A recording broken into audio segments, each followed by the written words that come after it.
Each day, I stagger through the dim tunnels, a mining basket on my back and a pick in hand, but my heart yearns for something greater. The burning skill tree within me ignites, each leaf representing a spirit pattern waiting to be unlocked. In the dim, damp tunnel of the mine, I trudged forward, a mining basket strapped to my back and a pickaxe clutched in my hand. Each step felt heavy. My expression was tinged with sadness as I stared into the emptiness ahead, my gaze seemingly fixed on something unseen. To anyone else, there was nothing there, but I could make out a translucent shadow in my line of sight. It resembled a tree's shadow, gray and indistinct, with lush branches and leaves that formed a semicircular crown, splitting off from the trunk about a third of the way up. I've been in this strange world called Kyushu for over a year now, and I still can't figure out what this shadow means. I only know that when I concentrate hard enough, it sometimes appears, while everyone else remains blissfully unaware of it. What a miserable life, I sighed. A year ago, I woke up unexpectedly in this unfamiliar place.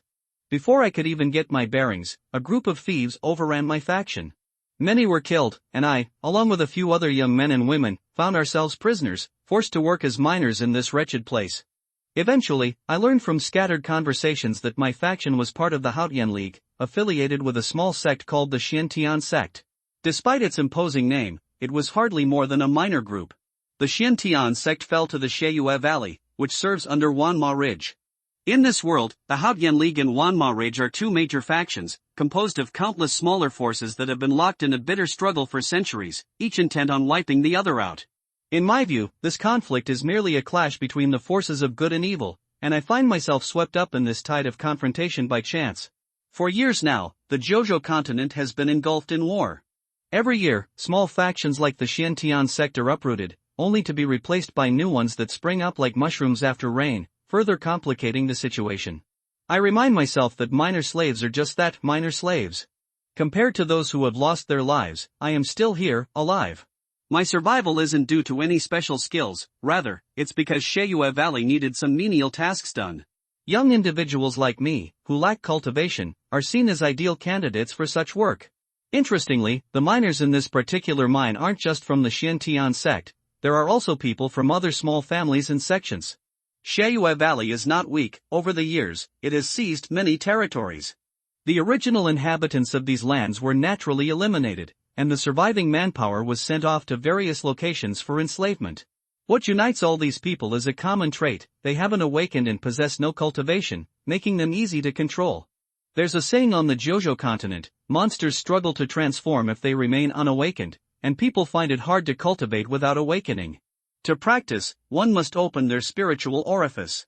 Only by doing so can one qualify for cultivation. However, opening a spiritual orifice isn't straightforward. Among ordinary people, only about 1 in 100 can achieve this through systematic training. Those from practicing families or sects might have better odds with the guidance of experienced elders. As for me, I've failed to open my spiritual orifice, so I can only scrape by mining in this dim, oppressive mine. I found myself contemplating the situation of the miners. They do have a way out, albeit a slim one. If someone can manage to open their orifice and locate the person in charge to report to higher authorities, there's a chance to participate in an assessment. Passing that assessment could lead to becoming a disciple of Sheyue Valley. Still, the reality is that very few miners can actually open their orifices. In this dim environment, with long hours of grueling work and barely enough food, how can they even hope to achieve that? It seems that about 99% of the miners have resigned themselves to their fate, toiling away each day just for a single meal. As for me, I don't feel any sense of belonging to the Xiantian sect. It was destroyed shortly after I arrived in this world, and I don't know anyone from that sect. I have no desire to become a disciple of Evil Moon Valley either. The name alone suggests something sinister, and I can't shake the feeling that it's a doomed path. But I refuse to spend my life as a miner. That would be a disgrace. I consider myself part of a new era. Without dreams, what separates me from a salted fish? For the past year, I've been working hard to open my mind. Initially, I thought that the shadow tree I could see might offer some assistance, but so far, it remains just a shadow, sometimes even obscuring my vision rather than helping.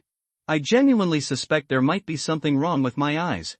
As I turned a corner, a faint light appeared in the distance, one of the mine's exits. Today's haul was decent. If I hand over the ore in my basket, I should earn 3 contribution points. Adding that to my accumulated points from the past few days, I'd have around 12. I plan to use 2 points for 2 steamed buns, leaving me with 10 points, just enough to exchange for a blood and chi pill. The chi and blood pill is a basic remedy, not designed to help individuals unlock their minds. However, to achieve that mental clarity, one must have sufficient chi and blood. While the chi and blood pill is of low quality, it serves people like me, Lu Yi, who are yet to awaken their full potential. Xiaoyue Valley isn't offering the chi and blood pill out of goodwill, they understand human nature well. This inexpensive, low-tier pill motivates hopeful individuals to work harder, especially in mining. Take me, for example, I put in a lot of effort every day. As I was working, about 30 feet from the mine's exit, my gaze unintentionally fell on a corner to my left where a massive boulder rested.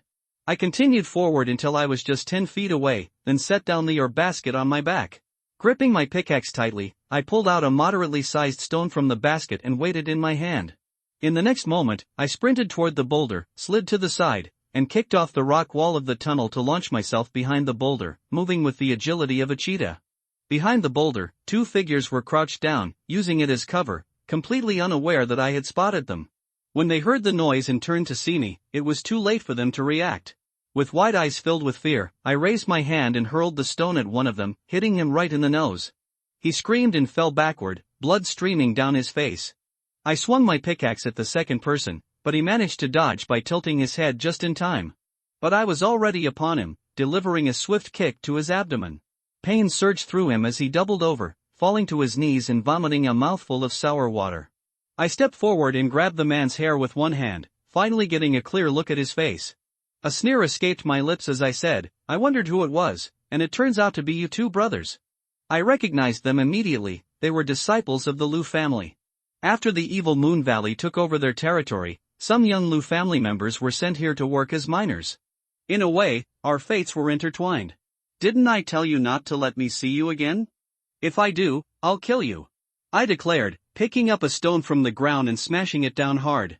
The blow was anything but gentle, and the younger Lu brother let out a grunt before collapsing, unconscious. I then turned my attention to the older brother, Lu Laoda, whom I had injured previously.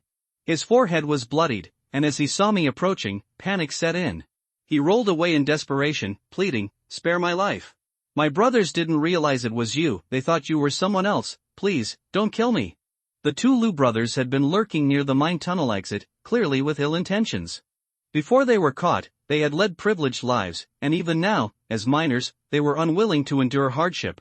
Miners were treated poorly by the people of Xiaoyue Valley, often regarded as less than human. Without contributing ore, they couldn't even secure food. So, the Lu brothers often waited at the mine's exit to rob solitary miners. Many fell victim to their schemes, losing both the precious ore they had worked hard to extract and suffering severe beatings in the process. Just days earlier, they had attempted to rob me, only to find themselves on the receiving end of a lesson they wouldn't forget. And now, here we were again. There are all sorts of people in the world. Some, like the Lu brothers, are lazy, while others, like me, Lu Yi, chase their dreams. Over the past year, I've traded my contributions for or to get chi and blood pills, all while ensuring I have enough food and clothing. In total, I've consumed at least 30 of these pills. This has made me stronger than most miners. While my physical strength may not be exceptional, the power within me surpasses that of ordinary folks. Handling 2 lazy miners is no challenge for me. Lu Laoda was still pleading for mercy, but I ignored him. I grabbed his hair, raised a stone with my other hand, and brought it down forcefully. After more than a year of living as a miner, I've witnessed countless tragedies and learned that in this brutal world, pity and sympathy are pointless. The miners are never united. Those from different factions are bound to clash over valuable ore, often leading to violent fights. People die in the mine tunnels every day, you can see scattered bones along the way. Many miners starve to death after being robbed. With a thud, Boss Lu collapsed. I picked up my pickaxe, put on the ore basket again, and headed toward the exit. I didn't kill the Lu brothers, not out of compassion, but because injured miners usually don't last long here. As I walked a few steps, someone suddenly rushed in from the exit, panic written all over their face. "Get out," the person shouted, slapping at me.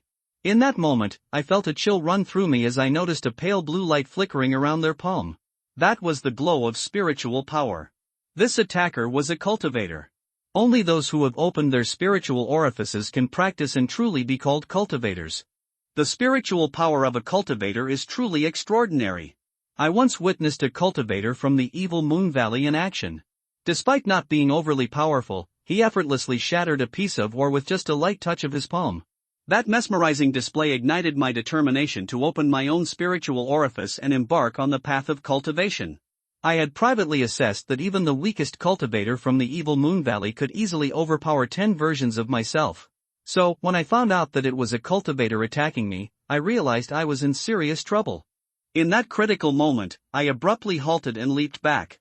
My chest felt numb, accompanied by the sound of cracking bones. I was sent flying backward and landed hard on the ground. The intense pain snapped me back to clarity, and once I confirmed I was still alive, I quickly got back on my feet. Eh? The monk who had struck me seemed surprised. Although he hadn't exerted all his strength in that palm strike, it was meant to be a casual blow, one I shouldn't have been able to withstand. As he recognized me in the dim light, he exclaimed, "Lu Yi?" I had already turned to flee, but upon hearing his voice, I was equally shocked. "Manager Yang?" This monk, Manager Yang, was a minor overseer at the mine. I often interacted with him, especially since I exchanged chi and blood pills with him, which made us quite familiar. He had always held a favorable view of me, recognizing my ability to endure hardship and work hard. Yet, despite his optimism, there was no special treatment for me. As long as I remained unawakened, an insurmountable chasm existed between someone like me and those monks. Realizing it was Lu Yi, I felt a wave of relief wash over me. I hadn't managed to take him out with just one strike. Over the past year, he had traded numerous chi and blood pills with me, and his physical abilities were definitely above that of an average miner. Plus, I had only hit him casually, not intending to kill him, so it wasn't surprising he survived. Across from me, I could see Lu Yi's heart racing. Typically, the monks from Sheiyue Valley didn't give much thought to the lives of miners. They knew that fights often broke out in the mines and usually ignored them unless they got involved. Just moments ago, Lu Yi had knocked the Lu brothers out cold, leaving them sprawled on the ground. When I turned and slapped him, it seemed like I was clearly trying to teach him a lesson. But then I sensed something was off. I had rushed in looking flustered, not as if I was defending the Lu brothers. As I was lost in my thoughts, I noticed an expression of surprise on my face. Encountering Lu Yi here felt oddly fortuitous. I stepped forward and grabbed his shoulders, urging, "Come with me." Lu Yi suddenly felt a strong force grabbing him, and his body followed him involuntarily. He endured the pain in his chest and asked, "Manager Yang, where are we going? Stop talking nonsense." Manager Yang said fiercely, took a few steps, and looked at the ore basket behind Lu Yi. "It's lost." Lu Yi didn't dare to disobey, so he untied the ore basket and threw it on the ground, but he didn't throw the pickaxe down. Manager Yang just took a look and didn't say anything else. Going inside, the light behind him was getting farther and farther away. The depths of the mine tunnel were very dark, and only torches every few dozen feet would provide a little light. Moreover, the passages in the entire mine vein were jagged and the terrain was extremely complex. Not every mine tunnel was illuminated by torches. Most of the mine tunnels were shrouded in darkness all year round, and no one knew where those mine tunnels led to. So if you don't follow the traces of torches when mining here, you will easily get lost. Once the miners with mortal bodies get lost in such a place, the fate can be imagined. According to the miners, the mine tunnels illuminated by torches are open tunnels, and those shrouded in darkness all year round are hidden tunnels. There are often cases where torches burn out, open tunnels become hidden tunnels, and miners lose their way and starve to death. As Manager Yang walked along, Lu Yi found something very strange. That is, Manager Yang would look back from time to time, with a nervous look. As if there was some danger behind him. Manager Yang's appearance made him nervous. "Lu Yi, do you have any hidden tunnels?" Manager Yang suddenly spoke. "Yes." Lu Yi nodded. It was meaningless to deny this in front of Manager Yang. In fact, not only Lu Yi had mastered several hidden tunnels, but also the powerful miners in the mine, each of them had several hidden tunnels. Although the open tunnels were safe, there were not many places to mine. On the contrary, the hidden tunnels with many dangers could often find some good goods. It was with the help of these resource-rich hidden tunnels that Lu Yi could harvest a lot every day, otherwise he would not have any extra contributions to exchange for chi and blood pills. This is also the reason why Manager Yang took Lu Yi with him after recognizing him. "Manager Yang, are you going to those secret passages?" Lu Yi asked. Manager Yang's sudden question about the secret passages made him guess. Manager Yang said, "Take me there, and find the most hidden secret passage." "Okay."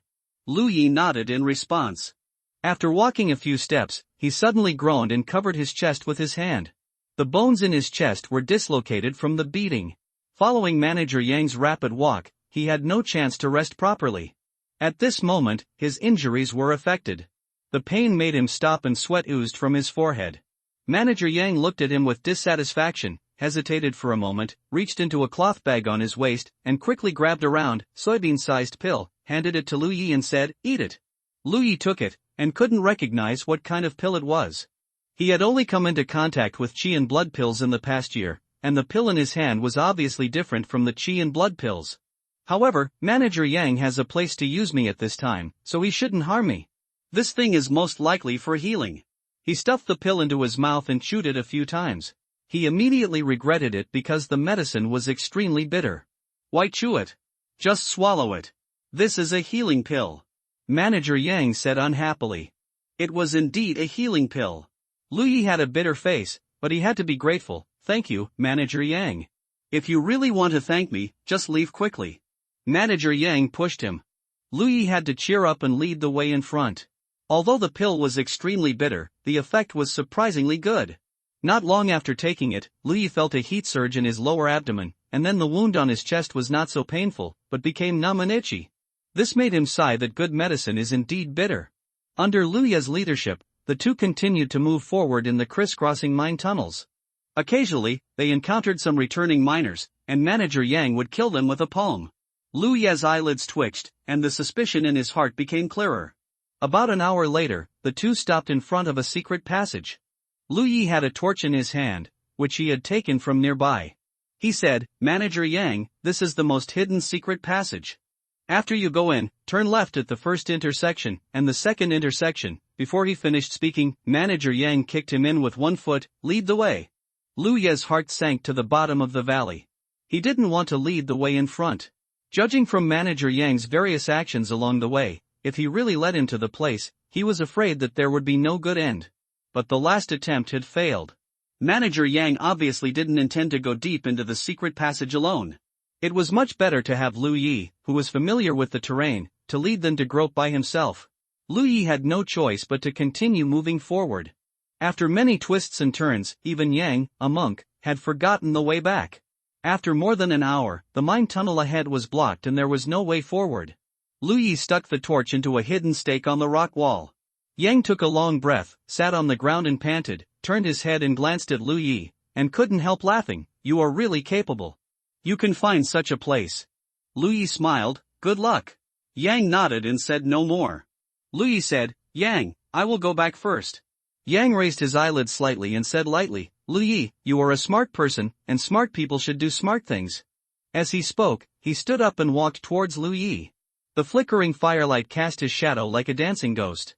Lu Yi's face was full of panic. "What do you mean?" Manager Yang sighed. "I might as well tell you clearly, the people from the Haotian League are here, and this mine vein may not be saved for the time being. I am here to avoid disaster. Although I am very grateful for bringing me here, I can't let you go back." Lu Yi retreated step by step, thinking in his heart that it was indeed so. When he saw Manager Yang killing those miners before, he had some vague guesses. Manager Yang was afraid that the news of entering the mine tunnel would leak out, so he naturally wanted to kill everyone who saw him. And the reason why he was surprised to see Lu Yi at the exit of the mine tunnel was because he knew that Lu Yi could take him to find a hidden place to hide. Hiding in such a place, even if the people from the Haotian League occupied the mine vein, they could not easily find him, and there was a high probability that he could escape. It was because he realized his situation that Lu Yi wanted to get away all the time, but Manager Yang didn't let go, so where could he get away? "Then I'll stay with you. I won't leave." Lu Yi's back was against the rock wall, with no way to retreat.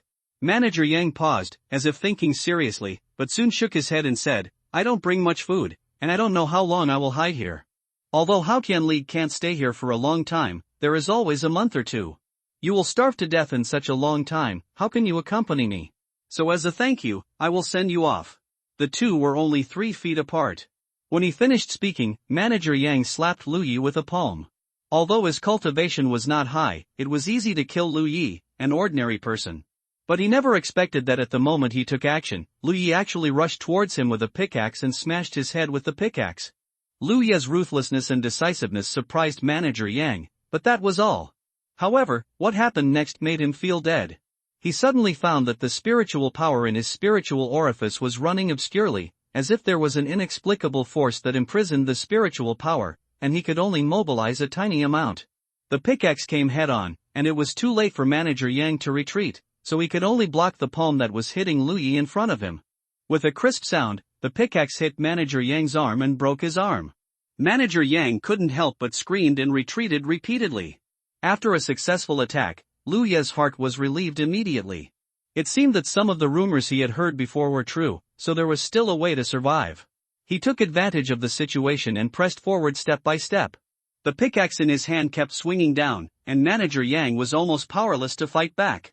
Although Manager Yang was a cultivator of the evil Moon Valley, his cultivation was not high, so he had to take on the idle position of managing the mine veins. He rarely fought bravely with others in his life. When dealing with the miners, he used his own cultivation to flatten and round them at will, but after his cultivation was greatly suppressed, he was only slightly stronger than ordinary mortals. When he met a ruthless person like Lu Yi, he was immediately beaten dizzy. While dodging Lu Yi's fierce attack, he reached into the cloth bag on his waist, and then raised his hand, and a cold light flashed. Lu Yi was startled and hurriedly stopped his body and raised his pickaxe to block it. The cold light cut the front end of the pickaxe, and the pickaxe made of fine iron was directly cut in half. Lu Yi looked at Manager Yang's hand and found that he had grabbed a long sword without knowing when. He took it out of the cloth bag on his waist. Manager Yang swung the sword in his hand fiercely, and the intimidated Lu Yi did not dare to move forward casually. The situation was at a standstill. In the deepest part of the mine, the mortal body and the monk confronted each other. The former had a cold face, while the latter looked embarrassed. The severe pain made his expression distorted. Magnetic field? Manager Yang gritted his teeth and said in a low voice. In just a short moment, he had figured out why his spiritual power was imprisoned. There is a lot of magnetic ore here.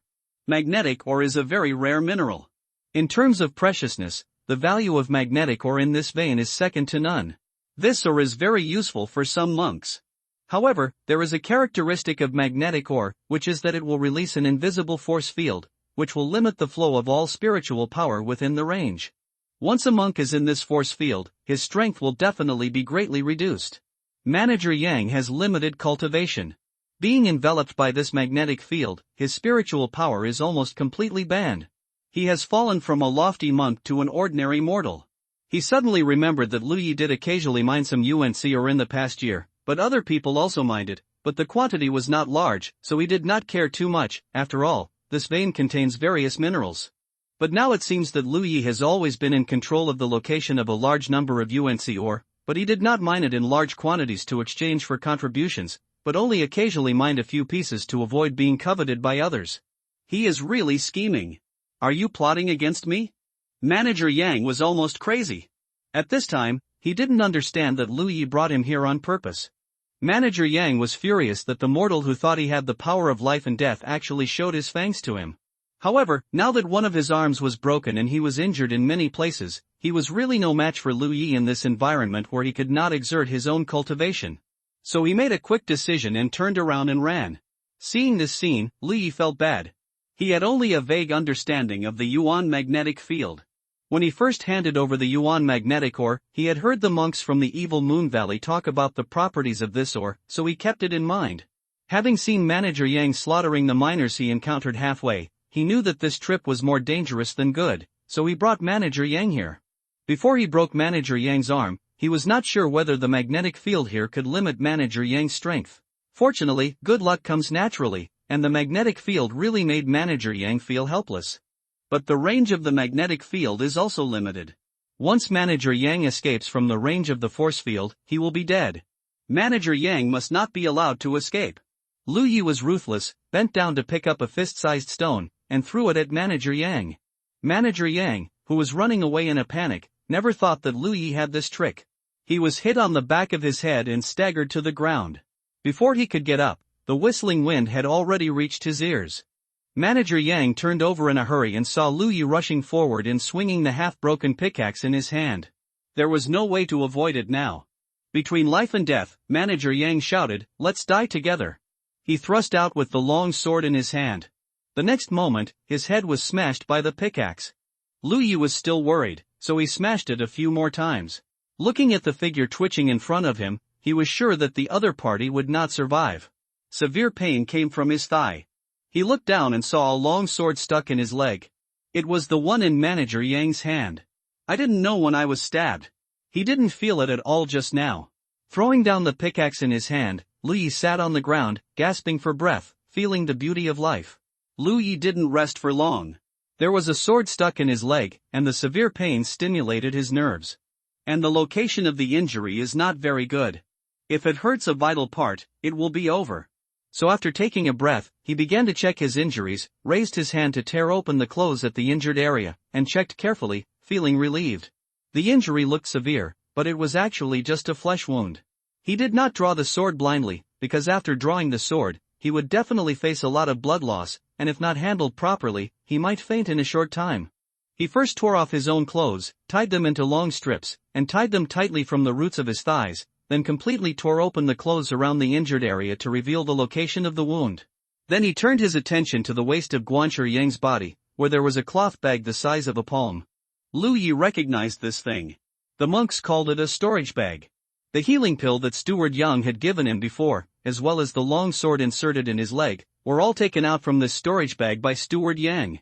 A monk's storage bag usually contains all the monk's belongings. Lu Yi pulled Manager Yang's body over, took off the storage bag from his waist, looked at it carefully, and was amazed.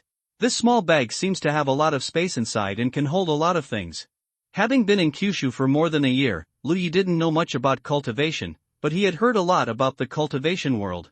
It seems that every monk's storage bag has a mysterious invisible lock. This lock can only be opened by the monk himself. No one else can easily open the storage bag, unless they have special means to crack the lock. The monks call that kind of lock a restraint. The storage bag in his hand looked like a cloth bag, but it was actually made of an unknown animal skin. Lu Yi secretly prayed that this storage bag would not be locked. Opening the bag, Lu Yi stretched out a hand, his heart pounding. Soon, his face showed joy. The bag was not locked, and his hands had already touched some things in the bag.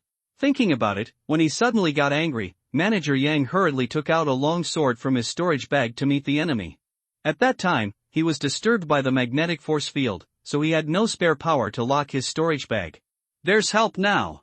Lu Yi felt at ease and kept taking out the contents of the storage bag. He was looking for qi and blood pills, as well as the healing pills that Manager Yang had given him before. After you can draw the sword, you will definitely lose blood. If you have qi and blood pill to replenish the power of qi and blood, you can reduce the risk. The healing pill is undoubtedly a good thing, which is suitable for the current situation. Soon, Lu Yi was surrounded by messy things. Bottles and cans, a lot of food, a few huge water bags, even a few books and some toilet paper. Lu Yi was speechless. However, considering that Manager Yang came here to seek refuge, there was nothing wrong with bringing more things. He searched through the bottles and jars and quickly found the qi and blood pills and healing pills that he needed. There are a lot of qi and blood pills, 10 bottles in total, and each bottle contains 20 or 30 pills. There is only one bottle of healing pills, with 7 or 8 pills left. Manager Yang was in charge of the exchange of qi and blood pills by the slaves in the mine. Naturally, he had a lot of qi and blood pills with him, which made Lu Yi extremely happy. In the past, he had to save 10 points to exchange for qi and blood pills, and he only got 30 pills in a year. Now, he can get 200 to 300 pills by killing a Steward Yang. Get rich! He took out a qi and blood pill and was about to take it. After thinking about it, he added 2 more pills and stuffed them into his mouth. It wasn't that he didn't want to eat more, but it was useless if he took too much of it at once. He took out another healing pill and took one. Immediately afterwards, he grabbed a huge water bag, opened the mouth of the bag, drank 2 mouthfuls of water for himself, and then cleaned the wound with clean water. A cool feeling came from the wound, which affected the injury but also brought a slight chill. Sweat broke out on Lu Yi's forehead. After the wound was cleaned, he took out a healing pill and put it aside for later use. Having done what he had to do, he took a deep breath, grabbed the hilt of the long sword with one hand, and pulled it out suddenly. At this moment, Lu Yi's whole body was trembling, but he still gritted his teeth and did not scream. Without any time to delay, he hurriedly picked up the healing pill that he had put aside as a spare, crushed it with his hands, crushed it into powder, and scattered it around the wound. The healing pill can be taken internally, but he doesn't know if it will work when applied externally, so he'll give it a try. Untie the clothes tied around the thigh and bandage the wound. After all the busy work, Lu Yi was almost wet with sweat. He lay directly on the ground without wanting to move and gradually fell asleep. When he woke up again, he didn't know how much time had passed. He struggled to get up, leaned against the rock wall, and raised his hand to press around the wound on his thigh. There was pain, but no inflammation. It was a good thing. It seemed that the healing pills he had taken internally and externally were working. After the most dangerous period, Lu Yi finally felt relieved. His stomach growled. Before he met Manager Yang, Lu Yi had not eaten for most of the day. He originally planned to turn over the mine ore in exchange for some food. Unexpectedly, he was forced into the depths of the mine by Manager Yang and followed him. He fought to the death and was injured in the end. Fortunately, he had found a lot of food in Manager Yang's storage bag before, so Lu Yi took a piece of dried animal meat from it and ate it in one gulp with some water. The hunger slowly faded away. This place was deserted and there was no danger for the time being. Lu Yi gradually became interested in the relics of Manager Yang. While eating, he began to check the things he had taken out of Manager Yang's storage bag before. He knew the qi and blood pills and the healing pills, but there were some pills he had never seen before and didn't know what they were used for. Some of the pills also emitted a pungent smell, which was obviously not a good thing. Putting these pills aside, Lu Yi picked up a book casually, opened it and read it in the flickering firelight nearby, and his eyebrows flew with joy. It seems that Manager Yang is a man of temperament. This book is not only rich in content, but also rich in pictures and texts. I don't know who drew it. It is really a wonderful and vivid. At present, I am weak, so it is not suitable to read this thing. I threw it aside casually. Lu Yi picked up another one. There were words on the cover of this book. I took a closer look and found that it was the biography of the Sword Saint. Lu Yi became interested, and turned a few pages and found that this thing was a storybook. Throwing down this book, Lu Yi picked up the third one. After seeing the words on the cover clearly, his heartbeat slowed down. Golden Cicada Xiaoyao. He quickly opened it and looked excited. This is actually a cultivation method. Like the first one, it is illustrated and easy to understand. It seems to be the cultivation method that Yang Guanshi himself practiced. After being excited, Lu Yi realized a very realistic problem. He has not yet opened his own spiritual orifice, so even if there is such a method in front of him, it is useless. He sighed slightly and put down the Golden Cicada Xiaoyao. Since there is no way to practice, it is useless to read more. In the past year, he has tried to open his own spiritual orifice several times, but he still has no clue. After a moment of dejection, Lu Yi picked up Yang Guanshi's storage bag again. There were still some things in it that he had not taken out before. Reaching in and taking out one by one. He didn't find anything valuable, but there were many rare minerals, including several fist-sized UNC ore. These ores should be kept by Manager Yang himself, and no one knows what they are for. Having mined here for a year, Lu Yi has mined a lot of rare minerals, so he is basically familiar with these ores. Even if he doesn't know what they are called or what they are used for, he has seen them all before, until he took out a dark red or the size of a human head. He had never seen such a thing before, and he didn't know which miner mined it, and it finally fell into the hands of Manager Yang. This is a bit strange, but things are rare and valuable. Lu Yi has never seen this thing, so it must be of extraordinary value. Just when Lu Yi was about to put down this piece of ore, his mind suddenly became dazed, and then a vague shadow appeared in front of him, turning into the shape of a tree. It was the shadow tree. Lu Yi was very surprised. There was a condition for the shadow tree to appear, that is, he needed to concentrate his attention, and it would not appear every time. Sometimes it would appear, and sometimes it would not. This time the shadow tree actually appeared by itself. Just when Lu Yi didn't understand, the vague shadow tree suddenly grew roots and pierced into the dark red ore in his hand. The next moment, the ore cracked with a sound. A little orange light came into Lu Yi's eyes, which scared him, because after the ore cracked, a ball of fire appeared inside. He subconsciously wanted to throw the fire out, but the fire stuck to his hand and he couldn't throw it away. After a brief panic, Lu Yi realized that the reason why the dark red stone had such a change should be related to the shadow tree. What made Lu Yi feel even more weird was that he didn't feel burned. The orange flame was shrinking rapidly, as if it was absorbed by something. In just a few breaths, the ball of fire disappeared in front of Lu Yi. Just when he was surprised, there was suddenly a scorching force surging in his dantian, which pulled his own blood and qi to gather at that position. Unspeakable pain came, and Lu Yi felt that his lower abdomen was stirred by a huge force, as if to tear him apart completely. He couldn't help but groan, and his clothes were instantly wet with sweat. Just when he thought he was going to die, there was a slight sound from his lower abdomen. At that moment, he felt something was broken. The pain soon disappeared, and in Luya's eyes, the whole world had undergone a wonderful change. He had an unreal feeling, and felt the position of the dantian in his lower abdomen, and clearly felt that there was a group of wonderful power condensing there. A huge surprise enveloped him. He actually opened his spiritual orifice. Amid the crackling sound, the weak flame flickered a few times and finally went out. The torch inserted in the hidden stake burned out. The hidden mind tunnel fell into darkness, but Lu Yi did not completely lose the light. In the environment that should have been pitch black, there was still some faint light in his eyes. He could see the outline of the body of Manager Yang not far away, and the cold light on the sword that he had thrown aside. It was not that the mind tunnel was not dark enough, but that his vision had improved.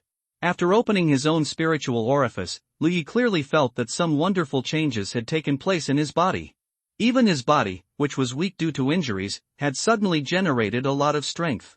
Ha ha ha ha ha! Lu Yi couldn't help laughing wildly, and the laughter echoed in this claustrophobic environment until he affected his injuries, and he quickly stopped. Suppressing the joy in his heart, he recalled the changes just now. What is certain is that his sudden enlightenment is related to the shadow tree and the dark red ore that he has never seen before. No, the ore is not the point is the orange flame inside the ore. The shadow tree grew roots and swallowed the flame, and then it became enlightened. The shadow tree has never changed like this before, it should be stimulated by the orange flame. It seems that his previous thoughts were correct. This shadow tree can indeed provide him with some wonderful help, but he has never found the right method. After sorting out his thoughts, he quickly concentrated. He wanted to see what the shadow tree looked like now. In any case, the orange flame was eaten by the shadow tree, and there would always be some changes. Maybe it was because of the excessive excitement. Even though Lu Yi had tried hard to concentrate, he couldn't see the shadow tree. This happened frequently before, because he didn't concentrate enough. He took a few deep breaths, calmed down, and waited for a long time before trying again. This time he successfully saw the shadow tree. Sure enough, as Lu Yi thought, the originally gray shadow tree had some changes. Overall, the shadow tree still looked the same. The roots that had grown before were not seen. However, near the bottom of the tree canopy, there was a leaf covered with blazing flames, as if it was burning. Lu Yi tried to concentrate and looked at the burning leaf. He vaguely saw an extremely complex and cumbersome pattern imprinted on the leaf. He concentrated his mind and wanted to see the pattern clearly. Something strange happened. A small leaf kept enlarging in front of his eyes, instantly blocking his vision. At the same time, a large amount of inexplicable information poured into his mind uncontrollably. Lu Yi suddenly felt as if someone had hit him hard on the head with a sledgehammer. He fainted without even a sound. When he woke up again, Lu Yi was dizzy and had a splitting headache. He shook his head, forced himself to get up, and leaned against the rock wall. He recalled what happened before he fainted, but was surprised to find that there was a lot of information in his mind that he had never come into contact with before. This information was deeply rooted, as if it was his own memory. Lu Yi calmed down and carefully investigated these memories that should not exist, and soon figured out the whole story. It was still because of the shadow tree. The shadow tree swallowed the orange flame, and as a result, there was a burning leaf on the tree. There was a mysterious pattern on the leaf, which carried a lot of magical knowledge. When Lu Yi carefully investigated, this knowledge was forced into his mind. Sharp. This is what the leaf carried, a spiritual pattern called sharp. Lu Yi had heard of spiritual patterns. This is a thing that contains mysterious power and is closely related to the life, practice, and battle of the cultivator. There seems to be a kind of people who specialize in studying spiritual patterns, called spiritual pattern masters, but there are generally very few of them, because spiritual patterns are not easy to study. After figuring this out, Lu Yi wanted to mobilize the spiritual power in the spiritual orifice. However, he found that the spiritual power in the spiritual orifice was extremely heavy and could not be mobilized at all. After a little thought, Lu Yi remembered that he was still under the cover of the Yuan magnetic field. How easy is it to mobilize spiritual power? Manager Yang died in his hands for this reason. He stood up and staggered away, feeling the reaction of the spiritual power in his spiritual orifice as he walked, and stopped only when he could mobilize the spiritual power. This position had already left the range covered by the magnetic field. The originally heavy spiritual power became extremely active, and under Lu Yi's manipulation, it wandered in his body. Wherever he walked, there was warmth. He was surprised that he had never had such an experience. After playing for a while, he remembered the spiritual pattern, and almost instinctively poured the spiritual power into his palm. In an instant, a ray of light flashed on the palm of his hand. Although it was fleeting, Lu Yi still saw it clearly. The ray of light was an extremely complex and cumbersome pattern, exactly the same as the pattern on the burning leaves. Is this sharp? Lu Yi looked down at his palm. Logically speaking, he had just opened his own spiritual orifice, and he had only a vague understanding of how to use spiritual power, let alone use spiritual power to construct a spiritual pattern. But he did it so easily, as if he had practiced it countless times. A faint light bloomed on his palm, like a large firefly, and waves of stabbing pain came from his palm, giving Lu Yi the feeling that there were many needles piercing his flesh. Although it was just a palm, it gave people a very sharp feeling at this moment. Lu Yi felt that he could split a stone with one palm. Thinking of this, he immediately pulled a basin-sized stone from the side. This kind of stone can be seen everywhere in the mine tunnel and has no value. Placing the stone in front of him, Lu Yi raised a palm knife and chopped it down. The basin-sized stone cracked with a sound, and the cut was neat. Lu Yi was stunned. Although he felt that he could split the stone just now, he never expected that it would have such an effect. This is not splitting, this is cutting, and the stone was cut by just his hand. And all this is just because of the blessing of sharpness. This spiritual pattern seems to make the blessed object extremely sharp. Before, he saw a cultivator from the evil Moon Valley smash a stone with one palm, and he was shocked, but now it seems that he has the ability to do it, and do it better. This is still cutting stones, what if it is cutting people? The light on his palm slowly dissipated after cutting the stone. This was because of the exhaustion of spiritual power. At the same time, Lu Yi felt that his whole body was empty and he felt boundless weakness. He thought to himself that it was bad. He had just opened his mind, and he was a little overconfident to condense a spiritual pattern. This was a serious overdraft. Lu Yi endured the fatigue. If he fell asleep at this time, he didn't know if he could wake up. He hurried back to the place where he was just now, picked up a bottle of qi and blood pills, poured out a few pills and stuffed them into his mouth, and picked up a piece of beast meat and ate it in big mouthfuls. The medicinal effect of the qi and blood pills dissolved and gradually filled his body, and the weakness slowly subsided. Leaning against the rock wall, he sorted out his thoughts.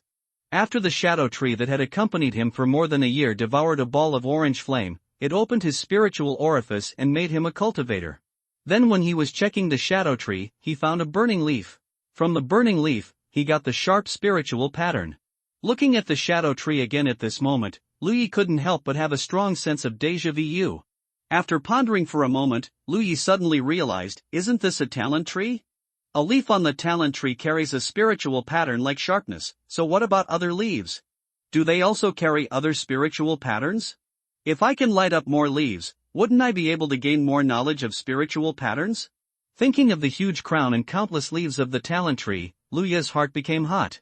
How to light up other leaves? Lu Yi also had some vague guesses in his mind, but there was no way to confirm it now, so he could only wait for a chance in the future.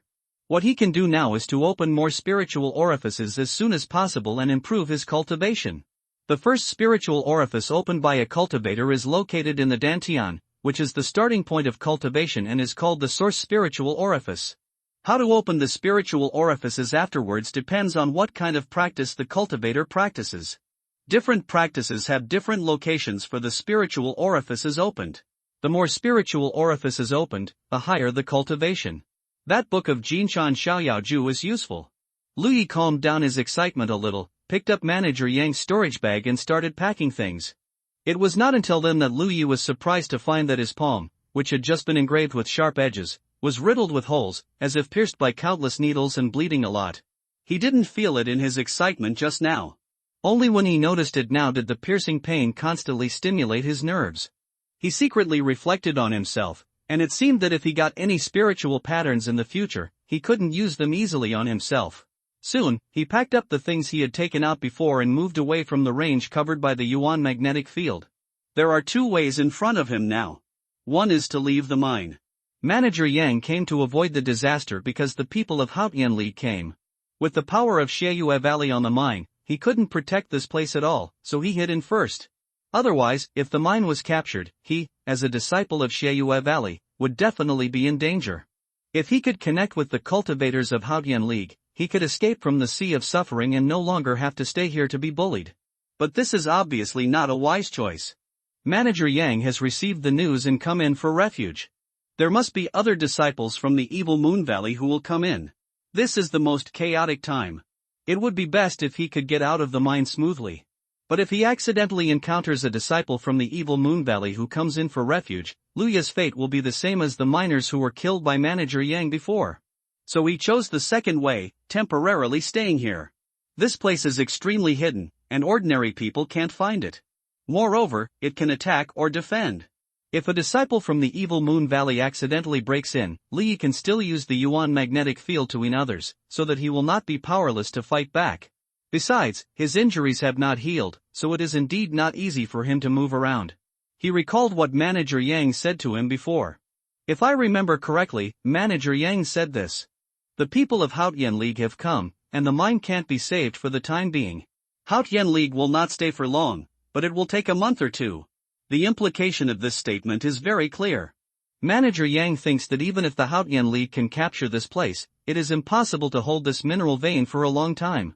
Therefore, within 1 or 2 months, the Haotian League will withdraw, and the mineral vein will return to the hands of Sheiyue Valley at that time. Combining the information he has now, Liu Yi has a plan in mind. Stay here to recuperate, practice, leave the mine within a month, find the people of the Haotian League, and save himself from the sea of suffering. Having made up his mind, Liu Yi felt much more at ease. The most difficult days have passed. Now that he has successfully opened his spiritual orifice and has a talent tree to rely on, there are still many good days in the future, so there is no need to be too anxious now. Finding a suitable place, Liu Yi took out a quilt from Manager Yang's storage bag, spread it out, sat on it quietly, and took out the book of Jinchan Xiaoyao to study carefully. The mine was dark. Only Liu Yi had successfully opened his orifice now, otherwise he really couldn't see anything. Soon, he found an interesting thing, that is, when he concentrated his spiritual power on his eyes, he could see things more clearly. Unfortunately, he only opened the source of spiritual power, and his spiritual power was limited, so he couldn't maintain it for a long time. Eat when you are hungry, sleep when you are tired. Except for the surrounding environment, there is nothing else. Besides, Liu Yi is now immersed in the excitement of opening the spiritual power for the first time, and he doesn't have too many requirements for the environment. It is impossible to calculate time in the dark. Liu Yi doesn't know how long it has been, about a few days. The wounds on his legs and hands have almost healed. After opening the spiritual power and becoming a cultivator, it seems that his physical fitness has also become much stronger. If he was stabbed in the thigh before, he would have to recuperate for at least 10 days and a half before he could walk. Of course, this is also related to Liu Yi's daily intake of qi and blood pills. Through studying the golden cicada Xiaoyao, Liu Yi found that he could not use this cultivation method for the time being. It's not that there is anything wrong with the method itself, but Liu Yi has just opened the source of spiritual power. If he wants to open the next spiritual power, there are still some conditions. If the spiritual power is compared to a lake in the body of a cultivator, then the water in the lake is the spiritual power of the cultivator, so the more spiritual power a cultivator opens, the greater the spiritual power stored in the body.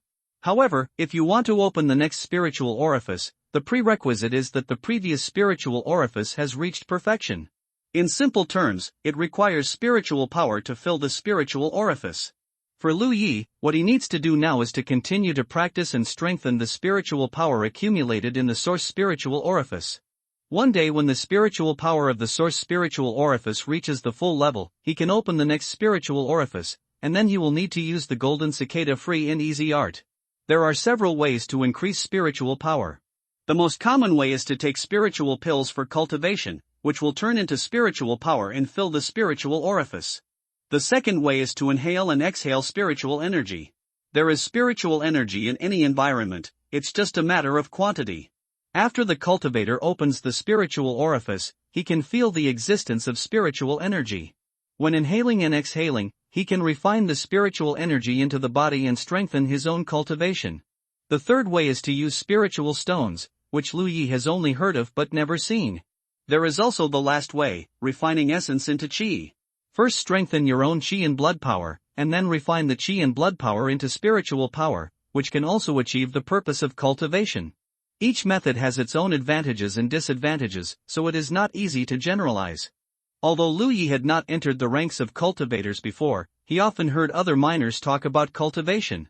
Everyone talked about these with a yearning mood, hoping that one day they could fly to the branches and turn from black chickens into phoenixes. Lu Yi learned some basic things from what he heard and saw. At present, Lu Yi cannot use the first method, as he does not have any spiritual elixir for cultivation. Although he is sure that there must be some in the storage bag of Manager Yang, there are so many bottles and jars that he has no way to distinguish them, and he dare not try it rashly. As for the second method, Lu Yi tried it, but he did not know whether it was because this place was close to the Yuan magnetic field or something else. Anyway, he did not feel the existence of any spiritual energy, so he naturally could not inhale and exhale. The only thing he could do was to refine the essence into qi. Taking qi and blood pills can strengthen the power of qi and blood, and then activating the spiritual power in the spiritual orifice to refine qi and blood, so as to obtain more spiritual power. Thanks to the relics of Manager Yang, this is the only way Lu Yi can practice at present. I counted it before, and there are a total of 253 qi and blood pills, which is not a small number. Lu Yi thought that so many qi and blood pills were enough for him to use, but when he really practiced, he found that these qi and blood pills might not last long. The first time he practiced, he only refined the medicinal effects of 2 qi and blood pills. He had never done this before, and he had been groping for a long time before he had some clues on how to refine essence into qi. By the second time, he could refine 4 qi and blood pills, which was a bit of practice makes perfect. 6 pills for the third time. 10 pills for the fourth time.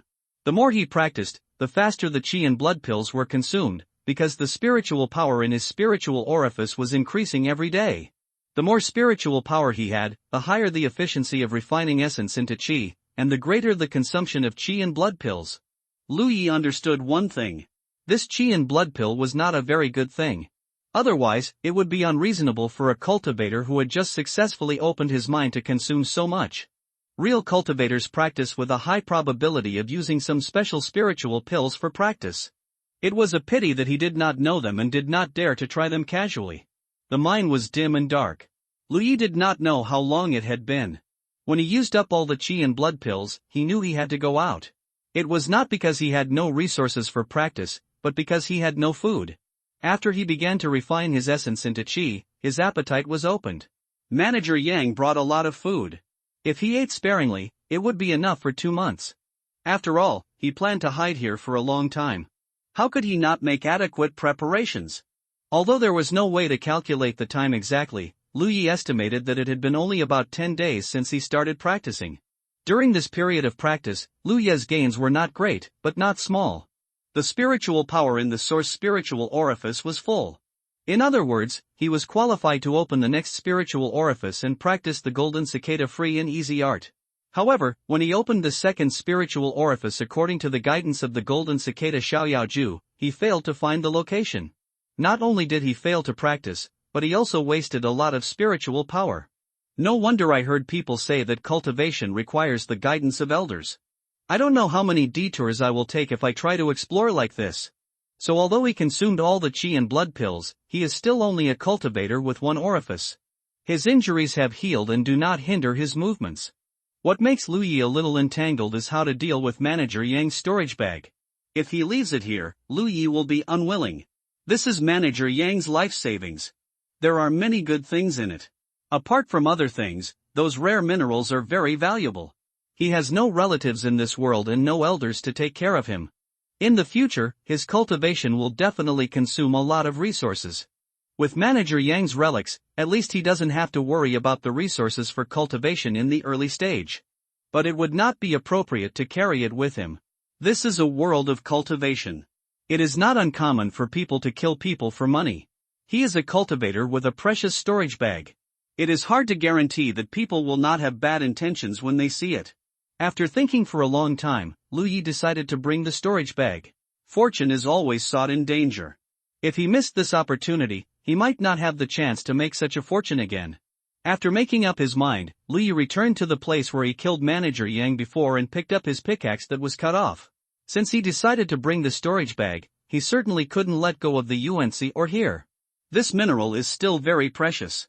Swinging the pickaxe, Lu Yi sweated profusely. He has been doing mining for a year and has been familiar with it. Now he has spiritual power as a foundation, and his efficiency is much faster than before. He mined one piece of UNC or after another and put it into the storage bag. Until all the UNC ore was mined, Lu Yi threw away the pickaxe. If everything goes well, I won't need this thing in the future. He took off his clothes, put the storage bag close to his body, and tied it with a cloth strip. In this way, as long as he was not stripped and searched, the existence of the storage bag would not be exposed. However, he took out the long sword of Manager Yang in advance. It might not be safe to go on this journey, and having a weapon in hand could also be used in an emergency. After everything was ready, Lu Yi took a deep breath and walked out according to his memory. He was cautious all the way, fearing that a cultivator from the evil Moon Valley would suddenly jump out from the dark, so he didn't dare to walk too fast to avoid exposing his whereabouts. However, what he feared came true. When he turned a corner in the dark and entered a mine tunnel, his body suddenly froze. Not far ahead, a figure leaned against the rock wall of the mine tunnel, breathing softly. The air was still filled with a faint smell of blood. Lu Yi wanted to retreat, but it was too late. The man turned his head to look at Lu Yi, and the next moment he shouted in surprise, "Lu Yi?" Lu Yi's heart suddenly tightened. The fact that his face could be seen clearly in such a dark place meant that this man was a cultivator, and the one who knew him was undoubtedly a cultivator from the evil Moon Valley. Sure enough, Manager Yang would think of taking refuge in the mine tunnel, and other cultivators from the evil Moon Valley would also think of it. Now, I don't know how many people from the evil Moon Valley are hiding in this mine vein. Thinking quickly, Lu Yi focused his spiritual power on his eyes and finally saw the other person's face clearly. It was a cultivator named Zhou Chang in the mine, who was under the jurisdiction of Manager Yang. His status was lower than Manager Yang, and his cultivation should not be as good as Manager Yang. This Zhou Chang seemed to be injured, and the bloody smell came from him. "Come here." Zhou Chang lowered his voice and greeted him. "Okay." Lu Yi responded immediately, and walked towards Zhou Chang, walking faster and faster. Zhou Chang immediately noticed something was wrong, mainly because Lu Yi was holding a sword in his hand. He frowned and said, "Where did you get this sword?" This sword is obviously the sword of the monks of Sheiyue Valley. It is very problematic for Lu Yi to hold it in his hand.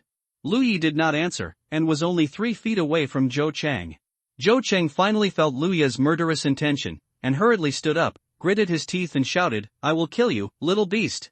As he said this, he raised the sword and stabbed Lu Yi. The long sword was infused with spiritual power, and a faint light bloomed in the darkness. There is nothing too particular about this sword. It just infuses spiritual power into the long sword to increase the lethality of this sword. Facing Lu Yi, a mortal, Zhou Chang naturally feels that he can decide life and death. The last person who thought so was Yang Guanshi, whose body had already begun to rot. The sword light quickly enlarged in Lu Yi's vision. He exerted all his strength to stimulate his spiritual power and gathered it on his eyes.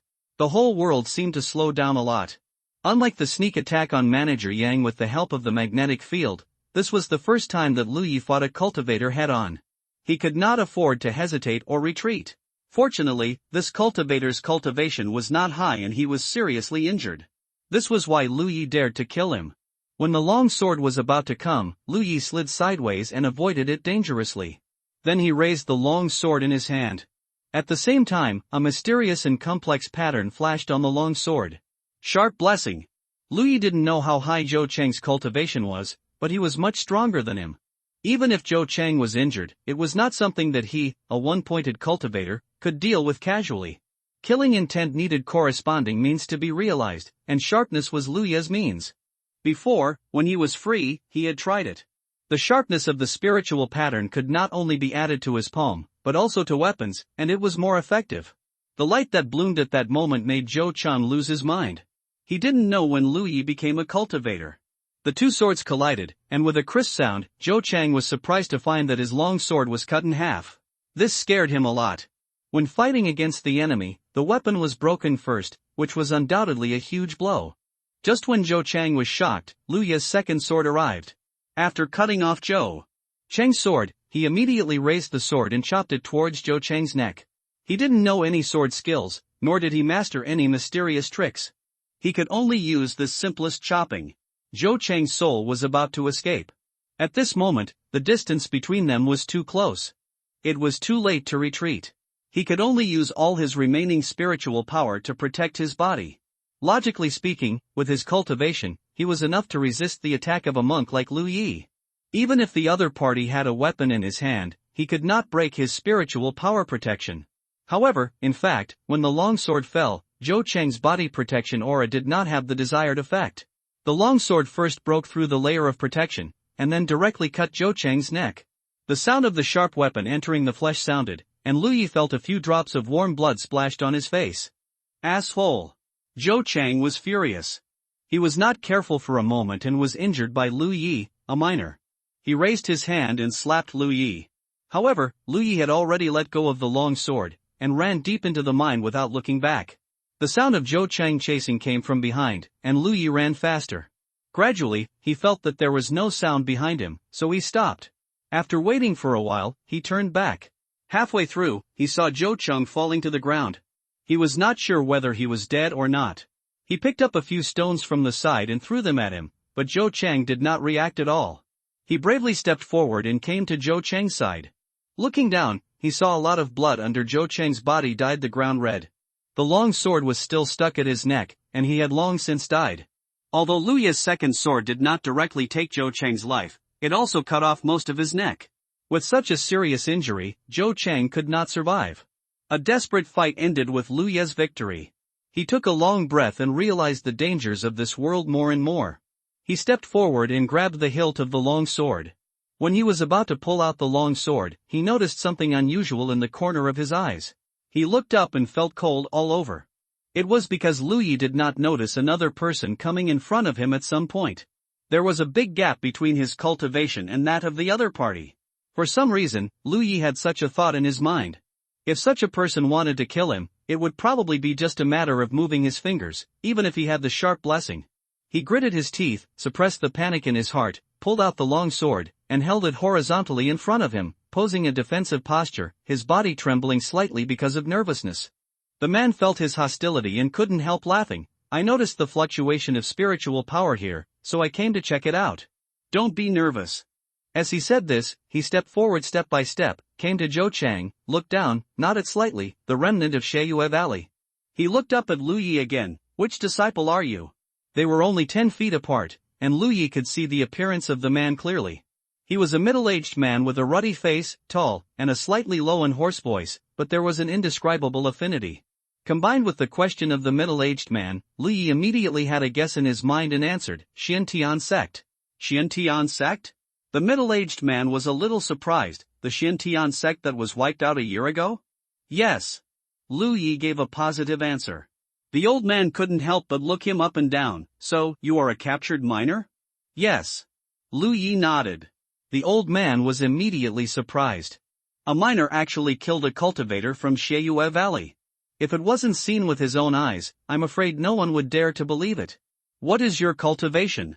The old man asked again. I've opened up a clue. Lu Yi replied, realizing the meaning of the old man's words, and took the initiative to explain. He was injured, and I attacked him.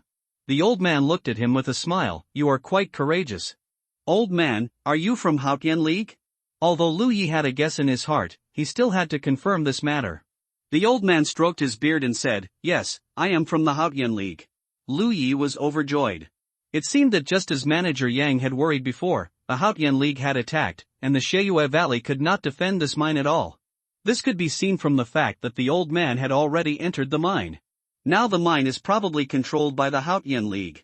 As for whether the old man was lying to him, there was no need to do so. The gap in strength between them was too big. If they really wanted to harm him, they would kill him with a palm. Please save me from the sea of suffering, old man. Lu Yi said hurriedly. He wanted to leave the mine, but he didn't know if he would encounter danger along the way.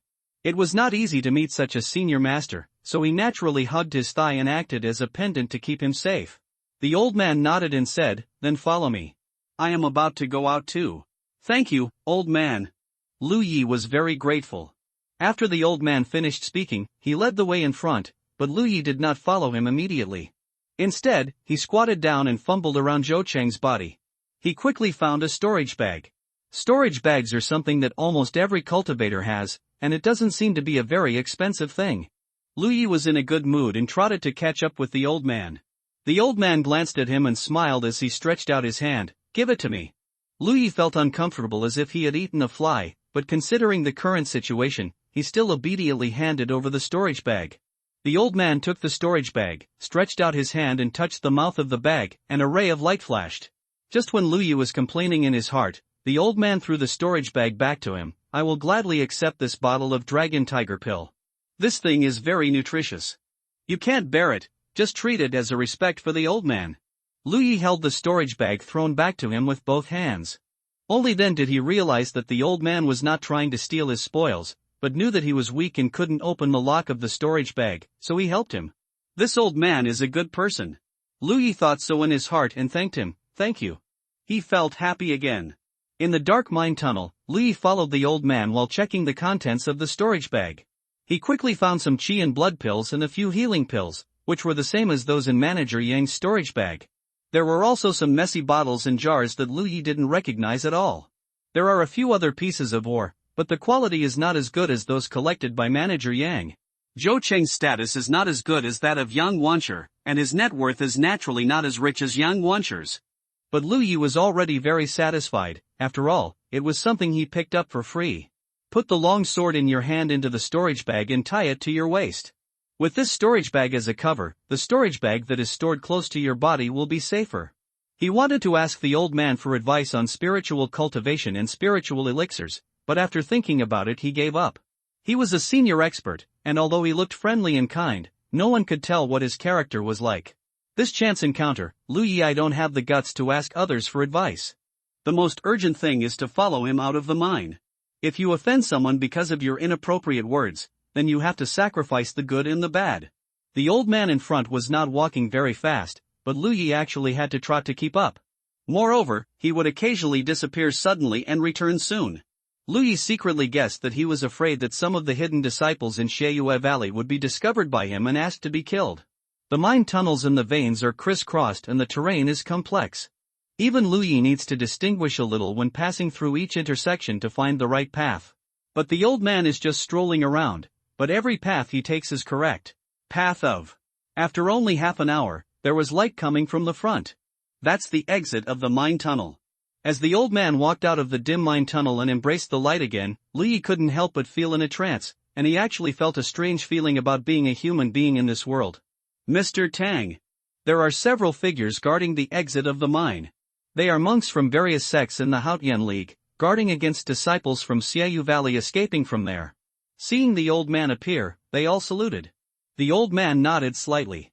One of the middle-aged monks who looked like a leader looked at Lu Yi doubtfully and asked, Mr. Tang, he is, the old man said, the disciple of Shantian sect who was destroyed a year ago was kidnapped and worked as a mining slave here. He helped me a little inside and brought him out along the way. The middle-aged monk understood it and raised his hand to wave to a young monk next to him. Take him to record it. Yes. The young monk accepted the order and said to Lu Yi, follow me. Lu Yi turned his head and looked towards Mr. Tang. He wanted to say thank you, but Mr. Tang had already walked straight away. The middle-aged monk who had spoken just now followed closely and said, Mr. Tang, Deputy Alliance Leader Pang has an order. Please come out and see him to discuss important matters. Mr. Tang stretched out his hand to stroke his beard and complained, a handful of old bones can't rest for a moment. Saying this, he rose into the sky and disappeared in an instant. At this time, Lu Yi was already walking in another direction under the leadership of the young monk. The monk had no intention of communicating with him, so Lu Yi's silence was naturally golden. Recalling what Mr. Tang said just now, Lu Yi smiled knowingly. This old man is really good. He didn't do anything to help others in the mine. On the contrary, he accepted their kindness, but he just said that, obviously deliberately. For a senior expert like him, a casual word could resolve a lot of Lu Yi's troubles. For example, the storage bag hanging on his waist. For Lu Yi now, this thing is actually a trouble. When he found the storage bag from Zhou Chang, Lu Yi had already realized it. He had even planned to give it away if someone from the Haotian Alliance took a fancy to this storage bag.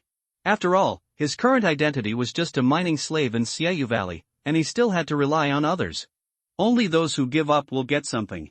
He keeps all the really good things close to his body. A well-organized storage bag is nothing to regret. But with Mr. Tang's casual words just now, I'm afraid no one will come up with the idea of this storage bag. In the end, he was not able to express his gratitude in person, which made Lu Yi a little regretful, but as time goes by, there will always be opportunities. Outside the mine tunnel is a huge valley, surrounded by mountains on three sides. There is only one road from the east that can enter here. At this moment, the valley is bustling with people coming and going.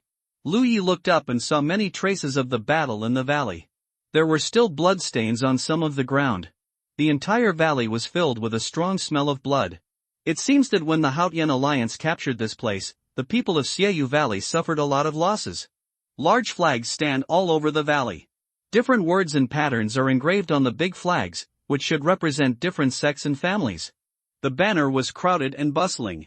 According to the information Lu Yi knows, a Haotian alliance is an extremely large organization.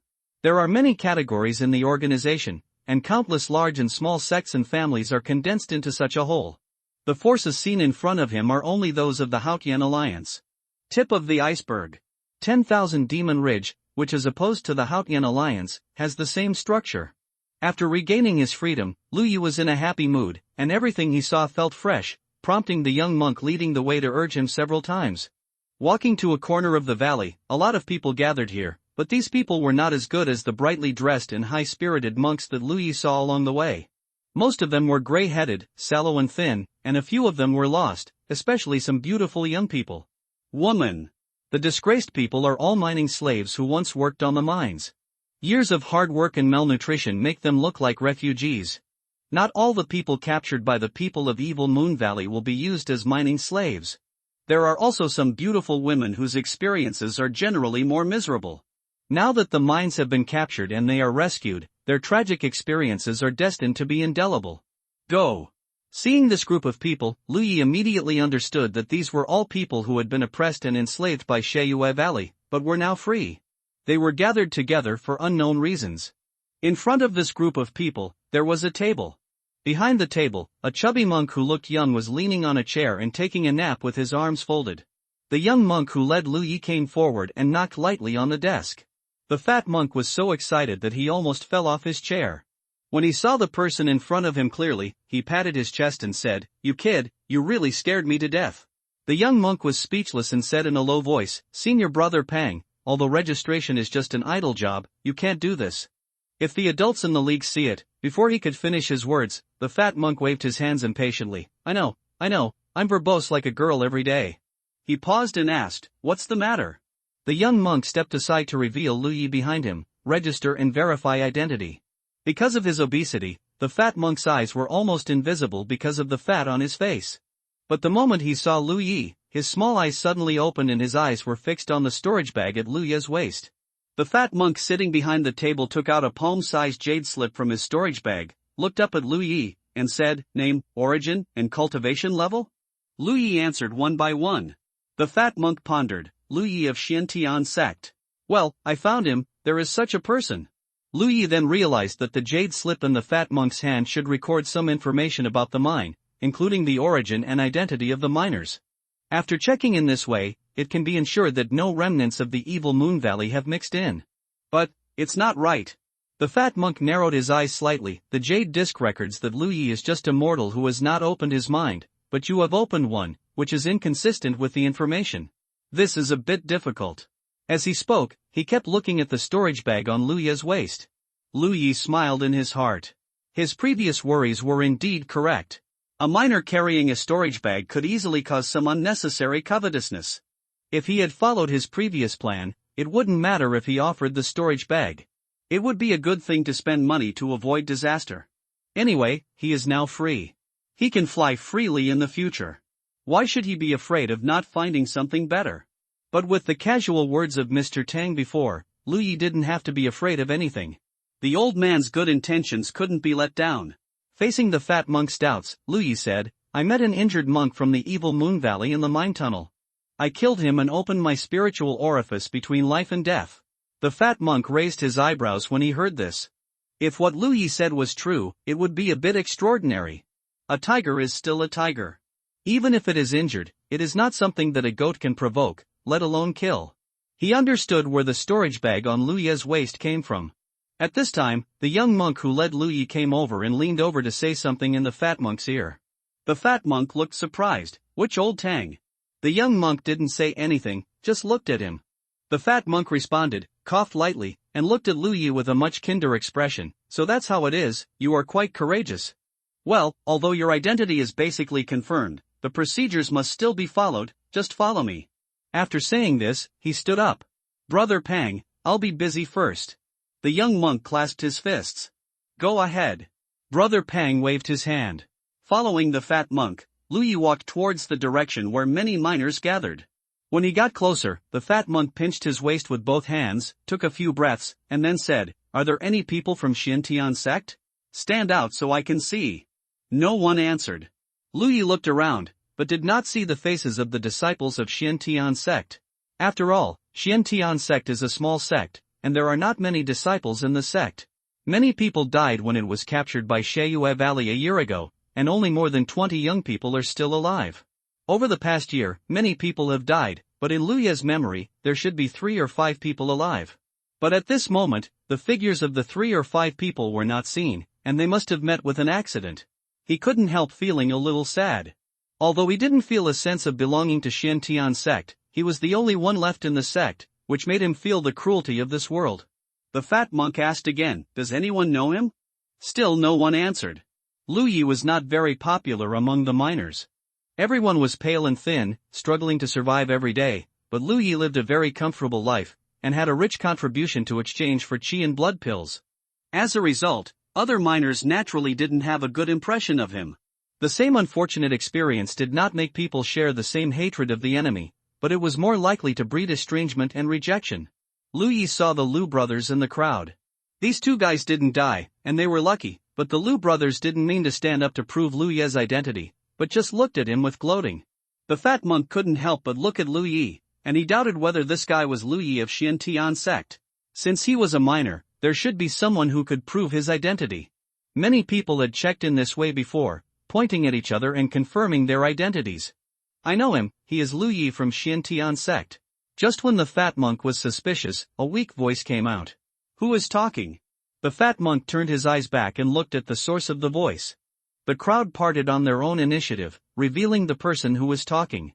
Seeing the man's face clearly, Lu Yi was a little surprised, because he had only met this person once and hadn't seen him for a long time. The person who spoke was a woman. Compared with the dusty miners around her, her clothes were not bright, but at least they were neat and clean. The fat monk looked at the woman and asked in a deep voice, Are you sure he is Lu Yi from Xiantian sect? Think it over before you speak. There will be no good consequences if you lie to me. The woman shrank her neck, but still said firmly, I can be sure. The fat monk nodded and waved to Lu Yi, Okay, your identity is innocent, stay over there, don't run around. After that, he winked at Lu Yi, There will be an opportunity waiting for you tomorrow. After that, he turned around and left.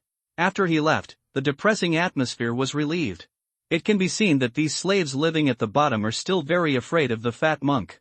Lu Yi thought about it, walked towards the woman who had just spoken, and said when he got close, Miss, thank you for your righteous words. The woman shook her head, No, you saved me, and I didn't have time to thank you at that time. She was talking about something that happened nearly half a year ago. At that time, Lu Yi encountered this woman deep in the mine tunnel. She was being chased by another miner. Lu Yi couldn't stand it, so he taught the miner a lesson. But since that time, he has never seen this woman again. Lu Yi smiled, Then we are even? The woman also smiled, and her gloomy face regained some vitality. We are even. Let me meet you again, Lu Yi of Xiantian sect.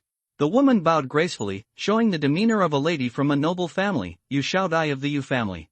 Lu Yi asked curiously, Miss Yu, do you know why we are gathered here? What is the opportunity that the fat man just mentioned? Yu Shaodai stretched out her hand to hold the hair beside her ear and explained, All of us have clear origins and clean identities. Basically, we have not opened our minds. Even if we have opened our minds, our cultivation is very low. Sheyue Valley does not regard us as human beings, and will not train us, but there must be some of us who are suitable for cultivation. Haotian League has taken over this place, so naturally we have to settle it down. Some of them are suitable for cultivation and have the qualifications for cultivation. They will be taken away by the sect of Haotian League. Is this the opportunity that the fat man said? Lu Yi suddenly realized. Brother Lu has opened his spiritual orifice? Yu Shaodai asked. Why do you say that? Lu Yi asked without answering. Yu Shaodai pointed at the storage bag on Lu Yi's waist. Lu Yi understood, nodded and said, Exactly. Then he asked, What about you? Yu Shaodai raised a hand, and a faint light bloomed on the palm. She obviously had a spiritual orifice, but Lu Yi didn't know how many spiritual orifices she had. It was difficult to ask about this kind of thing, as they were not familiar with each other. They are both monks who have opened spiritual orifices, and they have many common topics. Even though there are nearly 1,000 people gathered here, there are probably only a few who have opened spiritual orifices, and they all have extremely low cultivation levels. Those who really have some cultivation skills have already been absorbed by Xiaoyu Valley and become disciples of Xiaoyu Valley. The end of this situation can be imagined. Yu Xiaodai lowered her voice and said, "Tomorrow's opportunity is extremely important. You must not miss it. If Brother Lu has any special talents, just show them to your heart's content. This is related to your future." She seemed to know something. Lu Yi responded, "Understood." Having said that, he doesn't have any special talents. He has a talent tree that others can't see, but he definitely can't show it. After all, it was not good to be stuck among a bunch of women. Lu Yi said a few words to Yu Xiaodai, then said goodbye and left. There were a lot of slaves gathered here, and the range of movement was limited. Lu Yi looked around and walked straight to a corner. Over there, the Lu brothers were hiding behind the crowd and shivering. When they saw Lu Yexing coming, they both turned pale. When Lu Yi stood in front of them, their expressions became even more frightened. "You, what do you want?" Boss Lu shouted with a stern look. As he spoke, he kept glancing in the direction of the fat monk, as if he wanted to ask for help. What answered him was a fist that kept expanding in front of him. With just one punch, Mr. Lu's nose was broken and he fell to the ground. Lu Yi kicked Lu Lauer in front of him in the stomach again, and before he could when he fell, he grabbed his hair. "You don't seem to recognize me?" Lu Lauer's face was full of pain, and stars were shooting out of his eyes. How could he still answer? Lu Yi snorted coldly, and threw Lu Lauer behind him with great force, knocking him so hard that he chewed mud in his mouth and lost 2 of his teeth. He occupied the original position of the Lu brothers, sat down cross-legged, closed his eyes and rested his mind. His first orifice was full at the moment, but he couldn't find the location to open the second orifice. He couldn't continue practicing, lest he waste the qi and blood pills. In the evening, people from the Haotian Alliance came to distribute food and bedding. Everyone received some. Lu Yi was not full, but fortunately there was food in Zhou Cheng's storage bag, so he took it out and ate it. "Stand up." Others on the side swallowed their saliva, but no one dared to step forward to make trouble. Since Lu Yi taught the Lu brothers a lesson, he has monopolized a large area, which has saved him a lot of trouble. After refining the gas, his appetite grew day by day, and he could eat the dried animal meat with relish. There was nothing to say all night, but on the second day, Lu Yi was full of energy, waiting for the so-called opportunity. It was not until after breakfast that more than a dozen monks in different costumes came to the crowd. The leader was a middle-aged man. He stood in front with his hands behind his back. He glanced around and said with a slight smile, "You young people come from different sections. The sect and family were kidnapped and enslaved here, and they lived through many hard days, but these days are over. Each sect of the Haotian League is recruiting talented people. If there is anyone who has enlightenment or talent for cultivation, they are all there. If you have the opportunity to join each sect, I hope you can seize it, and we may be able to fight side by side to slay demons and evil spirits in the future." After he finished speaking, he waved gently. The dozen or so monks in different costumes behind him took a step forward. The first one stretched out his hand and said, "You guys, follow me." With this pull, a burst of spiritual power surged out and enveloped almost 100 people. When everyone came out, the monk led everyone aside. The same goes for the second person. There are about 1,000 people enslaved, just enough for these 10 monks. Because Lu Yi was in the innermost position, he fell into the hands of the last monk. As he walked not far, he came to a place where a monk who served the same as him came to maintain order and let everyone line up in a line. Lu Yi was in the middle of the team, looking around and saw that the slaves who were let out before him were in the same situation.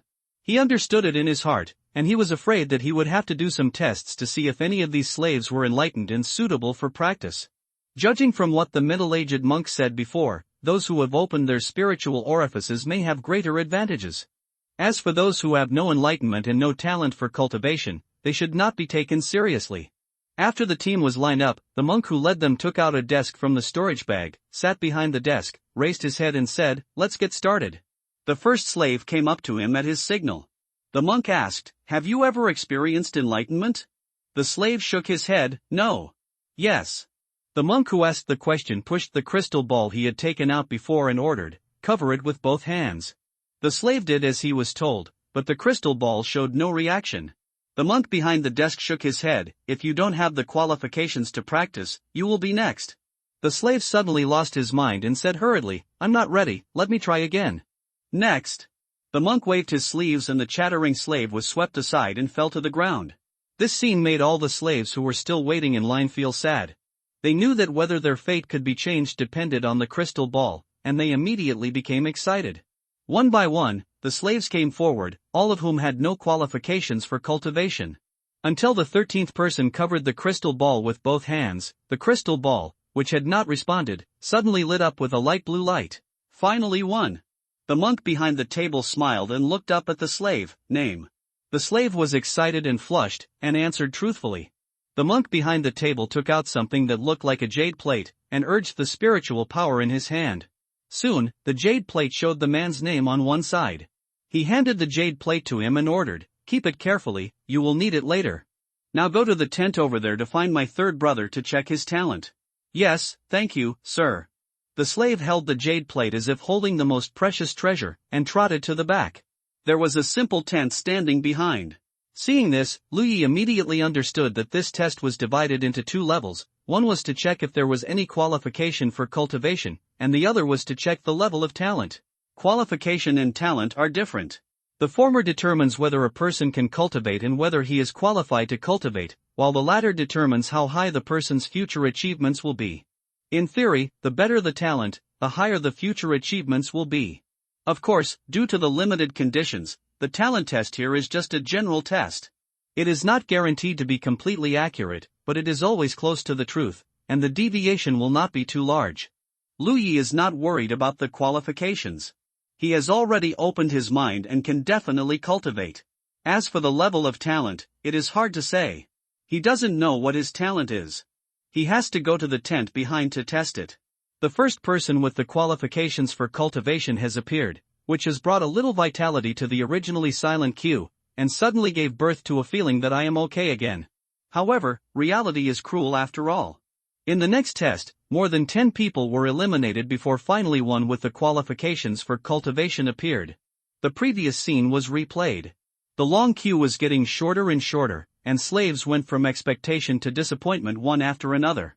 In general, there would always be one person with cultivation qualifications among more than 10 people, and this ratio was similar to what Lu Yi knew. He stood in the back half of the queue, but because the test was very fast, he stood in front of the table in less than an incense stick of time. "Have you opened your mind?" The cultivators behind the table asked in the same way. "I opened one." Lu Yi answered honestly. The cultivator immediately raised his head, looked Lu Yi up and down, and smiled. "Well, finally someone has opened his mind." Although there were 7 or 8 people who passed the qualification test before, those 7 or 8 people did not open their minds. In the queue here, Lu Yi was the first one to truly open his spiritual mind. "Come on, put your hands on it." The cultivator pointed to the crystal ball on the table. Lu Yi was puzzled. "Isn't this thing used to test qualifications? I have opened my spiritual mind, what else do I need to test?" The monk should have seen the doubt in Lu Yi's heart, so he explained, "Here, we not only test the qualifications, but also check the attribute." Attribute? Lu Yi was even more confused.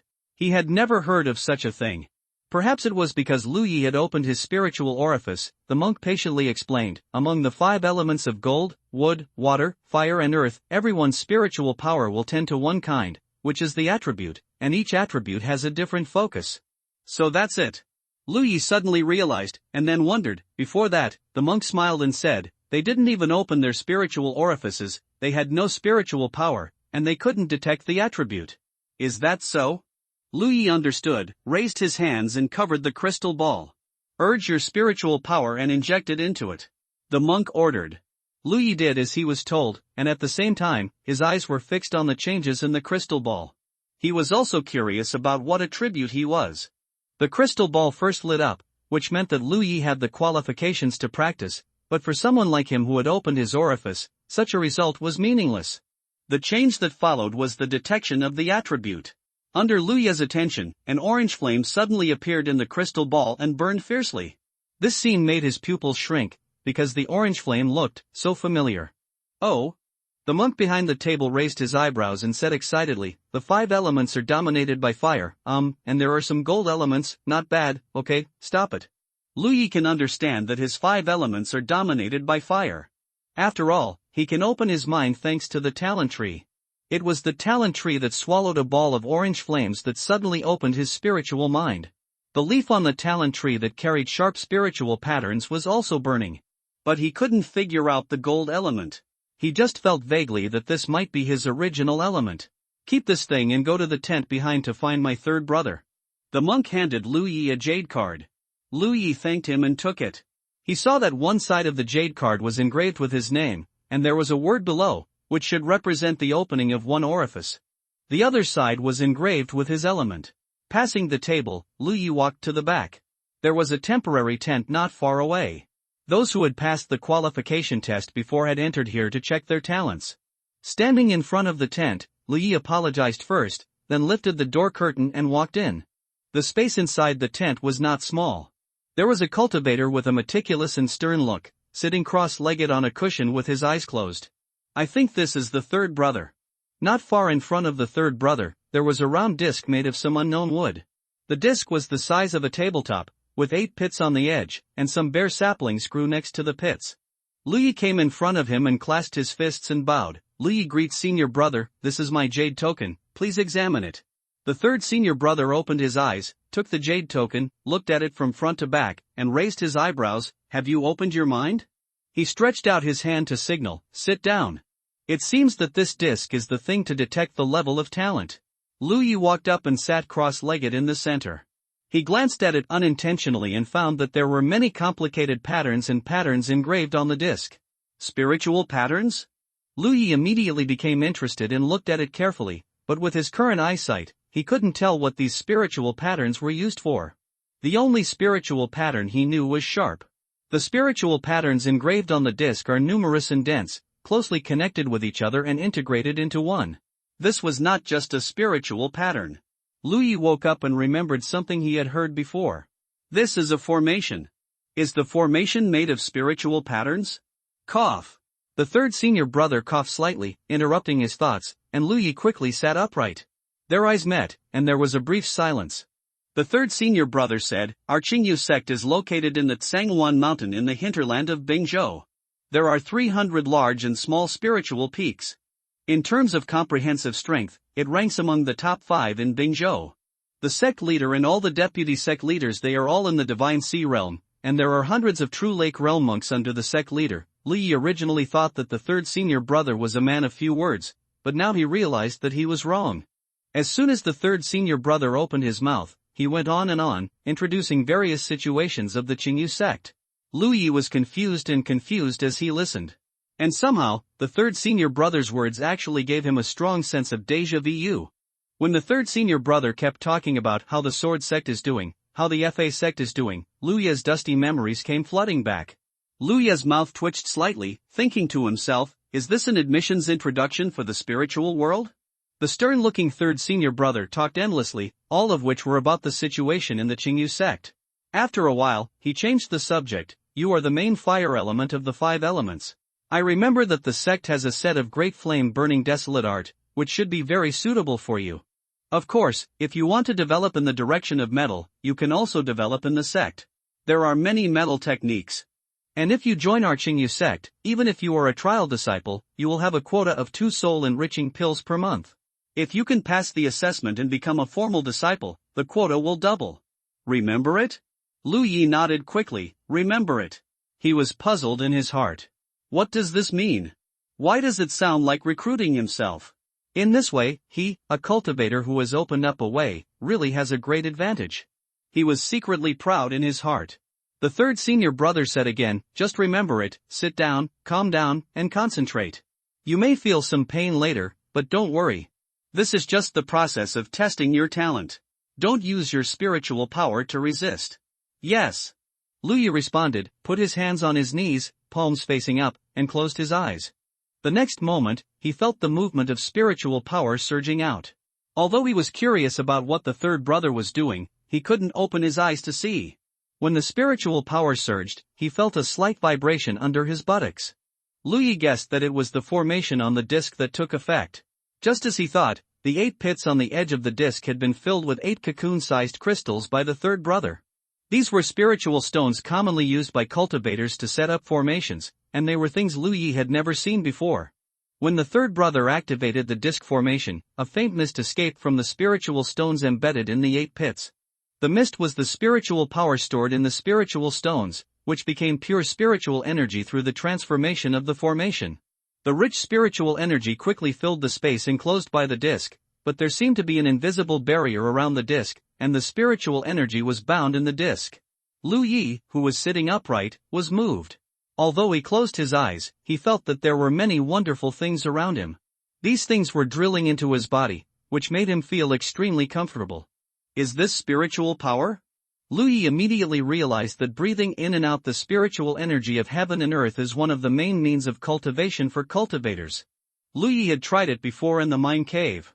Perhaps because of the terrain, he did not feel the existence of spiritual energy in the mine cave, so he could only choose the method of refining essence into gas. After being taken out of the mine cave by the old man surnamed Tang, he forgot to sense the spiritual energy between heaven and earth. Until this moment, he directly felt the existence of spiritual energy. However, remembering the previous instructions of the third senior brother, he resisted the temptation and did not breathe it out casually. Opposite him, the third senior brother pinched a spell in his hand at this moment, constantly urging the power of the formation, while staring at the saplings on the edge of the disc without moving his eyes. The formation on the disc is specially used to detect the level of talent. When the third senior brother activates the power of the formation, the 8 spiritual stones embedded in the disc will release the stored spiritual power and turn into rich spiritual energy.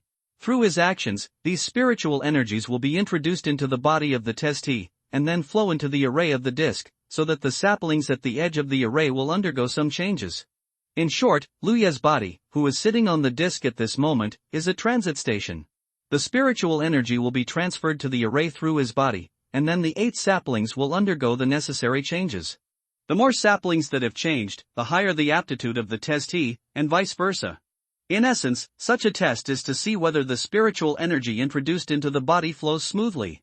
The smoother it is, the more suitable it is for cultivation and the higher the talent. Because the fundamental purpose of a cultivator's cultivation is to strengthen his own spiritual energy. If the spiritual energy does not flow smoothly in his body, what is the point of cultivation? Next to the disc array, the third brother continued to perform his actions, and the 8 saplings remained stable. He frowned slightly and increased the power of the array. Lu Yi frowned immediately, because he felt a slight tingling in his body, as if a lot of external spiritual energy was drilling into his body, making him feel like he was pricked by countless needles, and as time went on, the pain became more and more obvious. Until he was about to be unable to bear it, the tingling sensation all over his body suddenly disappeared, and at the same time, the voice of the third senior brother came to his ear, "It's okay." Lu Yi quickly opened his eyes, took a long breath, and met the eyes of the third senior brother, and found that he was looking at him with a very complicated look. This made his heart jump, and he felt a little bad. "May I ask, senior brother, what is my talent?" Lu Yi asked. The third senior brother said nothing, just glanced at the disc, stretched out his hand and flicked Lu Yi's jade card, and handed it back to him.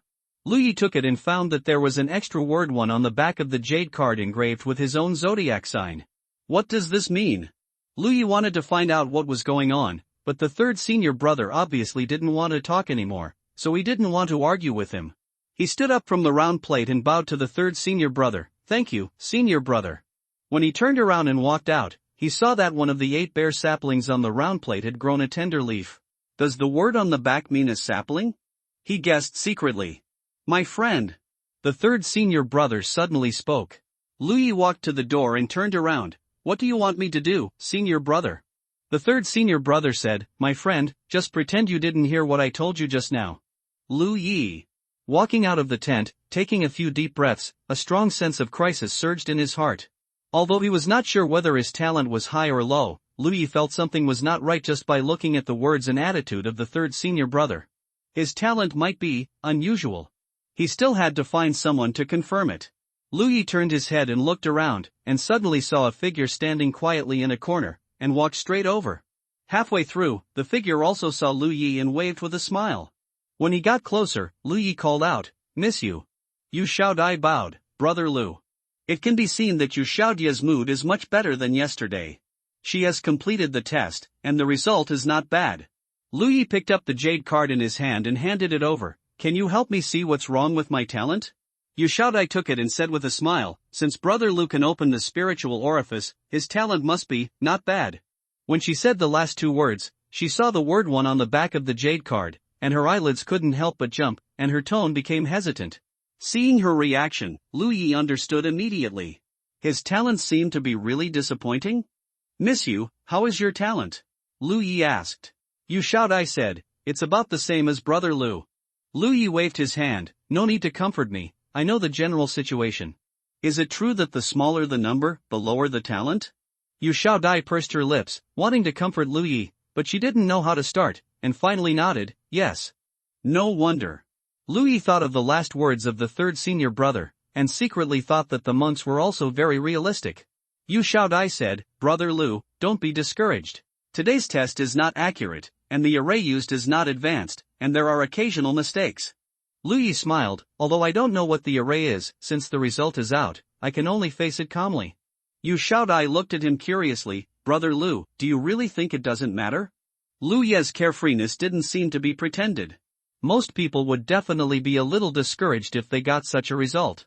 Lu Yi looked at a place not far away and smiled slightly, compared to those people, I am lucky to be able to open my mind. Following his gaze, there was a large group of people who were lost. They were all people who had no qualifications for cultivation and were eliminated. The two Lu brothers were among them. By the way, what's your talent? Lu Yi turned around and asked. Although Yu Xiaodia's expression showed that her talent was not too bad, Lu Yi still couldn't help but want to compare. He had to know how bad his talent was, which actually caused the three senior brothers to speak very differently. Yu Xiaodai was originally holding her jade token in her hand. When she heard what Lu Yi said, she instinctively shrank. It wasn't that she wanted to hide something, but she just didn't want to hit Lu Yi too much. Lu Yi teased, you look down on me, don't you? The more a man is hit, the more motivated he becomes. Yu Shangdia said helplessly, Brother Lu, do you really want to see it? Lu Yi smiled and said, anyway, the results are out, no matter how bad it is, it won't be any worse. Yu Xiaodai thought for a moment and said, that's right. Brother Lu is really a free and easy man. She looked admiring. Lu Yi had already said this, so how could she refuse? The information recorded on the jade plaque was not something that should not be revealed to others. He stretched out his hand and handed his jade token to Lu Yi. Lu Yi took it and took a closer look. He saw Yu Xiaodia's name engraved on the side facing him. He turned to the other side. On it was her attribute, a wooden character. It seemed that Yu Xiaodai was the master of the 5 elements. Wood, there is a number under the word wood. 38? Lu Yi was a little dumbfounded. This seemed to be a little different from what he thought. He then asked, no, Miss Yu, how can this be 38? Isn't the highest 8? He remembered clearly that there were only 8 saplings on the disc, so how could there be such an outrageous number as 38? The highest is 64. Yu Xiaodai was a little confused by Lu Ye's words. She counted on her fingers and murmured, 8 trees and 8 leaves, 64 is correct. In theory, the highest the talent is 64 leaves. Lu Yi looked up at her, his eyes slowly losing their luster. Yu Xiaodai was startled and shouted softly, Brother Lu? Are you okay? Just now, I said that the more a creature like a man is hit, the more motivated he becomes. How come he was hit like this in the blink of an eye? Sure enough, she shouldn't have shown him her jade plaque, and Yu Xiaodai secretly blamed herself. Cheer up, Brother Lu. Leave me alone. Lu Yi waved his hand at her and looked up at the sky, his eyes dull. He probably understood that the word engraved on the back of his jade plaque did not represent a sapling, but a leaf on a sapling. In the talent test, each sapling can produce 8 leaves, a total of 8 trees, and the limit is 64 leaves. The number 38 on Yu Xiaodia's jade card represents that in the talent test, she made those saplings give birth to a total of 38 leaves, while he only had 1 leaf, not a tree. Lu Yi was really hit hard now. He had tried his best to lower his psychological expectations, but in the end he discovered that the expectations he thought were the bottom line were nothing at all. Being at the bottom of 8 gears is completely different from being at the bottom of 64 gears. Brother Lu, Yu Xiaodai looked at him worriedly. She felt that Lu Ye's whole person was shrouded in a gray aura, and all his vitality had disappeared. Although talent is important, it does not mean that everything. Brother Lu, I once heard someone say that God rewards hard work, then you must have never heard people say that the world is unkind and treats all things as suckers, huh? Yu Xiaodai felt something strange. Lu Yi had taken a deep breath and recovered. Although he still felt a little uncomfortable, as he said before, the result had come out, so he could only face it calmly. What's more, he also has a talent tree. Even if your talent is not high enough, this magical talent tree should be able to make up for it. Tell me about the basis for testing talent? Lu Yi asked. Although he had tested it in the tent just now, he didn't know exactly how it was done. He had his eyes closed during the whole process. Yu Xiaodai did not explain immediately, but looked at him seriously.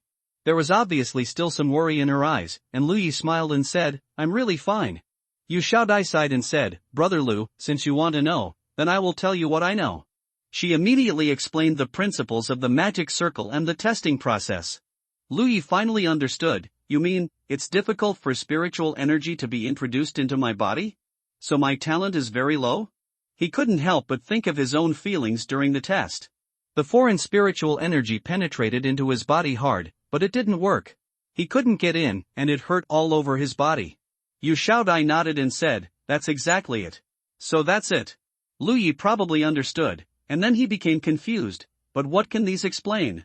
How can we judge a person's talent level from these appearances? Miss Yu, don't get me wrong, I don't care about myself. My talent is low, I just want to know why. Seeing his sworn expression, Yu Xiaodai was a little bit dumbfounded, and patiently explained, "Brother Lu, does he know what methods monks rely on to become stronger?" Lu Yi said, "Taking spiritual pills, swallowing spiritual energy, refining it, and using spiritual stones? That's exactly it." Yu Xiaodai nodded, "But the most important ones are breathing in spiritual energy and using spiritual stones. The other two methods are only auxiliary means.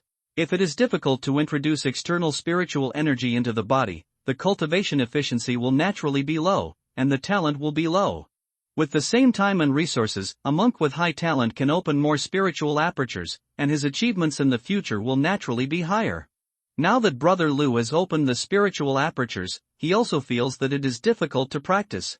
Lu Yi thought of those days when he was in the dark in the mine, taking qi and blood pills every day, and then refining the qi. He felt that he was getting stronger little by little. It didn't seem to be very difficult, but instead he was a little happy. Yu Xiaodai said that monks' cultivation mainly relies on swallowing spiritual energy and spiritual stones, and taking spiritual pills and refining spiritual energy are supplementary methods, but it seems that it's the other way around. He vaguely felt that something was not right, so he said, "Miss Yu, after you opened the first spiritual orifice, how long did it take for the spiritual orifice to be full?" If there was an intuitive comparison, he could judge the efficiency of his practice. He felt that his talent should not be that low. "About 20 days. Yu Xiaodai replied. She did not ask Lu Yi about his situation because she felt that this question would hit him again. If his talent is to be filled up in the first spiritual aperture, even with the help of spiritual pills, it will probably take several months. Even though Lu Yi had saved her before, she was still grateful to Lu Yi. The more she looked at Lu Yi at the moment, the more pitiful she felt. Sure enough, after she said those words, Lu Yi was stunned and repeated in a low voice, "More than 20 days? Yu Xiaodai hurriedly said, "Brother Lu, our situation is different. I was taken away by a disciple of Evil Moon Valley before. She probably wanted to use me to practice some evil magic, so she opened the spiritual orifice for me and gave it to me. By taking one pill of Yunling, I can fill my spiritual aperture in more than 20 days. Is this still the cultivation speed of taking the magic pill?" Looking back at himself, Lu Yi took the cheapest qi and blood pill. It should only take 10 days from the time when the orifice is open to when the spiritual orifice is full, which is faster than Yu Xiaodai. What is this scenario? There are various signs that although his talent is not very high, it is definitely not bad enough. Is it related to the talent tree? The leaves of the talent tree only carry spiritual patterns. How can they help me in practice? But apart from the talent tree, Lu Yi couldn't find any other explanation. He vaguely felt that if this was the case, the talent tree might not be as simple as it seemed. "Miss Yu, I have something to ask you." Lu Yi decided to change the topic to make himself less sad. "Brother Lu, please speak." Yu Xiaodai looked at him formally. Lu Yi thought about his words for a moment and said, "That's it. Right now, one of my orifices is full, and I want to open the second one, but I can't find the right position. How can I solve this problem?" This problem has troubled him for several days. Originally, after the first orifice was full, the second orifice could be opened, but Lu Yi failed to find the specific location of the second orifice after repeated attempts, and instead wasted a lot of spiritual power. Yu Xiaodai undoubtedly had more knowledge than him. Lu Yi could only talk to her, so he naturally wanted to ask for advice. For us monks who have just started to practice, this is indeed a problem. This has nothing to do with our talents and qualifications. The main reason is that our spiritual power is not strong enough yet, so it is difficult to accurately locate the location of the spiritual orifice. If you want to solve it, you can either slowly do it yourself to explore, or to find help from someone with a high level of cultivation. When I opened the second orifice, it was the monk from Evil Moon Valley who helped guide my spiritual power into the second orifice. But who can do this? At least it needs to be in the Cloud River realm. Lu Yi suddenly smiled bitterly when he heard this. Then I'd better explore slowly by myself.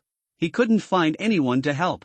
Brother Lu, although the source spirit apertures of monks are all similar, the position of the second aperture is also different due to the different cultivation techniques.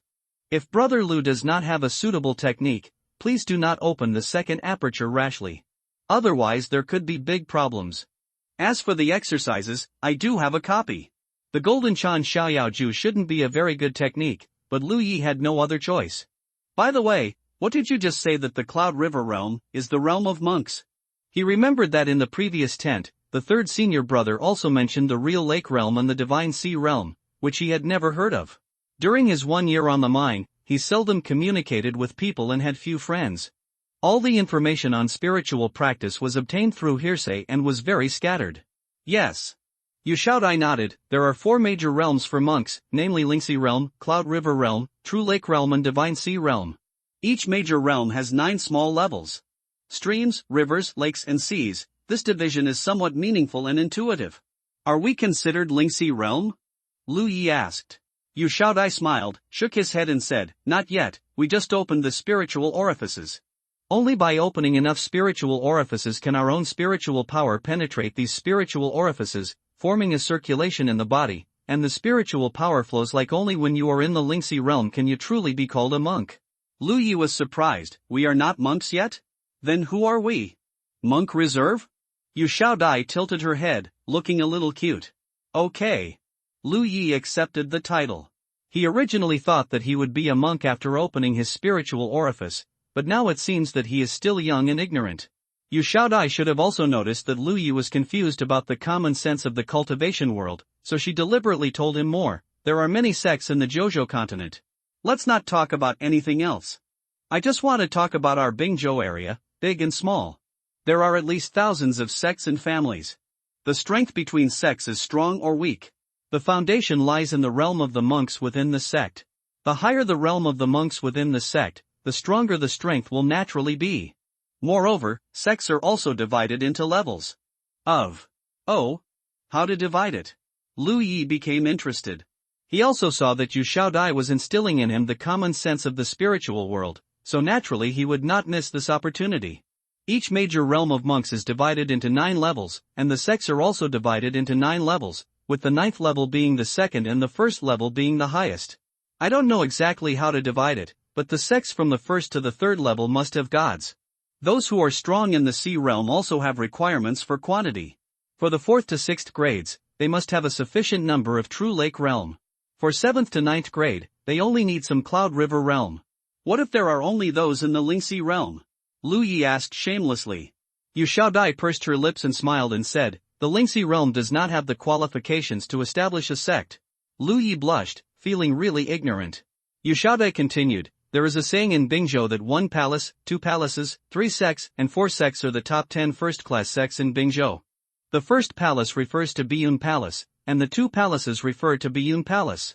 The 3 gates are Sanluo Hall and Yuanhong Hall. The 3 gates are Jingqi Gate, Qingyu Gate, and Rashomon Gate. The 4 sects are Woji Sect, Scarlet Moon Sect, Beixian Sword Sect, and Tianyuan Sect. Haotian Alliance and 10,000 Demon Ridge each have half. There are many Divine Sea Realm monks in each sect. Lu Yi recalled what the 3 senior brothers had told him before. The Qingyu sect's comprehensive strength ranked among the top 5 in Bingzhou. Although he thought this ranking was not low at the time, he did not expect it to be so valuable. You must know that there are thousands of families in Bingzhou, and they can stand out among so many sects and rank among the top 10. This shows that the Qingyu sect is really great. In this attack on Sheiyue Valley, a deputy leader from the Haotian Alliance comes from a righteous family. The deputy leader's surname is Pang? Lu Yi asked casually. I don't know about this. How did Brother Lu hear about it? I overheard it before. Lu Yi didn't explain much. It seems that Xueyue Valley is very powerful. This time, not only Zenkamen but also Kinjiamen attacked Xueyue Valley. 2 of the 10 first-grade sects were dispatched. Yu Shaodai smiled and said, you can't count it that way. Although Xueyue Valley is not weak, it is still far behind the first-grade sections. I estimate that it is at most 5th or 6th grade. Although there are 2 first-grade forces coming this time, not everyone in the first grade is a cultivator with high cultivation. That's true. Lu Yi agreed with this statement. Yu Shaodai said, in addition to the 2 first-grade sects, there are several other sects coming this time. Now that the inspection is almost completed, those who have jade cards will have the opportunity to join those sections. Brother Lu, don't miss this opportunity. Checking qualifications and talents is just a prelude. Being able to join the sects that come this time to practice and learn is the opportunity. This is not to say that these sects lack disciples. First-grade forces such as Zenkamen and Kinjiamen will never lack disciples. However, this way of recruiting people has become a convention. For people like Lu Yi and Yu Shaodai who were rescued, although the world is big, there is no place for them to go. Haotian League has to make some arrangements. It is just a matter of convenience to recruit some of the people with cultivation qualifications. Anyway, there will be no loss, and maybe a few good seedlings can be found. Lu Yi smiled. I am afraid that no sect will be interested in my talent. Think positively about everything. Yu Shaodai comforted, opening the spiritual acupoint is an advantage. There are almost 10 sections.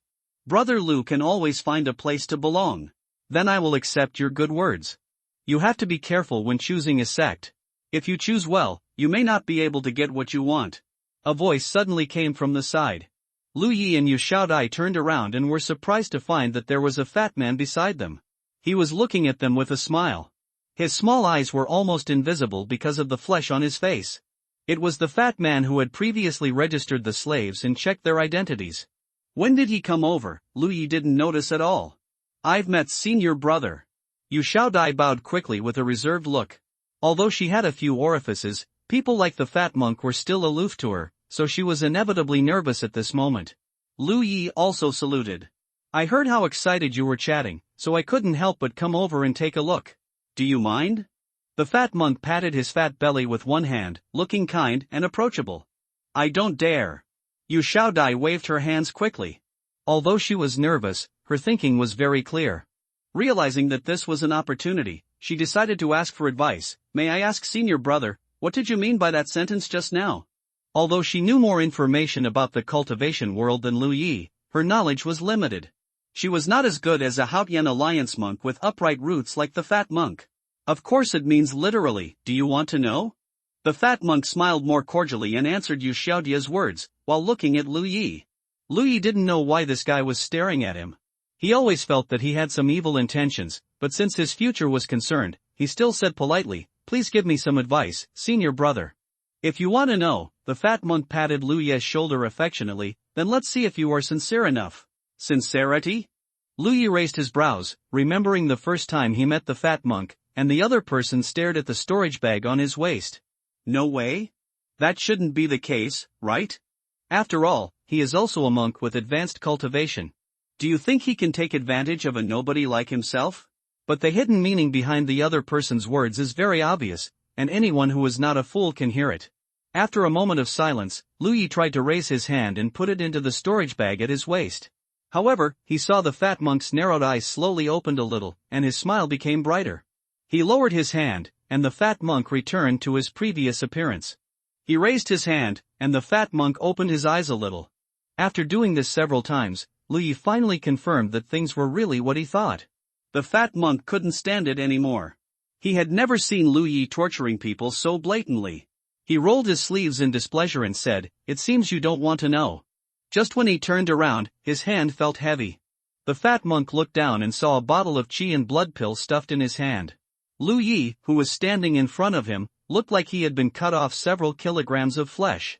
The fat monk couldn't help but twitch the corner of his mouth. Is this your sincerity? What kind of bullshit is this? He came all the way here just for such a bottle of garbage. What does senior brother want? Lu Yi asked. The fat monk really couldn't stand him, so he simply pointed it out, or Louis asked curiously, how can a person as high as senior brother see those ores? The fat monk said, then you don't know. The ores produced by the mines in Xiaoyu Valley are all high quality and very rare. Furthermore, if you want to know the information, you will naturally have to pay a price. You can't do it with me. It's nothing to tell you, we don't have much friendship. That makes sense. Louis nodded in agreement, took a piece of ore from the storage bag, and handed it to the fat monk. The fat monk did not accept it immediately. He narrowed his eyes and shook his head lightly. I can't see your sincerity. Such a big piece. Louis held up the ore as big as a basin. It was the largest piece of ore in the storage bag on his waist. The fat monk hummed a tune and ignored him. Louis couldn't help but clicked his tongue, with a pained expression on his face. He put the ore in his hand at his feet and took out another piece of ore from the storage bag. He has been mining in the mine for more than a year and has some understanding of these ores. Although he does not know the specific value, he can find it easily and must be of low value. The two pieces of ore he took out look large, but in fact it was not uncommon when he was mining, and it was the type that was relatively easy to find. There are not many ores in Zhou Cheng's storage bag, only about 5 or 6 pieces, and most of them are common ores. On the contrary, it is the storage bag of Manager Yang. It contains not only a large number of ores, but also many rare items. The second piece of ore was taken out, and the fat monk had a smile on his face. Boy, don't think I'm taking advantage of you. I think you are more compatible, so I came here to give you a few words. He is somewhat well known in the state's spiritual practice circles, but others want me to give them advice, but I'm too lazy to respond. On the side, Yu Shaodai saw these two people acting like this in broad daylight, but the fat monk kept claiming that he was a member of the Zhengqi sect, and felt something in his heart was broken. Louis also couldn't bear it. Are you from the Zhengqi sect? Where is your righteousness? While he was talking, he had already taken out the third piece of ore. Pang Penghai's eyes were still narrowed, and it was obvious that he still couldn't see the sincerity. The corners of Lu Ye's eyes twitched, and he wanted to open his eyelids so that he could see more clearly. But he was definitely no match for him, so he took out the fourth piece. This time he chose a precious piece of yuan magnetic ore. Pang Penghai twitched his brows and kept a smile on his face. Louis clapped his hands and pointed at the 4 ores on the ground. Is your sincerity not enough? Pang Dehai smiled but said nothing. Well, there's nothing I can do. Louis sighed, and under the stunned gaze of Pang Dehai and Yu Shaodai, he squatted down, put the first piece of ore he took out into the storage bag, and then looked up at Pang Dehai. Is it enough? Pang Dehai's eyes were completely open, and he looked at Louis in shock. His heart was in a mess. Yu Shaodai was also shocked by Louis's coquettish operation, and didn't understand what this big brother Lu meant. Louis took back the second piece of ore, and looked up and asked Pang Dehai, is it enough? Pang Dehai seemed to want to curse, but he held back the words when they came to his lips, trying to maintain the demeanor of a master, but his expression was already a little exasperated. Louis's claws had already grabbed the third piece of ore, and one hand pressed his arm. Louis looked up and saw Pang Dehai looking at him with gritted teeth. Enough, enough. After a while. You're quite interesting. Pang Penghai had already collected the 2 pieces of ore. Yu Shaodai stood aside in fear, seeing that instead of being angry, he was smiling happily. She really couldn't understand what this senior brother was thinking. Having seen enough sincerity, Pang Penghai said bluntly, practice is a lifelong matter, so in the early stages of practice, it is best for monks to determine the direction of practice based on their attributes or talents. Of course, the talent I am talking about is not the cultivation talent you just tested, was your compatibility with a certain faction. Faction? Louis grasped the key point keenly and was a little confused. Didn't he want to give advice on choosing a sect? What faction was mentioned? Yes, factions. Pang Penghai nodded. There used to be many strange factions in the Kyushu cultivation world, but in the end not many factions survived. There are only 6 main factions, those who specialize in physical cultivation of the physical body, and those who specialize in close combat as soldiers. Of course, there are other small factions that have survived, but it's not common. If you have the opportunity to encounter it in the future, you will naturally know about it. It can be said that these 6 major factions include 99% of the monks in the Kyushu practice world, and they also determine the direction of the monks' practice. If they choose the right direction, their practice will naturally be more effective in the future. For example, if someone is born with divine power and a strong physique, then naturally, you should choose the path of physical cultivation. For example, if someone is born with extremely outstanding talents in magic, then they naturally choose the path of physical cultivation. There are also people who don't like to fight and kill, so they can refine elixirs and save lives. Everyone makes a choice that suits them, so it is very important to determine the faction, otherwise if you want to wield a sword and join Baihua Valley, no one will be able to teach you. Pang Dahai introduced it eloquently, and Lu Yi and Yu Xiaodai nodded. Even Yu Xiaodai had never heard of this information. According to what senior brother said, different sects focus on different factions? Lu Yi vaguely understood what he meant. Did I say that? Pang Panghai was surprised. Senior brother just said that people in Baihua Valley don't teach swordsmanship. You are quite smart. Pang Panghai glanced at Lu Yi approvingly. Unexpectedly, he could infer something just through his own words. Generally speaking, there cannot be only one faction in a sect, or at least 2, 3, as many as 4 or 5 or even more. For example, the 10 first-level sects basically have all the factions. Of course, there are exceptions. The Beixian Sword sect has only one military cultivator faction, and it is the most extreme military cultivator. That kind of thing. When he mentioned the Beixian Sword sect, Pang Panghai couldn't help but twitch the fat on his face, as if he was thinking of some bad memories. He paused and continued, although a sect is composed of several factions, they always have different emphases. In this case, the lower the level of the sect, the more obvious it is, because they do not have too many factions. The energy and resources allow all factions to move forward together. Take Fen Yueshan, who is present this time. They mainly focus on alchemy cultivation and dharma cultivation and external cultivation. The elixirs refined from Fen Yueshan's elixir cultivation can look at the entire army. The states are all well known. People who belong to the 5 elements of fire will undoubtedly have a greater advantage if they want to worship in Fenyue Mountain, because the spiritual power of the fire element is needed when refining elixirs and weapons. When he said the last sentence, he glanced at Lu Yi, and the implication was already obvious. Lu Yi suddenly realized, is this what senior brother said before, to determine a faction based on one's own attributes? Exactly. Pang Panghai nodded. Gold Master is sharp and can take the path of military cultivation, law cultivation, and physical cultivation. Wood Master is vitality, and can take the path of physical cultivation, medical cultivation, law cultivation, alchemy cultivation, and formation cultivation. Water the walking spirit is soft, tolerant of all things, and is not exclusive to all factions. The fire element is violent, and is compatible with other factions except for medical and ghost cultivation. The earth element is thick, and is most suitable for physical cultivation. So what path do you want to take in the future, not only depends on your interests, but also depends on your attributes. There is a saying among ordinary people that men are afraid of entering the wrong line. This is the same in the spiritual world. Everyone has been tested now. Someone will distribute some things to you later. The key is your choice. You must choose carefully which sect you want to join. It is best to determine which factions that sect focuses on. Are there any conflicts between these factions and your profession? I understand. Lu Yi nodded seriously, cupped his fists and said, "Thank you, senior brother." Although Pang Dahai seemed a little greedy for money and took 2 pieces of ore from him, the words he said were indeed unusual and were enough to offset the value of the 2 pieces of ore. Pang Panghai waved his hand. These are common sense things. You have little contact with the outside world, so you don't know. I would also like to ask senior brother, my attribute is mainly fire and auxiliary metal, which sect is better to choose this time? Well, Dahai looked him up and down and smiled. I don't think you have any chance of choosing. Lu Yi's face suddenly turned as dark as the bottom of a pot. Then why did senior brother tell me so much just now? Pang Dahai was overjoyed. I heard that a guy with Yi's talent has emerged, so I came over to have a look.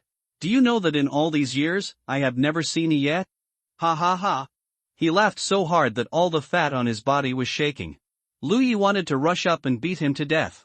I don't know which bastard has spread his talent. It turns out that good deeds never go out and bad deeds spread thousands of miles. Just when Lu Yi was about to lose patience, Pang Dahai suddenly stopped laughing and said to Lu Yi in a low voice, "If I were you, I would lower my expectations to the lowest level and not be indecisive. Then, maybe I could get what I want." After that, he turned his head to look at Yu Xiaodai and said with a smile, "Little girl, is there anything you want me to teach you?" Yu Xiaodai was more than happy to ask, and hurriedly said, "Which sect do you think I should join?" "Do you like fighting?" Pang Dahai asked. Yu Xiaodai shook her head like a rattle. "What girl likes fighting? Then let's go to Baihua Valley." Pang Dahai said, "Most of the people in Baihua Valley are medical practitioners. They don't have to fight in battle, and even if they are captured, they won't be treated too harshly. Baihua Valley, Yu Shaodai was thoughtful and bowed. Thank you, senior brother. Her 5 elements are mainly wood, which is suitable for Baihua Valley.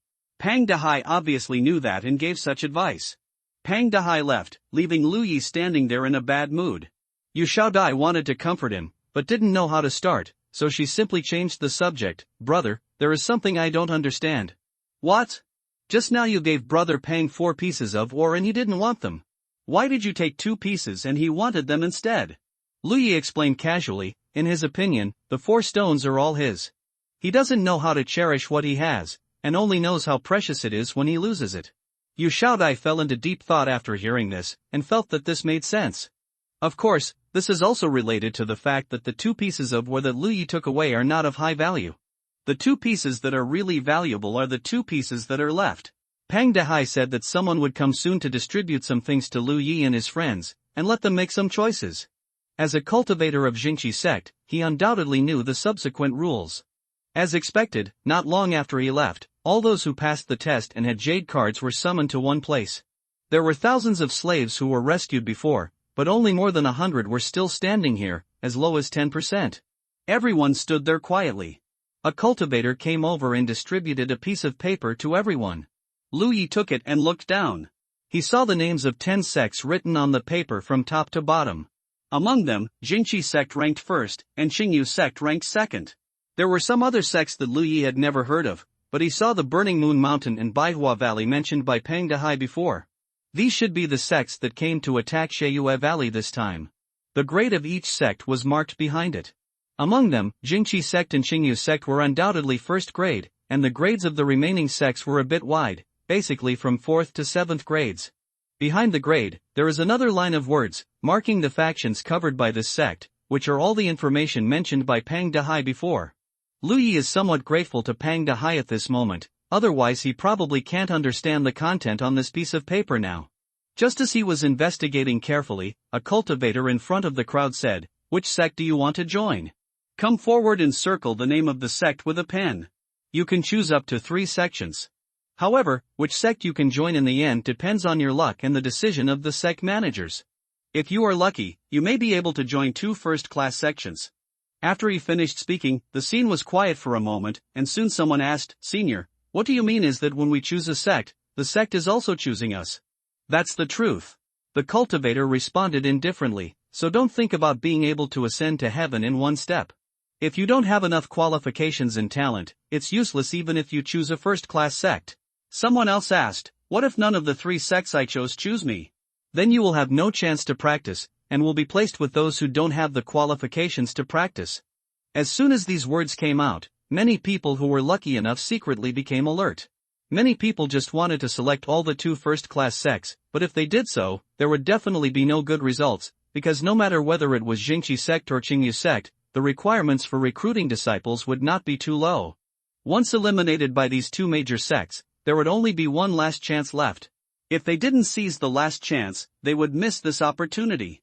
For Lu Yi and his group, being able to join a sect to practice is undoubtedly the best way out, and no one wants to miss it. At this moment, everyone's expressions became cautious. On the contrary, Lu Yi, holding the paper in his hand, listened to the words of the cultivator, and his expression was extremely weird. How did this look like filling out an application? When testing his talent, the 3rd senior brother of Qingyu sect read him the enrollment profile. After the test, the jade card he got was regarded as the test results. Each sect is like a university, and the faction is a major. Now everyone is filling out their applications. There are also first, second, and third choices. Looking at the major sects on the paper, the first 2 are undoubtedly the top prestigious schools, and the 4th and 5th grades are ordinary first-class schools? The 6th and 7th grades are second and third-class schools? Lu Ye's eyes moved down to the end and was shocked. How can there be a fake university here? The last one, the Bishua sect, is actually a 9th-class sect. I didn't notice it just now. The situation is very clear now. The more than 100 people who passed the test need to choose 3 from these sections. Although the task is not difficult, there is actually a secret competition. If too many people from the same sect choose, a group of them will definitely be eliminated. Lu Yi pinched his jade card inside in his heart. His talent is not competitive at all in this matter. But he always has to try. Considering his zodiac sign, the main fire assists gold, Lu Yi gradually made a plan in his mind.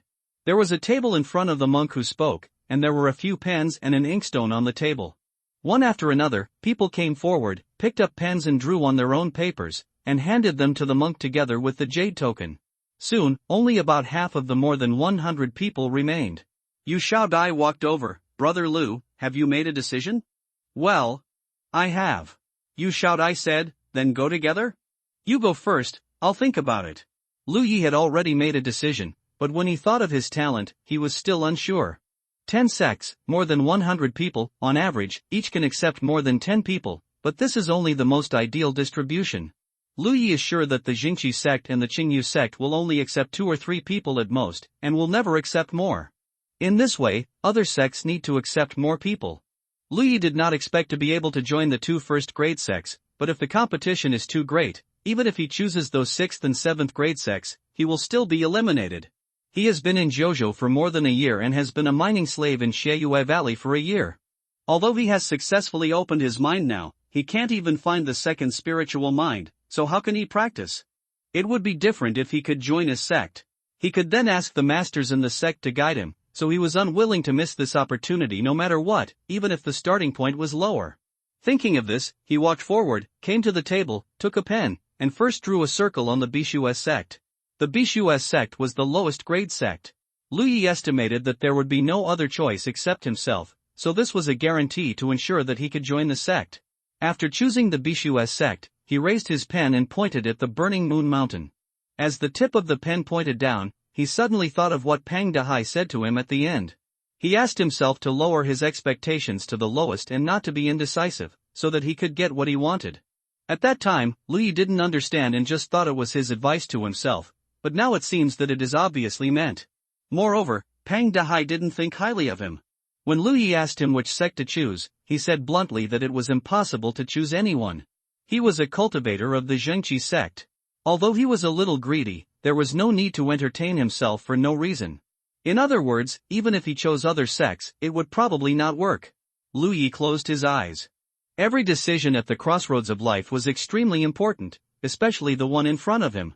He suddenly looked up at the cultivator in front of him and said, "Brother, what if I only choose this sect?"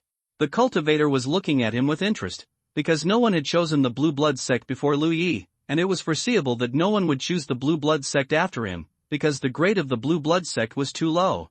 But what the cultivator didn't expect was that Lu Yi not only chose the Blue Blood sect, but also asked him such a question. The cultivator wiped the mustache on the corner of his mouth and grinned, "You will know after you choose."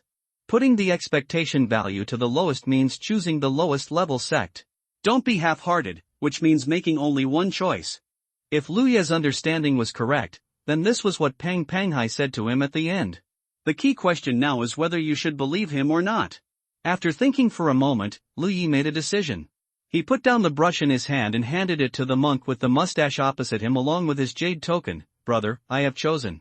The mustachioed brows raised, "Don't you think about it more?" Lu Yi looked down and said, "No need. My talent is so low that it is a bit scary.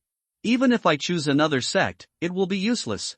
Instead of that, I would rather place my hope on the last Jade Blood sect. There is no need for Pang Panghai to deliberately amuse himself. After all, I have given it to him. 2 pieces of ore. Okay." The mustache nodded, put away Lu Yi's will and jade plaque, and looked down. "So you are the Lu Yi." "My name is Lu Yi, senior brother." Lu Yi's eyes twitched. "I know, Lu Yi." The mustached man looked at him with a smile, biting the middle character very hard. Lu Yi wanted to curse. He already had a nickname before he even started walking around the world. How could he get along in the future? Also, who in the end promoted his talent? After a while, the mustache gathered all the wishes of everyone, soared into the sky, turned into a stream of light, and turned towards the mountainside to the east. There is a group of palaces at that location, which were originally inhabited by the cultivators of the Evil Moon Valley. Now they have become the temporary offices of the Haotian Alliance. Monks are constantly coming in and out, and a large number of confiscated materials are piled up here, waiting for distribution. He kept walking along the road and came directly to the deepest palace. There was a female monk guarding the entrance of the hall. Seeing him arriving, the woman asked, "Has it been dealt with?" The mustache replied, "They are all here. Leave it to me." Your Excellencies are discussing the retreat. I will submit it to you later after they have finished discussing it. Retreating now? Mustached, who was obviously a little surprised. The female monk said, the response from 10,000 Demon Ridge is faster than expected. Several sects are already gathering manpower, so we have to leave here quickly. The mustached man nodded clearly. Although there were many people from the Hautian Alliance this time, this was already regarded as the territory of 10,000 Demon Ridge. Once there was another confrontation, the other side could continuously send more people, and the situation would be unfavorable to our side. Xiaoyu Valley has been destroyed, and a lot of benefits have been obtained. At this time, it is natural to give up when the opportunity arises. Handing the stack of paper to the woman, the mustache quickly left. The female monk waited outside the door for a while before she heard an energetic voice coming from inside, "Send it in." Hearing this, she immediately pushed away the hall.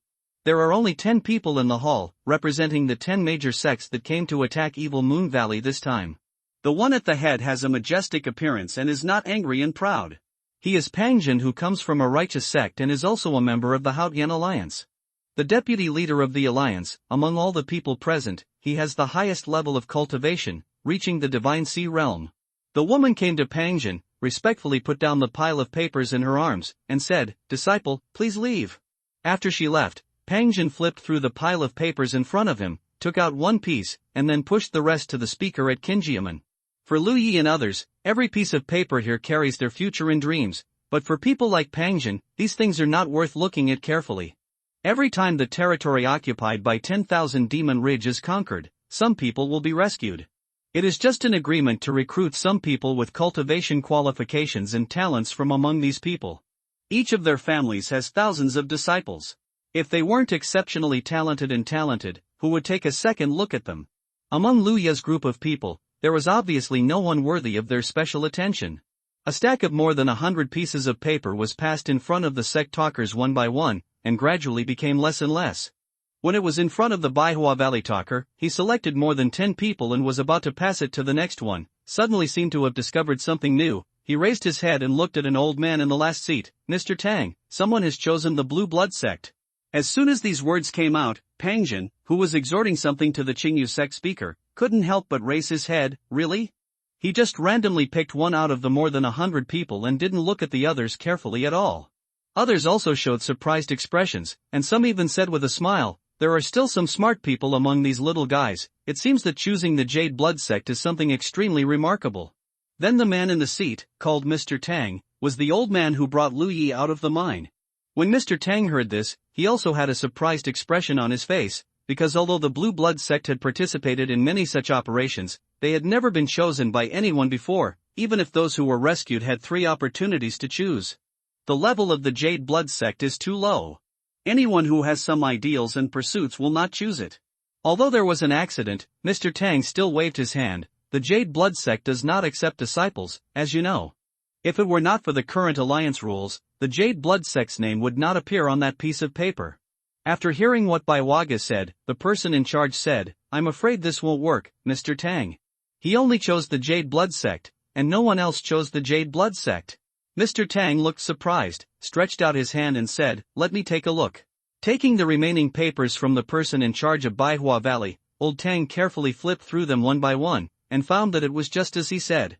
The person who chose the Blue Blood sect only made one choice.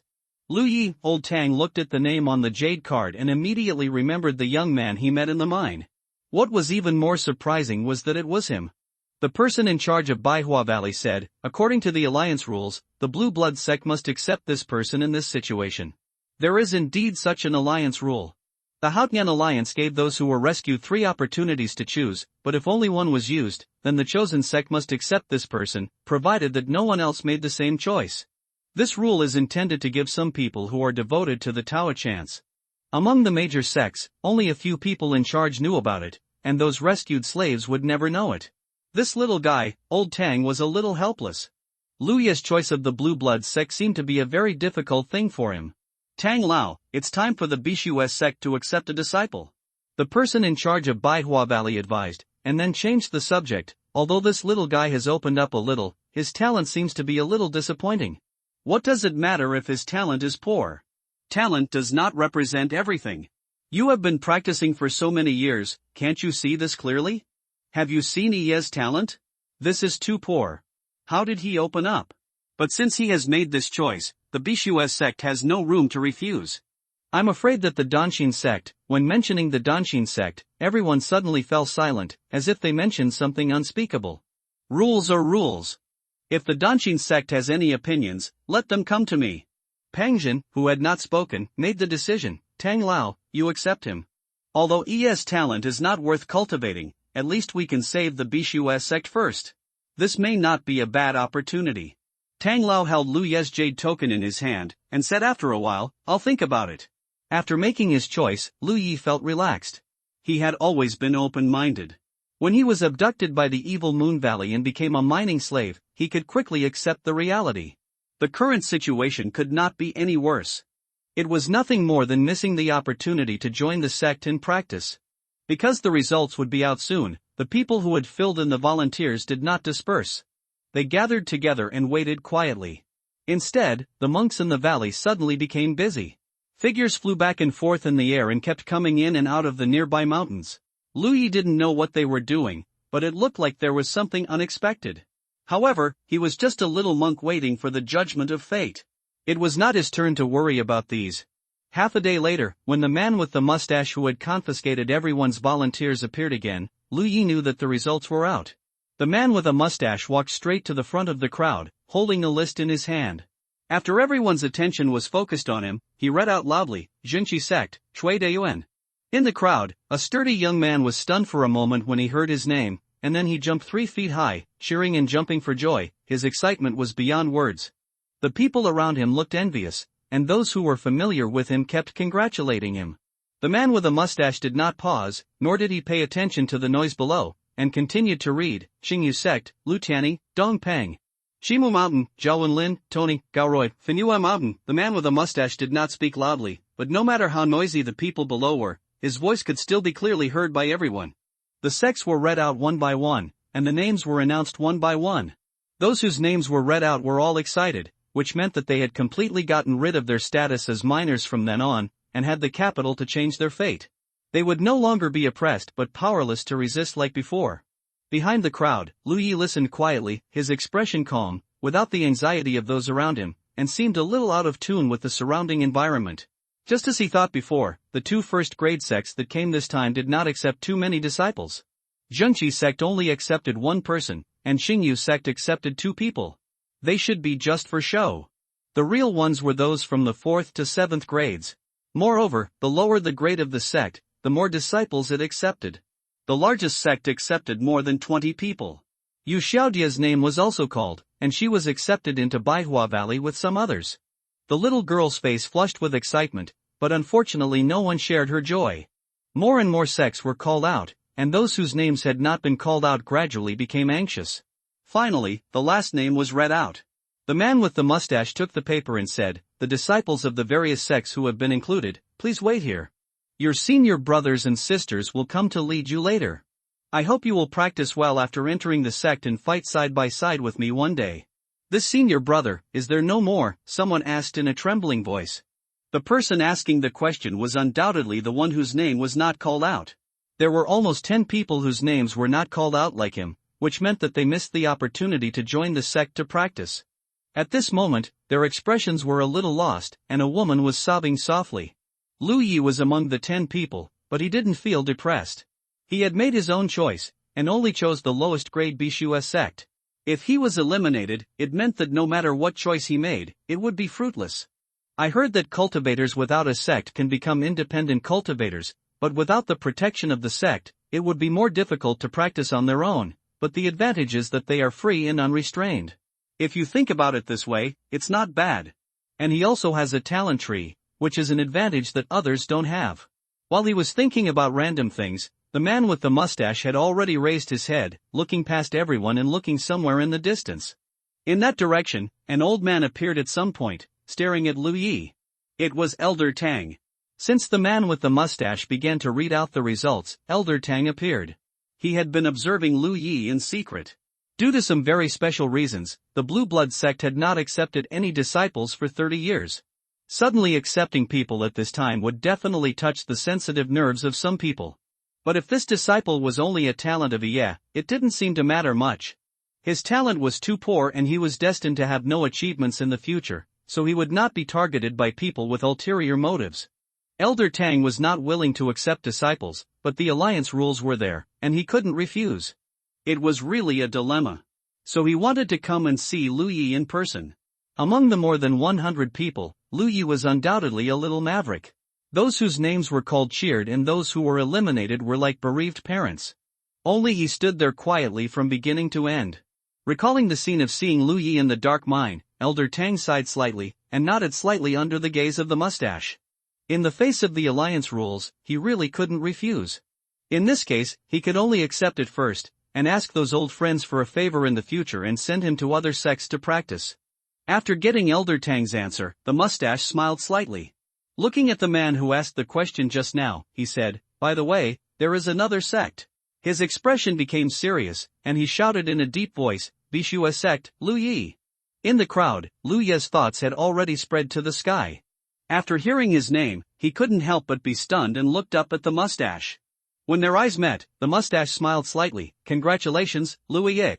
It was endless, and Lu Yi couldn't help but twitch in the corners of his eyes. The mustache said again, "Okay, I'm done reading now. Anyone whose name hasn't been read can follow me. Senior brother." Lu Yi raised his hand and shouted. The mustache turned around and said, "What's the matter?" Lu Yi stared at him. "Dare I ask Senior Brother Gao's name? What is his cultivation level?" The mustache wiped the beard around his mouth and looked at him with interest. "What? Are you trying to beat me?" Lu Yi's face was expressionless. "I don't dare, I just want to remember Senior Brother's kindness today." "Have ambition." The mustachioed man chuckled, "Then listen carefully. I am Leshan, the Zhengxi sect, and my cultivation level is the 7th level of Yunhe. Do you remember it?" Being upright again, Lu Yi nodded, "Remember. Then practice hard, Lu Yi." Leshan led the people whose names were not read out and drifted away. These people were feeling extremely upset at the moment. If he had known this would be the result, he would have chosen the Blue Blood sect. Maybe he could join it. It would be better than nothing now. No one to rely on. Little did they know that if they really chose the Blue Blood sect, even Lu Yi would be eliminated as well. He has not accepted a disciple for 30 years. If it were not for the alliance rules, Mr. Tang would not let go this time. One after another, monks from the sect came to take people, and fewer stayed.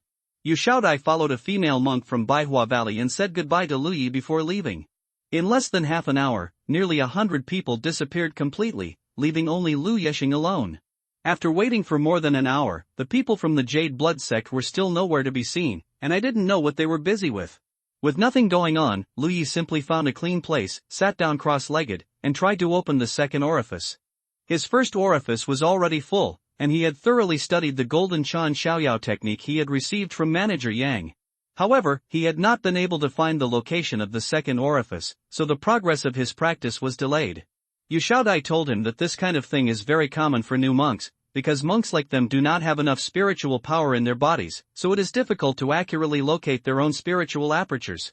There are two ways to solve the problem. One is to slowly explore and try your luck, and the second is to ask monks above the Yunhe realm for guidance. Lu Yi wanted to join the sect largely because of this reason. He groped several times in the mine but could not find the location of the second orifice. If he could join the sect, he could ask the sect's elders for guidance, which would save a lot of trouble. But now the man from the Jade Blood sect never shows up, and he is just idle. At most, he is wasting a little spiritual power. If the blind cat is lucky and encounters a dead mouse, then he will make a profit. More than an hour later, Lu Yi opened his eyes with a rather depressed expression. Luck really had nothing to do with him, and his previous attempt ended in failure again. Fortunately, he had eaten well these days and had nourished himself with qi and blood pills. His body was full of qi and blood, and he had refining some qi and blood to replenish his losses. There are more monks coming and going in the valley. Many monks are gathering in large areas. Looking at the situation, it seems that they are going to evacuate this place? Speaking of which, Manager Yang told him before he died that the Haotian Alliance could not control this place for a long time and would have to evacuate in a month or two at most. This is indeed the case now. So if Manager Yang could kill Lu Yi and hide in the secret passage, he would still have a great chance of escaping. It's a pity that he didn't expect that an ordinary man like Lu Yi would dare to plot against him and lead him to a place shrouded in a magnetic field, making it difficult for him to display his cultivation and die in an unknown manner. Suddenly there was a shout not far away. Lu Yi followed the sound and saw a middle-aged monk floating in mid-air. Spiritual energy surged around his body and something flew out of his palm. The distance was not close, and before Lu Yi could see clearly what it was, a scene that he would never forget appeared. The thing that flew out of the middle-aged monk's palm actually swelled up in the wind, turning into a huge object in the air in a very short time. That is a big ship. A big ship floating in mid-air. The large ship has 3 floors, nearly 100 feet long, and its hull is dark and it is unknown what material it is made of. The shape of the hull is smooth, and some inexplicable objects fixed on the hull give people a sense of splendor. Lu Yi had never seen such a bizarre scene before and couldn't help but be stunned on the spot. There was more than one big ship. After the middle-aged monk used some method to get a big ship, several more big ships appeared one after another. Immediately afterwards, someone shouted, "Every sect, board the ship!" The monks from various major sects who had gathered in one place turned into colorful lights one after another and headed towards the large ships. From a distance, the scene was spectacular. After a brief shock, Lu Ye's heart surged. He has been here for more than a year.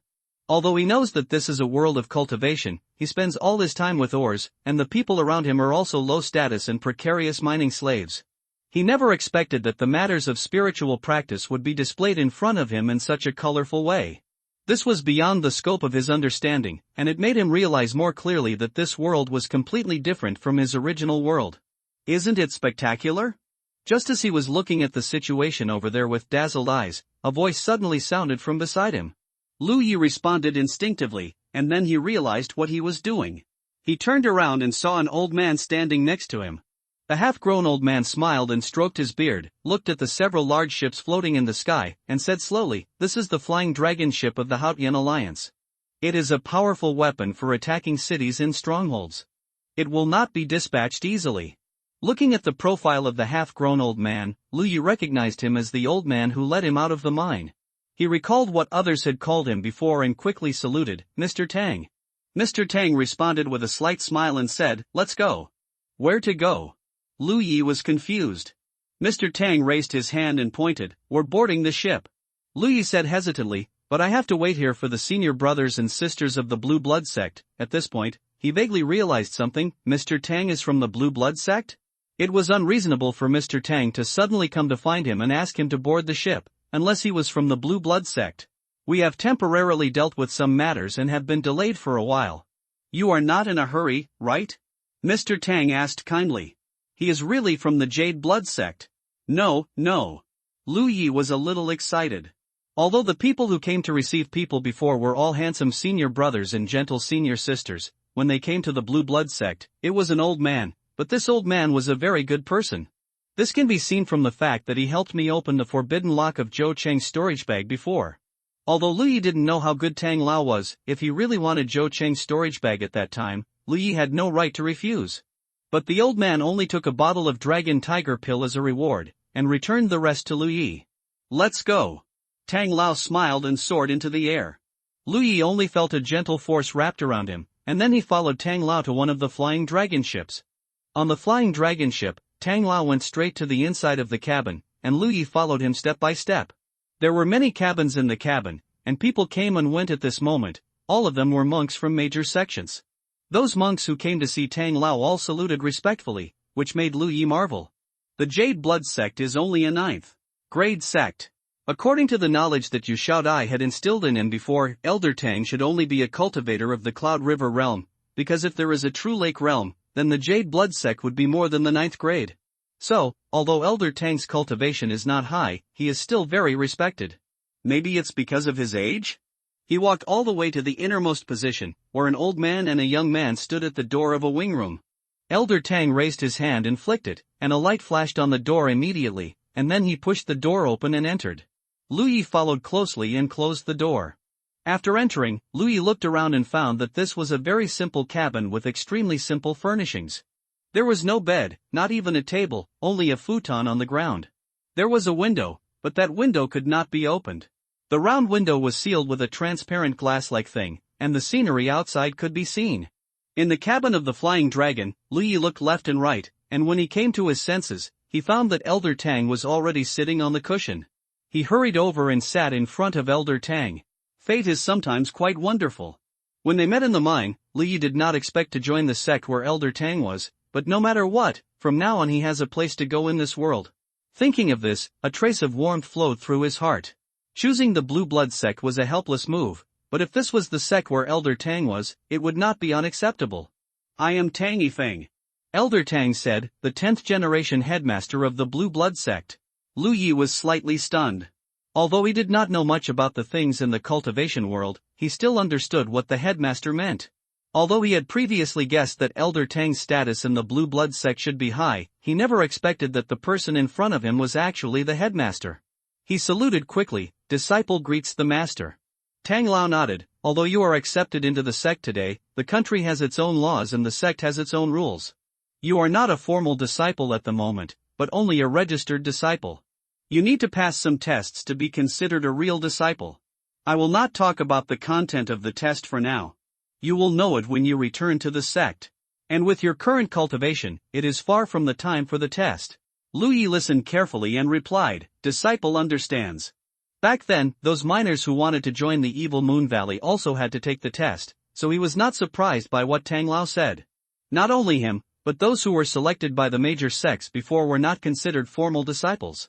Each sect has its own test, which screens the disciple's character, morality, or other aspects.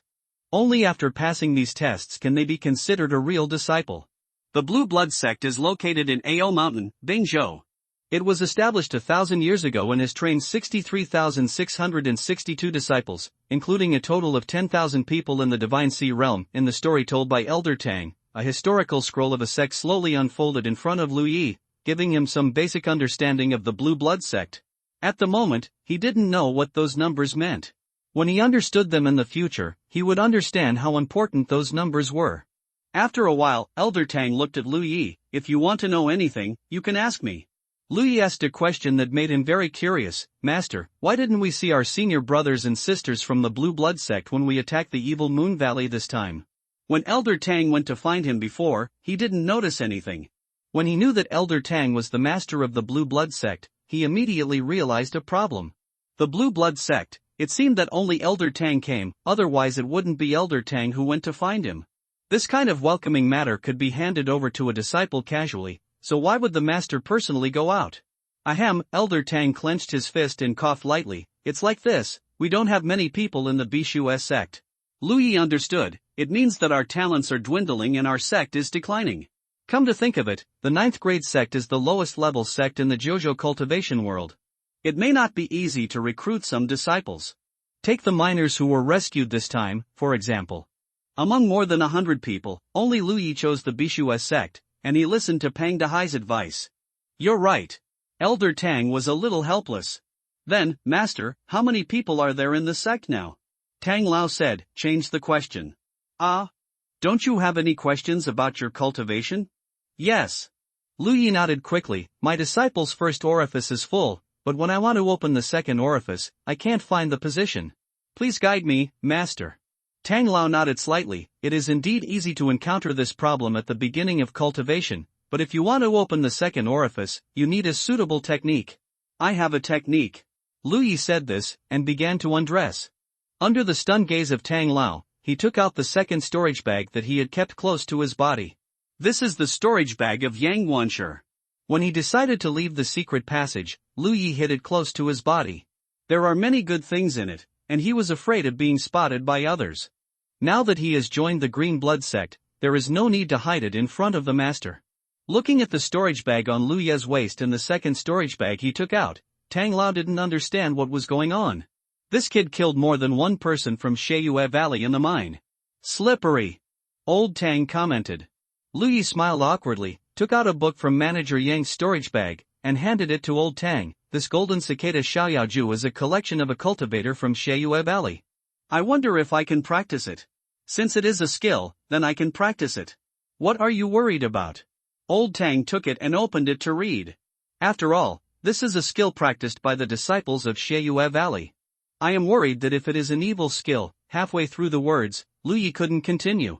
Because some strange sound suddenly came from old Tang, and in this quiet cabin, the sound sounded extremely harsh. Lu Yi couldn't help but twitch his eyes. Old Tang was watching with great joy. The sound became more and more noisy, with ups and downs, and some strange conversations.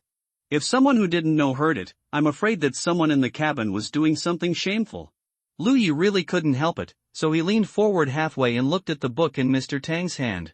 But when Elder Tang activated his spiritual power, the originally rigid characters in the book seemed to come alive. The voice Lu Yi heard came from this book. At this time, he also realized that he had taken the wrong thing. There were 3 books in Manager Yang's storage bag. One was the biographies of sword saints, one was the Golden Cicada Free and Easy Secret, and the other was the one Elder Tang was holding at the moment. He just took it casually, but didn't want to take it out. When he read it before, he only felt that the painting of this book was extraordinary, and the characters on it were lifelike, but he never thought that this book had such a magical place. Was the way he opened it before wrong? Lu Yi was stunned. Just when Lu Yi was shocked, Elder Tang had closed the book in his hand, and suddenly, the picture and sound disappeared. The two looked at each other, and Lu Yi said, "Tang Lao, this book." Tang Lao looked solemn. "This is a dual cultivation technique, which has some merits, but you are still young, so it is not appropriate to touch it too early." "No, master, this is not mine. I seized it from a disciple of the Evil Moon Valley as a trophy." Lu Yi quickly explained. Tang Lao nodded. "That's good. You are still young now, so I will keep this for you first. I will return it to you when you are a little older." Lu Yi felt that this sounded familiar. Tang Lao had already put away the wonderful book, and he didn't see any storage bag on him. Lu Yi didn't know where he had put it. "What about the Golden Cicada Xiaoyaoju?" Mr. Tang broke the silence. Lu Yi quickly took out the Golden Chan Xiaoyaoju from the storage bag and handed it to Mr. Tang. Mr. Tang took it, looked through it, and nodded slightly. It is a very common yellow-level skill. When practiced to perfection, it can open 27 orifices. Lu Yi could understand the 27 orifices mentioned by Mr. Tang. He discovered this when he studied the Golden Cicada Xiaoyaoju before. If this technique is fully practiced, it can open a total of 27 orifices. But Lu Yi was a little confused about the Huangjia he was talking about, and immediately asked about his doubts. Mr. Tang explained, there are 360 spiritual orifices in the human body, which correspond to the will of the great Jotian. There are so many spiritual orifices in the Jojo cultivation world. Different exercises can open different spiritual orifices. Depending on the number of spiritual orifices that can be opened, depending on the number, the skills are also divided into levels. They are divided into the 4 levels of Xianhuang and Heaven. Only the Heaven level skills can open the 360 orifices. The Earth level skills can only open 180 orifices. There are also 81 orifices below. The Xian level skills, he clicked the Golden Chan Xiaoyaoju in his hand. The lowest level is the Huang level skills that only open 27 orifices, and this type of skills has the largest number. After hearing what Mr. Tang said, Lu Yi suddenly realized. Originally, the Golden Chan Xiaoyaoju was just the most rubbish technique in Kyushu. No wonder it was carried around by Manager Yang. Fortunately, he didn't regard this thing as a treasure, otherwise it would really make people laugh. Different levels of skills not only determine the number of spiritual orifices that a cultivator can finally open, but also create a huge gap in strength between monks at the same level. At the same time, the future prospects of monks are also different. The higher the level of cultivation, the stronger the monks will be and the brighter their future will be? Lu Yi asked. This is exactly the truth. Mr. Tang nodded. Do you know why this is? Please ask the master to clarify your doubts. Lu Yi asked humbly. Mr. Tang collected his thoughts for a moment and seemed to be thinking about how to explain it more clearly to Lu Yi. He had not told anyone about these things for many years. After a while, he asked, do you know the divisions of cultivation realms? The 4 realms of Lingxi, Yunhe, Jinhu, and Divine Sea. Lu Yi replied, this was what Yu Xiaodai told him. Then what is Lingxi? Lu Yi recalled what Yu Xiaodai had said to him before, and replied, open enough spiritual orifices so that your spiritual power can flow through these spiritual orifices, forming a circulation around the sky, flowing like a stream. It is a spiritual stream. Territory. Of course. Mr. Tang stretched out his hand to stroke his beard. How many spiritual orifices are enough? This, Lu Yi was a little unable to answer. Mr. Tang smiled slightly and tapped the Golden Cicada Xiaoyaoju in his hand. If you practice this technique, you can reach the first level of Lingxi by opening 9 orifices, the second level by opening 18 orifices, and the third level by opening 27 orifices. Territory. Lu Yi immediately noticed something was wrong. Isn't there a 9th level realm in Lingxi? The Huang level technique can only be practiced to the third level of Lingxi, so it is the lowest level. If you practice the Xian level, you can reach the 6th level of Lingxi. As for the Earth level, you can reach the 9th level of Lingxi. If you practice the Heaven level, you can reach the 9th level of Lingxi. Kung Fu, 12th level? Lu Yi looked surprised. He had never heard of anyone in Lingxi's 12th level. Mr. Tang shook his head with a smile. It's still the 9th floor. Lu Yi was confused and asked, why is this?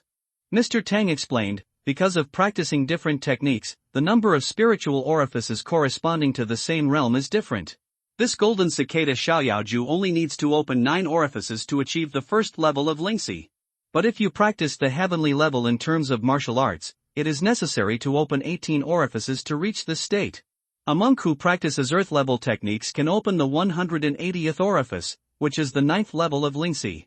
However, a monk who practices heaven level techniques can open 180 orifices, it's just the 6th floor of Lingxi. Lu Yi vaguely understood. What Mr. Tang means is that the higher the level of practice, the more spiritual orifices need to be opened in order to reach the same state? Good. So, the level of cultivation among monks cannot be used as a basis for judging the strength of strength?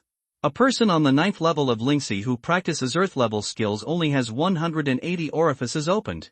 If he meets a person on the 7th level of Lingxi who practices heaven level skills, he will definitely be no match because he has more than 180 orifices opened. Lu Yi immediately understood what Mr. Tang meant by what he said before. If this was the case, then the level of cultivation techniques would be different, and there would often be a big gap in strength at the same level, and even the future would be affected. Headmaster, since the heaven level skills are so good, why doesn't everyone practice the heaven level skills? What's the point of the existence of the earth, Xian, and Huang level skills? Is it possible that the heaven level skills are difficult to obtain? Mr. Tang said with a smile, although heaven level skills are not easy to obtain, as long as you have enough perseverance, even casual cultivators can have the opportunity to obtain them. The reason why everyone does not practice heaven level skills is because everyone has their own limit, the limit of opening the spiritual aperture. The limit of opening the spiritual aperture? At the beginning of practice, it is difficult to open one's spiritual orifices, but as the number of spiritual orifices increases and one's cultivation improves, it will become relatively easy to open one's orifices, eventually reaching a limit. Once this limit is reached, the monk will want to open more spiritual orifices. It's very difficult. Even if there is a good skill in front of him, what can he do? For a monk whose own limit is 180 orifices, it is meaningless to practice heaven level skills, so practice according to your ability. That's it. Lu Yi understood. Moreover, it is actually better to practice Huang Jie Kung Fu at the beginning of practice. Because it's simple? Yes, if you open the 9 orifices of the yellow grade technique, you can become the first level of Lingxi, but if you practice the heaven grade technique, you need to open the 18 orifices. Let the spiritual power penetrate the spiritual orifices as soon as possible and achieve the Lingxi realm, and you can also improve the efficiency of practice earlier. Therefore, whether it is those independent practitioners or those disciples from famous sects, when they first practice, they basically start with the yellow grade technique. After the yellow grade technique is perfected, it is the same to change to other techniques. In fact, when it comes to changing the technique, Elder Tang did not say it completely. Only those independent practitioners who do not have much foundation or disciples of small and insignificant families will start with the yellow grade technique when they practice. Although there is no big hidden danger in changing the technique, it is always troublesome. Those with a little background will choose the Xin grade or D grade, because whether it is the yellow grade Xin grade or D grade, the requirement for the first level of Lingxi is to open the 9 orifices, there is no difference. Only when a cultivator has opened his spiritual orifices to the extreme, and when necessary, will he change to practice the heaven level technique. Those who don't have that ability can only try to break through. But the old man considered that Lu Yi was only a leaf of talent, and he might not be able to open many spiritual orifices in this life, and a yellow level technique was enough for him to use. Of course, old Tang did not say this, and he did not look down on Lu Yi because of this. As the head of a sect, he taught Lu Yi, a registered disciple, carefully and without any impatience. As for the problem that you said before that this technique is evil, Old Tang raised his eyelids and looked at Louis solemnly. Remember, there is no right or wrong in the law, and people are divided into good and evil. No matter what technique it is only used for cultivation. What really determines good and evil is the human heart. There are many evil people in the Hautian League, and there are also many people with high moral character in Wanma Ridge. Disciple, remember. Lu Yi said respectfully. Xin Tian sect has never taught these before? After some exchanges, Mr. Tang discovered that Lu Yi basically knew little about the common sense of cultivation, which was a little strange. Lu Yi couldn't explain the truth, so he could only say, I used to be young and ignorant, with a stubborn personality. Although the elders in the sect gave instructions, the disciples did not listen. Mr. Tang laughed and said, that's okay. You are still young. You just have to practice well in the future. Yes. Mr. Tang raised his hand and stretched out a finger to tap Lu Ye's lower abdomen. Your first orifice is full right now. If you want to open the second orifice, then just feel it calmly. Lu Yi immediately sat upright. Following Mr. Tang's instructions, he immediately noticed that external power invaded his body. It was Mr. Tang's spiritual power, but this spiritual power was very gentle, so it would not cause any harm to Lu Yi. The power flowed through Lu Ye's source spirit aperture and slowly gathered at a location near the source spirit aperture. This location was very familiar to Lu Yi. It was the second spiritual aperture used by Jinchan Xiaoyaoju. He had done it several times before. I couldn't find the exact location even after groping, but Mr. Tang did it easily. This is the benefit of joining a sect and having elders to support you in your practice. It can save you a lot of energy and time in the beginning of your practice. The early period of practice is the most precious time for monks. If you start faster than others at this stage, you will undoubtedly have an advantage in practicing in the future. This is the second spiritual aperture of Jinchan Xiaoyaoju. You can try to guide your own spiritual power into it. Old Tang's voice sounded. Lu Yi acted quickly. The spiritual power filled in the source spirit orifice slowly poured into the second spiritual orifice under his guidance, but he clearly noticed that there was a barrier outside the second spiritual orifice that blocked the infusion of spiritual power.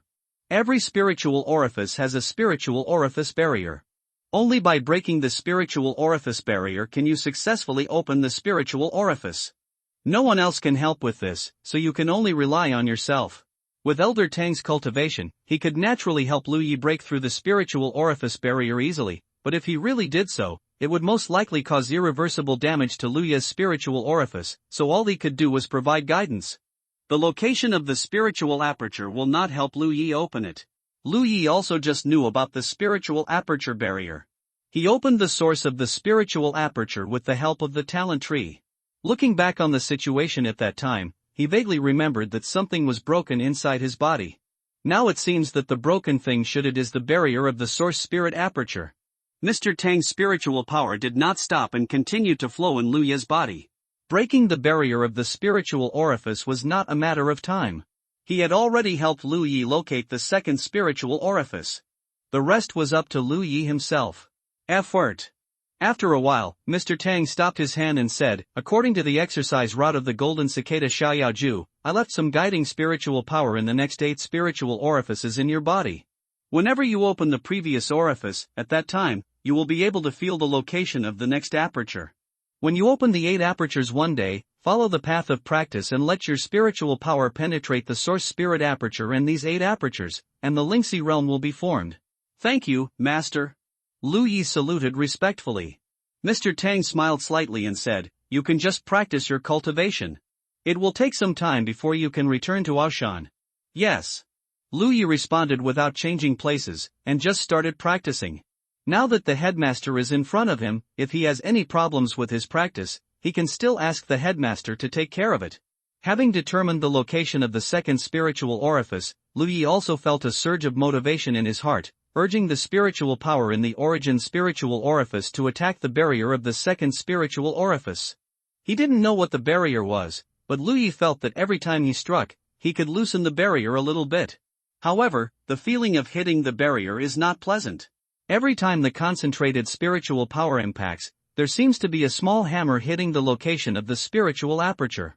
Once or twice was fine, but once more, a slight sense of soreness arose in the second spiritual orifice. Moreover, every time he hits the barrier, he will consume some spiritual energy. Lu Yi finally understands why the master said that in the beginning of practice, it will become relatively easy to gain enlightenment as the cultivation level increases. If the spiritual orifice is compared to a bucket, spiritual power is the water in the bucket. Lu Yi only has one bucket of water at the moment. If he has 2 or 3 buckets of water, there will be more spiritual power available, and the speed of the orifice will naturally be faster. It would be faster, and maybe he could break through the spiritual aperture barrier in one go.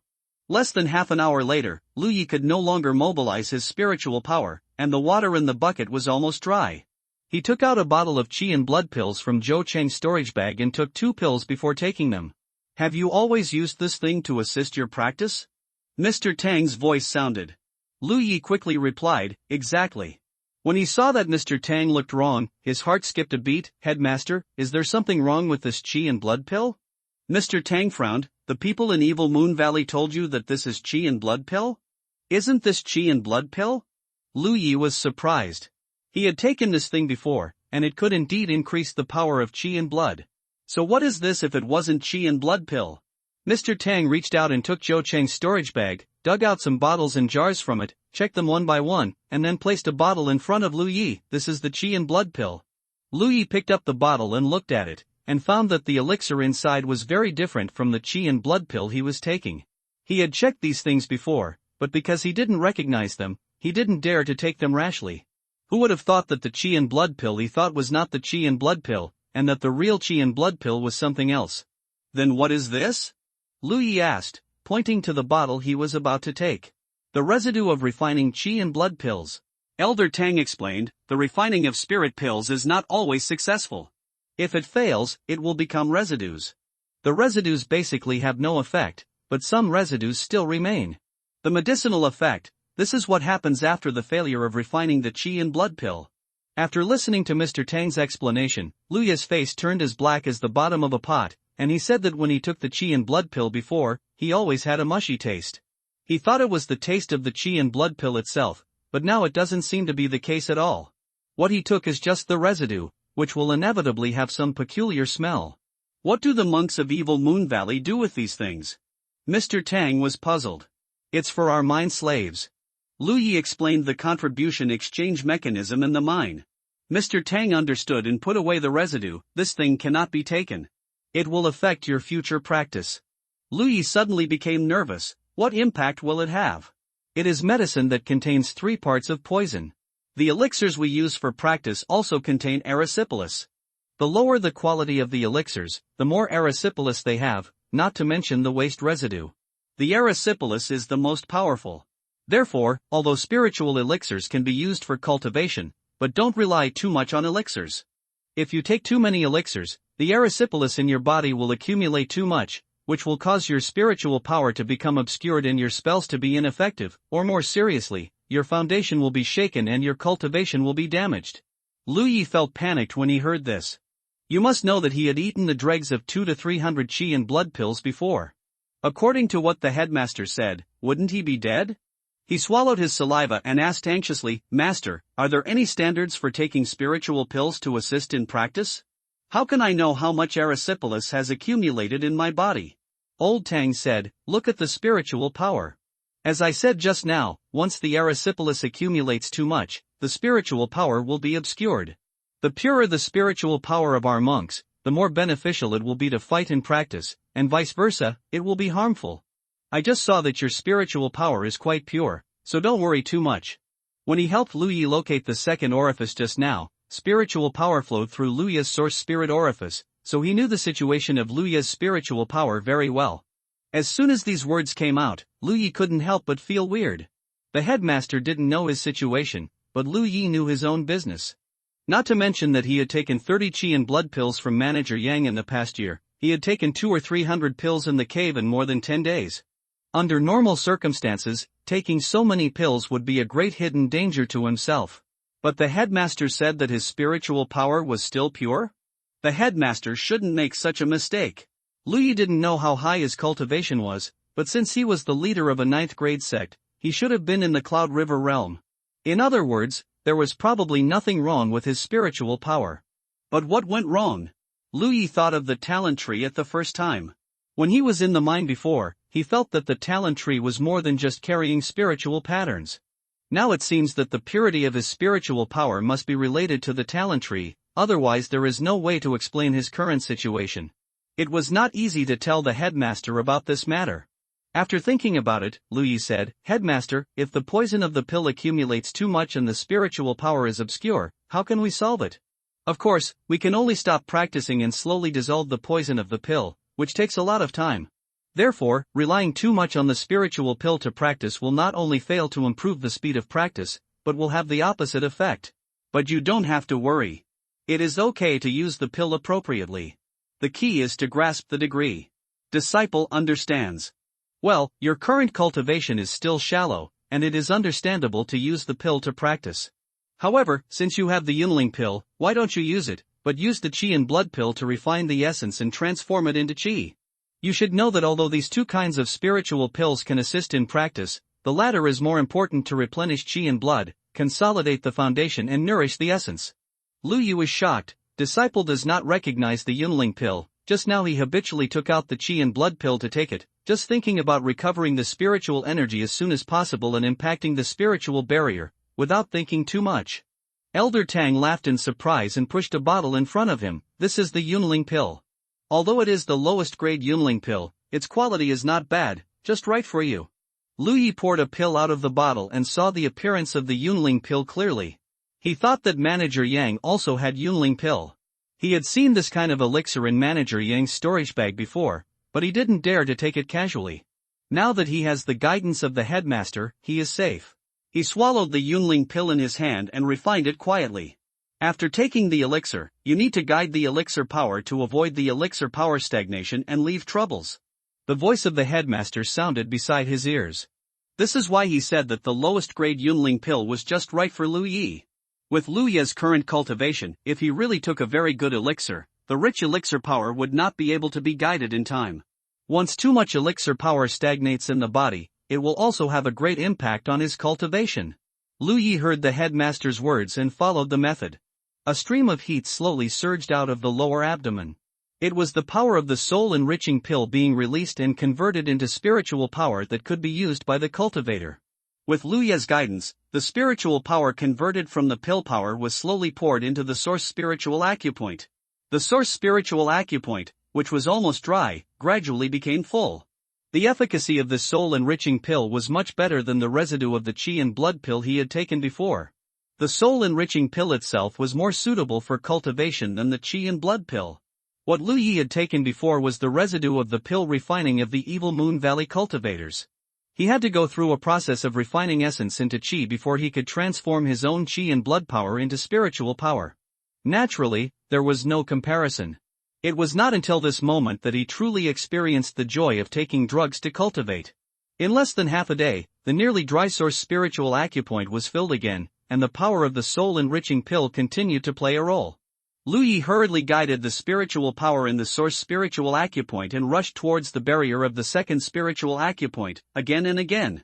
Until a certain moment, he vaguely felt something in his body breaking, and the spiritual power that was blocked suddenly became smooth. Second spiritual orifice, open. The spiritual power that was full of the original spiritual orifice flowed into the second spiritual orifice, and Lu Yi felt physically and mentally comfortable. The effect of the soul-enriching pill was still residual. It was not until a long time later that Lu Yi realized that the effect of the soul-enriching pill was completely consumed. He opened his eyes and was about to report the good news to the headmaster, but the headmaster was no longer in front of him. He left without knowing when. Lu Yi didn't care. The headmaster was the leader of a sect and had his own things to do. Anyway, the headmaster had helped him locate the locations of the next few spiritual orifices. Next, he just needed to follow the steps and practice well. Lu Yi's goal was to open those spiritual orifices as soon as possible, and according to the practice route of the practice method, use spiritual power to penetrate these spiritual orifices and reach the Lingxi realm. Only then would he be considered a truly entry-level cultivator. Intent on testing whether his previous conjecture about the talent tree was correct, Lu Yi did not stop and took another soul-enriching pill. The rich pill power turned into spiritual power, and under Lu Yi's guidance, it filled his spiritual orifice. 2 days later, after consuming almost 6 soul-enriching pills, the second orifice was full. Lu Yi was shocked by this speed. You should know that it took him more than 10 days from the opening of the orifice to the fullness of the first orifice, but now the same progress took only 2 days. The difference is too big. The effect of the soul-enriching pill is certainly not comparable to those residues, even if it is the lowest quality soul-enriching pill. He thought of Yu Xiaodai again. Yu Xiaodai told her at that time that it took more than 20 days from the opening of the orifice to the fullness of the first orifice, and she also took the soul-enriching pill, which was given to her by a cultivator from the evil Moon Valley. In this comparison, Lu Ye's cultivation speed is obviously abnormal.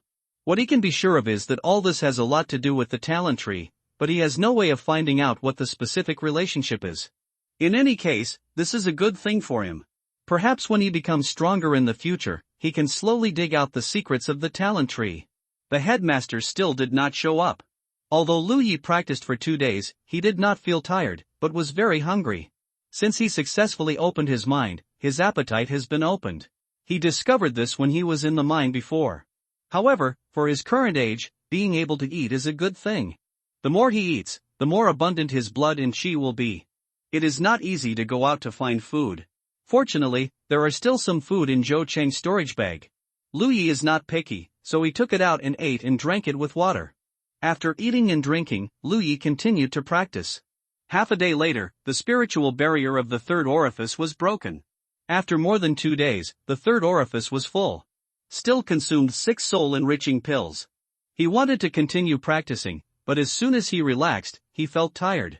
He knew that he had practiced for too long, so he had no choice but to rest. Taking out the bedding from the storage bag, Lu Yi fell asleep and soon fell asleep. Lu Yi was gently awakened by the headmaster. When he opened his eyes, he saw the headmaster standing beside him, and he quickly stood up. Headmaster! Lu Yi rubbed his eyes, patted his face, and immediately became much more awake. It's time to get off the boat, the headmaster said with a smile. More than a dozen sects of the Haotian League evacuated from the Sheiyue Valley together. Now that they have arrived at the territory of the Haotian League, they naturally go back to their own homes. Several sects have already left one after another. Lu Yi packed up the bedding, stuffed it into the storage bag, tidied up his appearance, and followed the headmaster out of the cabin. In a moment, he came to the deck. Someone was waiting. He was a middle-aged man with a majestic appearance and a tall stature. Lu Yi did not recognize this man. After a quick look, he felt that this middle-aged man seemed to have a sense of war. The headmaster stepped forward and said a few words to the man. The man suddenly turned his head and looked at Lu Yi, who was standing next to the headmaster, and said, "It is your good fortune to be able to join the Bishue sect, but you must practice well and don't bring disgrace to the Bishue sect." Lu Yi quickly responded, "Yes." The headmaster clasped his fists and said, "Then I will take my leave first. Please." The middle-aged man stretched out his hand. The headmaster flipped his palm and took out something from somewhere. He threw it casually, and in a flash of light, a double-horse carriage appeared on the deck. The 2 horses pulling the carriage were snow-white and unusually handsome. They snorted lightly and pawed restlessly. Before Lu Yi could see clearly, his figure floated into the carriage involuntarily. It was the headmaster who urged his spiritual power to wrap him up. "Open the formation!" The middle-aged man shouted loudly. With his order, a gap was opened in the protective formation of the flying dragon ship. The strong wind whistled in, blowing the clothes of everyone on the deck. The headmaster and the middle-aged man clasped their fists and greeted each other.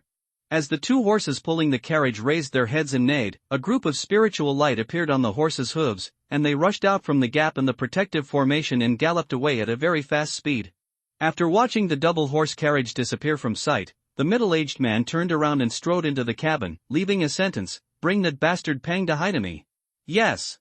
Several monks of the Haotian League took the order, and a gloating smile appeared on their faces. Although they didn't know what junior brother Pang had done to make the deputy leader angry, seeing the deputy leader like this, junior brother Pang would have to lose a few pounds of meat. On the double horse carriage, Lu Yi looked at this and touched that with great interest, his eyes full of surprise. He came to Jojo for more than a year, but it was not until the last few days that he realized that the Jojo he knew was not the true face of this world at all. There were too many things in this world that he could not imagine. For example, the flying dragon boat before, for example, this pair of military carriages, this huge gap in cognition made him feel one thing. This is a world of cultivation. Only by joining the Bishue sect did he have the capital to integrate into this world of cultivation. As his cultivation continued to increase, the the splendor of this world would eventually be revealed bit by bit. Otherwise, if you spend your whole life mining on your veins, how could you see these colorful things? These two horses are not living creatures? Lu Yi stood on the shaft of the car, reached out and touched the butt of the horse in front, and found that he did not feel the flesh and blood, but felt like touching a piece of metal, which was cold. Looking more carefully, he found that these two horses did not have the breath of living creatures, but were too vivid, giving people the illusion of living creatures. The carriage behind him was open, and there was a big umbrella above the carriage. The big umbrella rotated with the wind, and there were lines of spiritual light hanging down like silk threads, blocking the strong wind in the sky. The headmaster sat in the carriage, and smiled when he heard it. This is the creation of the yinshur, used for transportation. Yinshur? Lu Yi was curious. A kind of external cultivator, good at making tools. If you have the chance in the future, you will come into contact with him. Lu Yi did not ask any more questions, and watched with great interest for a while, and then he came to sit in the carriage obediently. The carriage was very spacious, and it was no problem for 3 or 5 people to sit. Of course, he would not be stupid enough to sit side by side with the headmaster. At the very least, he knew how to respect his teacher. He sat on the carriage in front of the headmaster, facing the headmaster. "How was your practice before?" the headmaster asked. "It was going well," Lu Yi replied. Through his previous practice, he confirmed one thing, that is, his practice of taking drugs did not seem to have too many hidden dangers. In the past few days, he took more than 10 soul-enhancing pills and opened the 3rd orifice. Not to mention the efficiency of other people's practice, at least it was impossible for them to take soul pills continuously like him. The situation that the headmaster said that the poison of the pill was accumulated, resulting in the obscurity of spiritual power, did not occur. It may also be that it was not the right time. After all, he only took more than 10 soul-enhancing pills. This needs further observation to be confirmed. He was considering whether to tell the headmaster about his enlightenment. When he was hesitating, he heard the headmaster ask, "Among the 6 cultivations, which one do you want to take?" The so-called 6 cultivations were undoubtedly the information that Pang Dahai had mentioned before. Lu Yi really hadn't thought about this. At the moment, he could be said to have just come into contact with the world of cultivation. He was ignorant of everything. How could he think of determining his future path? So he asked, "What do you think, headmaster?" Tang Lao stroked his beard and said, "You are not strong and have no special talents, so you are not suitable for physical cultivation. Your 5 elements are mainly fire and supplemented by gold. Ghost cultivation and medical cultivation are not suitable. The rest are only military cultivation, magic cultivation and external cultivation." Speaking of external cultivation, in fact, every cultivator knows some methods of external cultivation, so it can be regarded as a supplementary path, and there is no need to specialize. Lu Yi understood. In other words, the only paths suitable for disciples are military cultivation and magic cultivation? That's right. Which path does the headmaster take? Lu Yi asked curiously. Tang Lao laughed. "I am a magic cultivator, you don't have to imitate me. It is a gradual process to determine the path you want to take. You need to ask your heart. I am asking you these questions now just to give you an idea of it, not to ask you to make a choice in a hurry." When you return to Ashan, Lu Yi was listening to the headmaster's teachings, but suddenly the sky and the earth spun, and then a roar and explosion sounded, deafening. As his vision rotated, he saw a ball of flame burning in the air from the corner of his eye. He looked carefully and found that what was burning was actually a double horse carriage. The carriage had been attacked by something unknown and had been torn into pieces. The 2 horses pulling it were also broken into pieces and scattered. Lu Yi shook his head and felt that the burning double horse carriage was exactly the same as the one he had ridden before. He suddenly realized that it was the carriage he and the headmaster had ridden in, but it had been attacked inexplicably. It was not until this moment that he realized that he had been taken away from the carriage by the headmaster and was floating in the air. The headmaster was surrounded by auras that wrapped him in it. He pinched his fingers with one hand and looked around coldly, his face extremely solemn. We were attacked by surprise. Although Lu Ye's head was dizzy, he soon figured out the truth. He couldn't help but get nervous. Now he was just a 3-orifice cultivator, how could he deal with such a scene?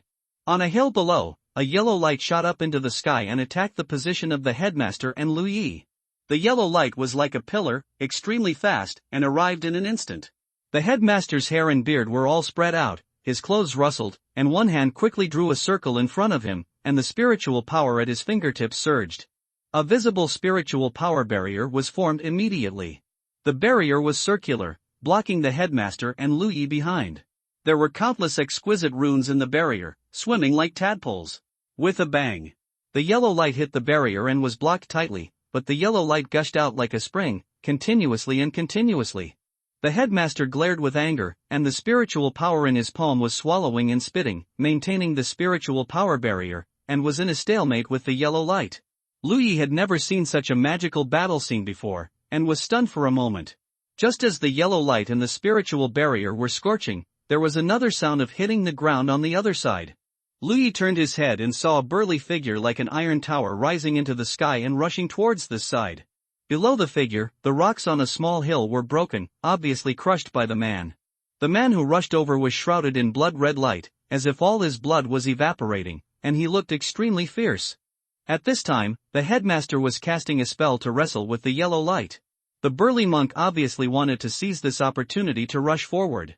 His speed was extremely fast, and he rushed to the headmaster 30 feet in front of him in an instant. The headmaster changed the spell in his hand, and the spiritual barrier that was wrestling with the yellow light immediately deflected a little. The yellow light hit the spiritual barrier, but the smooth barrier changed the trajectory of the impact and turned towards the burly figure who rushed over. The burly figure obviously didn't expect such a thing to happen. When he saw the yellow light rushing over, it was too late to dodge. He could only roar and raise his arms to block in front of him. The next moment, the burly figure was enveloped by the yellow light, and he staggered and his flesh and blood smelled burnt. Seeing this scene, Lu Yi almost couldn't help but shout good. Although he couldn't see the danger of the fight in this short moment with his eyesight, the master's move was quite like a change of fate. It was really a piece of cake and unparalleled. However, he was immediately enveloped by a great horror, and his whole body was cold in an instant, as if even his blood was frozen. Before he could figure out what was going on, the master groaned, and Lu Yi saw a flash of blood in front of his eyes, and the smell of blood rushed into his nostrils. After a while of dizziness, he came back to his senses, looked down, and looked shocked. It was because the headmaster had a foot-long wound on his waist and abdomen. The wound was covered with blood and flesh, and there were traces of green things around the edge of the wound, like maggots crawling on the tarsal bone. He had no idea when the headmaster was injured, and who injured him. At this time, the headmaster summoned his spiritual power and took him to escape in one direction at a very fast speed. The wind was whistling beside his ears. With the headmaster's spiritual power protecting him, Lu Yi was safe. It was not until this moment that he saw clearly how many people attacked the headmaster. One of them was the burly figure he had seen before, and the other was a thin man. He should be the sneak attacker who had just cast a spell and released a yellow light. During the pursuit and raid, he was still casting spells to interfere, but fortunately, he was resolved one by the headmaster. No, there is a third person. Behind the headmaster, there was a shadowy figure chasing him. The figure was like a ghost and could not be seen clearly, but judging from the slender figure, it should be a woman. Every time she appeared, she was closer to the headmaster. He could not escape at this rate. The magic used by the thin man interfered with the headmaster's speed to a great extent. What's more, the headmaster was injured. At this moment, Lu Yi didn't understand that the headmaster was injured by the erratic woman.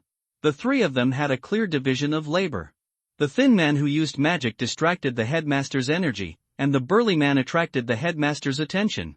The real killer was the woman hiding in the dark. But they seemed to have underestimated the headmaster's strength. The headmaster escaped this carefully arranged attack, and he even had the strength to protect Lu Yi's safety. The situation was obviously not favorable for the headmaster at the moment. If he was alone, he could escape even if he could not defeat the three men. This was the territory of the Haotian League. He only needed to hold on for a while, and someone would come to support him. When he was attacked just now, he had already sent out a message. But he also had to take care of Lu Yi, and he could not exert his full strength at all. If this continued, he would be besieged by the three men in less than a few dozen breaths. When the battle started, Lu Yi would definitely die.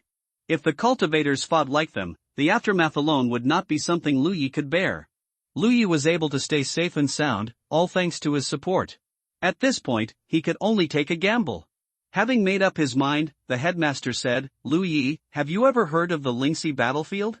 Lu Yi hurriedly said, "No." He didn't know why the headmaster suddenly asked this question while fleeing, but he had indeed never heard of the Lingxi battlefield. He knew too little about this world. There's nothing I can do if I haven't heard of it.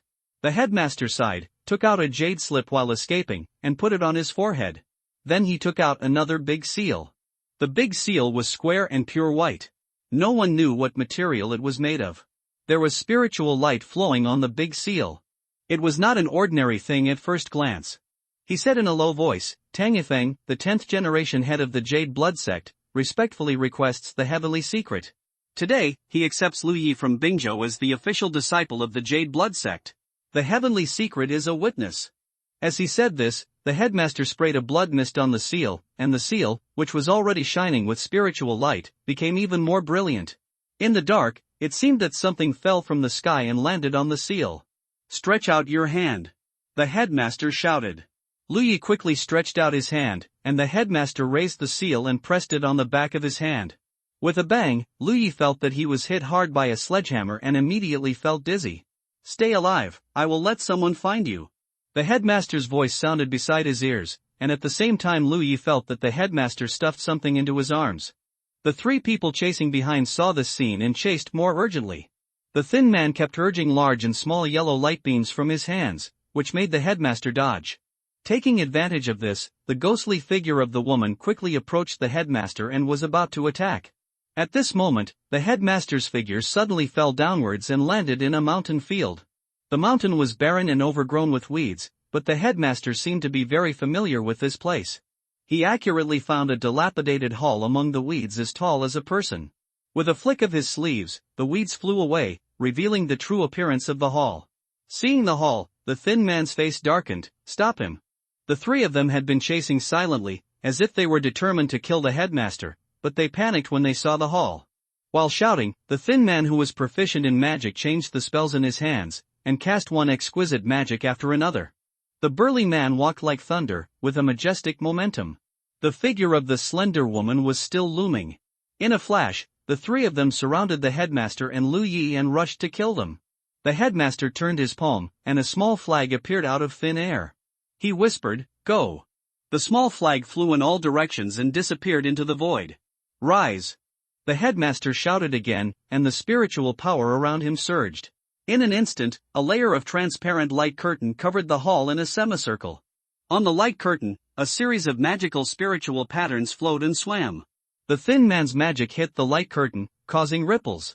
The burly man's figure hit him, and several spiritual patterns on the light curtain were immediately shattered. The looming figure of the woman also revealed her figure. Her face and hands were covered with strange patterns, covering her original appearance, making her look like a ghost. She held a dagger like a spirit snake in her hand, and slashed it fiercely, causing more spiritual patterns to shatter. Formation. The thin man's eyes narrowed. The intelligence did not say that Tang Yifeng was proficient in formation, but seeing the speed of his formation, he had undoubtedly mastered the essence of formation. 3 breaths. The burly man shouted, which meant that the formation could be broken within 3 breaths. After all, this was a formation arranged by the headmaster in a hurry. It was an extremely remarkable achievement to be able to block 3 cultivators of the same level for 3 breaths. When the words fell, the burly man sank into his dantian and punched out slowly. It seemed that the speed was extremely slow, but when the fist punched out, his arm continued to expand and thicken. Inside the magic circle, the headmaster ignored the 3 people outside and took Lu Yi to the center of the dilapidated hall. There was a crystal-like thing that was as tall as a person and as thick as a bucket. "Put your hand on it and activate your spiritual power," the headmaster said in a low voice. Although Lu Yi didn't know the purpose of doing this, he knew that the headmaster would not harm him, so he quickly followed the method. Just as he covered the crystal column with his palm and activated his spiritual power, the figure of the headmaster standing in front of him suddenly began to blur. He couldn't help but feel that he was getting farther and farther away from this world. After entering, find a place to hide immediately, and you must survive. In addition, never tell anyone that you are a disciple of the Jade Blood Sect. The headmaster looked at him with a guilty look in his eyes. Lu Yi opened his mouth to speak, but he couldn't hear his own voice at all. The figure of the headmaster in front of him became more and more blurred, and the whole world became blurred. When he came back to his senses, the headmaster was no longer in front of him, and even his position had changed. Crack! The formation was broken, and the burly man rushed to the headmaster with full momentum and punched out, thinking in his heart, "I succeeded." The next moment, a violent wave of air swept through, and the already dilapidated hall turned into ruins, except for the crystal column. The burly man's eyes suddenly shrank, looking at the headmaster in front of him, whose upper body clothes were torn, with clear muscles, and caught his fist with one hand. His eyes twitched violently. How is it possible? It is well known that Tang Yifeng of the Bishu sect is a magic cultivator, but at this moment, this is not a magic cultivator at all? This is clearly a personal cultivator. And the cultivation level displayed by Tang Yifeng at this moment is definitely not as simple as the intelligence said. Mission failed, the intelligence is wrong, retreat. The thin man who is proficient in magic shouted. The slender woman who had already rushed to the side of the headmaster did not hesitate at all, and her figure retreated quickly. The mission target was gone, and it was obviously not worthwhile to fight with Tang Yifeng to the death. Crack! With a muffled groan, the fist held by the headmaster's palm was crushed and several bones were broken. The burly man was tough and did not scream. However, the next moment, a fist came from an unexpected direction and hit him hard on the chin. The burly man soared into the sky, and golden stars appeared in front of his eyes. You want to leave after stroking the tiger's whiskers? The headmaster lowered his eyes, and as he finished speaking, he appeared in the air and kicked out with a side kick. With a thud, the slender woman who had already hidden her figure and was fleeing to the distance was kicked out and fell to the mountain below with a scream. The headmaster raised his hand again, and a rope-like treasure flew out and rolled towards the thin man. A moment ago in the cabin of the flying dragon ship, Pang Jin sat upright, with a fat figure kneeling in front of him. It was Pang Dahai. This guy pinched his ears with both hands, with a pitiful expression on his face.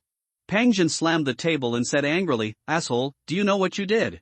Pang Dahai said aggrievedly, "Didn't I just give some advice to Liu Ye and let him choose the Bishu sect of Elder Tang? Then do you know that this is against the alliance rules?" Pang Jin was even more angry. When Pang Dahai gave advice to Liu Yi and Yu Xiaodai, he did not avoid others. Although others did not know what they were talking about, many people saw it. After checking, it was easy to find Pang Dahai. Over the years, Elder Tang has been on many missions with the Haotian Alliance and rescued many enslaved people, but those rescued people with cultivation qualifications and talents rarely choose the Bishu sect when they finally choose a sect, let alone choose it alone. This time there was an exception. Pang Jin felt that something was a bit strange about this matter. Was there someone secretly directing this matter? When he investigated, he found out that it was actually his own family member. What should I do? Uncle, how about you deal with me according to the alliance rules? Pang Dahai looked at Pang Jin, blinking his eyes. You bastard, if it weren't for your mother's sake, I would slap you. Pang Jin raised his hand to slap you while he was talking. Pang Hai couldn't help but shrink his neck, seeing that Pang Jin's slap was not serious. Filmed it and laughed again. Looking at his playful smile, Pang Jin became more and more angry. After being angry for a while, he said, "Fortunately, you still know how to measure. That kid only has one talent, and he won't achieve much in the future. According to Mr. Tang, I will find an opportunity to send him to another sect for training later, and I hope he won't cause any trouble." Pang Hai frowned and said, "Uncle, the Jade Blood sect has not admitted any disciples for 30 years. If we don't accept them anymore, the entire sect will be deposed according to the alliance rules. Mr. Tang and senior sister Shueyuan are both good people, but I can't stand it either." So then I went to point out that Liu Yi. But uncle, what happened back then? Did those people want to suppress the Blue Blood sect to this extent? Don't ask if you shouldn't know. Remember, this pool of water is very deep and it's not something you, the Yunha realm, can interfere with. Don't make your own decisions in the future. Yes. Pang Hai responded quickly, knowing that this disaster was over. Sir Shiran stood up from the ground. Who asked you to stand up? Pang Jin raised his eyes. Plop. Pang Hai knelt down neatly. Pang Jin looked at him angrily and was about to reprimand him a few more words. Suddenly he frowned and looked down at the ring on his thumb. The next moment, his expression changed drastically. He stood up and rushed out in a hurry.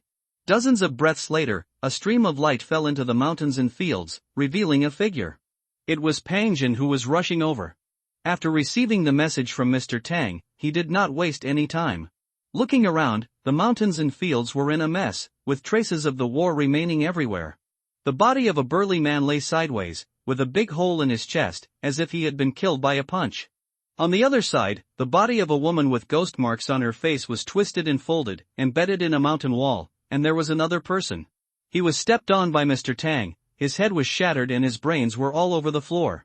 Mr. Tang was naked from the waist up, with waves of energy rolling around his body and steaming spiritual energy. Pang Jin couldn't help but jump at the corner of his eye. A body cultivator, a law cultivator, and a ghost cultivator hid in secret to attack Mr. Tang, but were killed in reverse.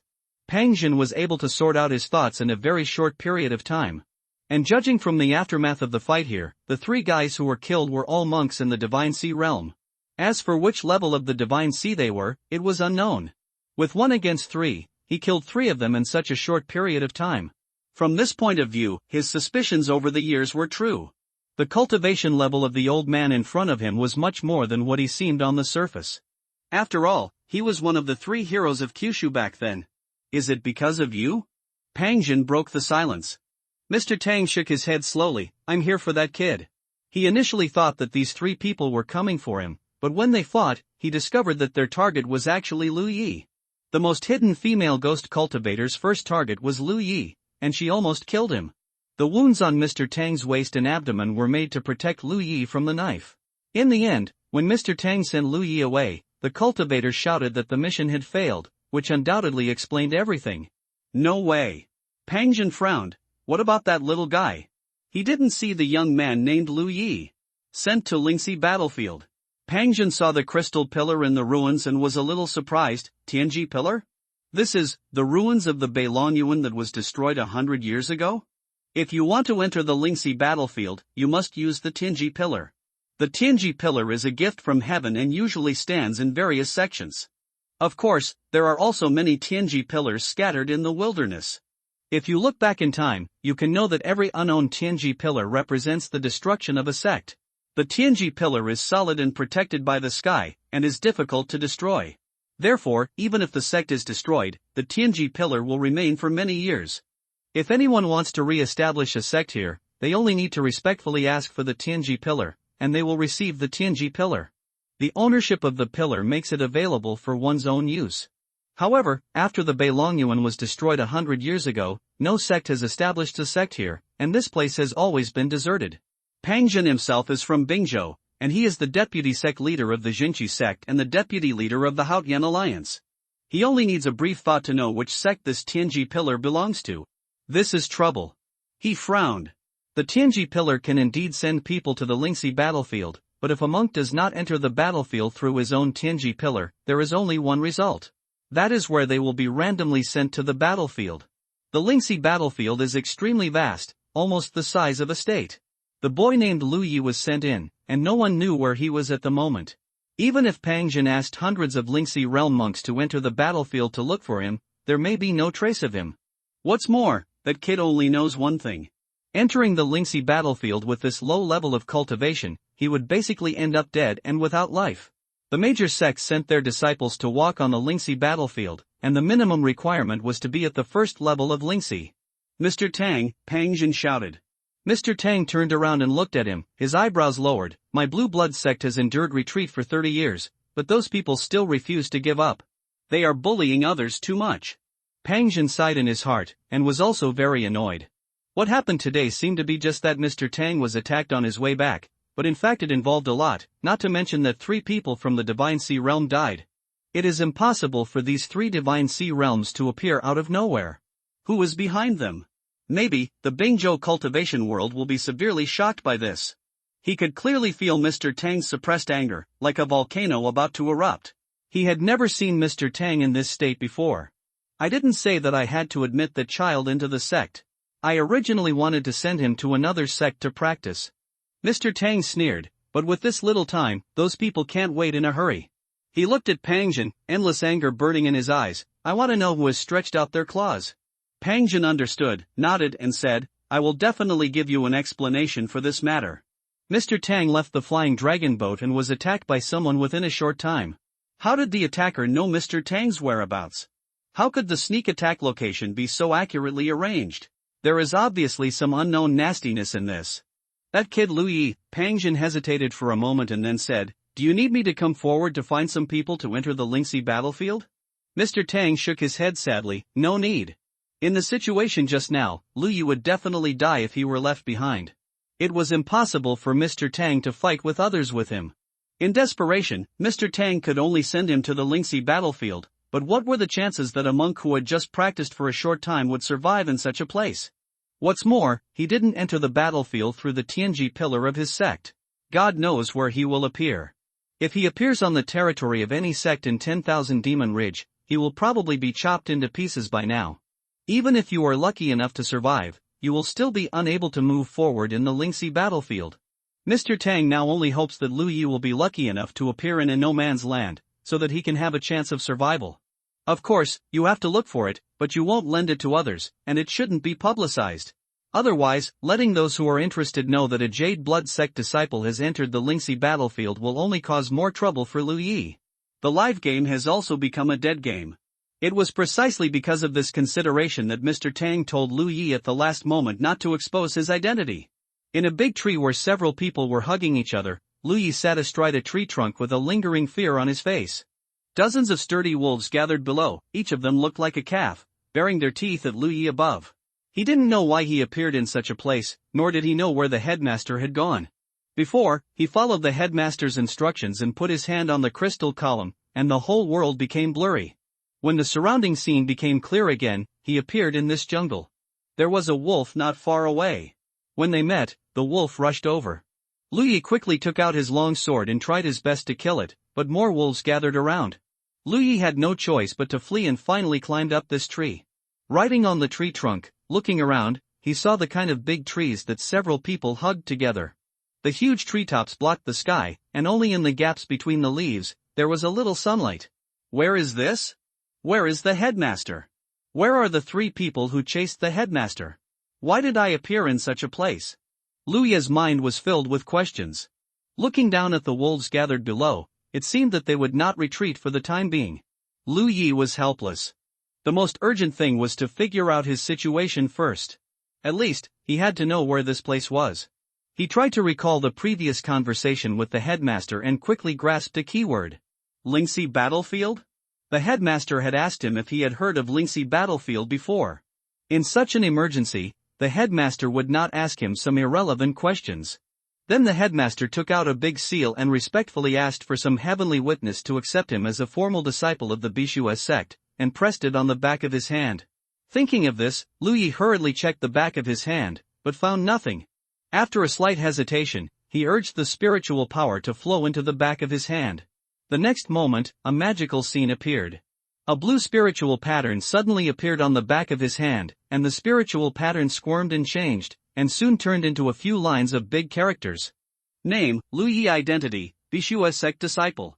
Cultivation, open 3 orifices. Location, Lingxi battlefield. Merits, none.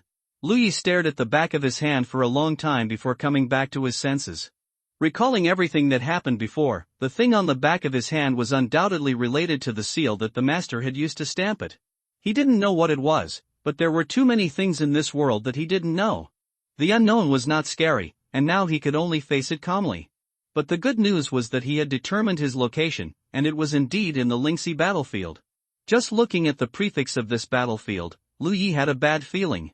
If he was not mistaken, this was a battlefield that only Lingxi realm was qualified to set foot on. He was a little cultivator who had opened 3 orifices, and he was undoubtedly in danger in this unfamiliar place. Just now he only encountered a group of wolves. What if he encountered a group of cultivators? Since it was a battlefield, there must be cultivators.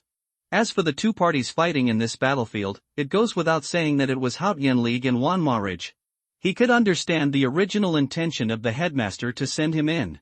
Under the circumstances at that time, the headmaster could not fight with others with him. If he fought by force, he, a little cultivator, would definitely not have a good end. The headmaster sent him in because he was helpless and wanted to find a way out for him in a desperate situation. The headmaster seemed to have stuffed something into his arms before. Thinking of this, Lu Yi hurried to check. He soon found a storage bag. He opened the storage bag and took out several bottles, several stacks of talisman paper, several sets of clothes, and then a jade slip. He checked them one by one. There were only 2 kinds of elixirs in several bottles. One was Qi and Blood Pill, and the other was Yunling Pill. Yunling Pill was the most, with 2 bottles containing about 20 pills, and Qi and Blood Pill was less, with only 1 bottle containing less than 10 pills. As for the talisman paper, he had never seen it before, but he could vaguely guess what it was. Sure enough, after checking, he found that it was a talisman. Among the outer cultivators, there are those who are proficient in drawing talismans. Talismans can assist cultivators in fighting or practicing, but Lu Yi had never been exposed to these before, so he had never seen them. There are many kinds of talismans in the storage bag, including the Vajra talisman for defense, the Fire Snake talisman for attack, the Breath Suppressing talisman for assistance, and the Shadow Bending talisman for hiding whereabouts. The purpose of each talisman was clearly written, for fear that Lu Yi was not clear, and there were more than 30 talismans. Looking at these things, Lu Yi felt a little warm in his heart. There is no doubt that these things were specially prepared for him by the headmaster, because whether it is the elixir or the talisman in front of him, they are only suitable for cultivators of Lu Yi's level, and the headmaster has no use for them at all. Not to mention the clothes, these are obviously suitable for young men. Recalling the days when the headmaster disappeared on the flying dragon ship, Lu Yi understood that it should be during those days that the headmaster collected these things suitable for him from disciples of other sections. Perhaps the headmaster planned to give them to him after returning to Ashan, but encountered that kind of thing halfway, so he gave them to him in advance. These things are undoubtedly a huge fortune for a person who has just started practicing. Not to mention the bottles of elixirs, even the talismans are worth a lot of money. Because he didn't find any talismans in the storage bags of Yang Guanshi and Zhou Chang, it can be seen that talismans should be very valuable, but the headmaster collected more than 30 pieces, all for various purposes. Taking a deep breath, Lu Yi put the things away and picked up the jade slip. If I guessed correctly, this jade slip should be the one that the headmaster took out on the way to escape with him. At that time, the headmaster asked him if he had heard of the Lingxi battlefield. Lu Yi replied that he had not heard of it, so the headmaster took out a jade slip and stuck it on his forehead. It may contain some information that the headmaster wanted to leave for him. At that time, the situation was urgent and the headmaster had no time to explain, so he can only tell him in this way. Lu Yi urged his spiritual power and poured it into the jade slip, but there was no reaction, which puzzled him. After thinking about it, he imitated the headmaster, stuck the jade slip on his forehead, and urged his spiritual power again. At this moment, a lot of information flooded into his mind, shocking him into a trance. After a moment, he put down the jade slip with a complicated expression on his face. The jade slip did contain some information left by the headmaster, about the Lingxi battlefield. Jojo is a world composed of 9 continents, but the Jojo world is not only these 9 continents. In addition to these 9 continents, there are other spaces. Lingxi battlefield is one of them. No one knows where Lingxi battlefield is located in Jojo world. There were cultivators in the Divine Sea realm who wanted to explore this secret, but for countless years, no one got any useful clues, and it ended up in vain. The battle between Haotian League and Wanma Ridge is not only in Jojo world, but the battle in this space battlefield is the most fierce. If you want to enter the Lingxi battlefield, you must use the Tianji pillar, which is the crystal pillar that Lu Yi had seen before. Each sect has one of these things. Even if the sect is destroyed, it will be preserved.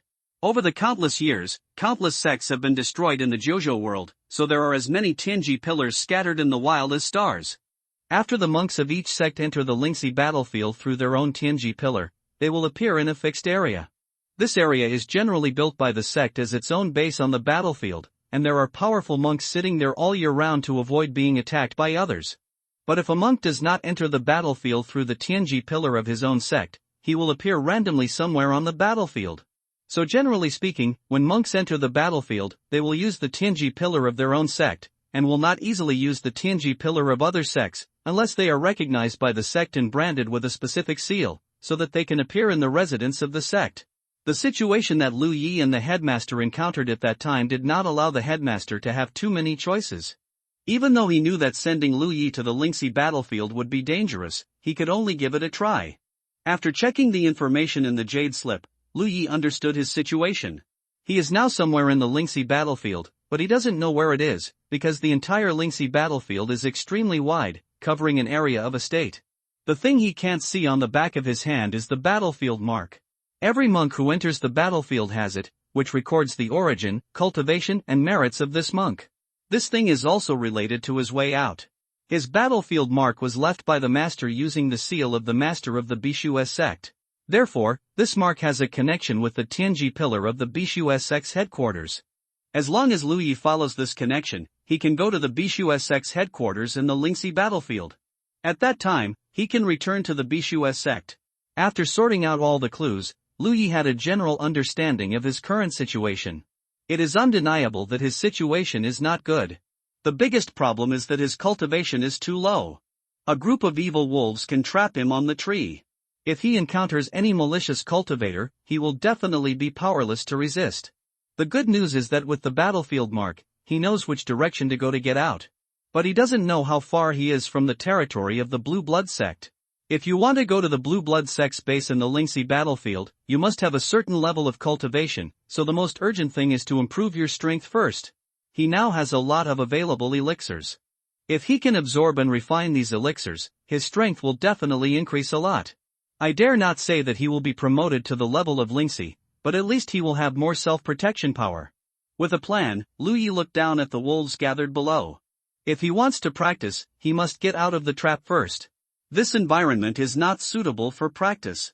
Although these evil wolves can't do anything to him, the noise they make is not small, which can easily attract the attention of others and is a potential danger. After thinking for a while, Lu Yi took out the talisman from the storage bag that the headmaster gave him, picked it up, and pinched out a golden will talisman. Of the more than 30 talismans, only half were for attack, and the others were either for defense or auxiliary. The more than 10 talismans for attack were all fire or gold talismans, which were just right for people like Lu Yi whose 5 elements were mainly fire and gold. The headmaster undoubtedly considered this when collecting these talismans. He did not choose those fire talismans, mainly because Lu Yi suspected that those fire talismans would cause a lot of noise.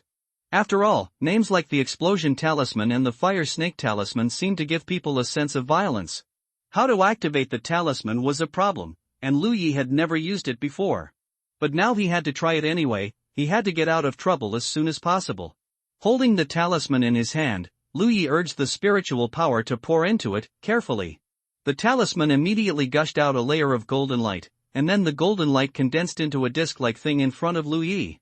The disc was golden, translucent, and the size of a basin, with spiritual patterns flowing in it. Before Lu Yi could react, a golden blade slashed out from the disc. The blade was like a crescent moon and disappeared in an instant. With a muffled sound, Lu Yi looked up and saw a deep cut on a tree not far away that several people could hug. Chi, the translucent golden disc in his hand continuously slashed out crescent-like blades. In an instant, the surrounding trees were in trouble. Branches were cut off and fell down. So that's it. Lu Yi understood, and quickly adjusted the direction of the disc in his hand, aiming at the wolf pack below. Chi. The extremely sharp golden crescent moon broke through the barrier of space and slashed at the wolves gathered in one place, and blood splattered and flesh flew everywhere. Once the calf-like wolf was slashed, it would be cut in half in an instant. The wolves were obviously panicking and dodging in all directions. Lu Yi kept adjusting the direction, trying to let the sharp blade cut towards the most densely populated area of the wolf pack. One wolf after another was killed, and the bloody smell filled the air. After a while, the wolf pack also realized that something was wrong. After a wolf howl was heard not far away, the wolves gathered below quickly fled with their tails between their legs, leaving behind the bodies of more than a dozen wolves. Lu Yi controlled the round plate in his hand and chased the wolves in the direction of their escape for a while, and he was very excited. The talisman was indeed a good thing. A talisman allowed him, a cultivator with 3 orifices, to kill without restraint. The only drawback was that he used the talisman for the first time and did not know how to control the direction and accuracy, otherwise he could kill more. Just as he was thinking this, Lu Yi suddenly felt tired, his heart was pounding, and golden stars appeared in front of his eyes. He swayed and almost fell off the tree trunk. This scared him a lot, and he quickly stabilized his body and gasped for a while. After recovering a little, Lu Yi looked down and found that the translucent golden disc had disappeared, and the talisman in his hand also became dim and the patterns on the talisman were obscure. This talisman could no longer be used, and Lu Yi realized it. But what happened to him just now? After a check, Lu Yi figured out the truth of the matter. The spiritual power in his body was exhausted. The 3 spiritual orifices were empty, and the spiritual power originally stored in them was completely dried up. That's why he felt tired. He quickly took out a soul-enriching pill and stuffed it into his mouth, refining it with all his strength, and it took a while to recover a little. One soul-enriching pill naturally couldn't make him fully recover, and he didn't even wait for the pill power to be completely dissolved before he jumped down from the tree. The bloody smell here was too strong, and it was easy to attract more beasts, so it was better to leave first. As for the accumulated pill power in the body, it was the same to dissolve it while walking, but it was a little less efficient. He also took the time to take out a long sword and cut a few large pieces of wolf meat and stuffed them into the storage bag. After this incident, Lu Yi learned a lesson. When using the talisman, he must not get carried away and must always pay attention to the consumption of his own spiritual power. This time he only killed the wolf. If he encounters any hostile monks next time, he can only wait for death once his spiritual power is exhausted. Half a day later, in a dry and dark cave, Lu Yi sat cross-legged with a cushion under his buttocks. The most abundant thing in the mountains and wilds is caves that can be used as shelter. After Lu Yi's inspection, this should be an unowned cave. Living here, there is no need to worry about being disturbed by a beast returning home. The environment in the cave is average, but now is not the time to pay attention to these things. If nothing unexpected happens, Lu Yi feels that he may have to live here for a while. He had checked the surrounding environment before, and there were no signs of ferocious beasts, but there were many small beasts. This is good news for him. If he is hungry in the future, he can go out hunting at any time and will not starve. In front of Lu Yi, there are a lot of messy things, and he is counting his property. There are 3 storage bags, one from Yang Guanshi, one from Zhou Chang, and one from the headmaster. This thing is not valuable. Anyway, the monks Lu Yi saw basically have one, maybe more. The headmaster did not have it, but the headmaster must have other storage methods, which Lu Yi could not know. There were 25 soul-enriching pills, 20 of which were given to him by the headmaster, and 5 were obtained from the storage bags of Yang Guanshi and Zhou Chang. There were originally 6 pills, but Lu Yi took one after killing the wolf. There were 16 blood chi pills in total, most of which were given to him by the headmaster, and the other half were obtained from the storage bags of Yang Guanshi and Zhou Chang. 8 healing pills. More than 30 pieces of UNC ore of various sizes, and some other ores that Lu Yi couldn't name. A storybook. A volume of Jinshan Xiaoyao Ju. Nearly 30 various spiritual talismans. 5 sets of clothes of various styles. The messy pills that were previously stored in the storage bags of Yang Guanshi and Zhou Chang disappeared. They were probably confiscated by the headmaster when they were practicing on the flying dragon ship. Those bottles of pills should not be good things. For a young cultivator who has only opened 3 orifices, these things are undoubtedly a huge fortune. The ore and talisman are temporarily useless. If he wants to improve his cultivation, he can only rely on the soul-enriching pills and blood chi pills. Lu Yi put the ore and most of the elixirs and talismans into the storage bag given to him by the head teacher, and then kept them close to his body. He then divided the remaining things into 2 parts and put them into the storage bags of Yang Guanshi and Zhou Chang. One part was tied around the waist for easy access at any time, and the other was hidden in the chest for backup. After that, he changed into a set of clean clothes. The clothes he wore before were already torn and bloodstained after the fight with Yang Guanshi. If he had not had no clothes to change, he would have thrown them away long ago. New clothes and new look, Lu Yi felt refreshed. Everything was ready. He took out a soul-enriching pill, stuffed it into his mouth and swallowed it, refining the medicinal effect. A heat flow soon appeared in his lower abdomen. It was the pill power that was dissolving and transforming into Lu Yi's spiritual power, pouring into the spiritual orifice. The spiritual orifice, which was not full at first, gradually filled up. However, Lu Yi soon discovered a strange thing, that is, there were some strange existences beside him. Those existences were invisible and intangible, but omnipresent. Only when Lu Yi calmed down could he feel them. This reminded him of the scene when he was testing his talent level and sitting on the disc array.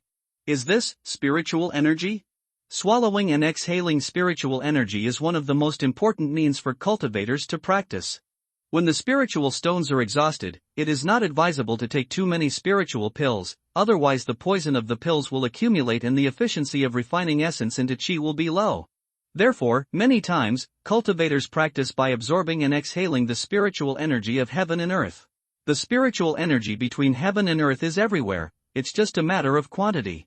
But since Lu Yi opened his orifice, he has only felt the existence of spiritual energy when testing his talent, and that was because there was atomization of spiritual power of spiritual stones on the array. Apart from that, he has never felt any trace of the existence of spiritual energy. Until now. Why did he suddenly feel the existence of spiritual energy? It must not be because of his increased cultivation.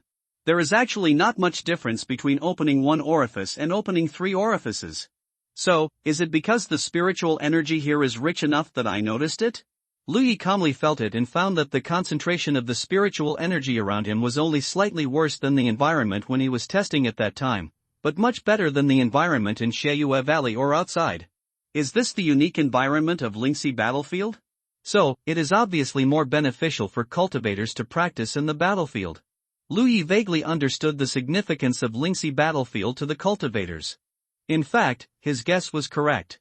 The spiritual energy in Lingxi Battlefield was indeed much richer than the outside world. This was still the wilderness of the battlefield. If Lu Yi could go to the garrisons of the major sects, he would find that the spiritual energy there would only be richer. The higher the grade of the sect, the greater the concentration of spiritual energy, and the faster the cultivator's practice progressed. This is also the reason why new sects have been springing up like mushrooms after rain for so many years, because after establishing a sect, you can get the Tianji pillar, and then you can have a garrison belonging to your own sect in Lingxi Battlefield. Practicing in the garrison is much more efficient than in the outside world. Moreover, the garrisons of the major sects on the battlefield are not only used for cultivation, but also for cultivating spiritual plants and medicines or doing other things. It can be said that the garrisons of each sect on the battlefield are the most important foundation of the sect. At present, Lu Yi does not know much about the situation on the battlefield. He just feels novel after discovering the spiritual energy around him. However, he did not practice by absorbing and exhaling spiritual energy, which is not efficient. Among the several methods of cultivation for cultivators, the most efficient one is undoubtedly taking drugs. One day later, Lu Yi's 3 orifices were full again. He paused for a while, took out the wolf meat he had cut before, roasted it, and ate it whole. Wolf meat is not delicious.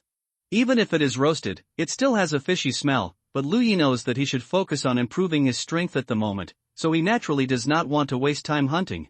He practiced almost non-stop, taking one soul-enriching pill after another. Half a day later, the barrier of the 4 orifices was broken, and 3 days later, the 4 orifices were full. 3 days later, the 5 orifices were full. After 3 days, the 6 orifices were full. The consumption of a large number of qi and blood pills and yunling pills opened Lu Yi's spiritual orifices one by one. After consuming all the yunling pills and qi and blood pills, Lu Yi had opened 8 orifices, and only half a month had passed. In half a month, 5 orifices were opened, basically maintaining the speed of opening 1 orifice every 3 days. Considering the previous 3 orifices, Lu Yi has now become an 8-orifice cultivator, only 1 step away from the first level of Lingxi. Such a cultivation speed is extremely amazing. Lu Yi is not sure about the speed of others' cultivation, but it is definitely impossible to be as fast as himself. Because he swallowed too many spiritual pills in this half-month. At this moment, he finally confirmed one thing, that is, there is really no big hidden danger in his drug cultivation. His spiritual power is still as pure as before, and there is no situation of obscure spiritual power and elixir poison accumulation as the headmaster said before. Qi and blood pills and yunling pills have been consumed, and the barrier of the 9th orifice has not been broken, which makes Lu Yi a little uncomfortable. He tried to inhale and exhale spiritual energy to practice, but found that the efficiency of such practice was extremely low. It was difficult for him to draw the spiritual energy of the outside world into his body. Of course, it was not without effect. Lu Yi estimated that if he practiced here for 3 to 5 months, he might have a chance to break through the spiritual barrier of the 9th orifice. In 3 to 5 months, there are too many variables. Lu Yi needs to achieve the Lingxi realm as soon as possible to barely have the qualifications to survive on the battlefield. He secretly regretted that the headmaster did not help him prepare more spiritual pills. This is what he wanted to do. Generally, for a beginner like Lu Yi, taking a soul-enriching pill every 3 to 5 days is the correct way to practice. When the cultivation level gradually increases, the frequency of taking the soul-enriching pill can be increased. The headmaster prepared 20 pills for him at one time. Counting the ones he already had, it was enough for him to practice for a long time, not to mention some qi and blood pills. Who could have known that he took drugs like eating beans, and consumed all the soul-enriching pills in just half a month? No one in the world practices like this. For cultivators, absorbing and exhaling spiritual energy or using spirit stones is the orthodox and safe way to practice. Beside the afterglow of the bonfire, Lu Yi feasted on a big snake. The snake was a foot long, with thick arms. The snake meat was delicate, white and tender, and it tasted fragrant on the lips and teeth. It has been half a month since his spiritual elixir was exhausted. The results of his practice during this period are naturally not as good as before, but they are better than he expected. Judging from the current progress, he can break through the wall of the ninth spiritual aperture in 1 month. Obstructed. The main reason for this progress was that he discovered one thing. That is, the efficiency of refining qi is faster than breathing in spiritual qi. Where does essence come from? If you don't have the qi and blood pill, you can only eat it. He had noticed it before when he ate the wolf meat. Later, he hunted some other animals and found that the meat from the lynxy battlefield was very nourishing. The larger the beast, the more obvious this situation was. He is not good at inhaling and breathing spiritual energy. Perhaps because of his low talent, it is difficult for him to guide the spiritual energy into his body. But the food he eats is different. As long as he can digest it, it can increase his energy and blood strength. He can then refine the power of his own energy and blood into spiritual power, which can also have the effect of enhancing strength. So in the past half-month, the nearby beasts were in trouble. Lu Yi originally had a huge appetite after awakening, but now that he specializes in refining qi, he eats more and more. This actually caused the beast to disappear for several miles around the cave. Lu Yi also searched for a long time today before he found the big snake. Halfway through eating, the entrance to the cave became dark, and a fishy wind blew towards my face. Lu Yi looked up and saw a huge figure standing at the entrance of the cave, and a low roar came from there. Lu Yi stood up quickly, took out the long sword from the storage bag, held the sword in one hand, and pinched a fire snake talisman in the other hand, secretly boosting his spiritual power. He has lived here for a month and has not met any other monks or powerful beasts. He thought this was a peaceful place, but he did not want to be disturbed by an uninvited guest today. Lu Yi had expected such a situation to happen, so although he was frightened, he quickly made the correct response. This cave is small.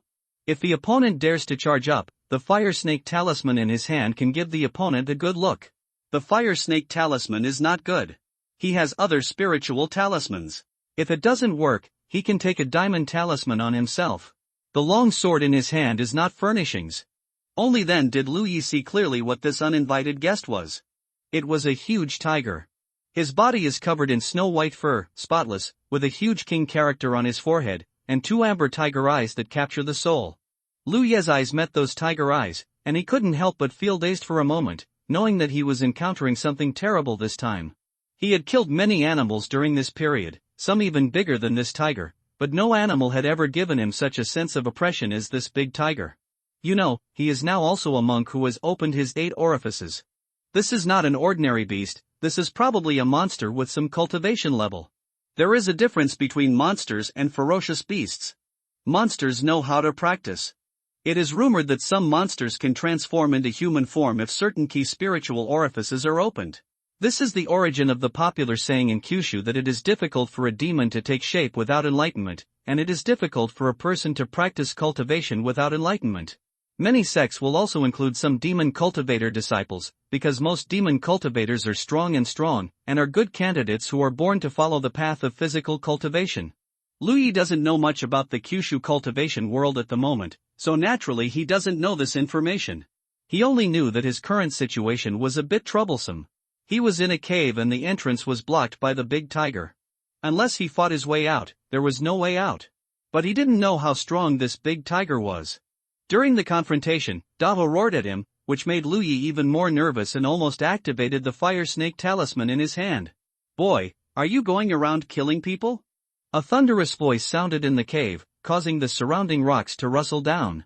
Lu Yi couldn't help but be stunned for a moment, looking at the big tiger in astonishment. "It's me, the king, who is talking, a rare and strange brat." As if he saw Lu Yi's doubts, the big tiger said again.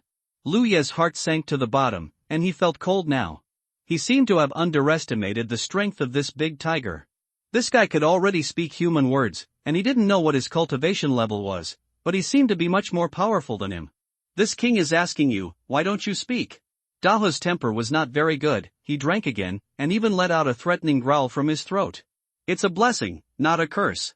It's a curse that cannot be avoided." Lu Yi could only bite the bullet and push back. "It's not me." The big tiger raised its claws and slapped the ground angrily. The ground seemed to shake. "Who else could it be but you? You are the only human being within 30 miles. It walked back and forth at the entrance of the cave, but its tiger eyes kept staring. Lu Yi persisted. "This is my king's territory. Without my permission, you dare to slaughter my food wantonly. It seems that you don't want to live anymore." Lu Yi's scalp was numb, and he suddenly felt that life and death were only on a thin line. But he understood why the big tiger came to his door. This place was its territory, and the animals he killed were all food in its territory.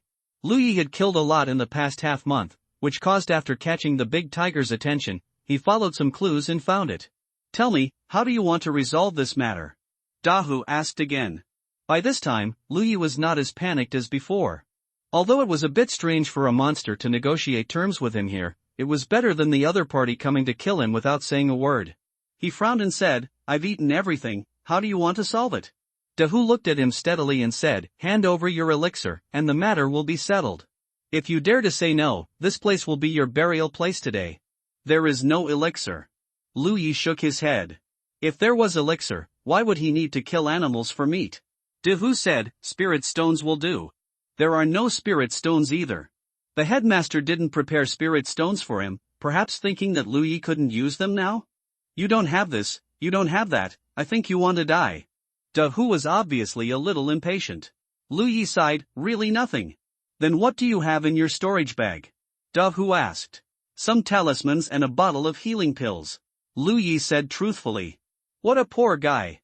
Dahu couldn't help but sneer, give me the healing pills, and the matter will be settled. What do you want the healing pills for? Lu Yi's expression was a little strange.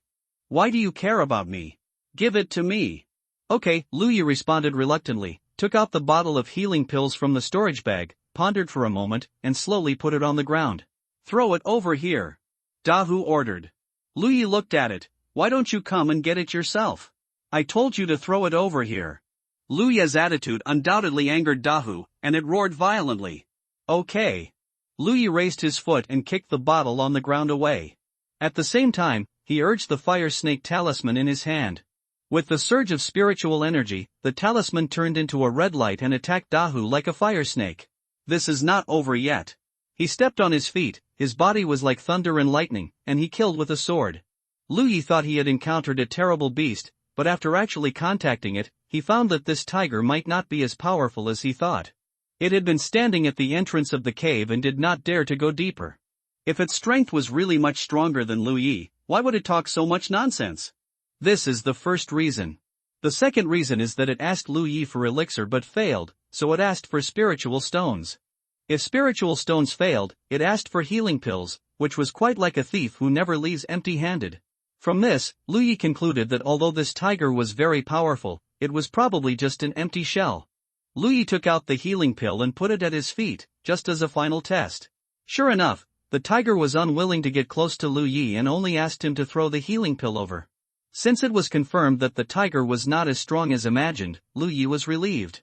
What he had to do now was very simple, kill the tiger and eat meat. It is undeniable that this is a demon beast with cultivation.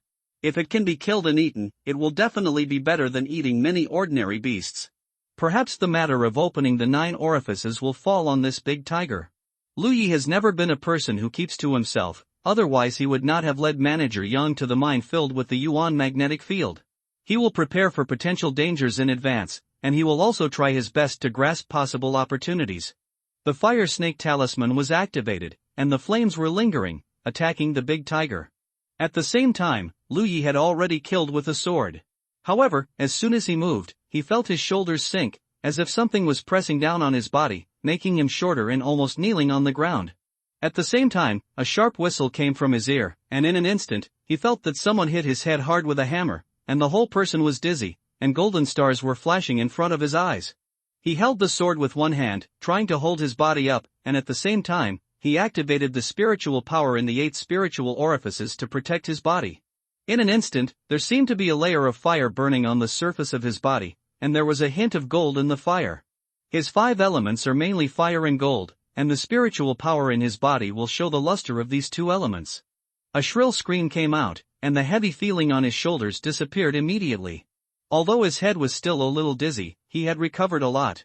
But what made him feel incredible was that he was attacked by someone just now. The attacker was not the big tiger, but someone else. You know, he has been staying at the bottom of the cave, and the big tiger is blocking the exit of the cave. From beginning to end, he has been communicating with the big tiger, and there is no trace of others at all. So he didn't expect that someone would launch a sneak attack behind him. Fortunately, the attacker didn't seem to be very strong. He just activated the protective spiritual power and forced the other party back. At the same time as the shrill screams came out, Lu Yi suddenly turned his head and saw a group of unknown things disappearing into the rock wall. There was no time to investigate the identity of the attacker, because a fishy wind came and the tiger had already pounced in front of him. The fire snake talisman did not kill the opponent, but only burned its fur. It can be seen that the tiger is indeed a cultivator. At this moment, it was obviously too late to raise the talisman again. Lu Yi missed the best opportunity to attack. He could only chop with a sword fiercely, and at the same time urge the spiritual power, and the sharp spiritual pattern blessed the long sword. During this period, he used the long sword of Yangwanshi to kill many fierce beasts, but unfortunately, because he had not learned any sword skills, he basically used chopping. The sharp sword was so sharp that when he fought against Zhou Chang, the opponent's sword of the same quality was chopped off by Lu Yi. However, the bones of the tiger seemed to be stronger than Zhou Chang's sword. Lu Yi chopped the opponent's shoulder blade with a sword, but failed to completely cut off the opponent's body. Instead, he was unstable due to the impact of a strong force. Lu Yi took a few steps back and drew back the long sword, and the tiger's blood splashed.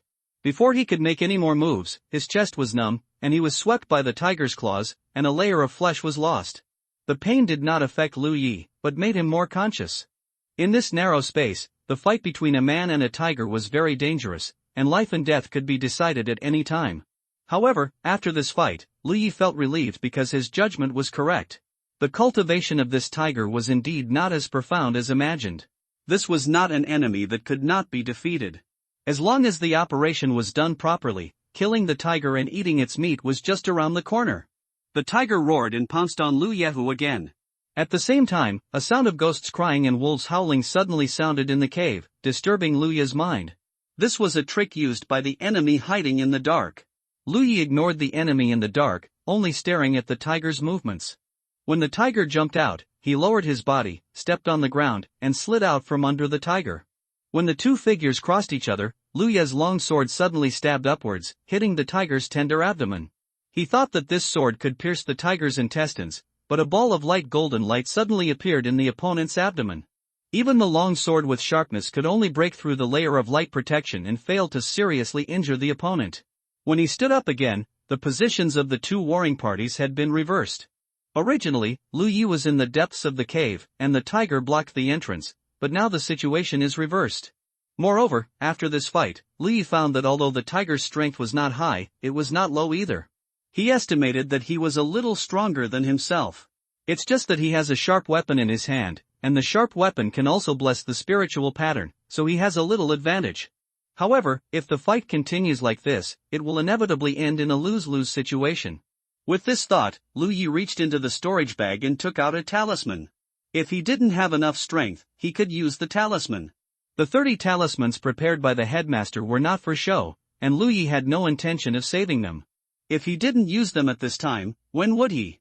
However, before he could activate the talisman, a crisp voice rang out in a hurry, "Surrender, spare your life." Lu Ye's eyebrows were drooping.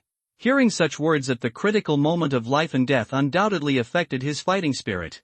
The spiritual power surged in his hand holding the talisman, and he shouted, "Get out!" Deep in the cave, on the rock wall next to Dehu, a figure slowly walked out. The figure was not a physical entity, but rather a gathering of spiritual power. After walking out, the figure slowly became solid and gradually became no different from an ordinary person.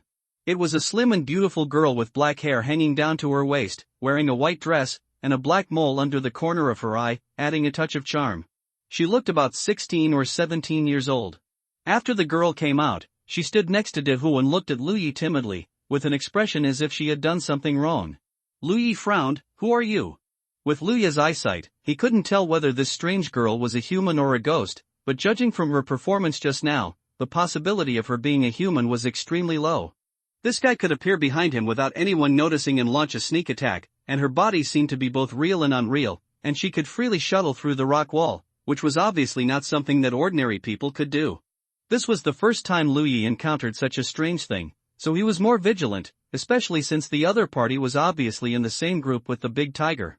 Although he had the advantage of terrain at the moment, any carelessness could lead to eternal damnation. According to his idea, he had the initiative now, so it would be best to directly use the talisman to kill the big tiger, but he didn't know how to deal with this elusive girl for a while, so he was in a dilemma. Luya's question seemed to embarrass the girl. The other party hesitated for a while and said, "My name is E, I didn't ask what your name is." Luyi raised the talisman in his hand, and the threat was self-evident. This move made the big tiger crouch and roar in a low voice. The girl named E quickly comforted the tiger. In the current situation, she was at the mercy of others. If she wanted to survive, she had to cooperate. "Have you ever heard of being a tiger's accomplice?" E asked back. Lu Yi nodded. E said, "Some tiger-type demon cultivators will awaken a magical power during their growth, which can transform the souls of people who have just died into accomplices." "So, you are an accomplice?" Lu Yi frowned. He had heard of being a tiger's accomplice, but it was just an idiom. He didn't expect that this idiom would have such a wonderful explanation in this world of cultivation. No, the girlie shook her head, her black hair flying. "Are you kidding me?" "Really not." E was a little anxious. "Generally speaking, accomplices will be controlled by the tiger-type demon cultivator who transformed it, and they have no intelligence and independent thinking, but I am different. Look at me. Except for my lack of flesh and blood, I am the same as a living person." "Then what are you? A accomplice?" E tilted her head. Louis stopped talking, his eyes moved between E and Dahu, and he narrowed his eyes slightly. "If I kill this Dahu, will you also disappear?" "Right." "No!" E screamed. She sensed Luya's murderous intent. "Don't kill us, we know we are wrong. We pay for our lives." The flashing light of the talisman in Luya's hand gradually dimmed. He almost activated the talisman. If he really fought, he was sure he could get rid of this Dahu. As for the girl named E, he was a little afraid, but since he was sure that she and Dahu had a symbiotic relationship, there was no need to care too much. Her strength should not be high, and the previous sneak attack on him could only use some tricks to interfere with his actions, and could not hurt him. But this would definitely require a few talismans, and he would definitely be injured in the battle. If the price paid was too high, then this battle would not be worthwhile, especially since he was only one step away from the first level of Lingxi. If the spiritual power in his body was consumed too much, it would undoubtedly increase the time to achieve Lingxi. Yi's last words made Lu Yi suppress his murderous intent. He raised his eyebrows and said, "Take money to buy life? What do you have? What good things can a monster living in the Lingxi battlefield and a companion spirit have? Wait. I'll get it now." Yi shouted, and her body jumped and disappeared on the rock wall on one side. But soon, her head popped out of the rock wall again. "You can't kill Amber." "I'll be back soon." "Amber." Lu Yi took a look at the majestic tiger in front of him, whose momentum was comparable to that of a mountain, and his face twitched. Yi left, leaving Lu Yi and Amber to confront each other from a distance. At the same time, he was also on guard against Yi. Although the girl was very sincere, you can't know her heart from her face. Who knows if she will hide in the dark and attack him? His cultivation is still low at the moment, and he doesn't have a good way to detect the girl's whereabouts. Yi did come back very quickly. Lu Yi waited for only a cup of tea before the girl appeared again, but this time she came out from behind Lu Yi. Lu Yi leaned against the rock wall and let the girl walk into the cave. She held something in her hand and raised it up. "We use these things to buy our lives, don't kill us." When Lu Yi saw what the girl was holding, he was shocked. It turned out to be a few storage bags. Storage bags are things of monks. It is very problematic to see them in the hands of the girl. Moreover, there is more than one storage bag. The girl is holding at least 4 or 5. This spirit and tiger are really not good things. They probably killed people and robbed a lot. You misunderstood. The girl knew what Lu Yi was thinking when she saw his expression. Amber's strength is not high. You should be able to feel it after fighting with it. The monks who appeared in the Lingxi battlefield are at least Lingxi level 1. Amber can't kill them. Where did these storage bags come from? Lu Yi certainly wouldn't believe her easily. Yi was a little embarrassed. It was cheated. Those cultivators are very timid, and they just dropped the storage bag after being threatened. Lu Yi recalled his previous experience. If he hadn't realized that the big tiger was wrong, and he really didn't have elixirs and spiritual stones, he might have chosen to spend money to avoid disaster. Compared to these external things, one's own life is naturally more important. Of course, the soul-stirring aura of the big tiger is indeed scary enough. Generally, cultivators with low cultivation will be timid when stared at by its amber tiger pupils. If they are threatened by it a few more times, how can they still have the fighting spirit? Little did they know that the one hiding behind and talking scary was just a petite girl. Throw it here. Lu Yi ordered. Yi shouted and threw several storage bags in front of Lu Yi. Lu Yi lifted up one and checked it briefly, his face darkened. This storage bag is locked. Look at the second one, the same. The third one is still. After checking all the storage bags, Lu Yi looked up. Are you kidding me? It's not that the locked storage bags can't be opened, but Lu Yi doesn't have the ability. He felt a little wronged. Some guys ran fast and threw the storage bags down without even opening the forbidden lock. Some opened them as ordered, but we had already used up the useful things in them. This is the truth. Yi and Dahu have harvested more than just these storage bags in this jungle over the years, but the things in the other storage bags have basically been used up, leaving only empty bags, so Yi didn't take them. Lu Yi lowered his eyebrows and said, if this is all your sincerity, then there is no need to talk. These things are not enough to buy my life. Why is this so? Yi was about to cry. She regretted provoking Lu Yi very much. The main reason was that she didn't expect that this guy was different from the cultivators she met before. The cultivators who appeared in this area were not very powerful. They were mainly casual cultivators or disciples of some small sections. Because this was the edge of the Lingxi battlefield, these cultivators encountered a monster that could speak human language. Anyone with a little common sense would be horrified. Because monsters that can speak human language are definitely not something they can provoke. But Lu Yi was a person without common sense. He didn't know what a monster that spoke human language meant. He didn't have the concept of foresight. He only believed in his own judgment. Looking back now, Yi and Dahu had never shown any intention to kill Lu Yi from the beginning, and it was Lu Yi who started the fight. It could even be said that the reason they came to Lu Yi was because Lu Yi had entered Dahu's territory and killed too many ferocious beasts. They probably wanted to drive Lu Yi away and get some benefits from him. If Lu Yi was a cultivator with a little common sense, their plan would have succeeded in 9 out of 10 cases. But the situation did not develop as expected. Now, they have failed to steal the chicken and lost the rice, and were blocked by Lu Yi in the cave, with no way forward or backward. For Lu Yi, he did not have to fight Dahu to death. Although killing the tiger and eating the meat would benefit him greatly, if the price he paid was too high, the fight would not be worthwhile. However, he had already consumed a fire snake talisman and was injured in the chest, so he naturally had to get some compensation from the other party. Several storage bags could not satisfy Lu Yi. These things were all locked, and who knew what was inside? Moreover, the storage bags of low-level cultivators don't have many good things. Not everyone has such a rich family as him. You can take these storage bags to Qingyun Market and ask someone to open them. There must be good things inside. Yi said anxiously. Qingyun Market? Lu Yi frowned. That is the market where independent cultivators gather. It is only 50 miles away from here. I can take you there. No need. The reason why he has been staying in this jungle is because his cultivation is too low. In his plan, he will never leave here easily unless he reaches the Lingxi realm. Lu Yi's stubbornness gave Yi a headache. She begged, can't you let us go? We already know we are wrong. Lu Yi said lightly, you have to pay the price for making mistakes. My patience is limited. You'd better not talk nonsense. Yi bared her little white teeth. If we really fight, you won't have an easy time either. I don't believe it, really? Lu Yi raised his hand and took out another talisman. Yi instantly became timid. She looked at the talisman and shrank her neck. She knew that she had really hit a wall. With so many talismans, the man in front of her must be an important disciple of a big sect. Facing such a person, the storage bags of a few low-level cultivators really couldn't impress him. She seemed to have made up her mind. She sighed and said, there is one more thing. I'll get it for you. The big tiger seemed to understand her plan and immediately turned its head and howled at her. Yi forced a smile and raised her hand to touch the big tiger's head. Wait for me here. I'll be back as soon as possible. Don't conflict with him before I come back. The big tiger roared again, and Yi frowned. Be obedient.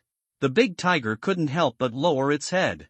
Yi patted its head again, turned around and disappeared into the rock wall, leaving Lu Yi and the big tiger to continue the confrontation.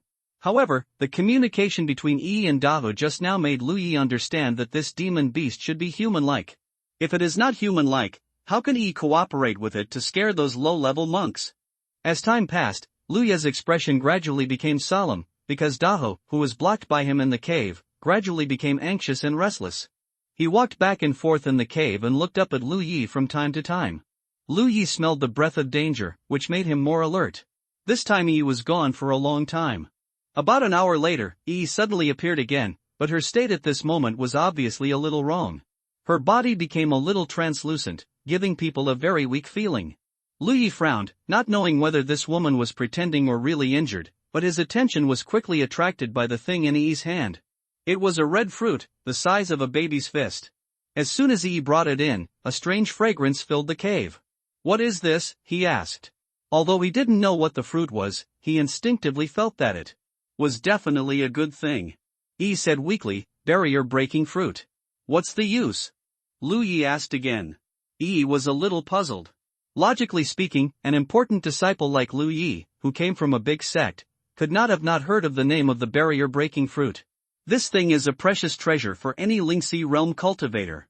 However, she was not in good condition at the moment and had no time to talk nonsense, so she explained, "It is used to break the barrier of the spiritual orifice."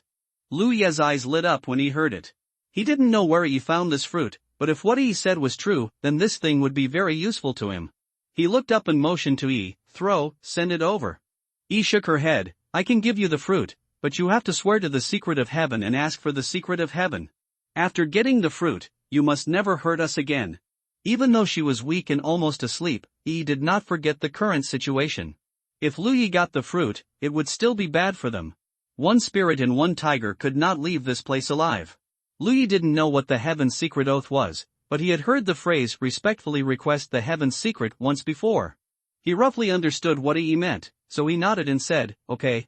After a little consideration of the wording, Lu Yi said, "I am Lu Yi, a cultivator from Bingzhou, respectfully request the heaven's secret. If Yi gives me the barrier-breaking fruit, and does not actively provoke or harm me, I will no longer make things difficult for Yi and Amber." He thought it was just a simple oath, but what he didn't expect was that after he finished speaking, an invisible and mysterious force descended from the sky and landed on the battlefield mark on the back of his hand.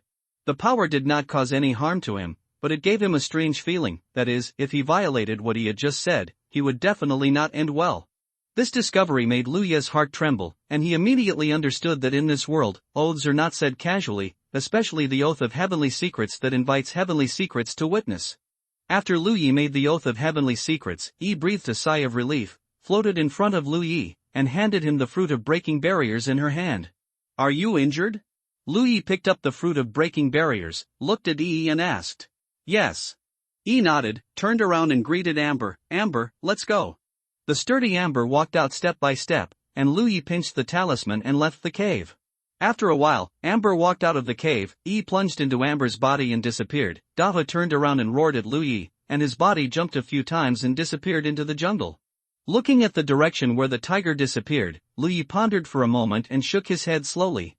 The experience of the past half-day was bizarre to him, but fortunately the final result was not bad.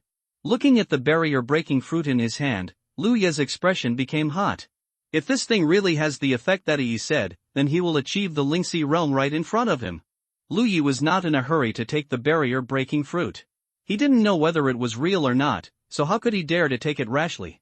Although the battle with Dehu was short, the confrontation was extremely dangerous.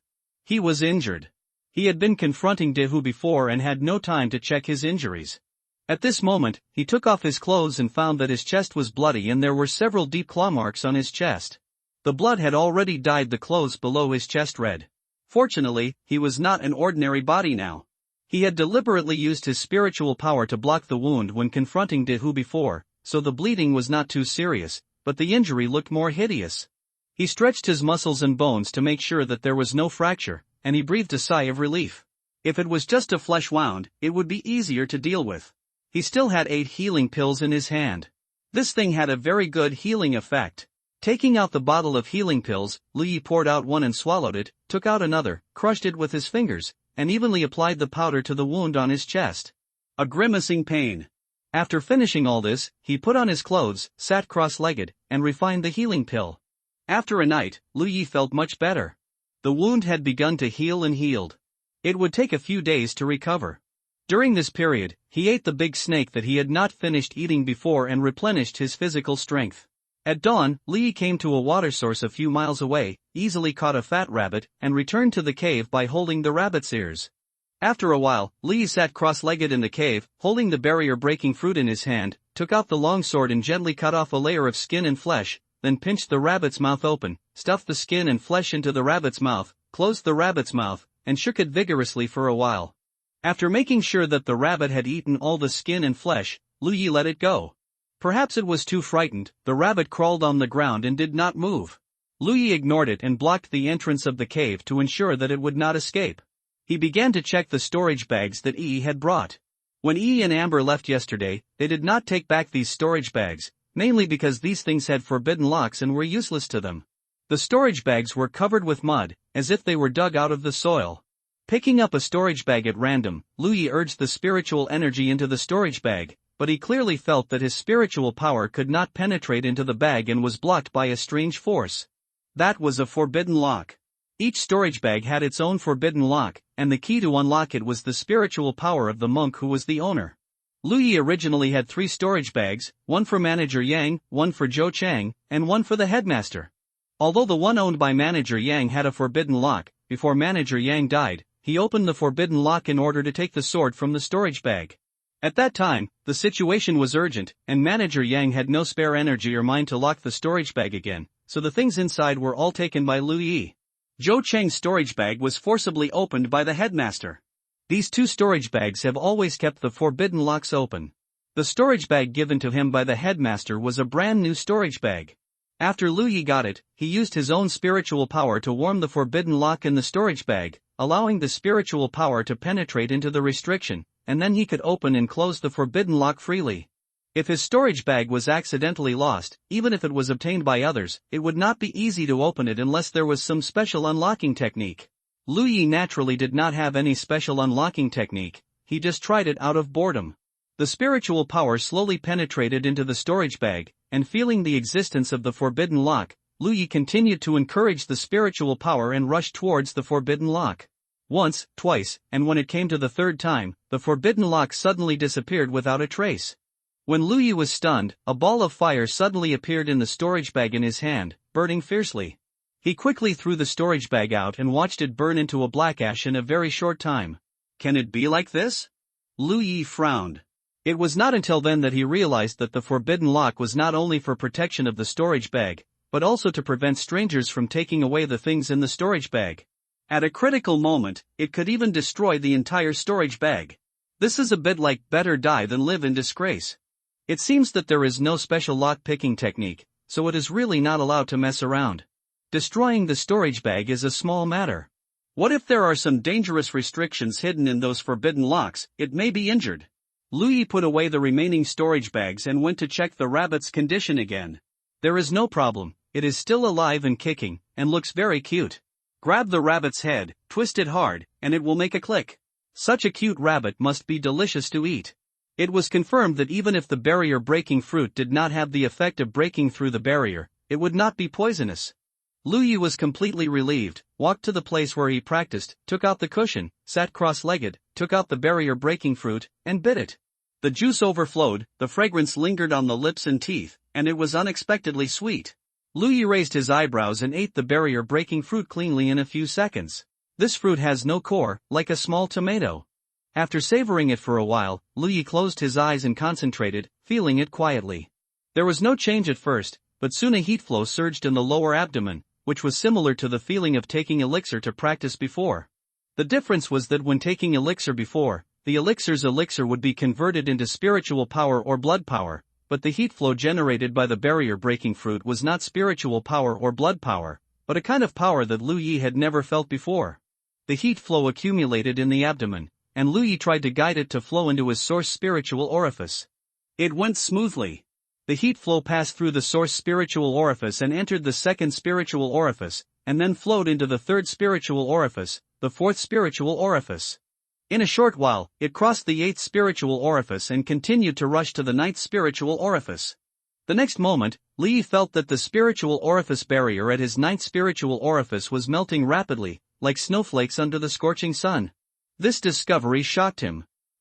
Every time he opened an orifice before, he spent a lot of effort, guiding the spiritual power to impact the spiritual orifice barrier again and again, and the impact gave people a very uncomfortable feeling, as if someone was holding a small hammer and knocking at the location of the spiritual orifice.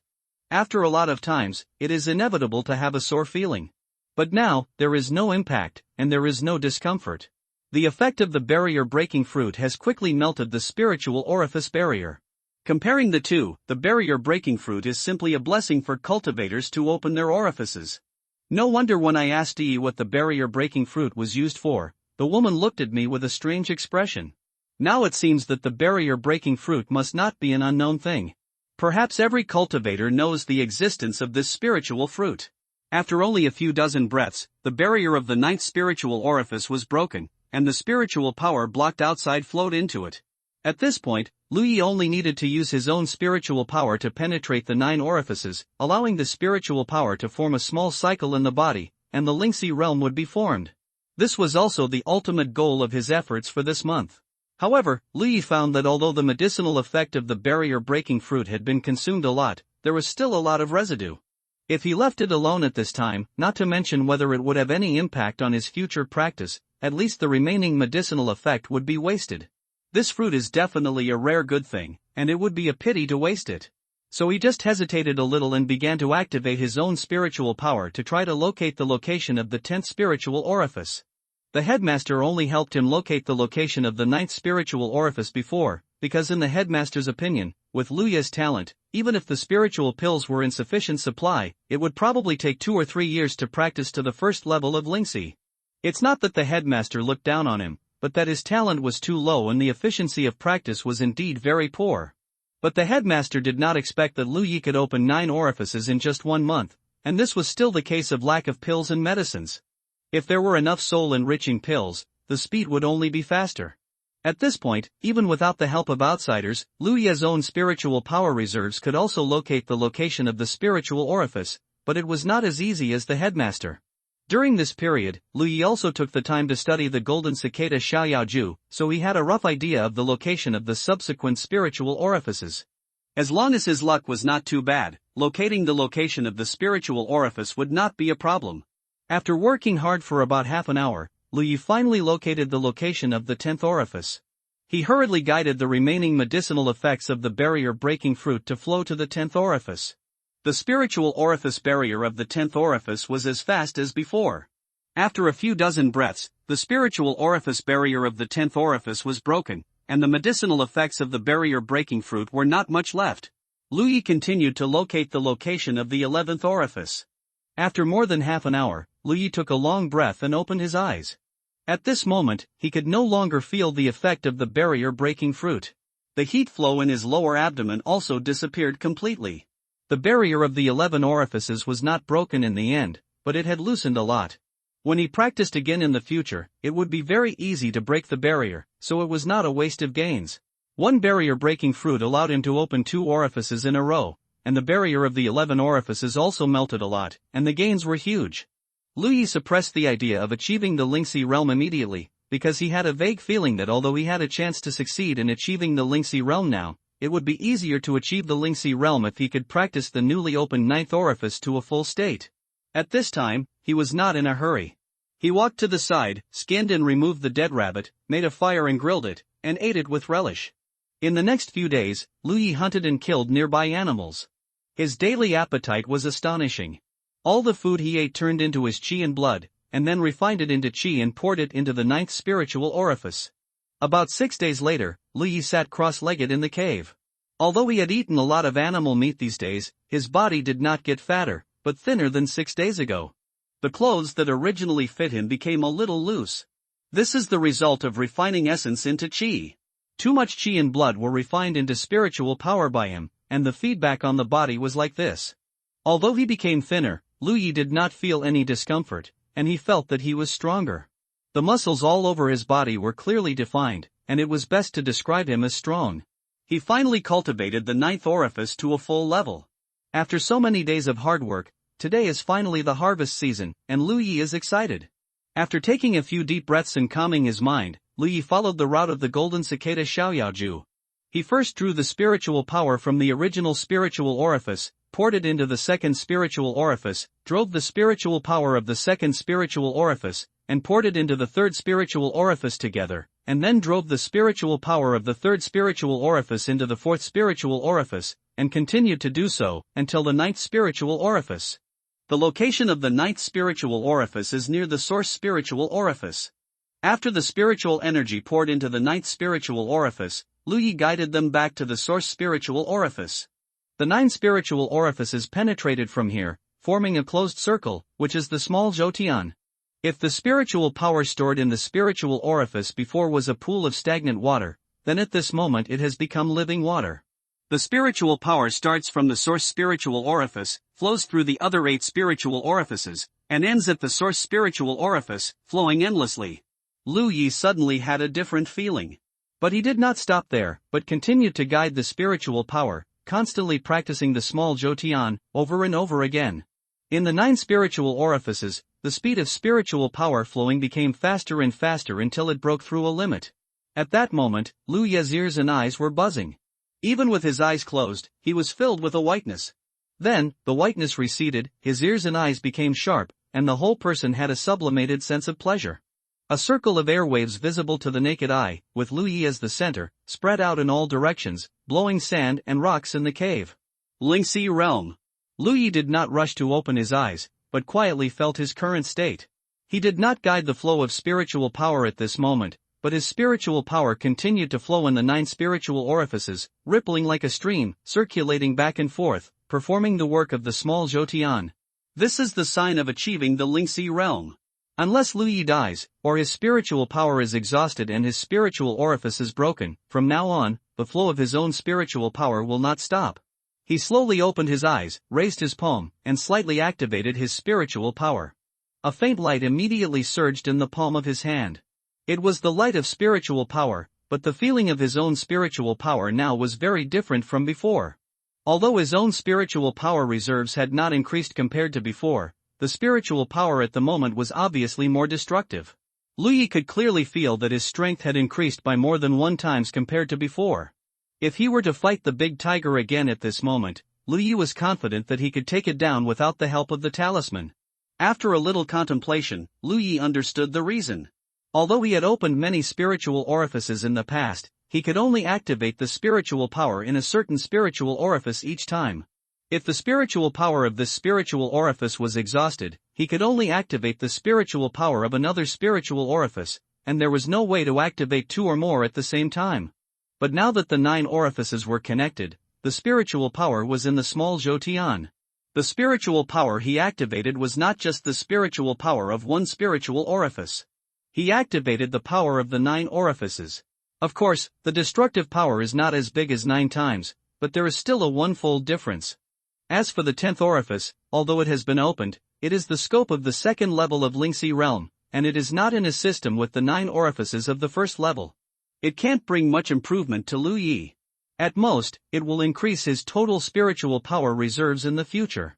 In the final analysis, the practice of Lingxi realm is a process from quantitative change to qualitative change. When enough spiritual orifices are opened, the spiritual power penetrates those spiritual orifices, and the small Zhoutian is performed, the strength will be improved by a leap.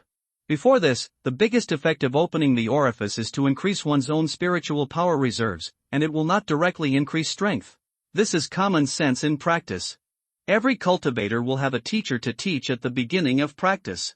However, Lu Yi is stranded in this Lingxi battlefield, helpless, and there is no one to teach him these. He can only rely on himself to explore and comprehend. After achieving the Lingxi realm, Lu Yi discovered a very interesting thing, that is, his perception of the spiritual energy in the surrounding environment became more acute. The spiritual energy in Lingxi battlefield is much richer than that in the outside world. In the outside world, Lu Yi cannot detect the existence of spiritual energy even if he is in a spiritual state. But here, as long as Lu Yi can calm down, he can basically sense the spiritual energy around him.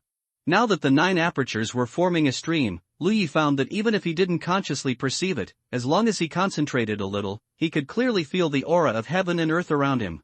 This is undoubtedly a huge improvement. Does it mean that I can breathe in spiritual energy to practice? Lu Yi thought this and became excited. If this was true, then his future cultivation would be much smoother. Try it now. Half an hour later, Lu Yi darkened his face and stopped his practice. The situation is the same as before. I don't know what is going on with my body. It is difficult to guide the spiritual energy of heaven and earth into my body. Calculating this speed of practice, it will take less than a year and a half to cultivate the 10th orifice to a full state. Loading is impossible. It seems that there is a reason why I got the result of yeah when I tested my talent before. But at this time, Louis also vaguely realized that the way monks breathe in and out of spiritual energy does not mean swallowing with their mouths, but with their bodies. In that state of practice, hundreds of millions of pores all over the body of the monks are doing this.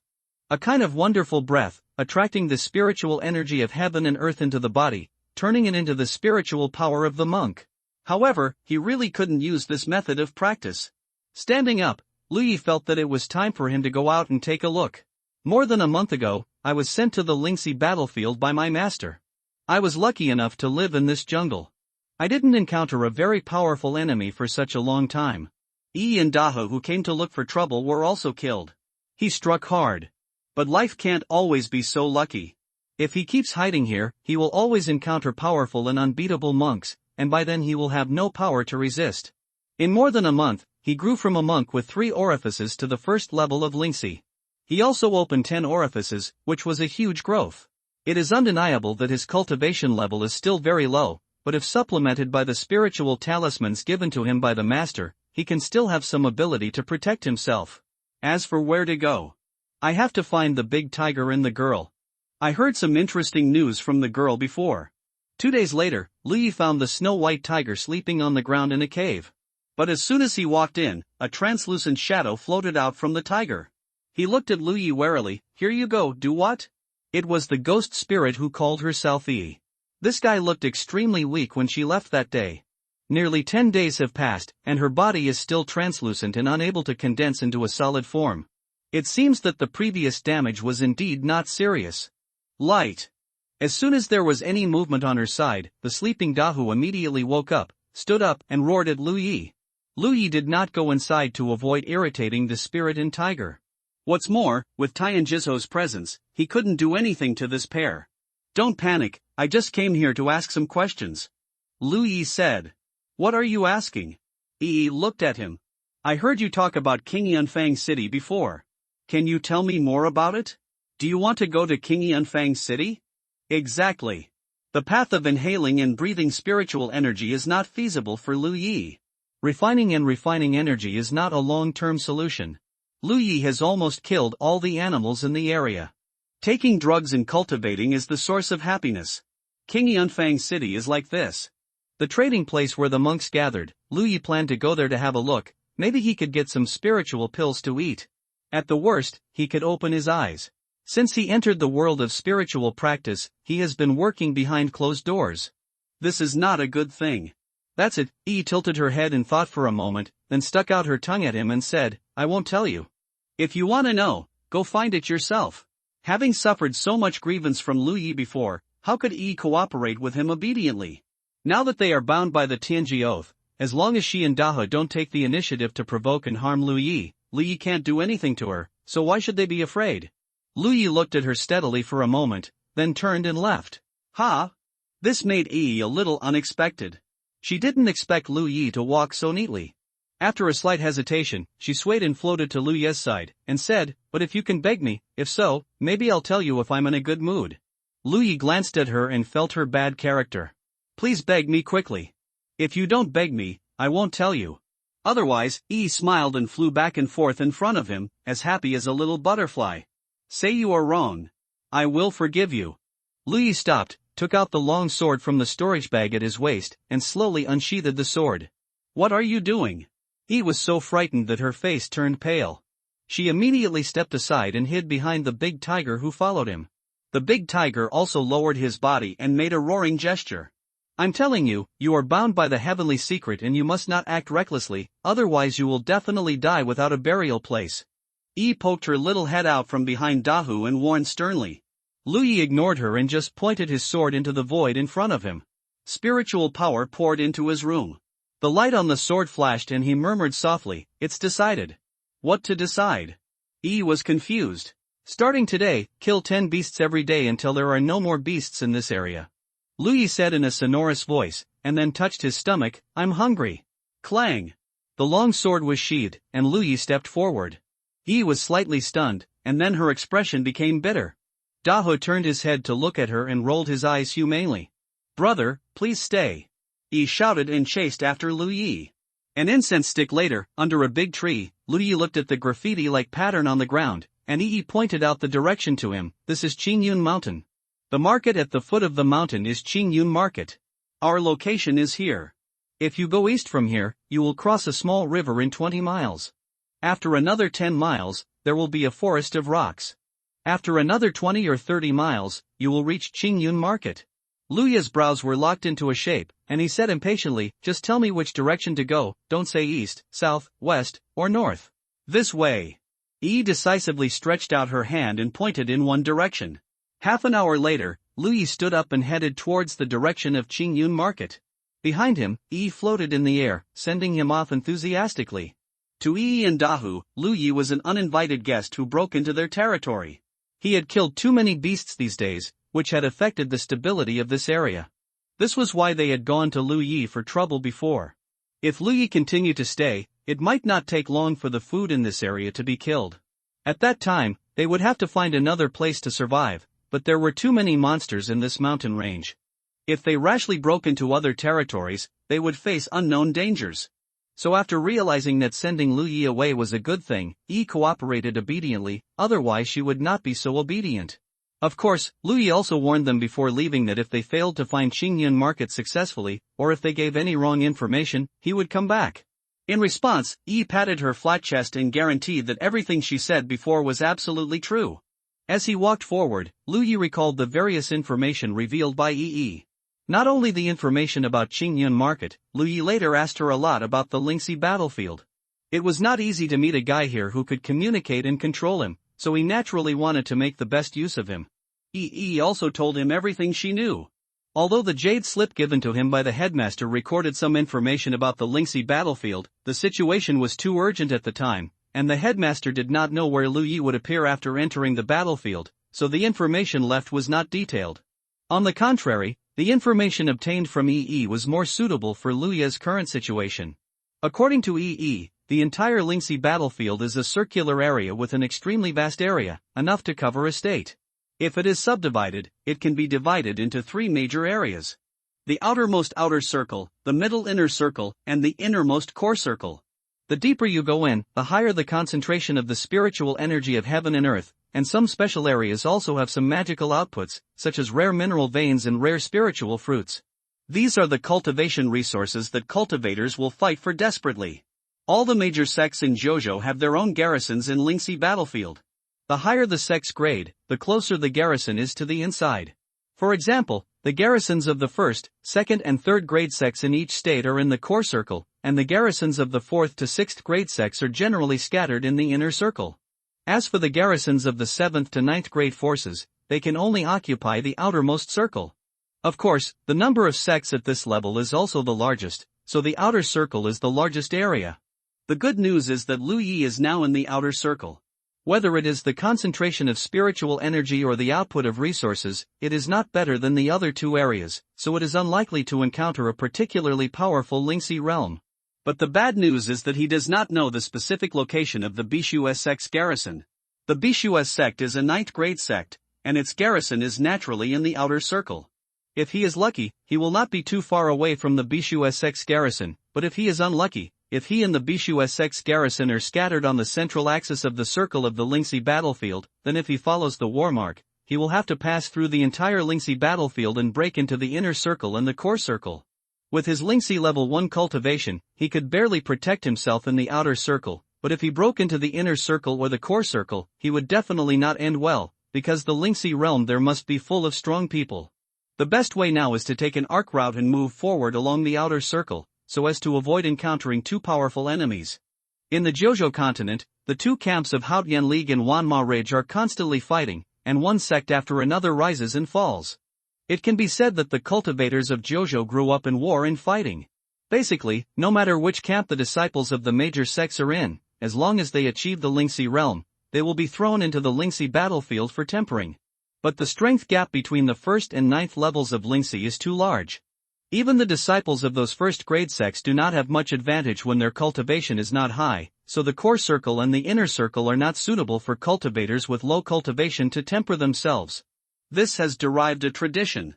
All sects will send their disciples with low cultivation to the outer circle, allowing them to temper themselves here and let the waves wash away the sand. As for the method of sending them over, it is naturally to use the heavenly secret pillar. The heavenly secret pillar has various functions, one of which is the ability to locate and transmit. After paying a certain price, the large and medium-sized sects in the core circle and the inner circle can use the heavenly secret pillar to send their disciples with low cultivation to the bases of the small sects that they are friendly with, so that they can train in the outer circle. In return, these large and medium-sized sects will protect the safety of these small sects at appropriate times, such as when the bases of the sects are attacked. Therefore, the connections between the sects in the entire Jojo continent are very close. Often a large sect protects dozens or even more small sects, and a small sect will also be friendly with several large sections. Digesting this information, Lu Yi has a clear understanding of his current situation. It must be said that his luck is indeed good enough. The location where he was sent into the Lingxi battlefield by the headmaster was the outer circle, which gave him the capital to continue to survive. As for the Qingyun market, in fact, there is more than one place. The entire Qingyun mountain is very large, and there are several markets at the foot of the mountain, all called Qingyun Market. The market is home to cultivators from all over the 9 provinces, a mixed crowd of good and bad people, not only from the Haotian League, but also from the Wanma Ridge. The market is ownerless, it is a spontaneous gathering place for cultivators, and also a place for them to trade and rest. So under normal circumstances, it is relatively safe in the market, because if you act rashly here, it is easy to cause a big melee between the two sides of the monks. There have been several such precedents, because the grievances of 1 or 2 people have caused hundreds or thousands of people to fight, and countless casualties. Since then, those who dare to take action in the market will be besieged and killed by nearby monks in an instant. This is also an unwritten rule, and monks who enter the market will basically abide by it. Of course, if you have the ability to quietly deal with others without anyone noticing, you can do whatever you want. But the monks in the outer circle have low cultivation, who can have such a skill? This is undoubtedly good news for Lu Yi. Lingxi first level realm is just enough to enter the Lingxi battlefield. It is no problem to say that he is the lowest in the entire battlefield. He can't take advantage of anyone. Following the clues given by Yi, Li first crossed a small river, then passed through a rocky forest, until he came to the foot of the mountain, and an area covering several miles with various buildings dotted in it appeared in his sight. We have arrived at Qingyun Market. King Yanfang City has no fixed entrances and exits. From the foot of Qingyun Mountain, Li merged into the flow of people entering and leaving the city and blended in naturally. The noisy atmosphere rushed to my face, and monks came and went on the intricate streets. Lu Yi didn't expect that a small market could gather so many monks. He didn't even see a single person on Qingyun Mountain before. No, he saw half of them. It's not surprising when you think about it. No matter which sect, the number of monks at the bottom level is always the largest, and the outermost edge of the Lingxi battlefield is where the bottom-level monks gather. Judging from the appearance of the monks who were coming and going, it was impossible to tell which camp they belonged to. After all, no one would show off by carving their origins on their foreheads. He couldn't even tell the level of cultivation of these monks. Lu Yi was still very surprised at first. Haotian Alliance and 10,000 Demon Ridge were two opposing camps. After wars and conflicts, people's brains were turned into dogs' brains. There was unsworn hatred between the two camps. How can monks coexist peacefully? Only when he got here did he realize that no one knew which camp each other belonged to. Even if they were mixed together, at most they could only be wary of strangers and could not act rashly. The monks coming and going wearing all kinds of costumes dazzled Lu Yi. Some female monks were dressed in extremely cool clothes, revealing large areas of snow-white skin. It was really a beautiful scenery. Only then did he realize that the atmosphere in Kyushu was so open. This was something he thought about. Kyushu is a big world, and the customs of different places on the continent are different. The customs in some places are like this, either because they wear less clothes or they have an open personality. Boy, let it go. A rich voice suddenly sounded behind Lu Yi. Lu Yi turned around and saw a strong chest with a large mass of black hair. Under Lu Yi's gaze, his 2 pectoralis major muscles trembled intentionally, shaking, showing the power of the explosion. Lu Yi raised his vision and saw an outrageously burly figure standing behind him. His height could only reach the other person's chest. The man had 2 curved horns on his forehead, which made Lu Yi a little dumbfounded. The burly figure sprayed out 2 billowing heat waves from his nostrils and looked down at Lu Yi. "You're in the way. Lu Yi quickly jumped aside and raised his hand to hold the hilt of the sword. However, his vigilance was quickly dispelled, because there was a petite woman standing next to the strong man with horns. The key point was that the woman had 2 furry ears on her forehead, which looked like cat ears. She should be a strong man with horns. Han's companion. Meow. The woman looked at Lu Yi with a funny look, called out softly, and winked at him, charmingly. Wow! Lu Yi was very happy to see it. Under his reluctant gaze, the strong man with horns and the girl with cat ears quickly disappeared into the crowd. That's a demon cultivator who hasn't completely transformed. A voice suddenly sounded next to Lu Yi.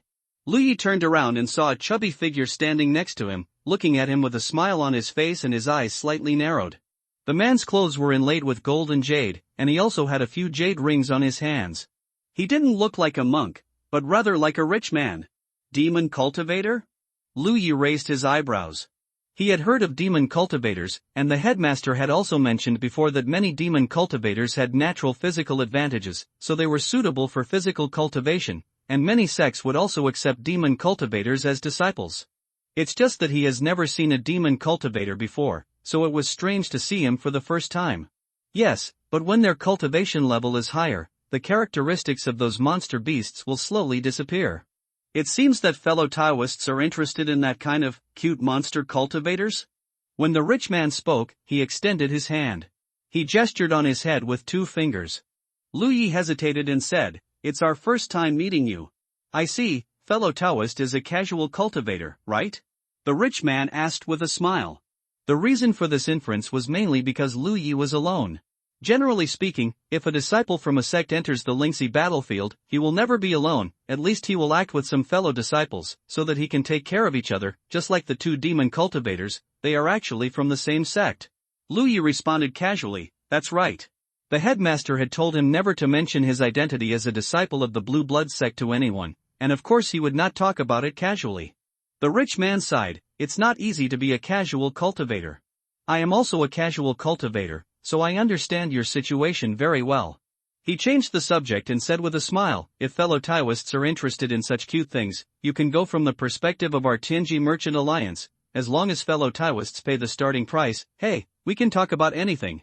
Lu Yi said seriously, "You misunderstood, I am not that kind of person." "I understand." The rich man nodded repeatedly. "Of course, if fellow Taoists have any elixirs, spiritual weapons, talismans, intelligence, maps, or any good things they want to buy, they can go to our Tianji Merchant Alliance. I guarantee that they can be purchased. Meet the needs of fellow Taoists." Lu Yi was puzzled. "What does your business alliance do?" The business scope of this business alliance seemed to be very wide. What concerned him was that this business alliance was actually named after the word Tianji, which seemed a bit unusual. The rich man said, "The business alliance is naturally based on business. We do whatever business makes money. We welcome customers from all over the world and welcome wealth from all directions. But fellow Taoists, please rest assured. Although our Tianji Business Alliance has a big business, we have always been adhering to the concept of nothing can be deceived. No matter what kind of customer comes to do business, we will treat them equally and will never treat them differently based on their level of cultivation." By this time, Lu Yi finally came to his senses. This wealthy local man was from the Tianji Merchant Alliance. He probably saw the behavior of his countrymen entering the city, so he came to get close to see if there was any business to be done. "I'm very poor." Lu Yi shook his head. The rich man laughed and said, "A dragon can't achieve its goals by swimming in shallow water, but I believe that Taoist friends are extraordinary in character and will become great talents in the future. It doesn't matter if they are poor now. There will always be a time when Taoist friends will prosper. Borrowing good luck." Lu Yi nodded. Of course he would not believe that this guy really saw something. If he was not mistaken, this was what he said to any stranger he met. It was just a matter of forming a good relationship. If fellow Taoists want to go to the Merchant Alliance, just go this way, the most eye-catching building is there. The rich man pointed a direction to Lu Yi, and then saluted with a fist, "Then don't disturb fellow Taoist." After saying that, he left. After a conversation, Lu Yi was somewhat concerned about the Tianji Merchant Alliance, and it had to be said that although the rich man came to strike up a conversation, he never brought any bad feelings to Lu Yi from the beginning to the end, even if he believed that Lu Yi is a casual cultivator, and he speaks well and can easily leave a good impression on others. You can go take a look. Lu Yi naturally didn't have the financial resources to buy anything, but he still had things on hand that could be sold. Maybe he could go to the Tianji Merchant Alliance to exchange for some elixirs or something. But there was no rush for the time being. He just came to this place. It was important to familiarize himself with the environment and the atmosphere of the practice world.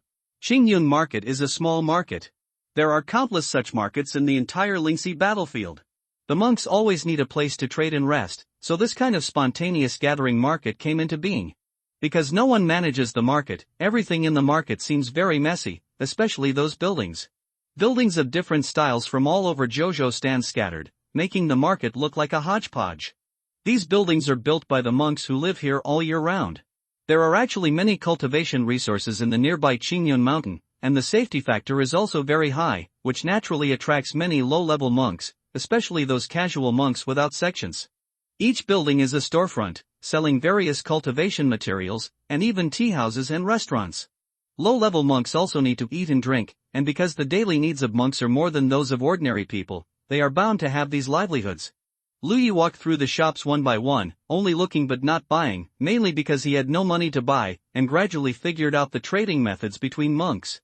Lu Yi didn't know what currency system was used in the mortal world of Jojo, but transactions between cultivators usually used spirit stones, which were the hard currency of the cultivation world. In the daily practice or battle of cultivators, or even in drawing talismans and setting up formations, spirit stones were very useful. It was for this reason that spirit stones could be the measure of transactions between cultivators. Lu Yi had never seen spirit stones before. When testing the talent level before, the third senior brother of Qingyu Sec did place spirit stones on the formation, but he didn't pay much attention to it at that time. Now I know that the spirit stone is a translucent crystal, the size of a thumbnail, and it is divided into high and low quality. However, perhaps because the cultivators here are very low, they use low-grade spirit stones. In this way, there should be better high-grade spirit stones. The most common thing in the market is the medicine shop, which sells elixirs used by cultivators. Lu Yi has no money, so he can only watch the excitement. However, after walking through the shops one by one, he has a better idea of the general prices. In addition to the shops and the market, there is also a street where many casual cultivators gather. They set up simple stalls on the roadside and put the things they need to sell on the stalls. If they like something, they will bargain. This street is extremely lively, much more lively than other streets that Lu Yi has walked through. There are all kinds of things for sale, just like a market. After walking around the market for most of the day and seeing everything he should see, Lu Yi simply found an empty spot on the street, sat down cross-legged, took out a few pieces of ore from his storage bag and put them on the table. After thinking for a while, he took out a fist-sized piece of UNC ore. He didn't want to sell these ores, but mainly wanted to know how much these things were worth. After walking around for most of the day, he was also hungry, so he took out the beast meat to eat. He had killed a lot of beasts before, roasted them and put them in the storage bag, which was no problem to sustain the needs for a few days. While eating, he watched the cultivators coming and going and observed them carefully. The level of a cultivator is a mystery to him. Now he only knows that those who are qualified to walk in the Lingxi battlefield are at least at the first level of Lingxi, but he can't tell how high their cultivation level is. This is not a good thing.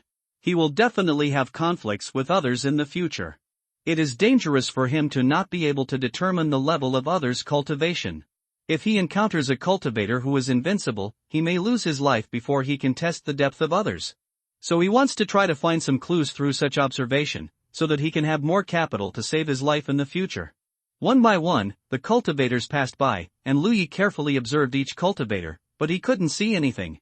This junior brother, what are you looking at? Lu Yi's abnormality attracted the attention of the stall owner next to him. It was a plump female cultivator wearing a green dress. The dress had been starched and washed many times, but it was still neat. The cloud hair was lightly tied, revealing a slender white neck. Lu Yi hadn't noticed her before, but when he turned his head and looked, he immediately saw a scene of undulating mountains. Retracting his gaze, Lu Yi shook his head. I didn't see anything. He took a bite of dry meat and drank a sip of water. The female cultivator pursed her lips and said, "You don't want to see the level of others' cultivation, do you?"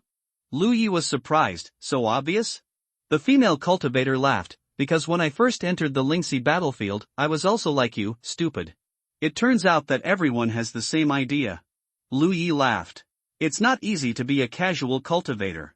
There is no one to guide you, no elders to protect you, and even no place to shelter from the wind and rain. The female cultivator obviously recalled her previous experience, sighed, and stopped thinking about it. She pointed out, "You can't see anything just by looking with your naked eyes." Lu Yi asked, "Then what should I do? Since you have become a Lingxi, you should have enough spiritual power. Why don't you try to activate the spiritual power?" Lu Yi was stunned when he heard this, secretly scolding himself for being stupid. He immediately tried it as the female cultivator instructed, urging the spiritual power to gather in his eyes. The next moment, he seemed to have opened the door to a new world. The monks who came and went in front of him were all covered with a layer of spiritual light that was invisible to the naked eye, flowing slowly. It was a sign that the spiritual power in the monks' bodies was flowing. At first glance, the spiritual light did not make much difference, but if you look closely, you can still see some differences. Some people's spiritual light flows faster and more densely on the surface of their bodies, while others are the opposite. Lu Yi suddenly realized that those with strong aura and faster flow were obviously higher in cultivation level, and vice versa. "Did you see it?" the female cultivator asked again. Lu Yi kept nodding. The female monk said, "If you can enter the sect, you will naturally know these things, but casual cultivators have no one to guide them, so they have to explore on their own." At this time, Lu Yi saw a few strange people.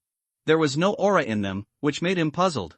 After those people walked over, he asked the female cultivator on the side about this question. The female monk said, "It's normal.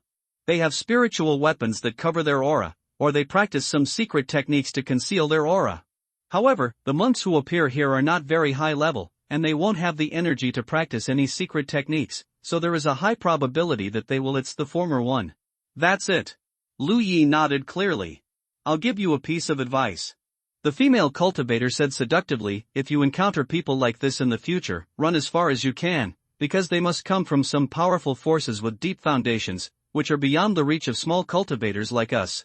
In addition, although this method can roughly judge the level of a person's cultivation level, it is not completely accurate. Only when someone actually takes action can you judge someone else's specific cultivation level from the fluctuations of their spiritual power.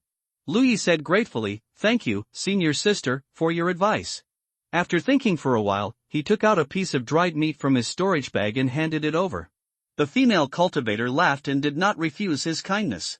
She reached out to take it and started to eat it slowly, but the appearance of eating it was obviously much better than Lu Yi's. Lu Yi looked at the auras of the cultivators coming and going for a while, and then looked at his own. By comparison, he roughly guessed the cultivation realm of these cultivators. Generally speaking, there are more cultivators at the second and third levels of Lingxi, and fewer at the first level, and most of them are independent cultivators. Although as long as the cultivation reaches the first level of Lingxi, one is qualified to practice and travel on the battlefield, the various sects will naturally wait until the disciples have a higher cultivation level before letting them leave the sect residence if they have spare capacity, so that they can have more capital to save their lives. On the contrary, those independent cultivators have no one to rely on. Although the battlefield is dangerous, there are opportunities everywhere. If they want to live a comfortable life, they will naturally come out to fight early. This is a bit like the difference between children from poor families and children from rich families. There are also people at the fourth level of Lingxi, but the proportion is not large. There are often only one or two among dozens of cultivators. Lu Yi also saw a guy who seemed to be at the fifth level of Lingxi. The guy's perception was extremely sharp. When Lu Yi saw him, he turned his head and looked at him. His scarlet eyes were like a pair of beast pupils, giving people a great sense of oppression. Lu Yi suddenly felt cold all over. After such observation, Lu Yi had a rough idea in his mind. Recalling Yang Guancher and Zhou Chang, who he had killed in the mine before, Lu Yi only knew that their cultivation was not high at that time, but he had no idea what their cultivation was. Now, Yang Guancher is probably at the third level of Lingxi, and Zhou Chang is at most at the second level of Lingxi. However, one of them was disturbed by the Yuan magnetic field, and his spiritual power was difficult to exert, and the other was seriously injured and was taken advantage of by Lu Yi. Now the grass on his grave is probably 3 feet high. I don't know if it's an illusion. Lu Yi feels that the spiritual light on his body is clearer than that of other people at the first level of Lingxi. As he was observing, a man suddenly squatted down in front of him. He picked up a piece of ore from Lu Yi's stall and asked, "How much is this?" How could Lu Yi know how to sell it? He put these pieces of ore here to test the waters, so he thought of the words he prepared, "You name the price, and I'll sell it if it's suitable." At the same time, he checked the other party's cultivation level. Judging from the spiritual light on his body, he should be a cultivator of the second level of Lingxi, but this guy's spiritual light seems to be much more turbid than others. Lu Yi suddenly realized that this might be the situation of obscure spiritual power mentioned by the headmaster? If so, it means that the man in front of him has taken too many spiritual pills recently, and the poison has accumulated in his body. The man then reported a number, 2 spiritual stones. Climb. Although Lu Yi didn't know how much his or was worth, he was sure that the other person came with the mentality of picking up a bargain, so he didn't need to think too much. The man was not annoyed. He just saw Lu Yi's stupid look and came to see if there was any bargain to be taken. After confirming his eyes, he knew that he was not someone who could take advantage of others easily, so he would naturally not make enemies with Lu Yi. He left after putting down the ore. After that, more people came to ask for the price. Lu Yi asked them to quote their own prices, but no transaction was successful. What Lu Yi cared about was that the UNC ore was asked the most, and the price offered by others was also the highest, which was as high as 20 Lingxi. It was the price offered by a cultivator of the 4th level of Lingxi. It seems that this thing is really valuable. No wonder both Manager Yang and Zhou Chang took advantage of their positions to hide some. Things of this value are also a lot of wealth for cultivators of their level. Lu Yi did not open his stall, but the things on the stall of the female cultivator next to him kept decreasing. She sold the herbs she mined from Qingyun Mountain, which had a wide audience. It was sold out in less than half a day. The female cultivator packed up and prepared to leave. Before leaving, she asked Lu Yi, "You want to know the value of these ores, right?" She watched for a long time. How could she not see Lu Yi's intention? Yes. Lu Yi nodded. "Sister, do you know how much these things are worth?" The female cultivator shook her head and said, "I don't know much about ores. I can't recognize what these stones are, so I don't know how much they are worth. But if you really want to sell them, you can go to the Tianji Merchant Alliance. Although the price they buy over there is slightly lower than the normal price, it is generally fair. The main thing is that the cultivators here are not rich, so it's okay for you to sell some small things, but for your UNC ore, there are not many people who have the financial resources to buy it, so the price offered is not that high." In fact, Lu Yi also discovered this problem, but he didn't plan to sell his ores here. At this moment, after listening to the female cultivator's words, he naturally followed her advice. "Thank you for your advice, sister. Then I wish you good luck." The female cultivator smiled gently at Lu Yi, took a few steps, merged into the crowd and disappeared. Not long after the female cultivator left, Lu Yi also closed his stall. He didn't set up a stall here to sell things, but mainly wanted to observe other cultivators more conveniently and find a way to judge the strength of the cultivators. Now that he has achieved his wish under the guidance of the female cultivator, there is naturally no need to waste time. After an incense stick, Lu Yi stood in front of a huge circular building and looked up. In the scattered and disorderly market, such a building is definitely a striking symbol. This is the Tianji Business Alliance. Only one building can show its deep heritage and huge financial resources invisibly. The plaque of the Merchant Alliance was hung on the main gate. The open gate was like a beast's mouth. There were countless cultivators coming in and out. On both sides of the gate were a pair of golden couplets. On the left was written "Welcome guests from all over the world," and on the right was written "Welcome to all directions of wealth." The horizontal banner read "Make guests feel at home." Lu Yi followed the crowd into the hall. Strangely, although there were many cultivators coming in and out, the hall was extremely quiet. Immediately, a beautiful and slender female cultivator came up to greet him. Ying bowed to Lu Yi. "Hello, senior brother." Lu Yi returned the bow and couldn't help but look at the pair of furry ears on the other's head. This is another demon cultivator, and a demon cultivator who has not fully transformed. According to the fat cultivator before, after these demon cultivators have a high level of cultivation, the characteristics of demon beasts will gradually disappear, and gradually become the same as ordinary people. So it is not surprising to see many demon cultivators with demon beast characteristics here, because the cultivation of the cultivators here is not high. Although she noticed Lu Yi's gaze, the female demon cultivator was already used to it and naturally did not show any abnormality. She still asked in a gentle voice, "Brother, are you buying or selling? Or are you just here to shop?" It seems that different choices have different treatments. Lu Yi calmed down and said, "Sell." The female demon cultivator smiled and stretched out her hand to signal, "Brother, please come this way." Lu Yi followed her in that direction. There seemed to be many compartments over there, and he could vaguely see people sitting in those compartments and negotiating. After a while, Lu Yi was sitting in a cubicle. There were screens around to block the prying eyes. The Banshee Shio had disappeared. However, before leaving, she asked Lu Yi to wait here. Someone in charge would come with her soon. When he is doing business, if he has other instructions, he can ring the bell on the side and someone will come to greet him. There was a pot of cooked tea on the table, and Lu Yi poured himself a cup. After taking a sip, he immediately showed a surprised expression, because this tea seemed to be no ordinary tea. There was some spiritual power contained in the tea, although not much, but it does exist. This discovery made Lu Yi even more aware of the huge financial resources of the Tianji Merchant Alliance. This was just tea for entertaining guests. Who knows how much it would consume in a day? If you don't have any background, you can't help but make such a fuss. He drank heavily, and after drinking from the pot, no one came to greet him. Lu Yi was not in a hurry and gently shook the bell on the side. Immediately, a maid from the Tianji Merchant Alliance came in and asked, "What do you want our guest to do?" Lu Yi pointed to the empty pot on the table. "Refill." The maid was stunned for a moment, but she responded quickly and quickly figured out what refilling meant. She smiled, picked up the empty pot and walked out. After a while, another pot of spiritual tea came in, and he put it down gently. "Guest, please take it easy." It wasn't until Lu Yi drank 3 pots of tea that he hiccuped, that a woman came in and said, "I've kept you waiting for a long time. My concubine, Lu Ruyan, has met you." A faint body fragrance immediately lingered on the tip of Lu Yi's nose. Looking at the woman who walked in, she was wearing cool clothes and exposed a large area of snow-white skin.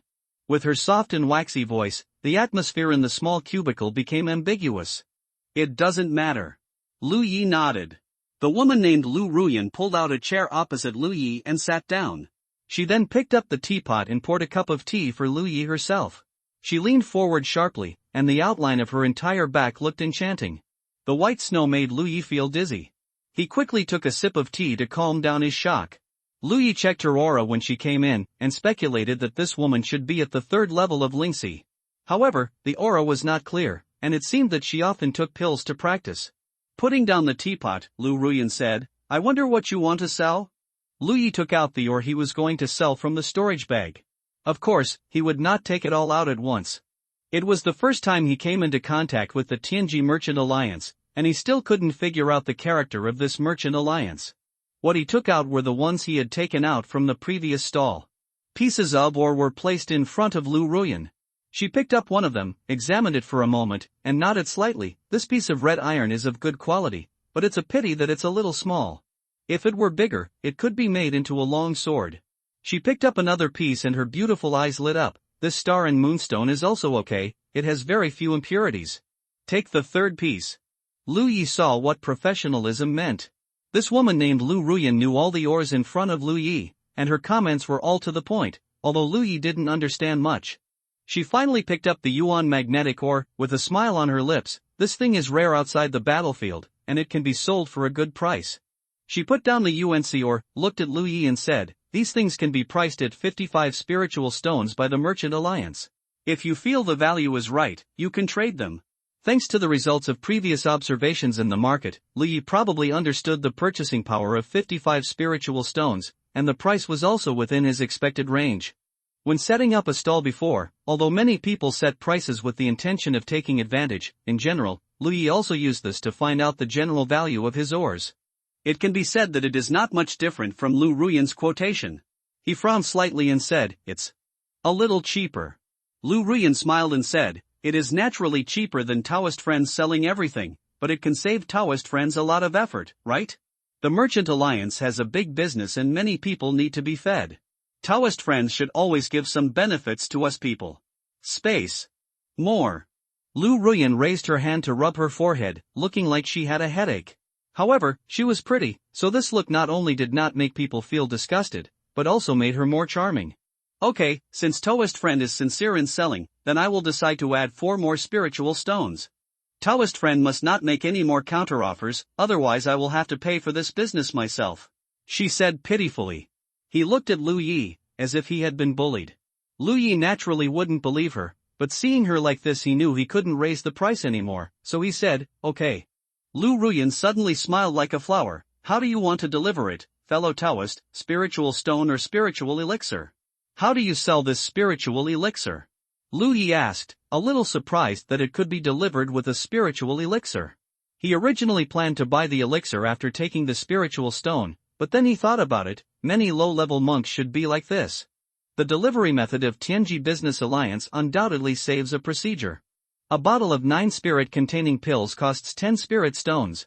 Lu Yi frowned and said, "Don't be fooled by me. They only sell 1 quick spirit stone outside. Why is it more expensive here?" Lu Ruyan explained, although they are all spirit-accumulating pills, the quality of the elixirs produced by different pills are different. The alchemy cultivators in the Merchant Alliance who refine the spirit-accumulating pills are all highly skilled monks, not those outside. If fellow Taoists don't believe it, you can buy some and compare them, and you will be able to feel it. What's more, if there is really a problem with the quality of the Shang Alliance's spiritual elixirs, there won't be so many monks coming to the Shang Alliance to buy them. Lu Yi nodded. What you say makes sense. Then bring me 5 bottles of spiritual elixirs and give me the remaining spiritual stones. Okay. Lu Ruyan nodded, stood up and said, "Fellow Taoist, please wait a moment." He turned around, twisted his waist and left the compartment. He quickly returned, took out 5 bottles and 4 spiritual stones and placed them in front of Lu Yi. "This belongs to fellow Taoist." After finishing the payment, everyone put the things into their own storage bags. Before Lu Yi could get up, Lu Ruyan said, "It's getting late. Do fellow Taoists have a place to rest?" When she asked, Lu Yi suddenly remembered something. There seemed to be no one like accommodation in this city, at least he didn't see any. Seeing Lu Yi's expression, Lu Ruyan understood in her heart and said, "There is an inn above the 3rd floor of the Merchant Alliance. You only need 1 spiritual stone to stay for 1 night. This ensures that fellow Taoists will not be disturbed in their rest and practice." In addition, she leaned close to Lu Yi's ear and exhaled like a blue breath. "If fellow Taoists have any other needs, we can satisfy them. Just call the steward over there. I'm not that kind of person," Lu Yi said seriously, and at the same time he was secretly surprised. This Tianji Merchant Alliance really does all kinds of business. Lu Ruyan had seen many people like Lu Yi, so she pretended not to hear what he said, and said in a soft tone, "I am resigning from my post now. If fellow Taoist disciples want me to serve, you can call the steward to see me at that time." Lu Yi's head was as big as a bucket. "I'm really not that kind of person." After a while, Lu Ruyan looked at Lu Yi as leaving back, the smile on her face faded, and she said angrily, "Stingy man. Under normal circumstances, if a monk makes a large transaction here, he will be rewarded with 1 or 2 spiritual stones, especially after Lu Ruyan raised the price to Lu Yi. This is an unwritten rule. Unfortunately, Lu Yi came here to trade for the first time, so naturally he didn't know how to reward. There are many people like Lu Ruyan in the Merchant Alliance who are responsible for trading with cultivators. Although they receive a monthly salary, the salary is not high and cannot meet their cultivation needs. The tips from customers are one of their additional sources of income. Of course, people like Lu Ruyan who are willing to lower their status to serve customers are another way to make money. The people in the Merchant Alliance are all from casual cultivators. They were poor before entering the Merchant Alliance. They know the cruelty of this cultivation world and the difficulty of survival better than any cultivator, so serving customers is not something difficult to accept. It is all forced by life. Walking out of the Tianji Merchant Alliance, Lu Yi sighed. He originally wanted to ask if those storage bags could be sold, but Lu Ruyan made him forget it. It's not good to go back, so he can only wait until next time. He originally planned to set off and go to the Bishu SX residence, but now it seems that there is no need to rush. There are some good things on hand, and digesting them completely and transforming them into your own cultivation is the right way. The higher the cultivation, the safer the road will be. As for staying in the Tianji Business Alliance, Lu Yi did not consider it. He was short of money at the moment. The price of a spiritual stone for 1 night seemed not much, but if he had to stay for many days, it would be a huge expense. With 4 spiritual stones left in his hand, Lu Yi found a pill shop according to his memory during the day, spent 2 spiritual stones to buy 2 soul pills, and then came to the street where he set up a stall during the day again. He took a few pieces of ore from the storage bag and put them on the table. Lu Yi sat cross-legged and took out another spiritual stone. This was the first time he got a spiritual stone. This thing can assist in cultivation. Lu Yi had tried to practice with drugs. Now he wanted to try to practice with the help of spiritual stones to compare and see how efficient it was. If the efficiency was good, he would not have to spend spiritual stones to buy spiritual pills in the future. Although he had never practiced with spiritual stones, he had seen pigs run even though he had never eaten pork. During the day, he saw many stall owners here, selling things while practicing with a spiritual stone in hand, and they were very leisurely. Now that he has learned and practiced, Lu Yi has discovered a benefit of practicing with spirit stones. That is, you can interrupt your practice at any time, unlike taking a spirit pill, where the pill power will dissolve in the abdomen. If you don't guide it in time, it will cause the pill power to accumulate. It's different to practice with spirit stones. If you encounter something, you can just interrupt your practice without any impact. This street is also very lively at night. From time to time, there are cultivators coming to ask for prices. Lu Yi handles it as he did during the day, and surprisingly made a deal. One of the ore was sold for 5 spirit stones. When it was dawn, Lu Yi stopped practicing this time, opened his palm to look at the spirit stone, which only shrunk a little. Then he looked at the spiritual power increased in his 10th orifice, and Lu Yi frowned slightly. After a night of trial, he came to several conclusions. It is safer to practice with spirit stones than with spirit pills. First, the practice process can be interrupted at any time, and second, there will be no hidden dangers in practicing with spirit stones. This is the same as swallowing the spiritual energy of heaven and earth. But the efficiency is far less than swallowing spirit pills. Perhaps it was because of his talent that it was difficult to guide the spiritual energy into his body. Lu Yi felt that according to his cultivation efficiency, he would have to practice for several days without sleep to consume a spiritual stone. Other cultivators might be more efficient, but they were definitely not as efficient as taking spiritual pills. As for the cost performance, the value of a spiritual stone is basically the same as that of a soul-enriching pill. The spiritual power that can be increased after consuming a spiritual stone is roughly the same as that of consuming a soul-enriching pill, so the cost performance is similar. After this test, Lu Yi understood why everyone needed to exchange spiritual stones for pills to practice. In terms of efficiency, taking spiritual pills is indeed more efficient, and naturally more popular. It was getting light, and Lu Yi closed his stall and walked out of the market. Since he didn't want to spend money staying in the Tianji Business Alliance, he could only find another place. He was going to return to the cave he had in Qingyun Mountain before, which was relatively safe and he would not be disturbed when practicing. The reason why he didn't leave at night was mainly because it was unsafe to travel at night. Before leaving, he spent 2 more spirit stones to buy a lot of food. Hunting in the mountains takes a lot of time, and there are not many beasts in that area. He counted his current assets: 47 soul-enriching pills, 5 low-grade spirit stones, nearly 30 spirit talismans, 6 healing pills, nearly 30 large and small magnetic ores, and some ores that Lu Yi couldn't name, and 4 sets of clothes.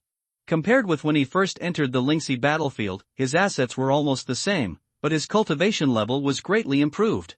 Lu Yi believed that if he could transform all these things in his hands into strength, he might be able to advance to several levels of Lingxi. However, this kind of thing can't be rushed, and it has to be done slowly.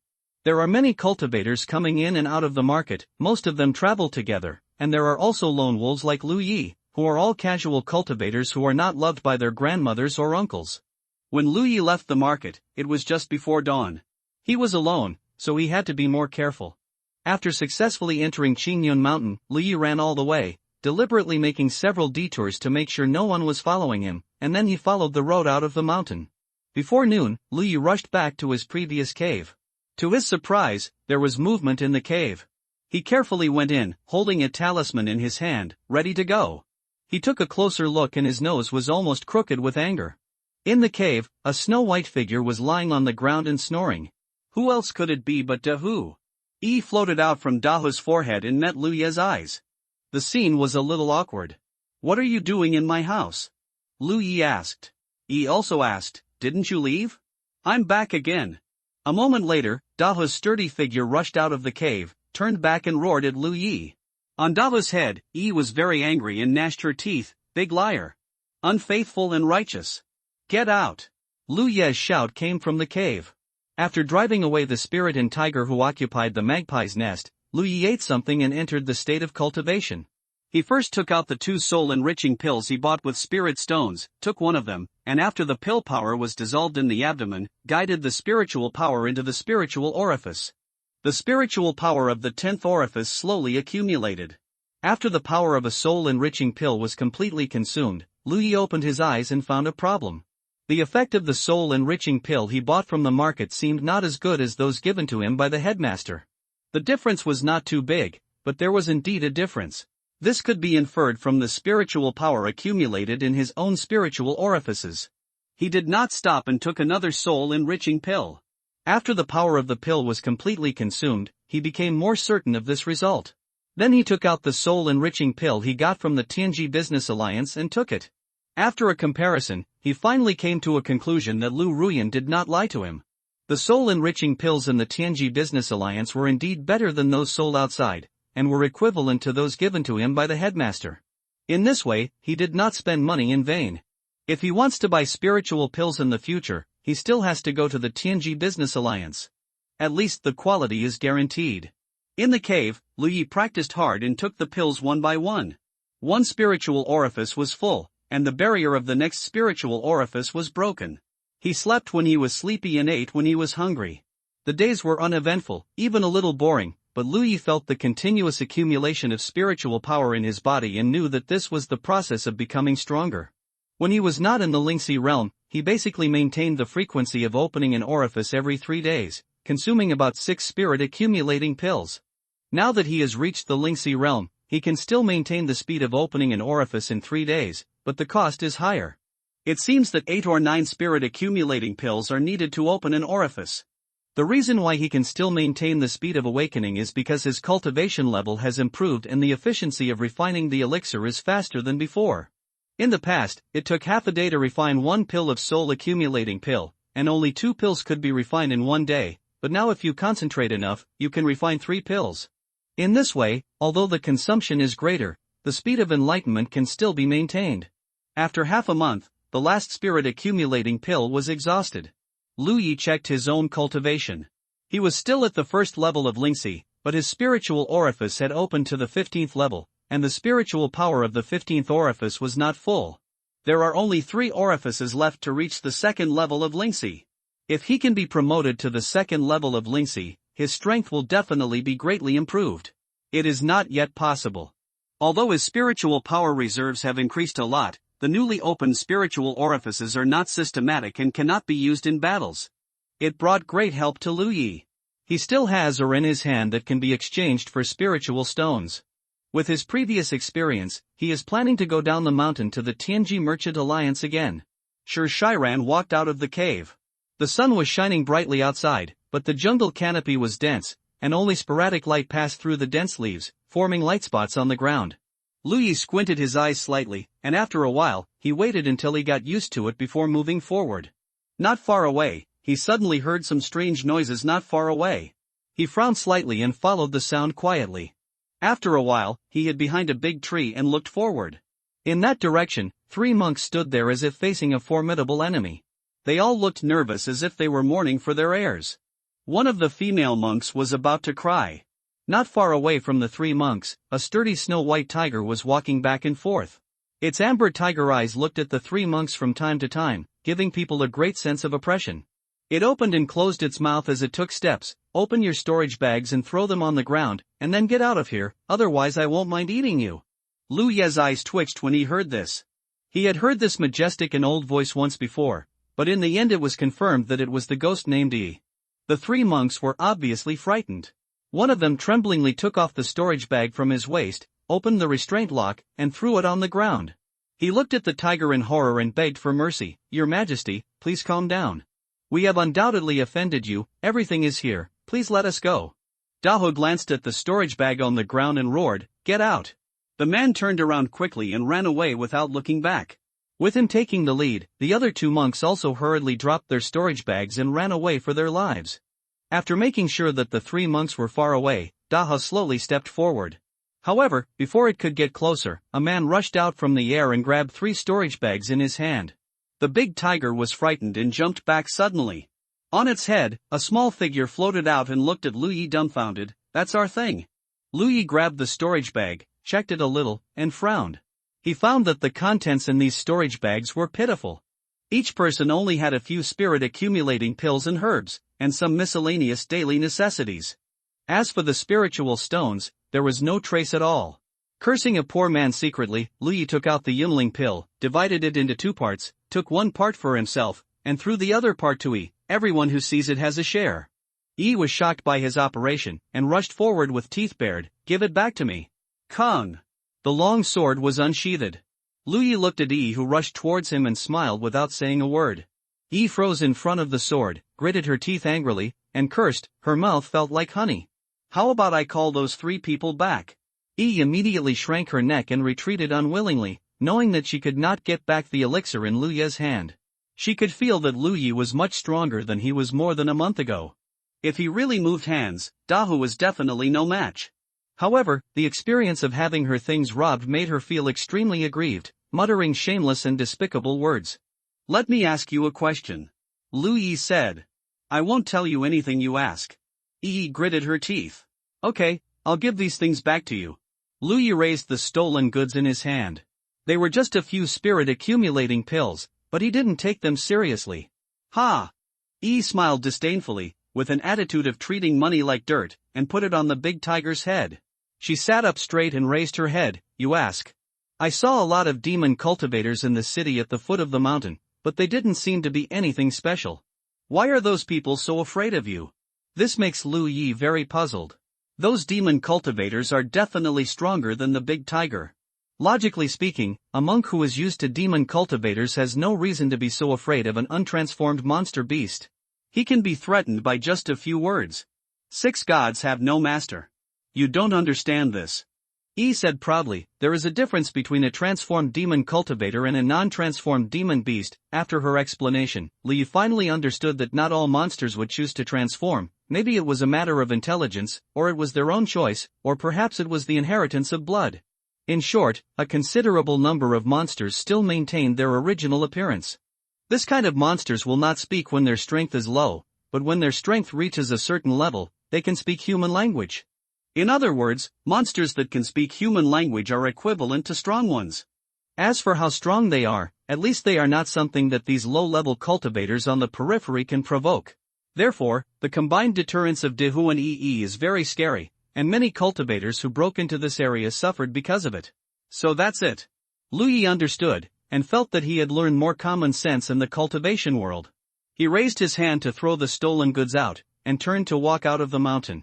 Yi checked it and made sure there was no problem, and shouted to Lu Yi's back, Are you leaving? None of your business. Lu Yi's voice came from afar. Damn it! Yi muttered, turned around and hugged Dahu's head, saying sadly, Amber, we are so pitiful. Whoa! After leaving the mountain again, Lu Yi seemed much more relaxed. He came to the Qingyun market at the foot of the mountain with ease, and then came to the Tianji Business Alliance with ease. Without waiting for the maid at the door to ask, Lu Yi uttered a word, sell. Sitting in the compartment, he drank the spiritual tea of the Tianji Business Alliance as usual, but unfortunately, after drinking a pot this time, someone came in. Sorry to have kept you waiting for a long time. A middle-aged man walked into the compartment with the voice and bowed to Lu Yi. I am Lu Quan, and I am here to meet you. Lu Yi nodded, and Lu Quan sat down and went straight to the point. I wonder what you want to sell. Lu Yi took out the several pieces of ore that he had prepared before. Of course, the UNC ore was the biggest one. Last time, those ores could be sold for those spiritual stones, most of which were the value of the UNC ore. The UNC ore taken out this time was a little bigger, and the price might be a little more expensive. Lu Quan checked them one by one, and then quoted prices for each piece of ore.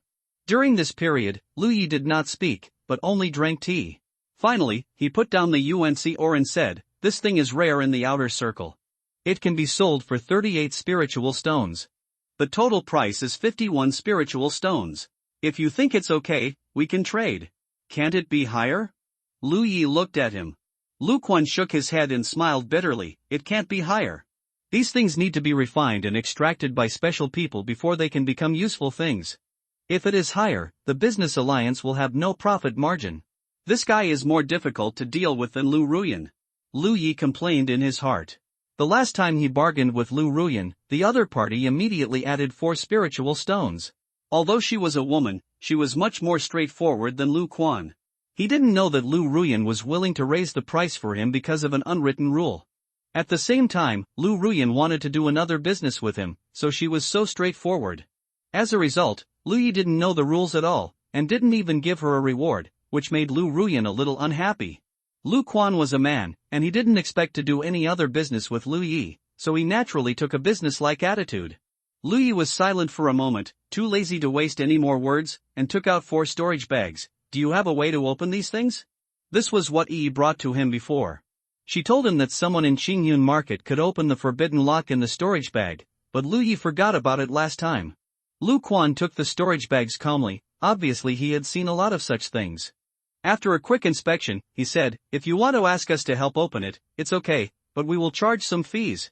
"How much?" Lu Quan reported a number. Lu Yi's face darkened, the price was a bit high.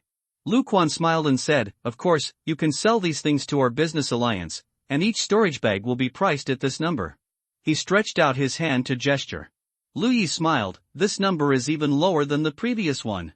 In other words, the spiritual stones needed to open the storage bag with the Merchant Alliance are actually more than selling the storage bag directly to the Merchant Alliance, which is a bit unreasonable. Lu Quan smiled and said, "I know what you are thinking, but it is indeed this price. You should understand that the storage bags of the outer circle cultivators are worthless. Maybe there is nothing in them, just an empty bag, and the Merchant Alliance has to bear some risks for this, so the price will not be too high. Of course, if you want to gamble and see if these storage bags can open some priceless treasures, you only need to pay some unlocking fees. It depends on how you choose." Lu Yi thought of the 3 cultivators who were robbed by Yi and Dahu before.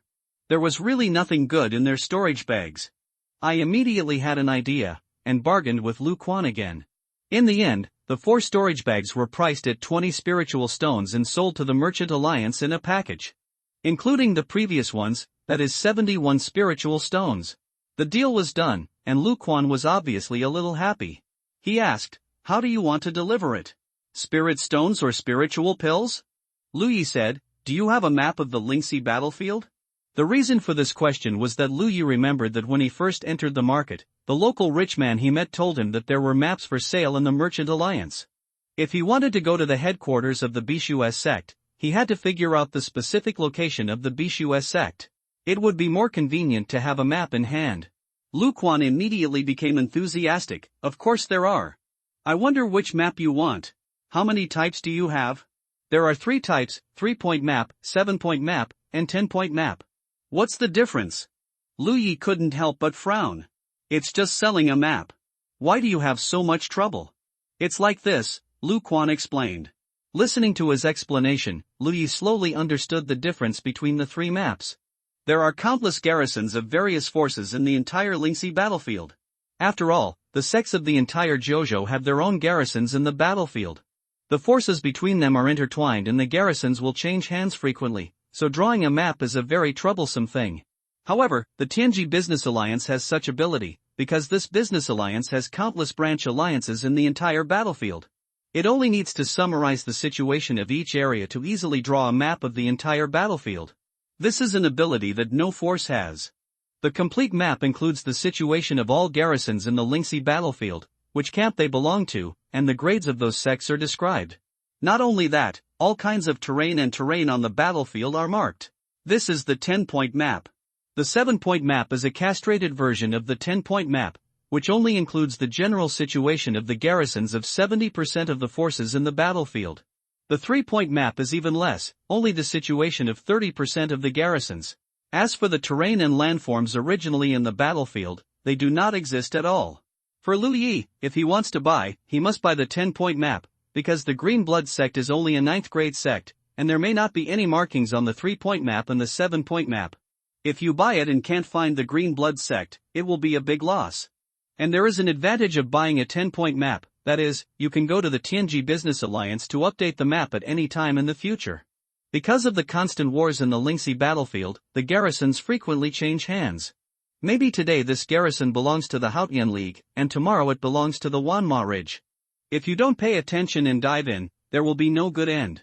Having a map that can be updated in real time can avoid many risks invisibly. However, after Lu Yi asked about the price, he gave up this idea. A 10-point map is sold for 600 spirit stones, and this is still a discount. As for the 3-point map that Lu Quan strongly recommended, it also costs dozens of spirit stones, but why does Lu Yi want a 3-point map? In the end, he had no choice but to end the transaction. He kept one of the 71 spirit stones and used the remaining 70 to buy 7 bottles of 63 soul-enriching pills. With so many soul-enriching pills, it would be just a matter of time for him to achieve the 2nd level of Lingxi. Tianji Merchant Alliance, Lu Quan politely sent Lu Yi to the door. Most of the monks in the outer circle were relatively poor, unless they were disciples from large sections. Therefore, it is not easy to encounter a transaction worth dozens of spiritual stones at a time, and Lu Yi has a quite cheerful personality. Lu Quan naturally wants to get acquainted with him more, so that he can take care of him next time he has business. Watching Lu Yi's figure disappear, Lu Quan turned around and felt a gust of fragrant wind blowing in his face, but there was someone standing behind him. Scared me. Lu Quan said angrily, if you don't go greet the guests, why are you standing behind me? The man said sweetly, I miss you. Lu Quan looked around guiltily and found that no one was paying attention, so he lowered his voice and said, I'll look for you after I get off work tonight. Okay, the woman responded with a smile. Lu Quan walked towards the hall like a normal person, greeting other guests, while the woman glanced at the direction Lu Yi was leaving with a thoughtful look in her eyes. At night, after a lot of lingering, the two of them chatted casually, and the woman intentionally or unintentionally led the topic to the day's transactions. Lu Quan was a little sleepy, and he answered one after another. After a while, then he fell asleep. The woman was lying in his arms, but it was difficult to sleep. If she read it correctly, the guest during the day was the one she entertained half a month ago. She sold a lot of ore and bought some elixirs. Unexpectedly, only half a month later, he would be selling ore again. Judging from the appearance of the guest, he must be a rogue cultivator. A helpless rogue cultivator can amass a wealth of dozens of spiritual stones in a short period of time, which naturally makes people a little concerned. If she works in the Tianji Business Alliance like this, including the extra income, she can only get 12 or 3 spiritual stones per month at most. This reminds her of her days as a casual cultivator. Comparing it, she can't help but feel a little sour. After thinking wildly for a long time, I felt sleepy, but I couldn't sleep well. At the same time, Lu Yi was practicing in the cave of Qingyun Mountain. After he finished trading at the Tianji Merchant Alliance during the day, he bought a lot of food with the remaining spirit stones in his hand, and hurried back without stopping. Only then did he get back here before nightfall. With enough elixirs, he immediately started taking drugs and practicing medicine. As each pill is consumed, the spiritual power of the 15th orifice gradually becomes full, and then it attacks the 16th orifice. 12 days later, in the cave, Lu Yi sat cross-legged, calm and focused. Today is a big day. If everything goes well, he will be promoted to the second level of Lingxi today. Since returning 12 days ago, he has successively consumed more than 30 pills of Yunling, and finally opened the 18th orifice, and has cultivated the spiritual power of the 18th orifice to the full level. Recalling the route of the Jinshan Xiaoyaoju, Lu Yi mobilized his spiritual power, starting from the 10th orifice, through the 11 orifices, 12 orifices, and finally to the 18 orifices. He had done this before when he reached the first level of Lingxi, so he was quite familiar with it now and had not encountered any difficulties. The spiritual power passed through the 9 spiritual orifices smoothly, flowing slowly like a stream. With Lu Yi's actions, the spiritual power flowing in these 9 spiritual orifices continued to accelerate, and the cycle continued. Up to a limit, Lu Yi felt his whole body vibrate, waves of air sweeping through him, and the spiritual power flowing from the 10 to 18 apertures began to operate independently. Lingxi second level realm, accomplished. Having had such an experience once, Lu Yi was not too happy, just calm and indifferent. Today, he is no longer the Sanxiao Shouxiu who was exiled to Lingxi battlefield more than 2 months ago. If achieving the first level of Lingxi gives him the qualification to survive in the outer circle of the battlefield, then the second level will qualify him to walk. Of course, there is still a gap compared to those monks with higher cultivation levels, but Lu Yi is already very satisfied. Compared with achieving the first level of Lingxi, the time for him to advance to the second level this time was shorter. From opening the third orifice to the Lingxi level, it took him about 40 days, but from the first to the second level, he only used it for less than a month. The main reason is that the cultivation resources are abundant enough, and the speed of cultivation is also extremely terrifying. You should know that it takes almost 10 days for monks to open an orifice in the early stage of practice, because their main method of practice is to inhale the spiritual energy of heaven and earth. When the cultivation level is not high enough, the efficiency of inhaling spiritual energy is not high, and the speed of practice will naturally not be fast. Where to go? This situation will only improve slightly after reaching the fourth level of Lingxi. In other words, it is normal for ordinary monks to advance to the first level in 3 months at the beginning of their practice, but for Lu Yi, it takes an average of 1 month to reach the first level. This is the joy of drug-taking practice. At the first level, Lu Yi only had a small cycle from the source spirit orifice to the 9th orifice in his body, but after the second level, there was an additional cycle starting from the 10th orifice and ending at the 18th orifice. There are 2 spiritual power circulation systems. In this way, he can activate more spiritual power in a short period of time, and the damage caused by the spiritual power will naturally be stronger. At the 3rd level, there will be 3 small circulatory systems. By analogy, there are 9 small circulatory systems in the body of a monk at the 9th level of Lingxi. There are still 30 pills of Yunling pill. Although Lu Yi wants to continue practicing, he also knows that haste makes waste. He ate something first, then walked out of the cave, found a mountain spring to take a bath, changed into a set of clean clothes, and while the spring water was tinkling, he took out the golden Chan Xiaoyaoju and studied it. Next, he will head towards the 3rd level of Lingxi. He needs to find out the location of the spiritual orifices after the 18th orifices, so that he can facilitate his subsequent practice. The mountains and fields were quiet, with occasional sounds of birds singing and insects flying. The mottled sunlight penetrated the barrier of leaves and shone on the side of the boy's face, making this scene look like a scene in a painting. "What are you doing sneakily?" Lu Yi shouted without raising his head. A small head poked out from the trunk of a big tree nearby. If someone who didn't know the situation saw it, it would be frightened. Yi glanced at the book in Lu Ye's hand. After seeing that it was a low-level martial arts, she curled her lips lightly and looked disdainful. "What's the matter?" Lu Yi resisted the urge to punch her and asked with his head tilted. "When are you leaving?" Yi asked. Although Lu Yi didn't run out to hunt again during this period, this was her and Dahu's territory. How could anyone snore beside her bed? If she hadn't been afraid of the talisman in Lu Ye's hand, she would have cooperated with Dahu to drive Lu Yi away. However, after suffering a loss at the hands of Lu Yi once, Yi didn't dare to act rashly. Moreover, Yi could see that Lu Yi was much stronger than 2 months ago. Lu Yi closed the book, stood up and stretched. "I'm sleepy, go back to sleep." "Hey, I'm asking you a question," Yi said angrily, but she couldn't get a response. She could only grit her teeth and curse, "Rogue, stinky thing, I'm really angry." Wow, she scratched the big tree next to her, and the wood chips flew. After a day of rest, Lu Yi felt that the fatigue brought by the days of practice was swept away. It was time to move towards the 3rd level of Lingxi. He did not rush to take the elixir, but first urged his own spiritual power to locate the position of the 19th orifice. Now that he is in the 2nd level of Lingxi, his spiritual power is much stronger and more abundant than 2 months ago, so locating the position of the spiritual orifice is more handy. In less than an incense stick of time, he found the location of the 19th orifice. Until then, he took out a soul-enriching pill and took it, refining the pill power, and guiding his own spiritual power to impact the spiritual orifice barrier of the 19 orifices. 3 days later, after consuming nearly 11 soul-enriching pills, the 19th orifice was full. This result was expected.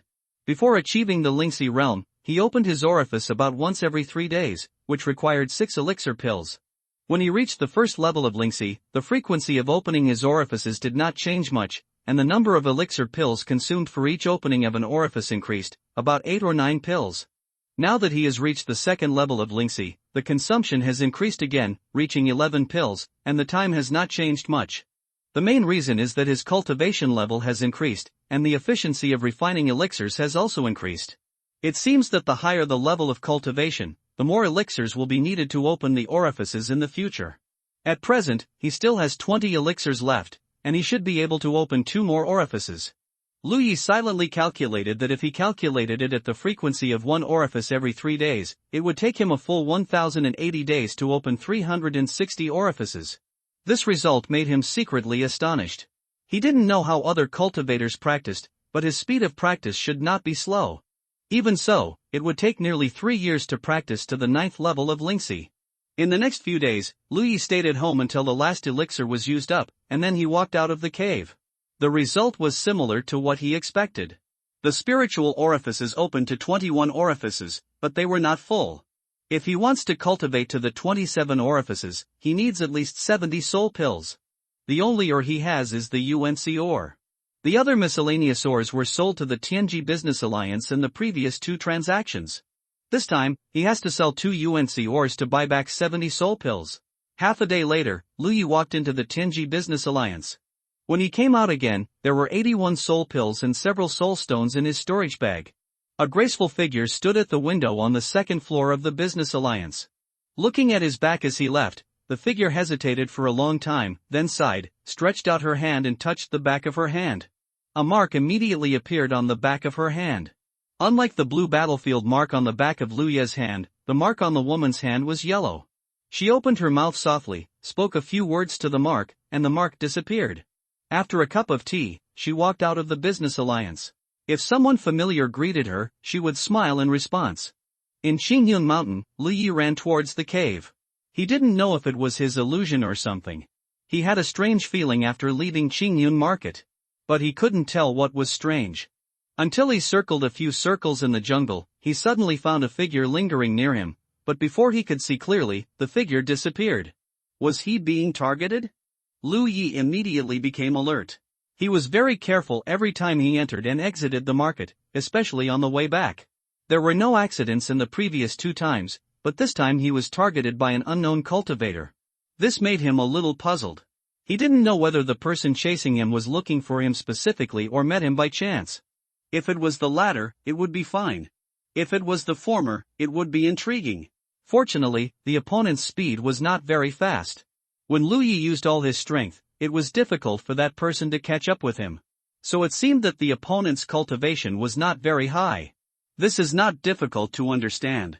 The cultivators who can appear in the outer circle of the battlefield are not very high in cultivation. Just as he was thinking this, spiritual power suddenly surged from behind, followed by a chill. Lu Yi turned his head and saw an ice ridge breaking through the air and coming in front of him in the blink of an eye. Lu Yi was shocked and turned around in a hurry. He drew his sword and slashed it.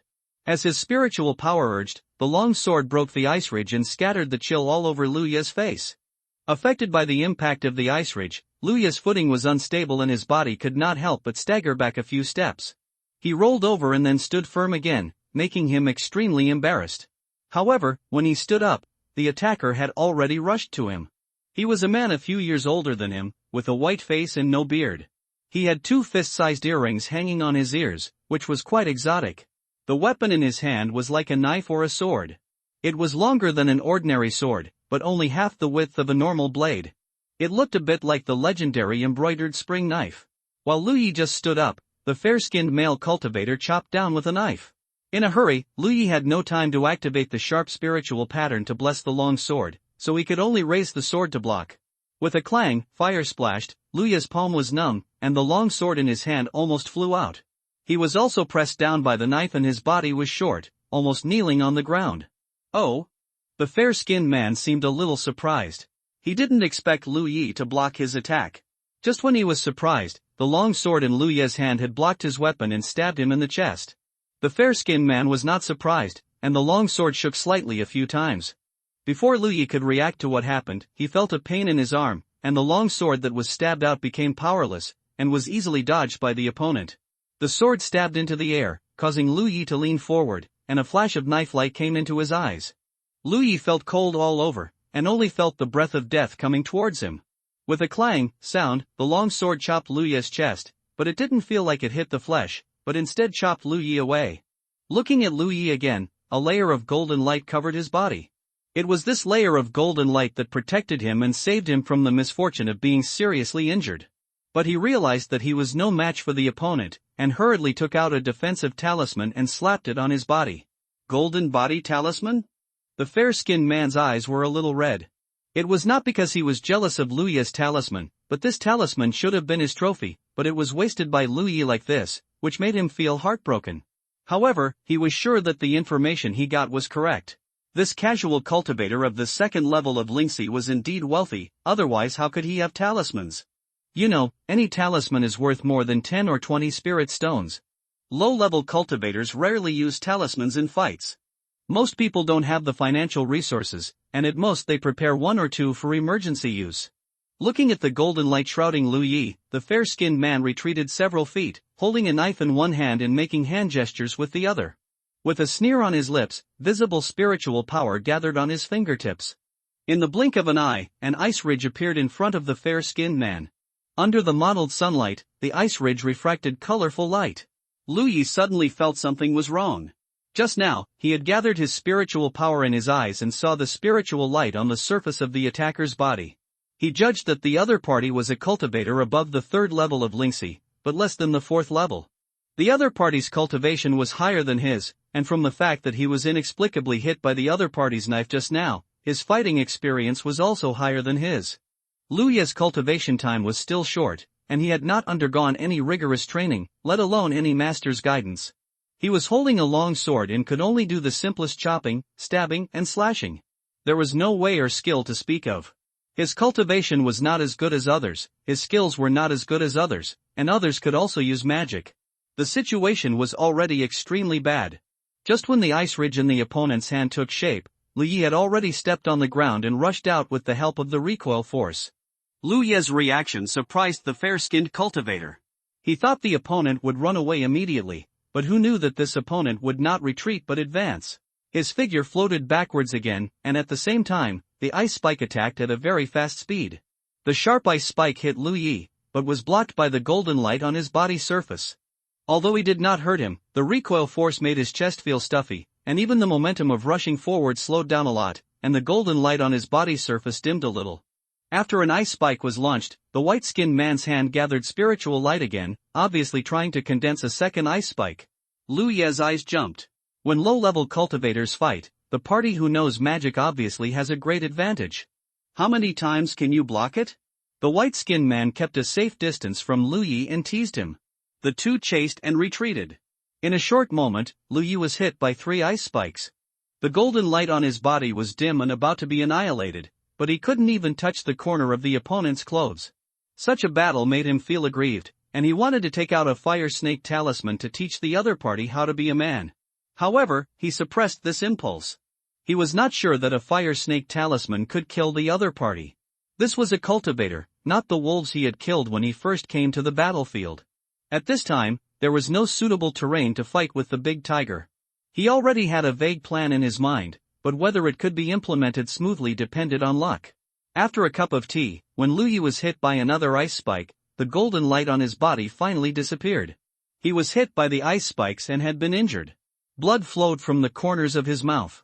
Under the coldness, he couldn't help shivering. He looked at the fair-skinned man with hatred, with an unwilling look on his face, and said the first sentence since the battle, "What grudge do we have?" The fair-skinned man laughed, "No grudges." Lu Yi was silent and waited for the next words. Sure enough, the fair-skinned man said, "But if you can tell you where to find so many ores, I can spare your life." A sharp light flashed in Lu Yi's eyes, and he determined the problem. This confrontation was not an accidental encounter. The other party came to him specifically. The cause was the ores he sold. To be honest, Lu Yi has always been very careful. He went to Tianji Merchant Alliance 3 times, and the people he traded with were all different people. Moreover, he only took a small part of the ore to sell each time, and he didn't dare to sell more, just to avoid attracting the attention of someone with ulterior motives. He even made several detours on the way back to make sure that no one would follow him. But the fact proved that if someone really had some evil intentions, it would be useless for him to be careful, unless he didn't go to Tianji Merchant Alliance to sell things. However, if he wanted to practice elixirs, where else could he go if not to Tianji Merchant Alliance? What can be confirmed at the moment is that this matter was not led by the Merchant Alliance. Such a large merchant alliance, which is based on sincerity and honesty, has no reason to target a small cultivator like him. So this is most likely a small move made by some people in the Merchant Alliance in private. Lu Yi recalled the 3 Merchant Alliance cultivators who traded with him, and he really couldn't figure out who was targeting him. These 3 transactions were very ordinary. If there was anything unusual, it was only the hint of the woman named Lu Ruyan in the first transaction, but this didn't explain anything. Judging from the words of the fair-skinned man, the other party suspected that he had found a vein containing various minerals, so he wanted to find out the location of the vein. He didn't know at all that Lu Yi didn't have any mineral veins at all, and all his minerals were brought from the Evil Moon Valley. Seeing that Lu Yi didn't speak, the fair-skinned man's face darkened slightly. "If you don't accept my toast, you will be punished." He made up his mind to beat Lu Yi half to death and then ask about the location of the mineral vein. As he said this, he rushed towards Lu Yi with a knife. He didn't activate the ice crystal technique again, mainly because it consumed a lot of energy. After breaking Lu Yi's golden body talisman, he was confident that he could squeeze Lu Yi at will. However, Lu Yi, who had just acted very tough, turned around and ran at a very fast speed. The fair-skinned man was so angry that he laughed. Looking at Lu Yi's back, he said leisurely, "Can you run away?" He chased after him slowly, and at the same time took out a spiritual stone from his storage bag and held it in his palm, slowly recovering. He saw that Lu Yi was frightened out of his wits. Running away like this would only increase the consumption of his spiritual power. Once a low-level cultivator lost his spiritual power, he would be no different from an ordinary person. The case of Yang Guanshi, who was killed by Lu Yi, was a precedent. So he just had to make sure he didn't lose Lu Yi. The two of them chased and fled, passing through a forest of rocks, crossing a small river, and when they reached an open space, the fair-skinned man found Lu Yi standing there, gasping for breath, his face as pale as paper, motionless. He ran out of spiritual power so quickly? The fair-skinned man sneered, slowly stepped forward, and made a knife flower with the long sword in his hand. Why don't you run away? He stood 10 feet in front of Lu Yi, with a teasing look on his face. However, he soon found something wrong, because Lu Yi's expression was extremely terrified, and he was looking in one direction, and his sword-holding hand was shaking violently. A fishy wind swept, and a low roar came out. Behind a big tree, a sturdy, snow-white tiger walked out slowly with a leisurely pace. The amber pupil looked at the fair-skinned man, which startled him, and suddenly reminded him of a rumor he heard in the market 2 days ago. Can't be so unlucky? He wailed in his heart. However, something happened that made him desperate. The tiger opened its mouth and uttered human words. How dare you disturb this king's sweet dream? I think you don't want to live. The fair-skinned man's forehead was instantly covered with fine beads of sweat, and he finally understood why Lu Yi was so terrified. The source of the fear was not him, but this big tiger. Just when he was at a loss, he heard Lu Yi say, "King Tiger, spare us, we didn't know this was your territory, we're leaving now." The fair-skinned man nodded his head like a chicken pecking at rice. The tiger roared angrily, "Come as you like, leave as you like, what do you think this place is?" The tiger was sitting in the forest, majestic and awe-inspiring. In front of the tiger, 2 figures were extremely stiff. Just when the fair-skinned man was at a loss, he heard Lu Yi say, "King Tiger, calm down. I know the rules. Follow your rules. Don't hurt my life."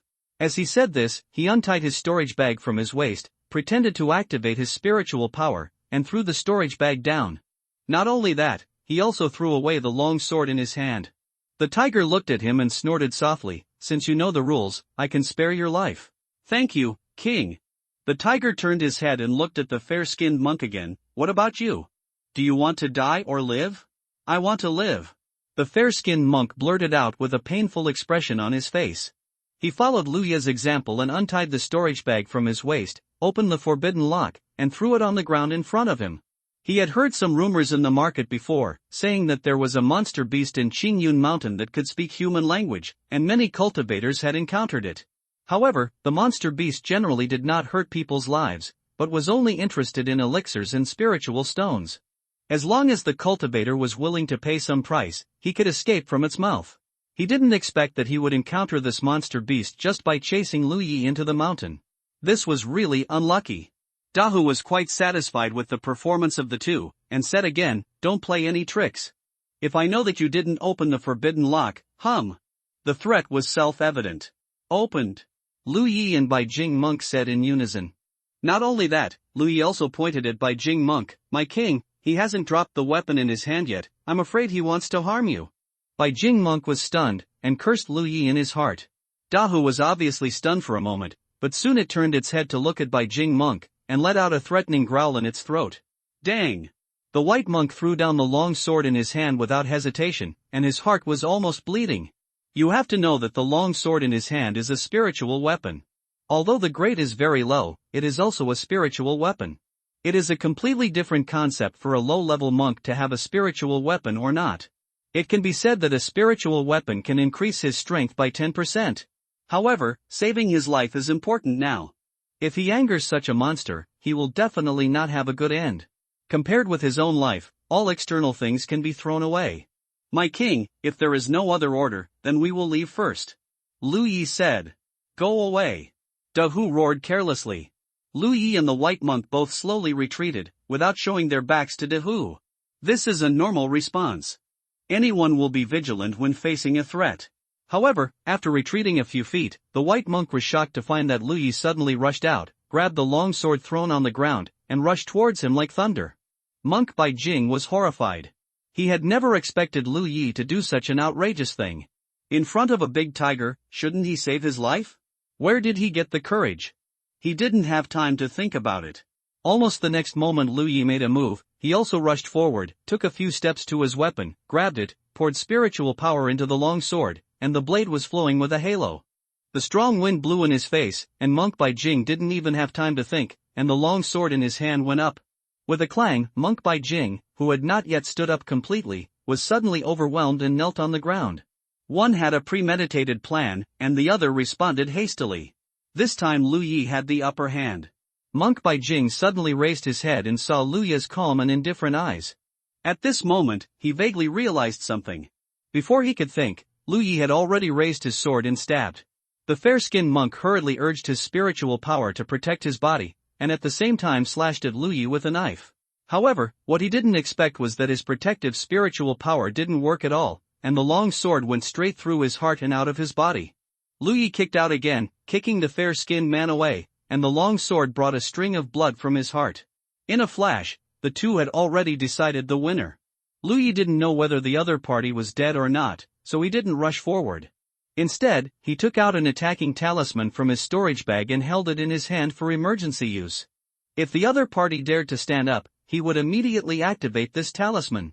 However, looking around, the fair-skinned man lying on the ground twitched violently for a few times, and then there was no movement. It seemed that his sword had hit the vital point. The fight between monks is so thrilling, and it can often decide life and death in a very short time. The ground was stained red with blood, and the pungent smell of blood filled the air. Lu Yi took a few deep breaths to calm his violent heartbeat. A red light suddenly flew out from the direction of the white monk's corpse and swept into the back of Lu Yi's hand. What? Yi's figure appeared above Dahu's head, looking at Lu Yi somewhat at a loss. Just now, Lu Yi suddenly rushed over here and said to her anxiously, "Help Rob." Then, the white monk chased after him, and Yi understood what Lu Yi had encountered. She cooperated with Dahu to put on a show. Anyway, this was something they were good at, and they could also rob some good things by the way, so why not? But, wasn't it a robbery? Why did someone die? Yi slowly realized that it was her and Dahu who wanted to rob, and Lu Yi wanted to kill people from the beginning to the end, but he just borrowed their power. You lied to me? Yi glared at Lu Yi. Lu Yi glanced at her and criticized, the acting is too exaggerated. What? Yi was confused. Lu Yi was about to say something else when a slight sound suddenly came from not far away. He hesitated for a moment and rushed out with all his strength. At the same time, a voice came, "Your secret has been exposed. There are still people nearby. If you don't want to die, come here quickly." Yi wanted to cry but had no tears. She felt that she was on a pirate ship and couldn't get off. She looked at Dahu and gritted her teeth, "Chase." Dahu roared and ran away on all fours. In the jungle, the charming female cultivator was panic-stricken and ran for her life. She felt that she had done a big mistake. But could she be blamed for that? She just wanted to live a better life and didn't want to flatter those disgusting guests. They were all casual cultivators. Why should she look at people's faces day and night? If things went well this time, her future life would be much better. But she never thought that the person she was looking for would fail. After leaving the Tianji Business Alliance, she followed the secret signs left by the man all the way here. She originally thought that she could sit down and divide the spoils, but what she saw was that the casual cultivator named Lu Yi killed the person she found. She was panicked and exposed her whereabouts, and now she was being hunted. She didn't want to die. She was still young and had a lot of good days ahead of her. How could she die in such a place?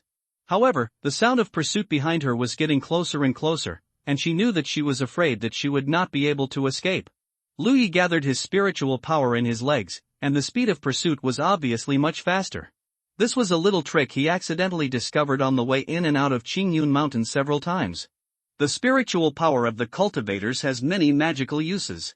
If it is gathered in the eyes, you can see things that you can't see normally. If it is concentrated in the legs, you can run faster. If it is added to the sword, it can make the weapon more lethal. The terrain of the mountain forest is complex, and there are big trees that several people can hug everywhere.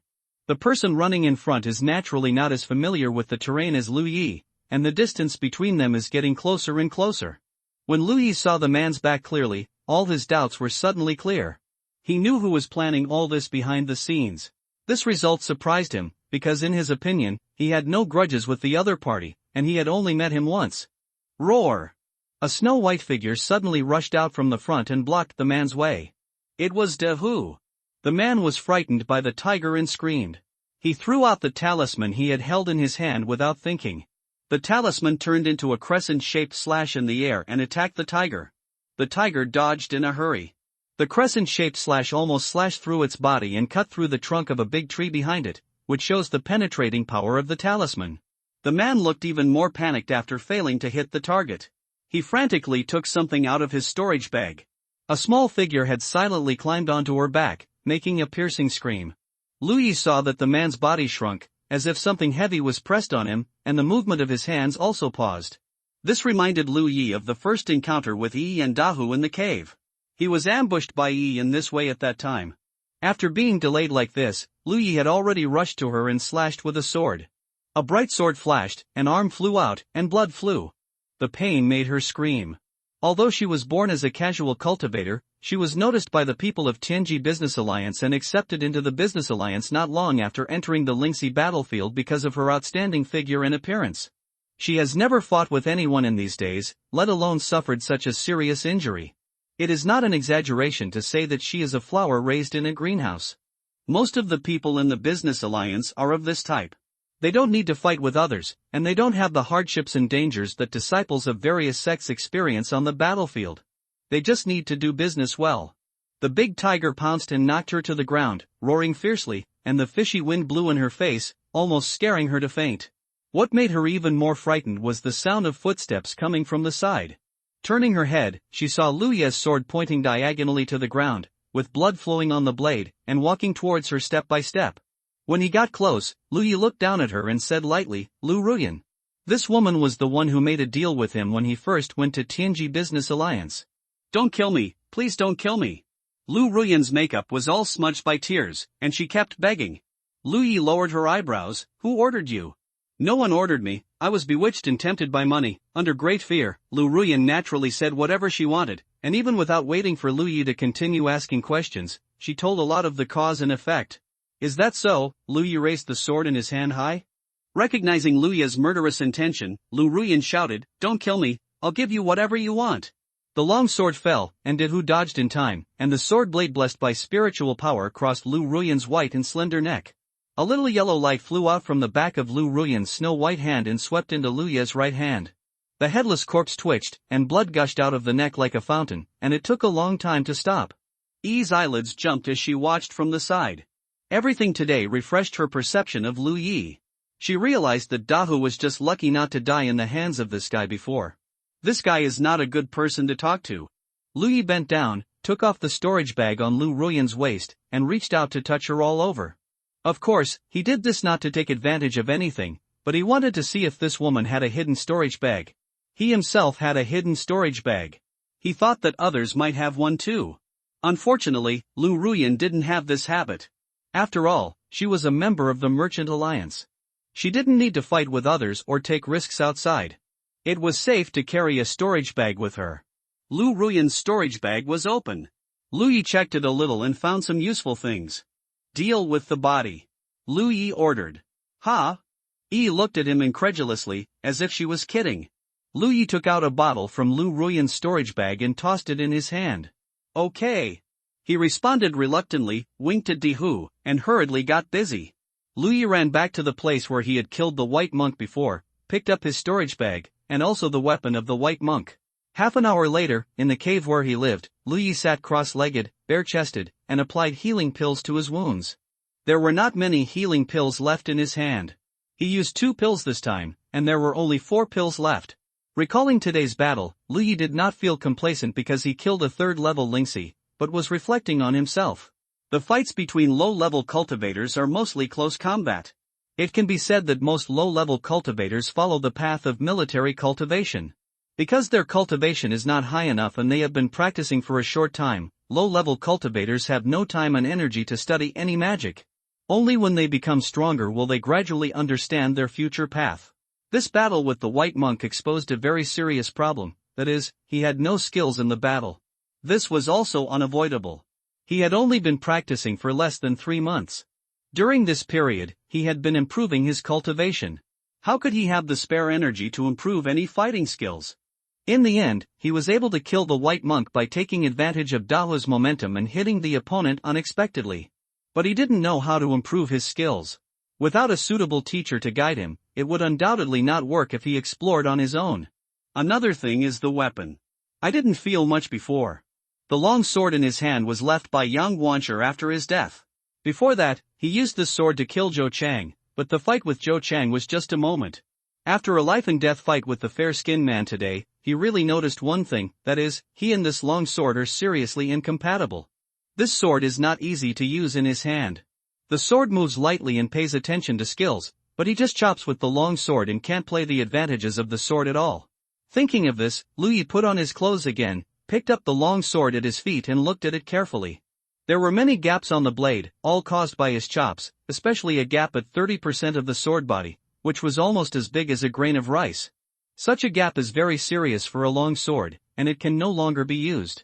He picked up the long sword of the fair-skinned man again, stood up and played with it for a few times, and raised his eyebrows. This thing is unexpectedly exciting to play with. The knife is not an orthodox machete. It is longer than an ordinary sword, but the blade is very narrow, similar to the legendary embroidered spring knife. Lu Yi waved it a few times and found it very easy to use.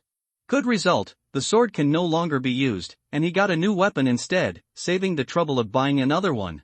He tried to pour his own spiritual power into the knife, and a faint halo immediately emerged from the long knife. The halo was not sharp, but gave people a sense of heaviness. What surprised Lu Yi even more was that he felt that there seemed to be something hidden in the blade. He closed his eyes and sensed through the flow of his own spiritual power, and gradually figured out the situation inside the blade. There was a spiritual pattern inside the blade of this knife. Is this a spiritual weapon? Lu Yi showed a surprised look. He had been in and out of the market several times, and his experience now was naturally not comparable to when he first entered the Lingxi battlefield. He had heard of spiritual weapons. They were weapons used exclusively by monks. A good spiritual weapon could often bring great benefits to the owner. Lu Yi's previous sword was an ordinary weapon. It was not special except that it was sharp. However, spiritual weapons are different. Depending on the type of spiritual patterns engraved in it, each spiritual weapon has its own unique power. This knife has spiritual patterns. Lu Yi urged the spiritual power to be poured into it, and he could easily stimulate the power of the spiritual patterns, so that the knife would be endowed with the characteristics of spiritual patterns. He tried for a moment and determined that the spiritual pattern was used to strengthen the blade. In this way, when fighting with the enemy, this spiritual weapon would not be easily damaged. Lu Yi suddenly realized that it was no wonder that he had used the sharp spiritual pattern to bless his long sword before, but failed to cut off the opponent's knife. This was an unexpected surprise. Although strengthening the blade sounds useless, it is actually a very practical spiritual pattern.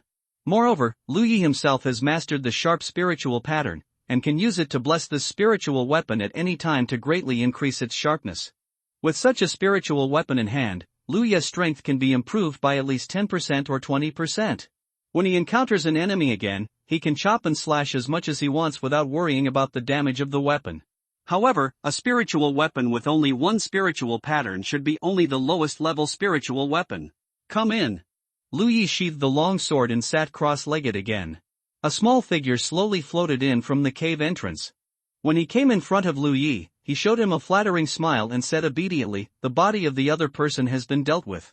Lu Yi casually threw out a storage bag, which was Lu Ruyan's. He took it, checked it, and said in surprise, "So many?" There were more than one bottle of spiritual pills in it, and there were also several spiritual stones. 2 things add 1 to make 5, thank you very much this time. Lu Yi nodded to her. Although he had enough spiritual talismans and was sure to kill the fair-skinned man by himself, if he really did so, other people's storage bags would definitely not be opened. And there must be some risks. At that time, he went to find Dahu and Yi with the intention of taking advantage of the situation. Fortunately, Yi's brain was flexible enough. He only said one word and Yi knew what to do. This time, the cooperation was easy and pleasant. There were not many good things in the storage bag of the fair-skinned man. The only valuable thing was his weapon. Lu Ruyan was richer, but not much. Moreover, the talisman in Lu Ruyan's hand was activated at the last moment. If it weren't for Dahu blocking the gun for him, Lu Yu would have to face the power of the talisman by himself, which added a lot of danger. He made half of the things and took the spiritual weapon himself. In a sense, he made a profit. Yi didn't expect Lu Yi to be so generous. She looked at him with a complicated expression and finally thanked him. Wait. Lu Yi called her. Yi looked back. You should have heard what the woman I killed said before. Yes. Although this was a private action by her, and her death is not a pity, she is a member of the Tianji Business Alliance after all. I don't know how the Business Alliance will react after her death, but you'd better change your territory. This place is too close to Qingyun Market. If the Business Alliance wants to investigate the cause of her death, it will be easy to find you. What about you? Yi asked. I will leave here soon. This incident taught Lu Yi a lesson. All the elixirs he uses for cultivation now have to be obtained by selling UNC ore, and the only sales channel is the Tianji Business Alliance. He has only been there 3 times, and he was targeted by Lu Ruyan. Who knows if there is another Lu Ruyan there? So he doesn't plan to stay here any longer. If it is said that cultivating to the first level of Lingxi has given him the qualifications to survive in the Lingxi battlefield, then the second level now has the capital to walk. He couldn't control what decision Yi and Dahu would make. The battlefield in Lingxi was too big, and they might not have a chance to meet again in the future. He just kindly reminded them out of morality. After he left, Lu Yi counted the supplies in his hands. 93 soul-enriching pills, 81 of which were bought from the Tianji Business Alliance, and 12 were obtained after sharing the spoils with Yi. For spirit stones, also obtained from sharing the spoils, he used his own spirit stones to buy food. 7 healing pills, 4 of which were left by him, and 3 were searched from the storage bag of the fair-skinned man. On the contrary, there was no healing pill in Lu Ruyan's storage bag. It is estimated that she did not expect that she would need it. Less than 30 various spiritual talismans. 26 pieces of UNC ore of various sizes. A lowest-level spiritual weapon long sword. A volume of Jinshan Xiaoyaoju.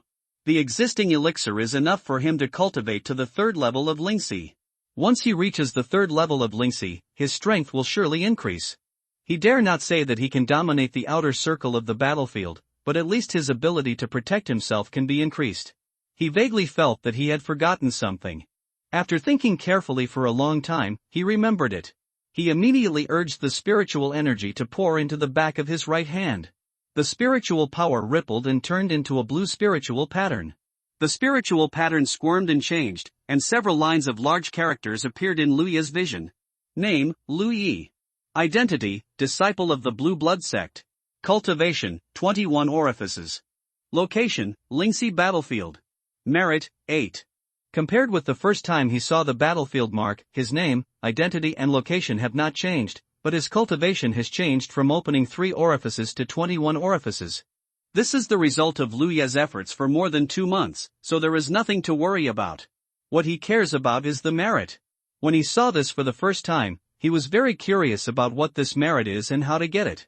Until this moment, he had a vague understanding. This merit, I am afraid, can only be obtained by killing people. He remembered that when the fair-skinned man died, a little red light floated out from the back of his hand and flew into the back of his own hand. And when Lu Ruyan died, a yellow light flew out. Different colors of light represent different camps? So, the fair-skinned monk he killed should belong to Wanma Ridge, and Tianji Business Alliance is a neutral camp? So it does business on both sides. But what is the use of this merit? Lu Yi is not sure for the time being, and can only wait and explore slowly in the future.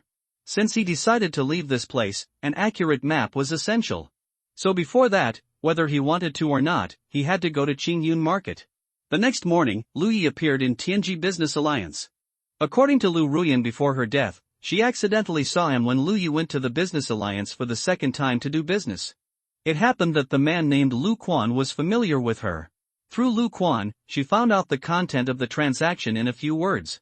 At that time, Lu Ruyan guessed that Lu Yi had a rich mineral vein in his hand, and she had a crooked mind. In the end, she couldn't suppress her greed and contacted the fair-skinned man, asking him to be ready at all times. After that, Lu Ruyan paid attention to it every day. It was not until Lu Yi went to the Business Alliance for the 3rd time and did a bigger business that she made up her mind, and then the fair-skinned man chased her.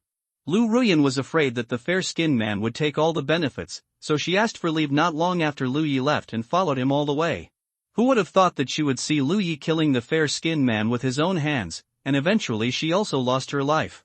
Lu Ruyan was in a state before her death, so it was impossible for her to lie, so no one should know whether she was alive or dead in a short time. For the time being, he was safe, which was why Lu Yi hurried to the market.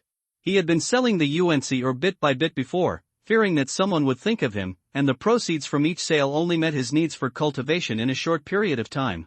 Now that he had decided to leave this place, there was no need to worry so much. First, get a map to determine the location of the Bishu SX residence. Half an hour later, in a compartment, Lu Yi drank tea until he was full, and a middle-aged man politely handed Lu Yi a palm-sized white jade disc, along with 2 bottles of 18 Yunling pills, 3 bottles of 15 healing pills, and more than 10 spirit stones. This time, Lu Yi sold 12 pieces of UNC ore at one time. The spiritual stones he got were more than 600 pieces. In the outer circle of the battlefield, this was undoubtedly a big business, and it was worth the middle-aged man's courtesy to Lu Yi. Facts have proved that if it were not for some coincidences, it would be very safe to do business in Tianji Business Alliance. Lu Yi came 4 times, and each time he traded with different people. Unless he took out too much goods like this time, it would be difficult to be targeted. Of course, being targeted was also the reason why Lu Yi was not strong enough. If he was a cultivator of the 4th or 5th level of Lingxi, Lu Ruyan would not dare to have any other intentions. After the silver and goods were paid, the middle-aged man sent Lu Yi to the door and presented him with a name card, saying that if he had anything to sell next time, he could contact him in advance and he would definitely give a good price. This was the treatment that Lu Yi did not get in the first 3 times. In this regard, Lu Yi naturally agreed. After leaving Tianji Business Alliance, Lu Yi exchanged all the spiritual stones for food and some daily necessities as usual. Spirit stones were of little use to him. This trip might take a long way, and he would have to sleep in the open air. Some daily necessities were essential. Fortunately, he had enough storage bags, so he didn't have to worry about not being able to fit them. After this transaction, the number of soul-enriching pills in Lu Ye's hand increased to 111, and there were 22 healing pills, but there were only 14 pieces of UNC ore left.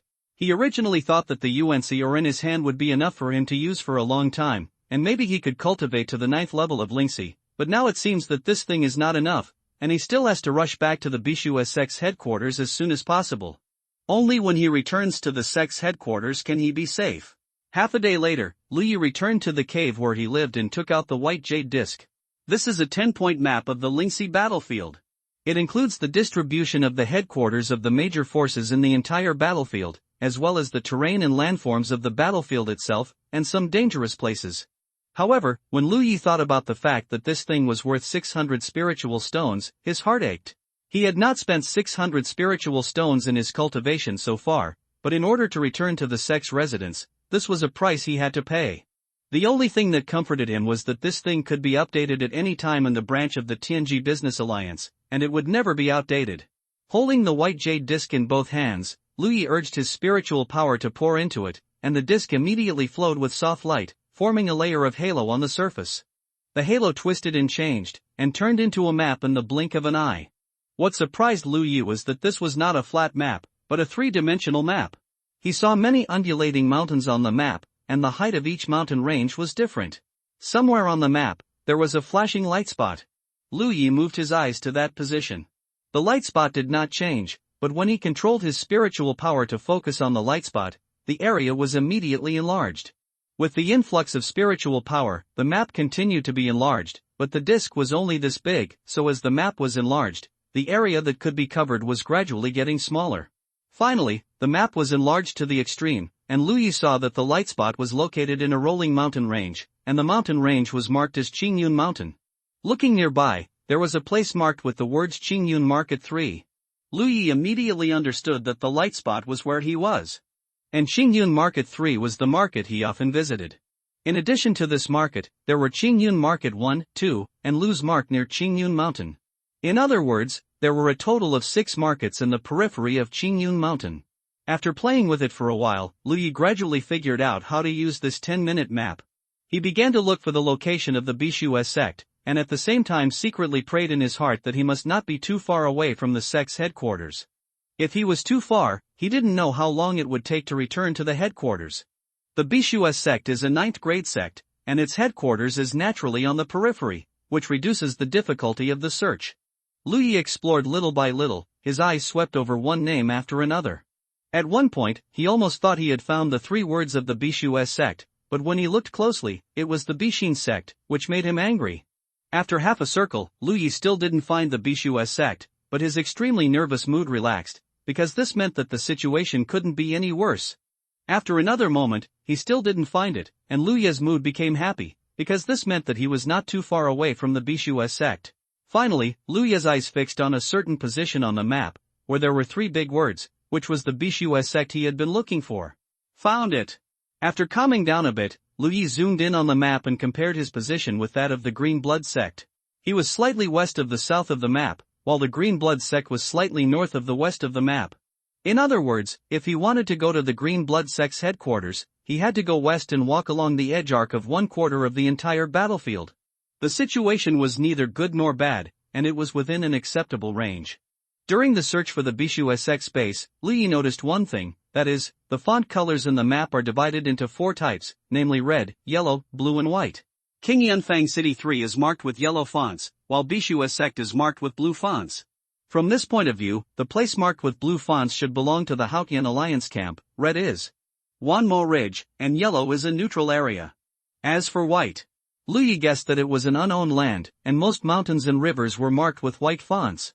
From the entire 10-point map, the red and blue fonts are intertwined and complicated. If the map is compared to a chessboard, then the red and blue marked bases are the chess pieces of the 2 camps. Years of conflicts and entanglements have turned the chess pieces of both sides into 2 big dragons on this chessboard, strangling each other. Luyi has not really integrated into this battlefield yet, but from the trend of the chess pieces of both sides on the map, he can also feel the danger of this camp battle. However, the world situation has nothing to do with him for the time being. He is just an unknown cultivator on the 2nd level of Lingxi. At the moment, he only wants to rush to the Bishu sect base. Facing the battlefield map, Luyi carefully planned the route and slowly came up with a plan. The light at the entrance of the cave dimmed, and Luyi looked up. It was Daho who stepped in. Yi emerged from Daho's head and said happily, "You didn't leave?" She came once in the morning, but didn't see Luyi, thinking he had left. Ready to leave, something? Luyi put away the map. This thing was related to whether he could return to the Bishu sect's headquarters smoothly. It was also the most valuable thing on him, so he naturally had to keep it well. "I want to talk to you." Yi floated up and sat upright in front of Luyi, her face tense. Luyi didn't understand why this guy wanted to put on a negotiating posture. He frowned and said, "What to talk about?" Yi said, "Leave here, where are you going? This has nothing to do with you." Okay. Yi also knew that she was asking nonsense. They were not related to each other. The previous few contacts were not very pleasant. The only time they cooperated was to kill the fair-skinned man and Lu Ruyan. She had no right to ask Luyi where he was going.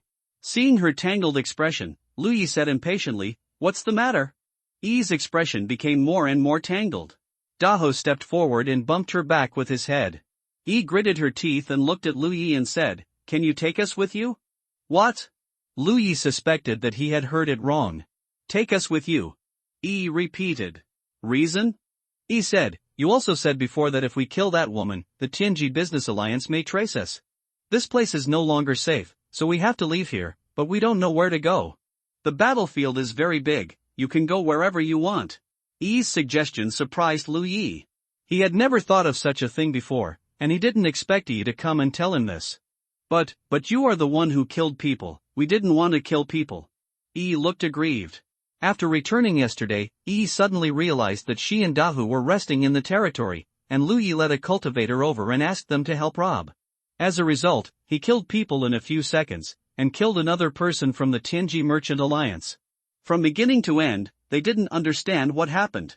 It was really a case of people sitting at home and the pot coming from the sky. "Didn't you divide the things?" Luyi looked at her in confusion. Since they killed people together and divided the spoils together, they naturally had to bear the risks together.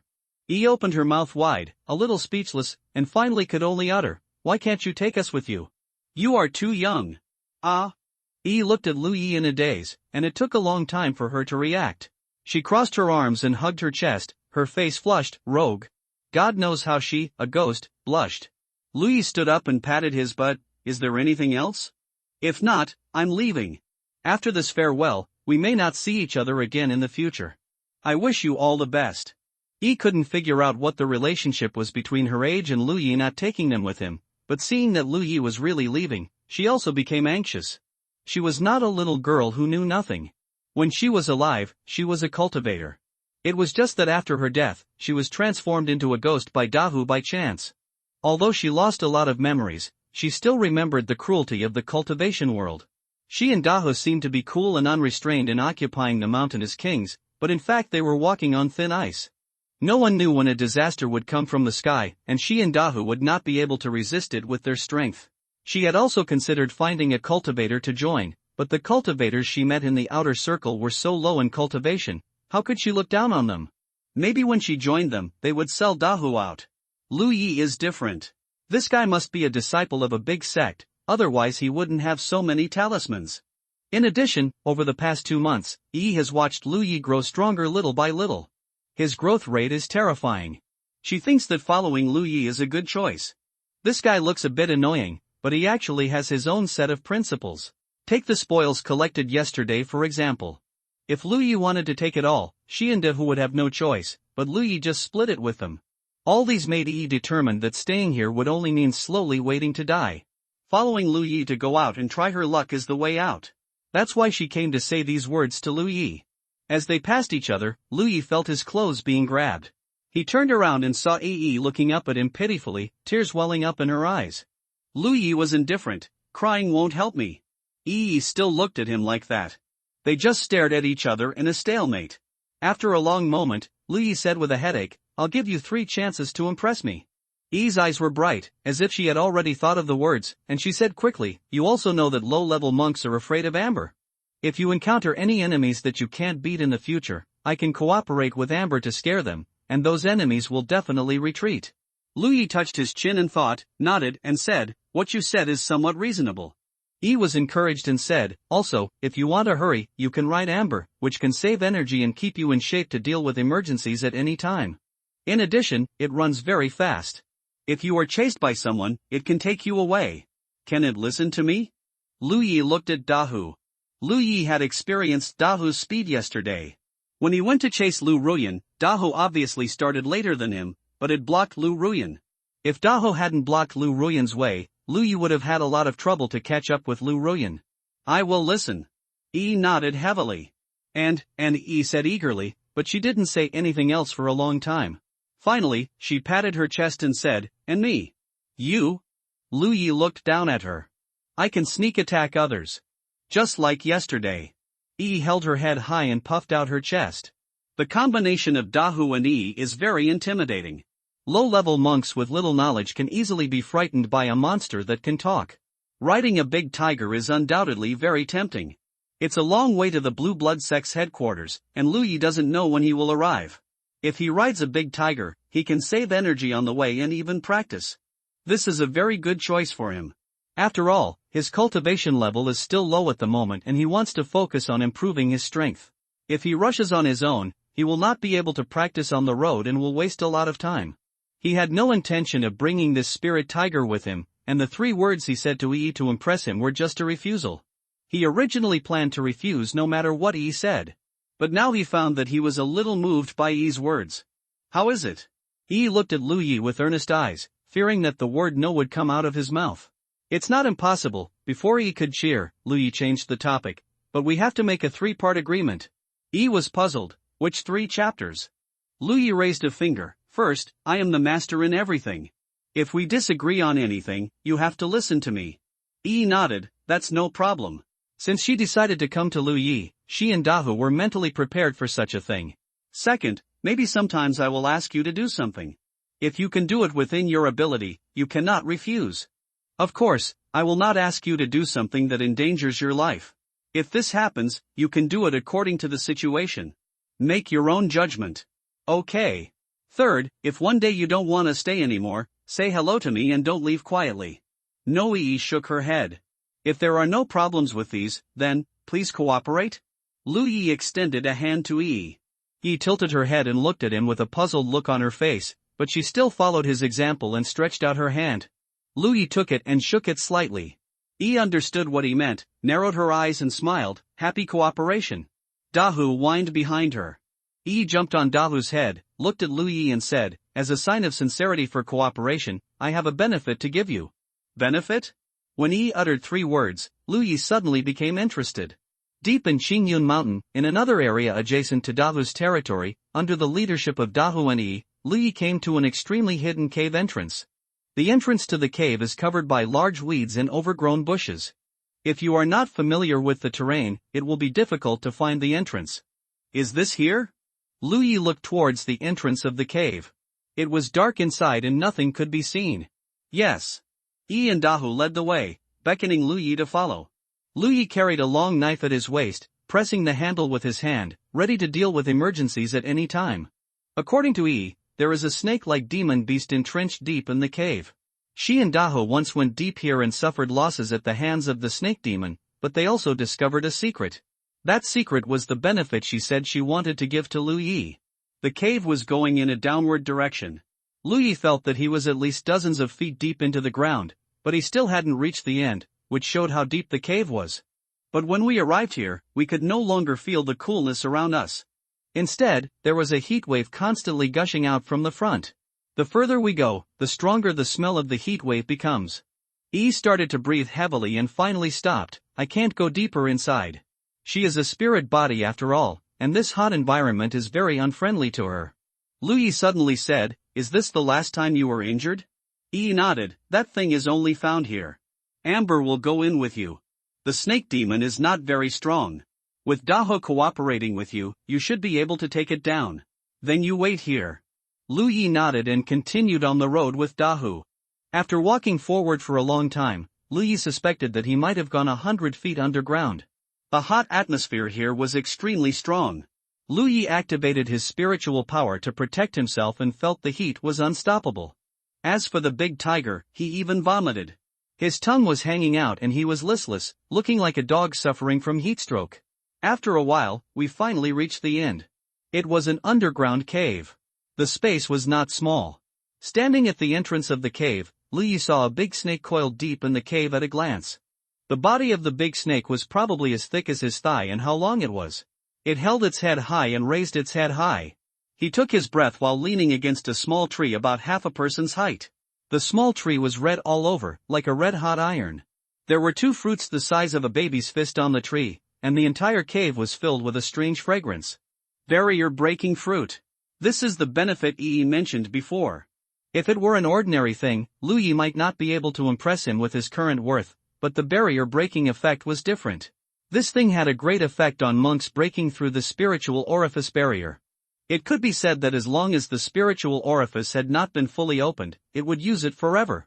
Lu Yi had taken the barrier-breaking fruit once, and his promotion to the Lingxi realm depended on that fruit, so as soon as Yi told him, he became interested. The barrier-breaking fruit Yi gave him last time was snatched from here. She is a spirit body and comes and goes without a trace.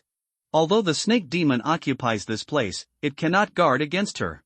However, the environment here is extremely harmful to her. If there was no solution last time, Yi would not take the risk of coming here.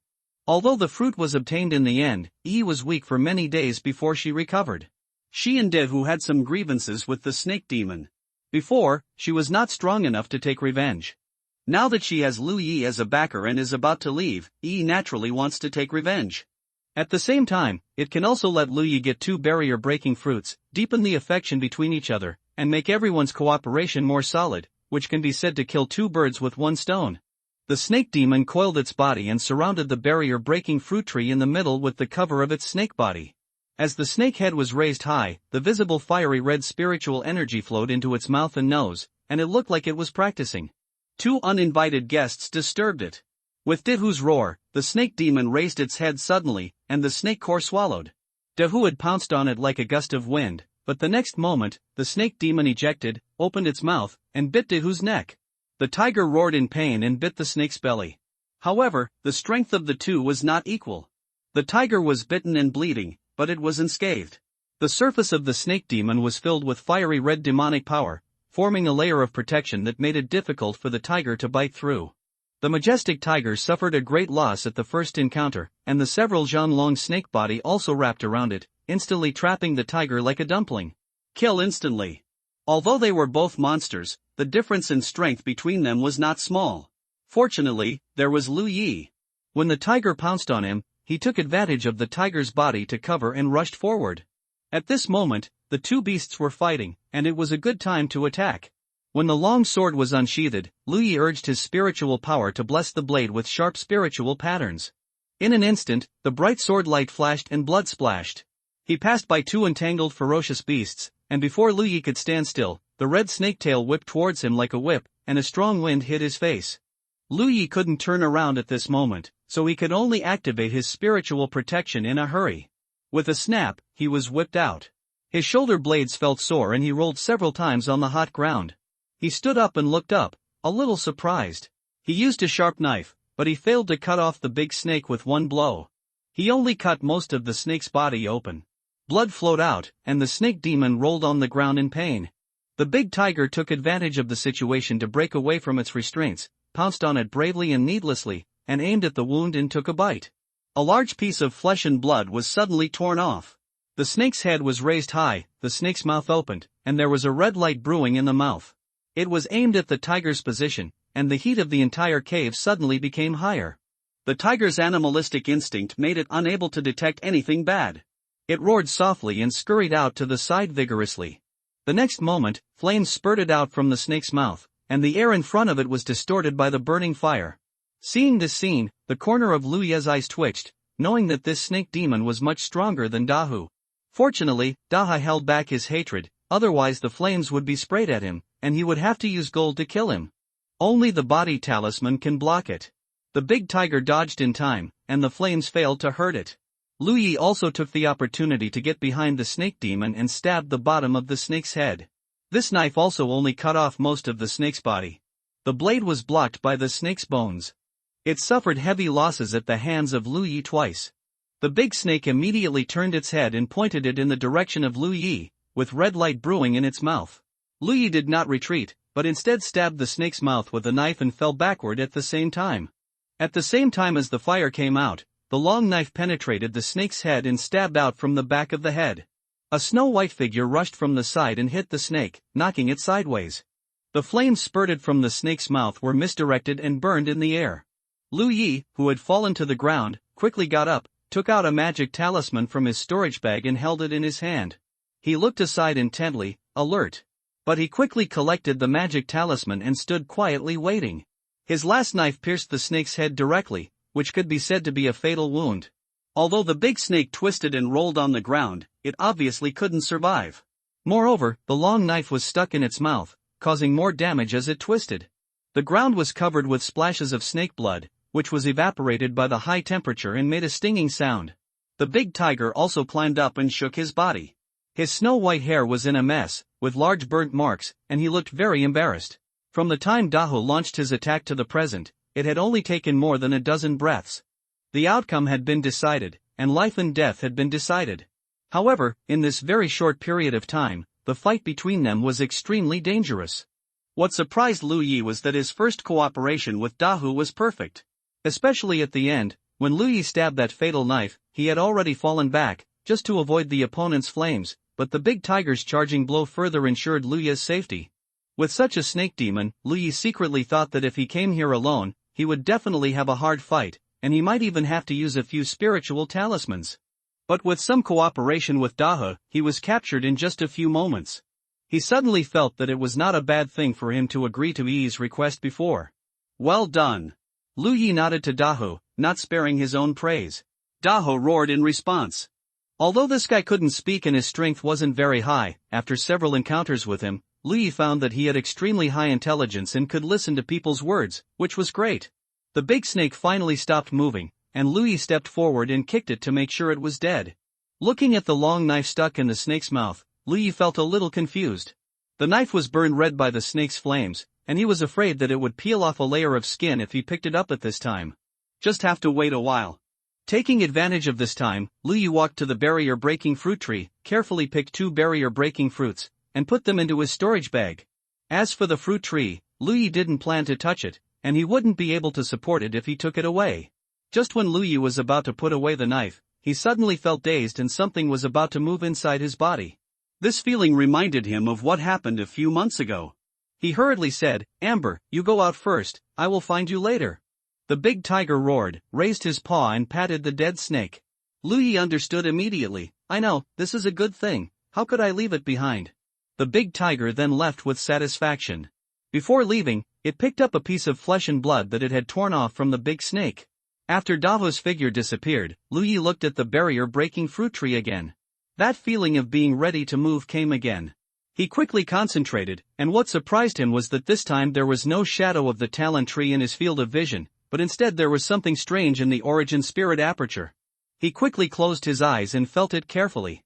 Vaguely, he seemed to see the shadow of a big tree appearing in his origin spirit aperture, which was the talon tree. The roots of the talon tree sprouted roots, just like the scene in the Evil Moon Valley mine a few months ago. The root penetrated into an unknown place, and the next moment, fiery red power was drawn out along the root.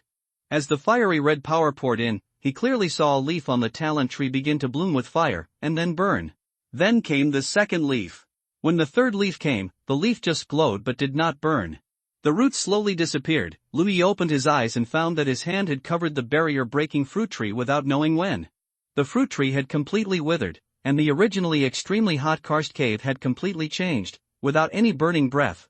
Lu Yi fell into deep thought. He recalled the scene when the talon tree first changed. At that time, he was checking the relics of Manager Yang and found an unknown ore. Then the talon tree grew roots and pierced into the ore. As a result, the ore cracked and a ball of orange flame appeared inside. After the talon tree absorbed the power of the flame, a leaf with sharp spiritual patterns burned fiercely. This time was even more incredible. I don't know what power the talon tree absorbed, but it caused 2 leaves on the tree to burn, and the third leaf showed obvious changes. It seems that his guess a long time ago was right. The talon tree needs to absorb some flames or burning power before it will change. The experience just now undoubtedly proves this point. The underground of this cave undoubtedly contains the energy needed by the talon tree. After being absorbed by the talon tree, this place is no longer hot. The living environment of the barrier-breaking fruit tree was destroyed, and the fruit tree naturally died. In fact, there was some burning power in the fruit tree, which was drained by the talon tree. How can it continue to survive? In the cave, Lu Yi closed his eyes again and felt it quietly. The talon tree was indeed in his source spiritual orifice. When he concentrated, he could see the scene. This was different from before. In the past, when his attention was focused enough, the talon tree appeared in his vision and presented a virtual shadow. Perhaps, the talon tree was already in the source spiritual orifice, but he had not opened his orifice before, so he only saw the virtual shadow in his vision? After opening his orifice, he could feel it more intuitively. After coming to the Lingxi battlefield, he had been busy improving his own cultivation and practicing hard. He did not pay attention to the situation of the talon tree again. It was not until this time that the talon tree absorbed external power again that he discovered the changes. This is a good thing. He has always had a doubt in his heart that he has not figured out, that is, there seems to be no hidden danger in his drug practice. He guessed that it should be related to the talon tree, but the specific relationship is unknown. Now he can intuitively feel the existence of the talon tree. Maybe he can study it carefully when he has time. Looking at the 2 burning leaves on the talon tree, although Lu Yi knew that the leaves were good things, he still couldn't help but recall some unpleasant memories. Resisting the desire to investigate, Lu Yi walked to the body of the snake demon and pulled back his weapon. Then, he cut the snake demon's body into more than a dozen sections and put them into the storage bag one by one. This snake demon is much stronger than Dahu, and can also spit fire. The snake meat must be rich in spiritual power, which is very nutritious. After all this, Lu Yi looked around and made sure that nothing was missed before walking out of the cave. More than half an hour later, Lu Yi met up with Yi and Dahu who were waiting at the entrance of the cave. Seeing that Dahu had blood on his shoulder blade, he took out a healing pill and gave it to Dahu. This wound was caused by the snake demon bite during the previous battle. Lu Yi was also injured, also in the shoulder blade, and was hit by the snake's tail, but it was not a big deal. After a while, he rode on the tiger, reached out and touched the soft fur, and recalled the scene when he first met the tiger in Yi. At that time, who would have thought that one day such a majestic monster would become his mount? It must be said that riding on the tiger's back is a good experience, which makes Lu Yi, a second-level Lingxi cultivator, can't help but feel a sense of pride. The tiger is strong and has a wide back, so it is not uncomfortable to ride on it. Where are you going? Yi sat cross-legged on the tiger's head and asked. Lu Yi felt the guidance of the war mark on the back of his hand and pointed in a direction. Follow this side and walk along the foot of the mountain. Then let's go. Yi waved her little hand, and she was obviously very happy. The tiger roared, and the snow-white figure rushed out like a sharp arrow. On this day, many low-level cultivators who were preparing to enter Qingyun Mountain for training saw a young man riding a snow-white tiger passing by. Water drops fall into the sea, creating tiny ripples, but those ripples will eventually create huge waves. As night falls, under a cliff that bulges outward, there is a place at the bottom of the cliff that is concave inward, which is a natural shelter. Who went ahead to investigate the situation, stood there and waved, "Lu Yi, this way, this way." Under the moonlight, Lu Yi walked with a dragon-like step and a tiger-like step, majestic and awe-inspiring, step by step. Looking at Lu Yi's weird walking posture, Yi couldn't bear to look directly at it, but she couldn't help but laughed out loud. Lu Yi walked past her and glared at her fiercely. He thought it was a very pleasant thing to ride a big tiger to travel, but on this first day, he found that he was naive. Mainly because the sides of his thighs were rubbed and he couldn't stand it. Lu Yi was sure that the inside of his thighs should be bleeding now, and until this moment he could still feel the bumpy feeling of riding on the tiger's back. All this way, let alone practicing on the tiger's back, it was good enough that he didn't faint. "You'll get used to it." Yi followed him and said. Walking into the natural pit, Lu Yi nodded. "This place is very good for resting. There are traces of a burnt bonfire in the pit. It seems that it was left by the previous travelers." Lu Yi rested for a while, got up to find some firewood and lit it. He took out a piece of snake body, peeled and removed the internal organs, cut off a large piece of snake meat of almost 10 kilograms, and threw the rest to Dahu. Daha held the dozens of kilograms of snake meat and ate it with relish. The fire was lingering, the fragrance gradually spread, and the hot oil dripped on the flames, making a crackling sound. While roasting the snake meat, Lu Yi took out a barrier-breaking fruit from the storage bag and gestured to Yi. Yi looked at him in confusion. "2 fruits, 2 plus 1 equals 5. Lu Yi explained. Yi shook her head and said, "This thing is useful to you. Amber and I can't use it. You can keep it for yourself." Lu Yi thought for a while and said, "Amber eats elixir?" Yi nodded, "It also eats spirit stones." Lu Yi was shocked, "Spirit stones can also be eaten?" Yi explained, "Spirit stones are the condensation of spiritual energy. Monsters can eat them, but people can't eat them and can't refine them." Lu Yi said that he had learned a lot. No wonder Yi and Dahu didn't get elixir when they came to rob him before, so they started to ask for spirit stones. "Then your fruit will be converted into elixir." Lu Yi was a little embarrassed, "But I don't know how much this fruit is worth." Yi smiled and said, "Give it whatever you want. Amber can eat 2 elixir pills a day now." "Not much." The snake meat was quickly roasted. Lu Yi sprinkled some salt on it and started eating. He suddenly looked up at Yi, who was looking at him eagerly, and handed the snake meat in his hand to her. "Do you want some?" Yi shook her head, "I can't eat." Lu Yi continued to eat. The snake meat was indeed very nutritious. After a few pounds of snake meat, Lu Yi felt warm all over and full of energy. Even the flow of his spiritual power seemed to be faster. While refining his essence and transforming his qi, he took out his sword and walked to the open space on the side. He took off his shirt, revealing his strong upper body, and chopped seriously with a knife. The previous fight with the white monk made him realize that he was a mess in combat skills. He could take drugs to improve his cultivation, but taking drugs was useless for combat skills. And there was no one to guide him at the moment, so Lu Yi thought of a stupid way, which was to keep swinging his sword and slashing. He didn't know if this would work, but this was the only way he could think of. In the future, he is destined to encounter stronger and stronger enemies. If he fights in close combat, both cultivation strength and combat skills are indispensable. Under the moonlight, the boy chops seriously, sweating profusely. Not far away, a snow-white tiger lies on the ground and sleeps soundly, with white light lingering around its body.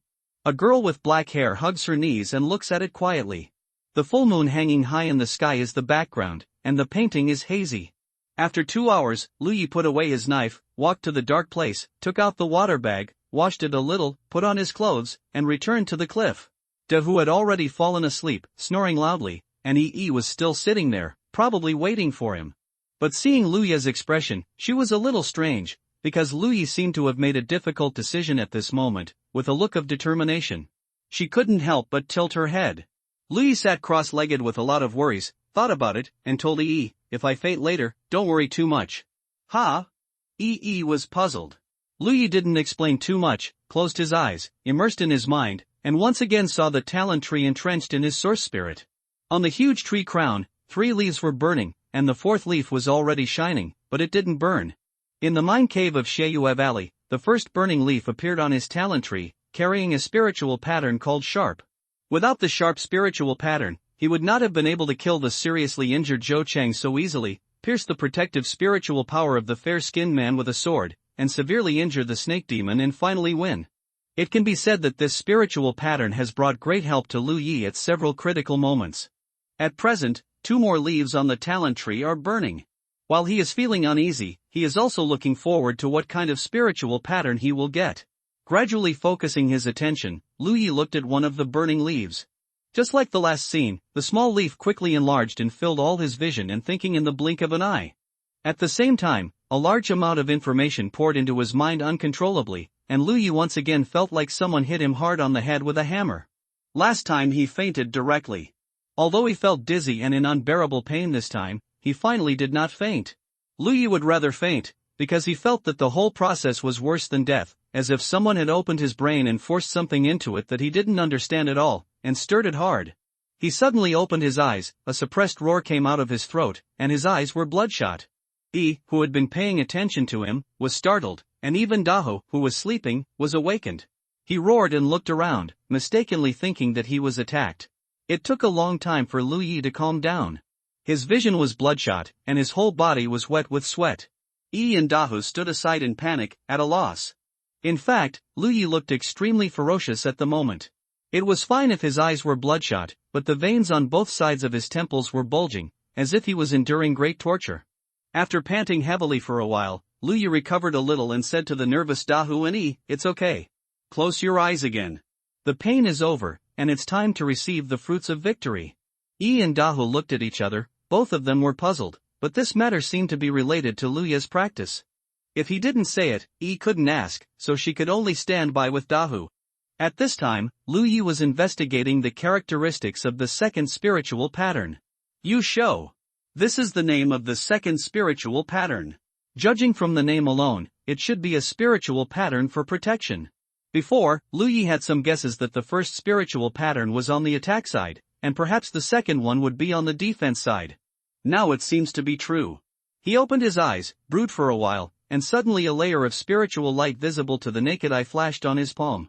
The spiritual light turned into a triangular shield with intricate patterns and patterns engraved on it. Is this a spiritual pattern? Yi, who had been silently paying attention to Lu Yi, was shocked. Although she had lost a lot of memories, she still remembered some common sense in the practice world, and she knew more than Lu Yi. So at first glance, it was incredible that Lu Yi actually used his own spiritual power to construct a spiritual pattern. You know, low-level cultivators like Lu Yi usually focus on improving their cultivation, and don't even have time to study magic, let alone complex spiritual patterns. Of course, some magic can also be regarded as the embodiment of spiritual patterns. It can even be said that the spiritual pattern that Lu Yi is activating now can be regarded as a defensive magic. Magic and spiritual patterns are closely related. In many cases, they have commonalities, but they are not exactly the same. It is difficult to explain in a few words. But no matter what, it is still unbelievable that low-level cultivators can construct spiritual patterns. Yi is more and more certain that Lu Yi is probably a disciple of a top sect, and his status in that sect is definitely not low. Maybe he is the illegitimate son of a sect master, and because of some unavoidable reasons, he can only come out to practice alone. In just a few breaths, she has already imagined a drama full of grievances and hatreds. Lu Yi didn't pay attention to Yi's eyes. He was feeling the strength of the amulet at the moment. From the perspective of defense, the amulet's defense ability was much better than his own body protection spiritual power. The difference in defense strength was at least several times. This meant that he would have better defense means for any attacks he encountered in the future. However, the outstanding defense strength also consumed a lot of energy. This palm-sized amulet spiritual pattern consumed the spiritual power reserve of Lu Yi's spiritual orifice. It consumed more energy than the sharp one. In other words, if he activated such a spiritual pattern 20 times in a row, Lu Yi would run out of energy. And if the protection range is expanded, the consumption will increase. Lu Yi is only activating a palm-sized amulet spirit pattern at the moment, which does not mean that the amulet spirit pattern is only this big. If he wants, he can activate a larger one. In short, this is a good spirit pattern. Although he has something like the golden body talisman, the spirit talisman will always be exhausted, but this amulet spirit pattern is his own ability. And in comparison, activating the amulet only takes a thought, but activating the spirit talisman is more troublesome. First, you have to take the spirit talisman out of the storage bag and inject spiritual power. In the fierce battle, Lu Yi often has no time to do these things. If he had such a spirit pattern before meeting the fair-skinned man, he could have fought the guy head-on against the opponent's attack. Although a spirit pattern did not improve Lu Yi's cultivation, it greatly increased his combat effectiveness. There is another one. Lu Yi thought about his previous feelings and felt a little chilly. He was not going to check another spirit pattern, at least not in the next 2 days. His mind was in a mess now. If he continued to investigate the spiritual pattern, he might die. So he had to rest for a few days. After taking a soul-enriching pill and swallowing it, Lu Yi prepared to investigate the question that had puzzled him for a long time. He took drugs and practiced without any hidden dangers. Was it related to the talent tree? Feeling quietly, he soon saw the talent tree hidden in the source of the spiritual orifice. Lu Yi had no feeling when he didn't deliberately check, but if he did, he could clearly sense the existence of the talent tree. This magical tree was rooted in his own spiritual orifice. The power of the soul-enriching pill was dissolved in his abdomen and converted into spiritual power. Lu Yi focused his mind on the talent tree while guiding the power of the pill into the spiritual orifice. The spiritual power obtained by converting the power of the pill is not directly injected into a certain spiritual orifice, but must first pass through the spiritual orifice of the source. For example, if Lu Yi's 21 orifices are not full, then the spiritual power converted by taking the spiritual pill must first pass through the spiritual orifice of the source before it can flow into the 21st orifice. If a spiritual orifice is too far away from the spiritual orifice of the source, it may even need to be transferred through several spiritual orifices. But without exception, the spiritual orifice of the source is the starting point for receiving spiritual power. So the spiritual orifice that opens first is called the spiritual orifice of the source, and it is also the most important spiritual orifice for cultivators. According to Lu Yi's understanding, the spiritual orifice of the source is similar to the dantian of those martial arts masters. But then again, the location of the source spiritual orifice is indeed in the dantian, and the spiritual orifices opened by low-level exercises are all near the source spiritual orifice. So there is not much need for too many transfers, just pass through one source spiritual orifice. Lu Yi had never carefully investigated before, but this time he paid attention and was surprised to find that the spiritual power transformed from the power of the soul-enriching pill seemed not as pure as his own spiritual power. There were some inexplicable things in that spiritual power, and those things should be harmful to himself. Is this the pill poison? An idea popped up in Lu Yi's mind. The headmaster had told him about this before, that medicine is 3-point poison, not to mention the spiritual pills taken by the cultivators. The lower the quality of the spiritual pills, the more serious the pill poison, so the cultivators need to find a way to resolve the pill poison after taking the pills, otherwise there will be some hidden dangers.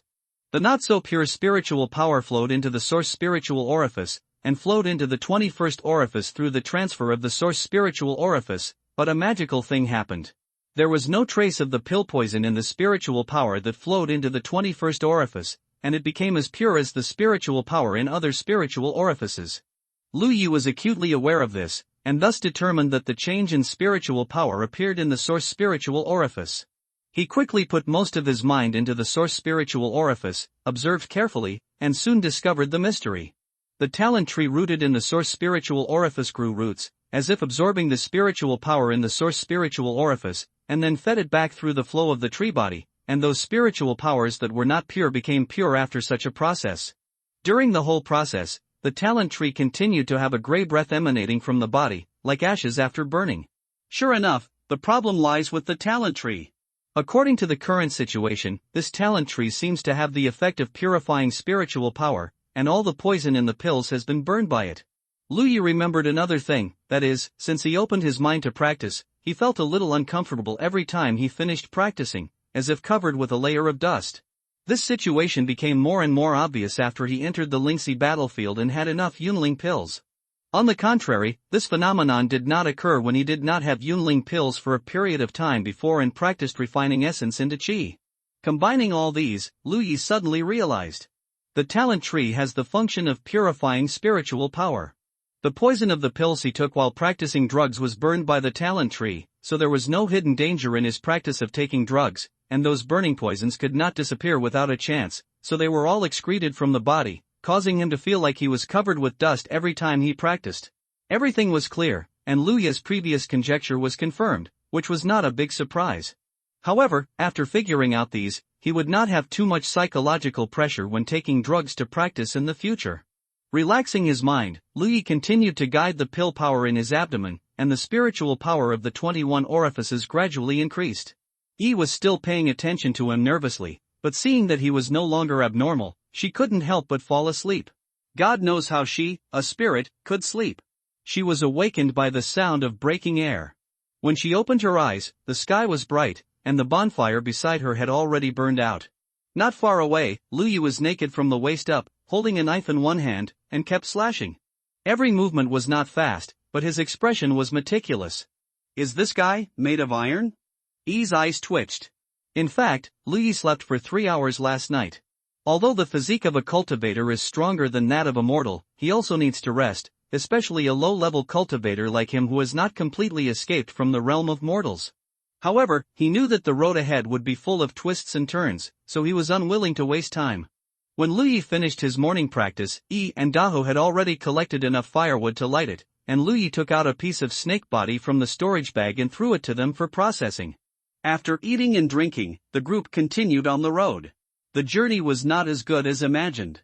During the bumpy journey, Luyi swallowed a soul-enriching pill. He wanted to try to practice on the back of a tiger. If this problem was not solved, he would waste a lot of time. Occasionally, some low-level cultivators who were in a hurry were encountered along the way, but Dahu avoided them in advance. Those cultivators saw Dahu's figure from a distance, and as long as they were not sick in the brain, they would not come to provoke him, not to mention that they might not be able to catch up. At night, they still found a suitable place to rest. Eat snake meat, practice swordsmanship, and then take drugs to practice. Today's progress is good. Although Luyi still feels the bumps on the tiger's back, he can at least start practicing, but the efficiency is a bit low. At dawn, Luyi took out the 10-point map, compared his current position with the starting position, and determined the direction to go and the nearest goal. After riding the tiger for 2 days, he still did not get out of the range of Qingyun Mountain, which shows how wide this mountain range is. Another day later, in the evening, Luyi looked at a market not far away and took a long breath. The nearest destination had arrived. On the 10-minute map, this place was marked as Qingyun Market 5. Luyi rode the big tiger into the market, attracting a lot of attention. He had seen cultivators with monsters when he was in Qingyun Market 3 before, but those monsters were born with flying sand and rocks, and they were not as handsome as the big tiger. Luyi also considered letting the big tiger stay outside to wait for him, but the big tiger's strength was not very high, and it was unfamiliar with the place. If it accidentally broke into the territory of a monster, it might suffer. After thinking about it, he simply brought the big tiger in. He would rest here tonight. It must be said that the big tiger was still very deterrent, and many timid cultivators avoided Luyi from a distance. Half an hour later, Luyi came to the Tianji Merchant Alliance in the market. He didn't have any spiritual stones, but the Merchant Alliance also accepted spiritual pills as payment, so after Luyi paid a soul-enhancing pill, he was led to the guest room on the 3rd floor by the Merchant Alliance. The room was not too big, but it was quiet. The big tiger lay on the floor to rest. Luyi fed it a soul-enhancing pill, and Yi, who had been holding it in for a long time, ran out to breathe. Luyi sat cross-legged on the bed, guiding the pill power to impact the spiritual barrier of the 22 orifices. During the day, Luyi had cultivated the 21 orifices to perfection. As long as he broke through the barrier of the 22 orifices, he would be one step closer to the 3rd level of Lingxi. He did not take the barrier-breaking fruit, although that thing was very effective in breaking through the barrier of the spiritual orifices. According to Luyi's estimation, the barrier-breaking fruit should be very valuable. The last time he took it, he was in a hurry to advance to the 1st level of Lingxi. Now that he has enough soul-enriching pills, he only needs to spend a little more time to achieve the same goal. Luyi will naturally not waste it. He wants to keep these 2 spiritual fruits and wait until the right time to take them, so that they can play the greatest role. Now the spiritual power in his body is no longer the same as it was at the beginning, so it will be easier for him to break through the barrier of the spiritual orifices. In just 1 hour, the barrier of the 22 orifices was broken, and a trickle of spiritual power flowed into it. Luyi practiced for a while and completely digested the pill power before stopping. It has been 3 days since the last time he checked the spiritual pattern leaves of the talent tree. Lu Yi plans to check the third burning leaf tonight to see what kind of spiritual pattern it carries. Although he had prepared himself mentally, he was still a little scared when he was about to do it, mainly because the experience was too unpleasant. But this kind of thing will happen sooner or later, and it is better to suffer a short pain than a long pain. Lu Yi was determined and concentrated his mind, looking at the talent tree and the source spiritual acupoint. The burning leaves rapidly enlarged, and the complex patterns on the leaves instantly obscured Lu Yi's vision and thinking. The feeling of being hit hard by a hammer came again. The brain was broken open, and a lot of inexplicable information poured into it, and then it was stirred vigorously. After a long while, Lu Yi opened his eyes with a big breath, and Dehu raised his head beside him. Yi stood by the bed and looked at him worriedly. Fortunately, he had such an experience 3 days ago, so Yi was not surprised. Lu Yi immersed himself in his mind and checked the extra information in his mind. Gathering spirits. This is the name of the spiritual pattern carried on the third leaf. Is the first spiritual pattern on the attack side, the second on the defense side, and the third on the auxiliary side? The function of this spiritual pattern is clear from the name. It is used to gather spiritual energy. Lu Yi urged his spiritual power to construct this spiritual pattern on the palm of his hand. When the complex spiritual pattern appeared, the spiritual energy of heaven and earth in the room gathered towards the palm of his hand, and then attracted the spiritual energy of heaven and earth outside to flow in. Lu Yi waited for a moment and found that the spiritual energy of heaven and earth in the room did not seem to change much. It might be because the spiritual pattern he constructed was not big enough and did not last long enough. If a spiritual pattern that can cover the entire room or even the entire business alliance is constructed, the effect of gathering the spiritual energy of heaven and earth should be outstanding. But let's not talk about whether his spiritual power can support such a huge spiritual pattern. Even if he really does this, it is meaningless. His body cannot absorb and exhale spiritual energy very well, so no matter how rich the spiritual energy outside is, it is of little use to him. Rubbish! Lu Yi complained in his heart, a little disappointed. Whether it is sharp or guarding, it can provide him with great help in battle. He is looking forward to this third spiritual pattern, but the result is such a useless spiritual pattern. However, compared with the two spiritual patterns of sharpness and protection, the consumption of the spiritual pattern of gathering spirit is very small. For a spiritual pattern of the same size, the consumption of gathering spirit is only 10% of that of the protection, and it seems that it can be maintained for a long time. Whether it is sharpness or protection, the duration is very short, so if Lu Yi wants to use them in battle, he must grasp the opportunity and maintain them for a long time, but the spiritual power consumed will increase. But the gathering spirit is different. While gathering the spiritual energy of heaven and earth, it is also replenishing itself, so once it is constructed, unless Lu Yi actively disperses it, it will continue.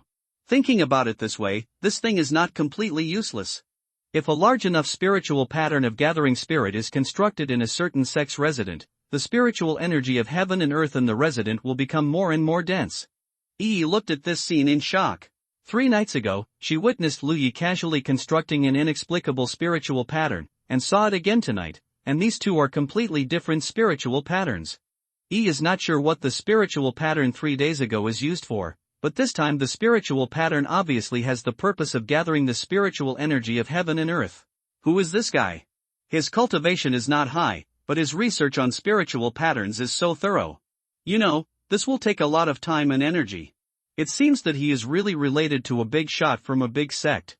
It must be said that Yi's thoughts are getting more and more crooked. She is also smart. She just pretends not to see some things that she shouldn't ask. This makes Lu Yi feel very relieved, otherwise he should consider whether to continue the cooperation. Over there, Lu Yi has dispersed the spiritual pattern of gathering spirits, and instead took off his shirt, took out a long knife and slashed. Dahu had to hide in the corner to avoid being accidentally injured. One knife, Lu Yi chopped seriously. One night passed, and at dawn, Lu Yi came from the 3rd floor to the hall on the 1st floor, found a manager of the business alliance, and traded 2 pieces of UNC ore with him. He still has 14 pieces of UNC ore, all of which are relatively large, and the largest piece is big enough for a wash basin. He didn't trade too much to avoid meeting someone like Lu Ruyan again.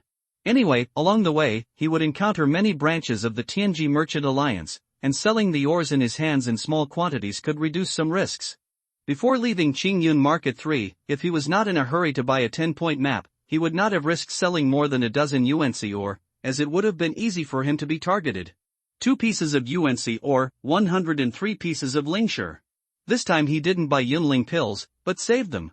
Yunling pills are enough for him to use until he reaches the 3rd level of Lingxi, so there is no need to save them. As for saving Lingshire, it's because he wants to save a lot of Lingshire for other purposes. As soon as he walked out of Tianji Business Alliance, a male cultivator with a pointed face and monkey cheeks came up to him and greeted him with a smile. "This Taoist fellow, please come." Lu Yi frowned at him, and the big tiger beside him stepped forward and roared threateningly. The male cultivator's smile suddenly froze, and he took 2 steps back. "Taoist fellow, calm down, I have no ill intentions, I just have a business to discuss with you." Lu Yi looked at the spiritual light on the other person's body and confirmed that he was only at the 2nd level of Lingxi. And judging from his spiritual light, the purity was below the average level, which showed that this guy's strength was not very good. Seeing Lu Yi and Dehu staring at him, the male cultivator felt his scalp tingle, and he forced a smile and said, "It's really just a business deal." "Make way," Lu Yi said lightly, and put his hand on the hilt of the knife at his waist, leading Dehu straight ahead. The man quickly avoided him, but he didn't give up. He probably thought that Lu Yi couldn't do anything to him here, so he chased Lu Yi and said, "Dao, I have a set of exercises to assist in cultivation. If you use it, the efficiency of cultivation will at least double. It is just right for you, Dao. Are you interested? An auxiliary technique that doubles the efficiency." This is obviously nonsense. If there really is such a skill, it must be a secret book that must never be passed on to anyone.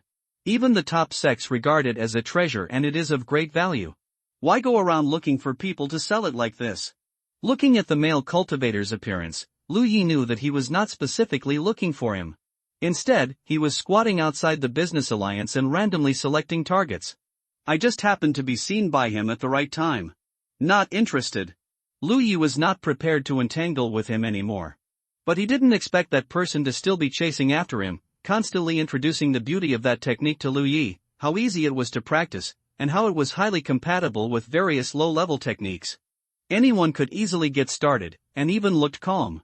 He said solemnly, "If my fellow Taoist doesn't believe me, I can swear an oath from heaven that everything I say is true and I will never deceive my fellow Taoist." Lu Yi stopped and looked at him with a frown. He had made an oath from Tianji, so he knew that this kind of oath that Tianji would witness was no joke. He couldn't help but wonder, is there really such a powerful skill in this world? What is the concept of tripling a person's spiritual practice efficiency? Seeing Lu Yi's heart fluttering, the male cultivator stretched out his hand and said, "There are many people here, so I can't say more. Fellow Taoist, please come here." Lu Yi thought for a while, then followed the man to a place with few people. "You swear?" Lu Yi went straight to the point. The man swallowed the words that were on his lips and said with a smile, "Okay, but fellow Taoist, if I swear an oath, you have to buy it. If the price is right, I will buy it." The male cultivator nodded, looked solemn, and said in a solemn voice, "Rogue cultivator Chen, he respectfully asks Tianji to witness that everything he said just now is true. If there is even half a sentence that is false, I will suffer all the torture in the world and die." In the dark, an invisible force descended and fell on the back of the hand of the male cultivator named Shinhe, where his battlefield mark was obviously located. Lu Yi's expression was stern. This guy had fought so hard to sell his technique, and he dared to make such a poisonous oath. "Let's take a look at the things," Lu Yi said. Shinhe shook his head. "Fellow Taoist, you are joking. The technique is simple and clear. If you show it to fellow Taoist, you will remember it in your mind immediately, so why buy it?" "How to sell it? 30 spiritual stones," Shinhe quoted. Lu Yi turned around and left. Although he didn't know what the technique was about, and Shinhe was even willing to ask Tianji to swear an oath for it, he was certain that there must be something fishy about this technique, otherwise it would be 3 pieces of spiritual stone, let alone 30. It can be sold for 1,000 yuan. "Fellow Taoist, stay here. When it comes to business, you have to raise the price on the ground and pay back the money when you get there. If you don't try to pay back the price, then just turn around and leave. You have to be honest." Shinhe quickly grabbed Lu Yi and persuaded him with sincerity. 3 yuan. Lu Yi followed suit and tried to pay back the price. "Deal." Shinhe took out a jade slip and slapped it on Lu Yi's palm. Lu Yi's eyes twitched. "Fellow Taoist, I asked Tianji to swear. Just now you said that if the price is right, I will buy it. The price of 3 yuan was set by you yourself. Fellow Taoist, you can't go back on your word, right?" Lu Yi was speechless, and finally took out 3 spiritual stones and handed them to the other party. Chen He got the spiritual stones and left happily. Holding the jade slip, before Lu Yi had time to check the contents, someone came up with a smile and teased, "Have you been cheated?" Lu Yi raised his eyes and looked at the other person. The man shrugged, "I was also deceived by him. That technique is of no use at all." Lu Yi understood, "Were you watching just now?" The man smiled and said, "It's better for 2 people to be unlucky than for me to be unlucky alone, don't you think? I feel much better now." He also winked at Lu Yi.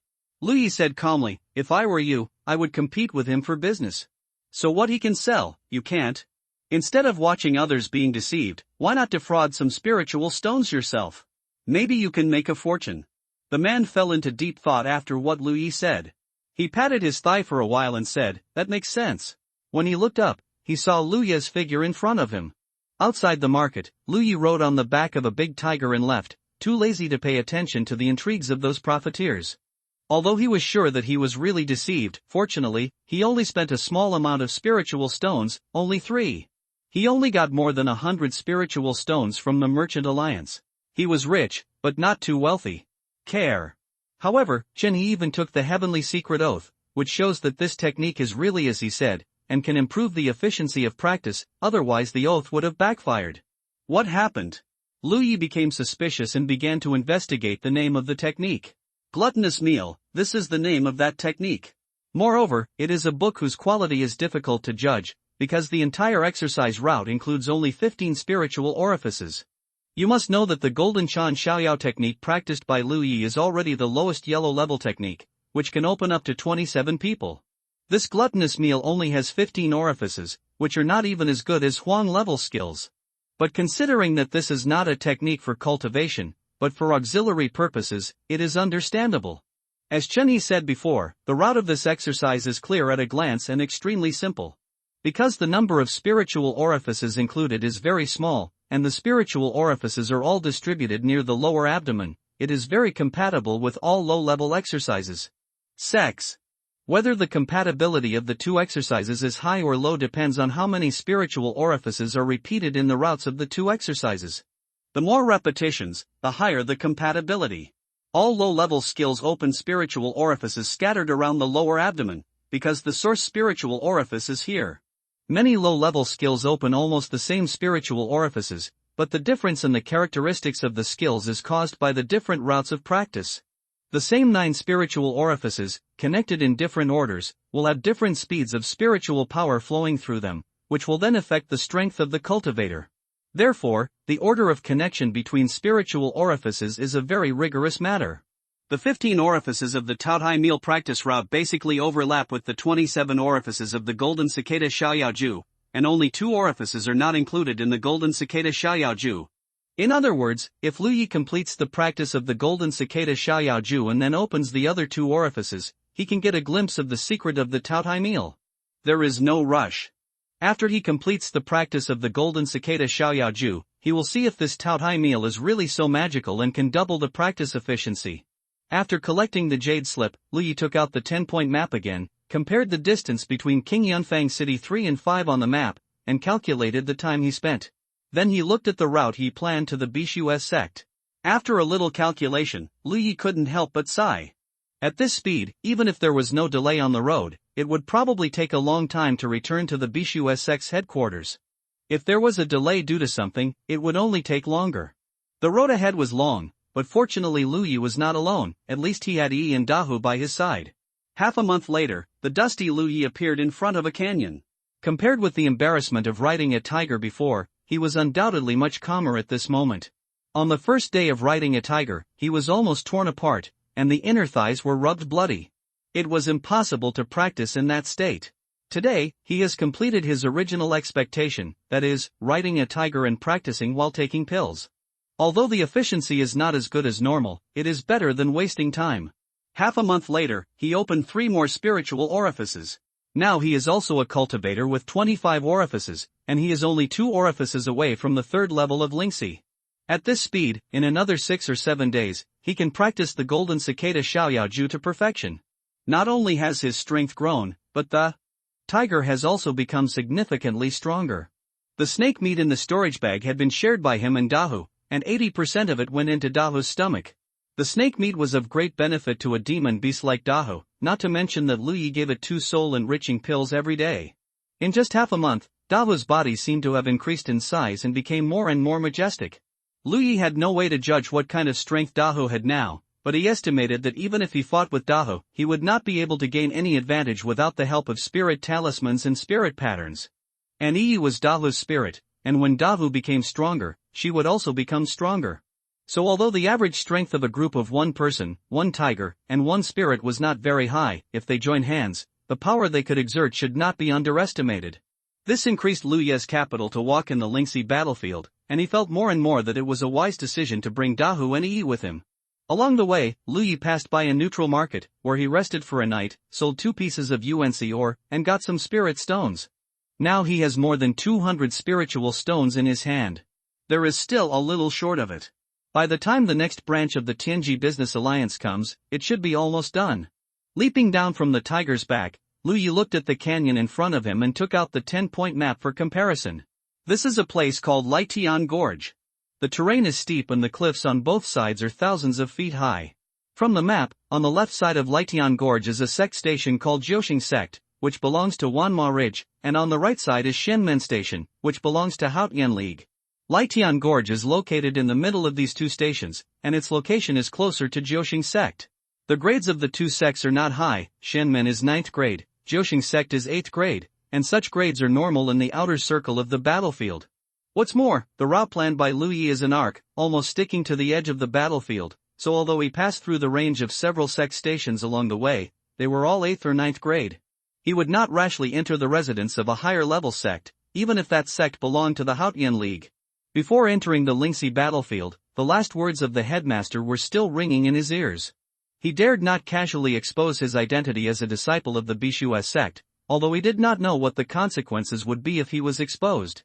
It was getting dark, and Lu Yi was not going to enter the canyon now. He had been on the road for a day, so it would not be too late to rest for a night and go there tomorrow. Hey! Lu Yi shouted. Got it. Yi's voice came out, and then she flew out of Daho's head and floated away. She was going to investigate the surrounding environment. After getting along with each other for these days, they also formed some tacit understandings. Before resting, Yi would be responsible for investigating the surroundings to avoid hidden dangers. She was a spirit body, coming and going without a trace, which was very convenient for her to do. Several times, it was because of her that some hidden crises were avoided in advance. However, she and Daho have a companion relationship, so she can't leave Daho too far away. According to Yi, there is no problem within 10 miles. Once she leaves Daho 10 miles away, she will quickly become weak. If this state lasts too long, she is very likely to dissipate. Lu Yi looked for a suitable place to stay nearby. After wandering outside for more than half a month, he was already familiar with this. A suitable place to stay overnight must first be able to advance and retreat, secondly, be hidden enough, and thirdly, be able to shelter from wind and rain. After searching for a while, Lu Yi brought Daho to a pile of rocks. Although this location is not good enough, there is no better place nearby. Looking at the sky today, it doesn't look like it's going to rain, so it's okay to make do with it for one night. Lu Yi took out the firewood prepared in advance from the storage bag and lit it, and then took out a large piece of beast meat and grilled it on the fire, and then took a bigger piece and threw it to Daho, who pounced on the side and devoured it. Looking at the tiger eating with a ferocious look, Lu Yi was a little worried. He thought that the soul-enriching pills he had saved before would be enough for him to use until he reached the 3rd level of Lingxi, but now it seems that it is just barely enough. The tiger consumes 2 soul-enriching pills every day. He needs about 11 or 12 pills to open one orifice. Now he only has more than 30 soul-enriching pills in his hand. When he opens the 27th orifice, these soul-enriching pills will probably be used up. And he has a vague feeling that as the tiger's strength increases, the consumption of soul-enriching pills will become greater and greater. It's worrying. However, this is also the price that must be paid for taking the tiger and Yi on the road together. At least, he can still practice while rushing on the road, which can save a lot of time. For a low-level cultivator like him, the time for early practice is precious. The meat roasted on the campfire dripped oil and water, making a crackling sound. The tiger who was eating raw meat suddenly looked up in one direction and let out a low roar in his throat. Then it suddenly rushed out and rushed in that direction. Lu Yi was stunned for a moment, then he realized that Yi was in trouble. Yi was Dahu's transformed spirit, and they had a very close connection, so Dahu could feel any accidents on Yi's side. Dahu was very fast, and even though Lu Yi poured spiritual power into his legs, he could only follow behind and eat dust. In a hurry, he could only shout, "Amber, don't be impulsive." Now he didn't know what happened to Yi, and it was not a good idea to rush over like this. Dahu slowed down a little bit in a human way. After Lu Yi caught up, he turned over and Dahu sped up. After a while, a ball of fire came into view behind a huge rock. There were several monks gathered there, lighting a bonfire, and it seemed that they were going to stay here for the night. In front of several monks, there was something like a big bell upside down, and the spiritual light flowed on the bell, and the complex and mysterious patterns gathered into a pattern that slowly rotated around the bell. There was a faint sound of collision in the bell. Yi is trapped inside. Seeing this scene, Lu Yi knew what was going on. Yi is a spirit body, and ordinary means can't trap her at all. The big bell is a spiritual weapon. Fortunately, Dahu was able to suppress his animal impulse after Lu Yi's reminder, and didn't pounce on it immediately. Lu Yi urged his spiritual power to gather in his eyes and look at the spiritual light on the bodies of those cultivators. For cultivators, 1 Lingxi 2nd level, 2 3rd level, and 1 4th level. Among the 4 cultivators, there are 3 men and 1 woman. The woman is a Lingxi 2nd level cultivator, dressed coolly and with a charming figure. She is leaning against another Lingxi 3rd level cultivator and is held in the arms of the 3rd level cultivator. The two look very intimate. The 3rd level cultivator has a good appearance and is very handsome. He is dressed luxuriously, with a sword on his waist and a storage bag hanging on his waist. It is bulging and looks extraordinary. The other 3rd level cultivator is a sturdy man, whose clothes are tightly attached to his body, and his well-defined muscles can be vaguely seen. At this moment, he is standing in front of the man and woman who are hugging each other, like a guard. The 4th level cultivator is a thin man like a bamboo pole, who is looking around vigilantly. The arrival of Lu Yi and Dahu did not alarm them. 1 man and 1 tiger hid about 10 feet away from them and looked over there through the gaps between the rocks. Lu Yi didn't know how Yi was trapped by them, but the cultivator's methods were mysterious and unpredictable, and there were always many things that Lu Yi didn't understand. The most urgent task is to rescue Yi first. It must be said that the 4th level realm has put a lot of pressure on him, not to mention that there are 4 of them. "Young master, what is that?" A pleasant voice came out, and it was the woman who asked. Although the Xianling bell was triggered, they could hardly see how it was triggered. At present, only the owner of the Xianling bell could understand the situation. The handsome man who was hugging her pinched a spell with 1 hand, felt it a little, raised his eyebrows and said, "It's interesting, is it a spirit?" The Xianling bell is his spiritual weapon, which is an extremely powerful and hidden protective spiritual weapon. Spirit? The woman shrank back and deliberately got into the man's arms. "Young master, I'm afraid." The young master laughed and patted the other's soft waist. "Don't be afraid, don't be afraid." He winked at the 4th level realm and ordered, "Brother Zhang, go and try." Brother Zhang nodded and replied, "Yes." He walked towards the big bell that was upside down on the ground, and when he got close, he suddenly punched out. A loud bang was heard, followed by Yi's shrill screams from the bell, obviously injured. Roar! The tiger roared in the forest, and the snow-white figure rushed out from its hiding place in an instant and pounced on Brother Zhang. It was the big tiger that was stimulated. Although Lu Yi had told it not to be impulsive before, it listened to it, but seeing Yi being hurt, the animal instinct finally defeated reason. Its reason was pitiful. This not only scared the 4 monks, but also caught Lu Yi off guard. He was still thinking about how to rescue Yi. When the tiger pounced, the fishy wind filled the air. The woman screamed. This time she was really scared. The sturdy man immediately changed his position and blocked the young master and the woman. Senior Brother Zhang, who had the highest cultivation, looked stern. He pinched his fingers with 1 hand, and lightning began to flash at his fingertips. But the next moment, his expression changed, because behind the tiger's agile figure, another figure rushed out. It was Lu Yi. The tiger attacked rashly, and he had no time to think about any countermeasures. He almost rushed out with the tiger. With the help of the tiger's body, he bought a little time. He rushed straight to the young master. Among the 4 people, it was obvious that the young master was respected. As long as the young master was captured, all problems would be solved. This was also the only way at the moment. "Stop him!" Senior Brother Zhang shouted, raised his hand and slapped the tiger. A visible lightning flashed from the palm of his hand and hit the tiger. The tiger roared in pain, and a tiger roar shook the sky, and a visible airwave rushed forward. This tiger roar actually made senior brother Shang's mind slightly absent-minded. He secretly thought that this beast was a fierce beast. If this beast grows up, its strength will definitely exceed that of the beasts of the same level. He touched his storage bag, and 2 scimitars appeared in his hands. He held the scimitars upside down and killed the tiger. On the other side, Lu Yi pressed one hand on his saber, and his legs were filled with spiritual power. He rushed towards the sturdy man like a gust of wind. The other party shouted, and his spiritual power surged. The clothes that were originally close to his body burst apart, and his already sturdy figure seemed to expand. He touched his storage bag again and took out a 2-foot-long hammer and held it horizontally in front of him. Just standing there, he gave people a feeling of being impregnable. It was not easy to break through his blockade and take down the young master behind him. Moreover, the young master was not an ordinary person. He was a 3rd-level Lingxi realm, and there was a woman of the 2nd-level Lingxi realm beside him. The distance between them quickly narrowed. Lu Yi pressed the handle of the knife with his other hand, pretending to draw the knife. When he raised his hand, there was no knife light, but a burning fire snake appeared out of thin air, swaying and burning towards the sturdy man. Fire snake talisman. The sturdy man shouted in a low voice, secretly cursing the enemy for being cunning. He clearly made a gesture of drawing a knife, but he secretly played a spiritual talisman, which made him overwhelmed. The most appropriate solution at this time was naturally to avoid the attack of this spiritual talisman. Although the power of the fire snake talisman was not small and the coverage range was large, he could still avoid it if he wanted, but he would definitely fall into a passive situation next. However, the young master was behind him. How could he dare to avoid it? He gritted his teeth, and quickly took out a golden talisman and slapped it on his body, while at the same time urging his protective spiritual power to protect his body. The flames exploded, and the flying fire snakes engulfed the sturdy man.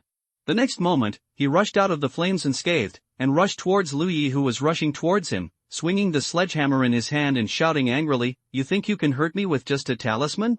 Just as the arrogant words fell, the knife flashed, and he couldn't help but stagger back a step, stretched out his hand to cover his throat, and even dropped his weapon on the ground. "Ha!" he gasped, but blood gushed out from between his hands, and he couldn't cover it. He couldn't figure out why his spiritual power, which had been tempered for thousands of times, couldn't even block the opponent's knife. The golden body talisman he slapped on his body was broken by the fire snake talisman, but he still had the spiritual power to protect himself, and he was on the path of physical cultivation, which was why he had always stood in front of the young master. In the cultivation world, physical cultivation is the most durable. Strong physical cultivation can even resist the magic of those magic cultivation with their physical bodies.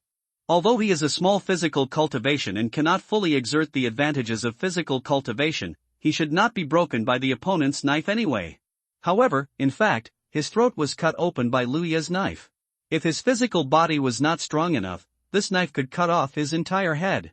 The spiritual weapon long sword blessed with sharp spiritual patterns has a destructive power beyond the imagination of this physical cultivator.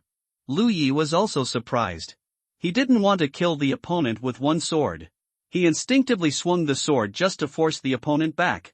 However, the result of this sword was unexpectedly powerful.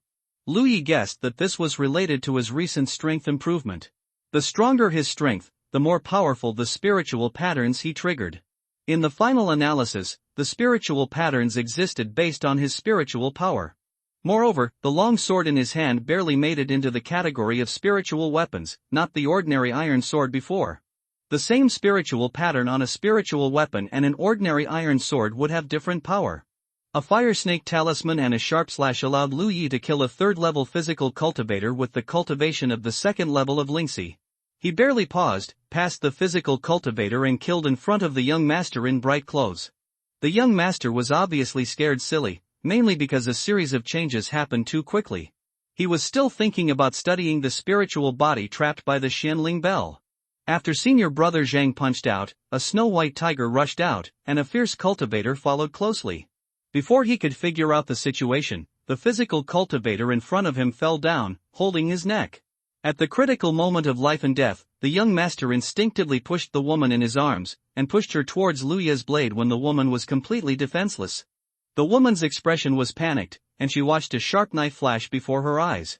She only had time to activate her spiritual power to protect herself, and her vision began to reverse, and the whole person quickly lost consciousness. Taking advantage of the short time gained by the woman, the young master hurriedly took out a talisman from the storage bag, directly activated the spiritual power into it, and raised his hand to hit it. Lu Ye's cruelty really scared him. He rarely fought with others head-on. Usually, when he killed people, his two senior brothers would capture the people first, or beat them half to death before letting him do it. He had never experienced such a dangerous and exciting scene. He even forgot to take back his Shanling bell to protect himself for a while. On the other hand, Lu Yi was extremely calm and had a clear goal. His cultivation of the second level of Lingxi allowed him to kill with the momentum of the ninth level. The character of a person is related to his past experiences. The young master who has been living a life of luxury since childhood is naturally not as good as the miners who survive in the cracks. In an instant, a slashing blow appeared in front of Lu Yi, and he was not surprised. The sturdy man had a golden body talisman to protect him, and this young master must have one too. The spiritual power roared and the two small and large Zhou Tian systems were running to the limit. Lu Ye's eyes were full of spiritual power and he saw the landing point of the slashing blow. A triangular side with complex and profound patterns flowing, like a shield, appeared on Lu Ye's chest. It was the amulet. Almost at the moment when the spiritual pattern was formed, the slashing blow of the talisman arrived. Lu Yi felt a strong force hitting his chest and felt chest tightness and shortness of breath. He didn't know how much this slash would affect him, and he didn't have time to pay attention to it at the moment. He had already rushed in front of the young master, and under the other party's helpless gaze, he stabbed with a knife. The young master's hastily activated body protection spiritual power was like paper, and was pierced by the long knife. The sharp blade pierced his shoulder blade, and blood splattered. With a scream, Lu Yi drew his knife, turned his body, came behind the young master, and put the knife across his neck. The young master's scream stopped abruptly, and he felt the cold touch on his neck and froze in place. From the time Dehu exposed his whereabouts to this moment, it was only 5 breaths. Lu Yi broke through the obstruction of the solid body cultivator, killed the second-level woman, and then captured the young master in front of him. During this period, he activated 3 sharp spiritual patterns and 1 defense. During the whole process, he didn't even have time to think. He drew his knife and killed people in one go, as fast as a rabbit jumping up and down. Awah! When the tiger roared, the sturdy figure fell and flew out, hitting the rock wall beside it and sliding down. It was no match for the 4th-level cultivator at all, and it was completely at a disadvantage in just a short moment. However, the winner was not happy at all. He turned his head and looked at the messy battlefield, his eyes full of disbelief. Junior brother's son fell to the ground, holding his throat, his eyes widened, and his body kept twitching. Although he was not dead for a while, his injuries were already beyond rescue. Junior sister Yuan's headless body fell to the side, blood gushed from her neck, making a hissing sound, and her charming head rolled to the side, with a look of fear on her face. The young master's shoulder blade was bleeding, and a long knife was placed on his neck. Behind the young master, a figure was covered, revealing only one eye, staring at him like a lone wolf, fierce and decisive. What's going on? Senior brother Shang's scalp was numb. He had only fought with the snow-white tiger for a moment, but how could his 3 fellow disciples end up with 2 dead and 1 injured and captured? Who was coming? The tiger that was knocked flying got up and walked over step by step, but did not rashly attack senior brother Zhang again, because it realized that it was no match for him, and now Lu Yi had captured one of the opponents, so it didn't need to be anxious anymore. Let him go. Lu Yi stared at senior brother Zhang and said in a low voice. Who are you? Senior brother Zhang asked with gritted teeth. None of the opponents who could stand up to Lu Yi in his mind could match Lu Yi. Lu Yi retracted his long sword and stabbed the young master's thigh fiercely. The young master almost knelt down with a scream, and it was Lu Yi who held him up to keep him steady. The long knife was pulled out, blood spurted out. Lu Yi put the knife on the young master's neck again, looked at senior brother Zhang, and repeated the words just now, let him go. Senior brother Zhang's eyes were red with anger. He underestimated Lu Ye's decisiveness and ferocity. He just said a word of nonsense and the young master was stabbed again. The other party's intention was very clear. If he dared to talk nonsense again, he would be stabbed again. He didn't know where the next knife would be stabbed. The young master was restrained. He didn't dare to rush forward with his 4th-level cultivation. He felt really aggrieved. At the moment, it was important to ensure the safety of the young master, otherwise he would not be able to complete his mission. With a gloomy face, he said, this Shenling bell is a spiritual object given by the seniors in the sect. It cannot be easily unlocked after being triggered. It takes some time. Swish. The knife flashed, and an arm flew up. The young master who was captured in front of Lu Yi was stunned for a moment, and then his body trembled violently. He screamed loudly, but he didn't dare to move, because the sharp weapon on his neck could cut his neck at any time. He yelled, "Zhang Wu, are you going to kill this young master? I'll fuck your entire family. Let him go." Lu Yi said in a low voice, obviously losing his patience. Let go, let go." The young master's face was covered with snot and tears. The pain made him almost crazy. He didn't faint because he was at least a cultivator of the 3rd level. He barely raised his remaining arm and pinched a spell in his hand. The Xianling bell that was upside down on the ground immediately flew up.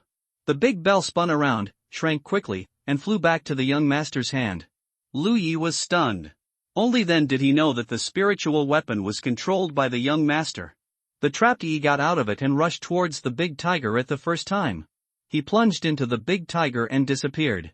Although senior brother Zhang wanted to do something, he didn't dare to do anything rash. He looked at Lu Yi who was hiding behind the young master and said slowly, "Let the young master go. Let's stop today's matter. I swear to the heaven." "Okay." Lu Yi responded and stretched out his hand to push the young master behind him. The young master staggered forward a few steps. Before he could feel the joy of surviving the disaster, a hot spring gushed out of his neck. "How dare you!" Senior brother Zhang roared. This battle came unexpectedly.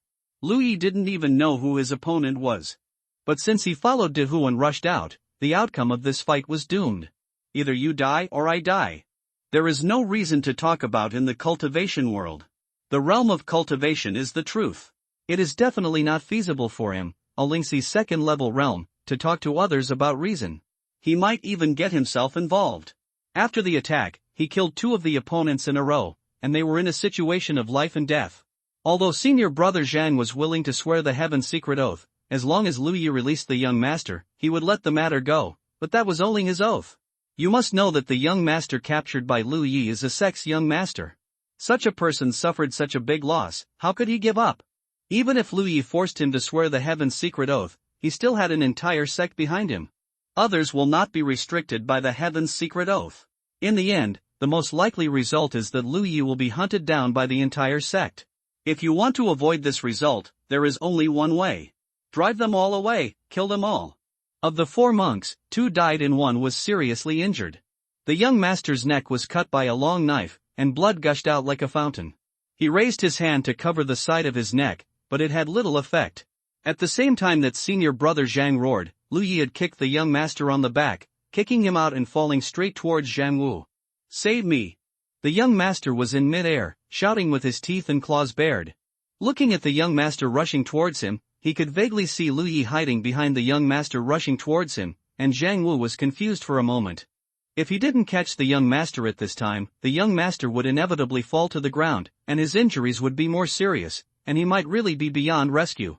Although the young master's neck was cut, the man was quite measured. If he rescued him in time, he might be able to save the young master. But if he caught the young master, he would have no way to stop the opponent's attack. The momentary hesitation made Zhang Wu feel the enemy's cunning. In the end, he did not dare to let the young master fall. This time, he failed to protect him well, so he was bound to be punished. But as long as he could save the young master's life, he would at least not die. But if the young master died, he would have no chance of survival. Zhang Wu held the 2 scimitars upside down in his hands, took 2 steps forward, raised his hand to catch the flying young master, and at the same time activated his protective spiritual power. He had seen the other party's cultivation clearly. He was only at the 2nd level of Lingxi. His 4th level cultivation was much stronger than the other party. He was confident that even if the other party attacked, his protective spiritual power could resist a little. Puff! The sound of the long knife entering the flesh was heard. The young master who had just been caught by Zhang Wu suddenly had his eyes wide open and his mouth opened wide. The severe pain made him scream again. Zhang Wu's pupils also shrank to the extreme at this moment. He watched a long knife pierce through the young master's chest and stab straight at him. He activated his protective spiritual power with all his strength. If he had just seen how Lu Yi broke through the defense of the physical cultivator, he would not be so blindly confident. Unfortunately, he was fighting with the tiger just now and did not see clearly how the physical cultivator died. A ray of light flashed across the bright blade. With the sharp spiritual pattern, the protective spiritual power of the 4th level of Lingxi could not withstand this sharp knife. The protective spiritual power only slightly hindered the advance of the long sword before being pierced. Zhang Wu felt the pain in his chest. At the critical moment of life and death, he suddenly bent his body to prevent the long sword from entering his body more. At the same time, he let go of the young master in his arms, crossed the 2 scimitars, and blocked the long sword. The blade went 3 inches into the flesh and could not penetrate any further. Zhang Wu took a long breath. Just when he thought he had blocked the opponent's attack, a strong wind suddenly rushed from behind. Oh no! Zhang Wu immediately realized what happened. Although the opponent was only one person, there was also a snow-white tiger. The one rushing from behind must be the tiger. Just as he was about to respond, his shoulders suddenly sank, as if something heavy was pressing on them. At the same time, he heard a fierce whistle in his ears, which made him slightly dazed. The young master who was held in the middle by Lu Ye's long sword was not dead yet. He faced the direction of Zhang Wu, opened his mouth wide, and watched the delicate spirit like a porcelain doll pounce behind Zhang Wu and screamed into his ears. Then, the sturdy figure of the big tiger pounced, and its 2 front paws slapped on the back of Zhang Wu. The overwhelming power of Mou made Zhang Wu's bent body straighten up suddenly, and he took a few steps forward. With a hissing sound, the long sword pierced through his chest and came out. After the knife succeeded, Lu Yi immediately drew his knife and jumped back. Not only did he do so, but the big tiger who slapped him on the back also flexibly retreated several feet. Almost at the same time as the big tiger retreated, Zhang Wu stabbed the air with 2 knives in the back. He could not help but stumble back a few steps, his body softened, and he quickly used his scimitar to stab the ground, thus avoiding the fate of falling to his knees. Lu Yi looked at the wound on his chest and frowned. He had stabbed the opponent's heart with that knife, but from the result, it did not go as he wished. The position of the knife was off, and he could not immediately take the opponent's life. When Lu Yi drew his knife and Zhang Wu staggered back, the young master who was held between them also fell to the ground, blood staining the ground under him, and his body twitched slightly and then stopped moving. Zhang Wu was no longer concerned about checking the young master's life or death at this moment. He only knew that he was afraid that he would die here today. He was a Lingxi 4th level realm, but in just a dozen breaths, he was beaten dizzy by a Lingxi 2nd level realm and a big tiger with a set of combined punches. If you don't experience this kind of thing yourself, I'm afraid no one will believe it if you tell it to others. What quality of spiritual weapon is the opponent holding? He was able to break through his own body-protecting spiritual power with 1 strike. Feeling his injuries, Zhang Wu knew that it was hopeless. Although he could not die for the time being, if he did not deal with his injuries immediately, the injuries would only get worse. Looking at the other party's ruthless style, it was obviously impossible to let him live. Away from here. He gasped a few times, raised one hand and put it on the back of the other hand, and the back of the hand immediately glowed with a faint red light. Lu Yi was looking at him warily. According to his opinion, Zhang Wu had already been severely injured, so there was no need for him to fight hard with him. He only needed to deal with it slowly, and he would be killed sooner or later. But when he saw the red light on the back of the other person's hand, he suddenly felt something was wrong. Amber! Lu Yi shouted, already holding a knife to kill Zhang Wu. Zhang Wu stood up quickly, his body was unstable, and blood was pouring from his chest, but he smiled ferociously. 9-star sec will not let you go, you are dead. Lu Yi slashed with his sword, and Zhang Wu raised his swords to block the blow. However, he was unable to defend against the big tiger that seized the opportunity to pounce from the side. The big tiger bit Zhang Wu's thigh fiercely. Tear off a chunk of flesh and blood. He also appeared, clinging to Zhang Wu's back, screaming violently, trying to play her role as much as possible. The big tiger that had bitten off a piece of flesh and blood was kicked away by Zhang Wu. He, who was clinging to his back, was blown away by the protective spiritual power. Zhang Wu made a mistake with his 2 swords, and Lu Yi's center of gravity shifted, although he quickly stabilized himself. But a flash of bright sword light has come into view. Zhang Wu, who was at the 4th level of Lingxi, had much more experience in fighting than Lu Yi. With 2 swords in his hands, he danced in a dazzling manner. Just as Lu Yi raised his long sword to block the opponent's attack, the scimitar in the opponent's other hand had already stabbed at an extremely fast speed. At this moment, it was obviously too late to draw the sword to block. Just when Zhang Wu thought he was about to succeed, a triangular thing like a miniature shield suddenly appeared on Lu Yi's body. With a ding, the scimitar stabbed the guarding spirit pattern, blocking this brutal attack. Lu Yi took advantage of the situation to shift his center of gravity, slid sideways, and slashed with his long sword. The sharp blade left a long wound on Zhang Wu's arm, and the flesh and blood rolled. The tiger also took advantage of the situation to pounce on him, roaring loudly, and Yi's figure was like a ghost, floating around, distracting Zhang Wu's energy. 3 against 1. After a moment, Lu Yi panted heavily, and the long knife in his hand pierced Zhang Wu's chest again, but this time it was in the heart. Zhang Wu drooped his head and died, his hands fell to his sides, and the weapon in his hand fell to the ground. This difficult battle ended with Lu Ye's victory. However, he also paid a big price. Not to mention that most of his spiritual power was consumed, there were 4 more wounds on his body that were deep enough to see the bone. The blood almost completely dyed his clothes red, and the surroundings were filled with a strong smell of blood. The defensive spiritual pattern can indeed block the opponent's attack, but several times Lu Yi did not have time to activate the defensive spiritual pattern. The opponent's attack was too fast. This was the difference in cultivation realm and fighting experience. Fortunately, the injury was not in the vital position.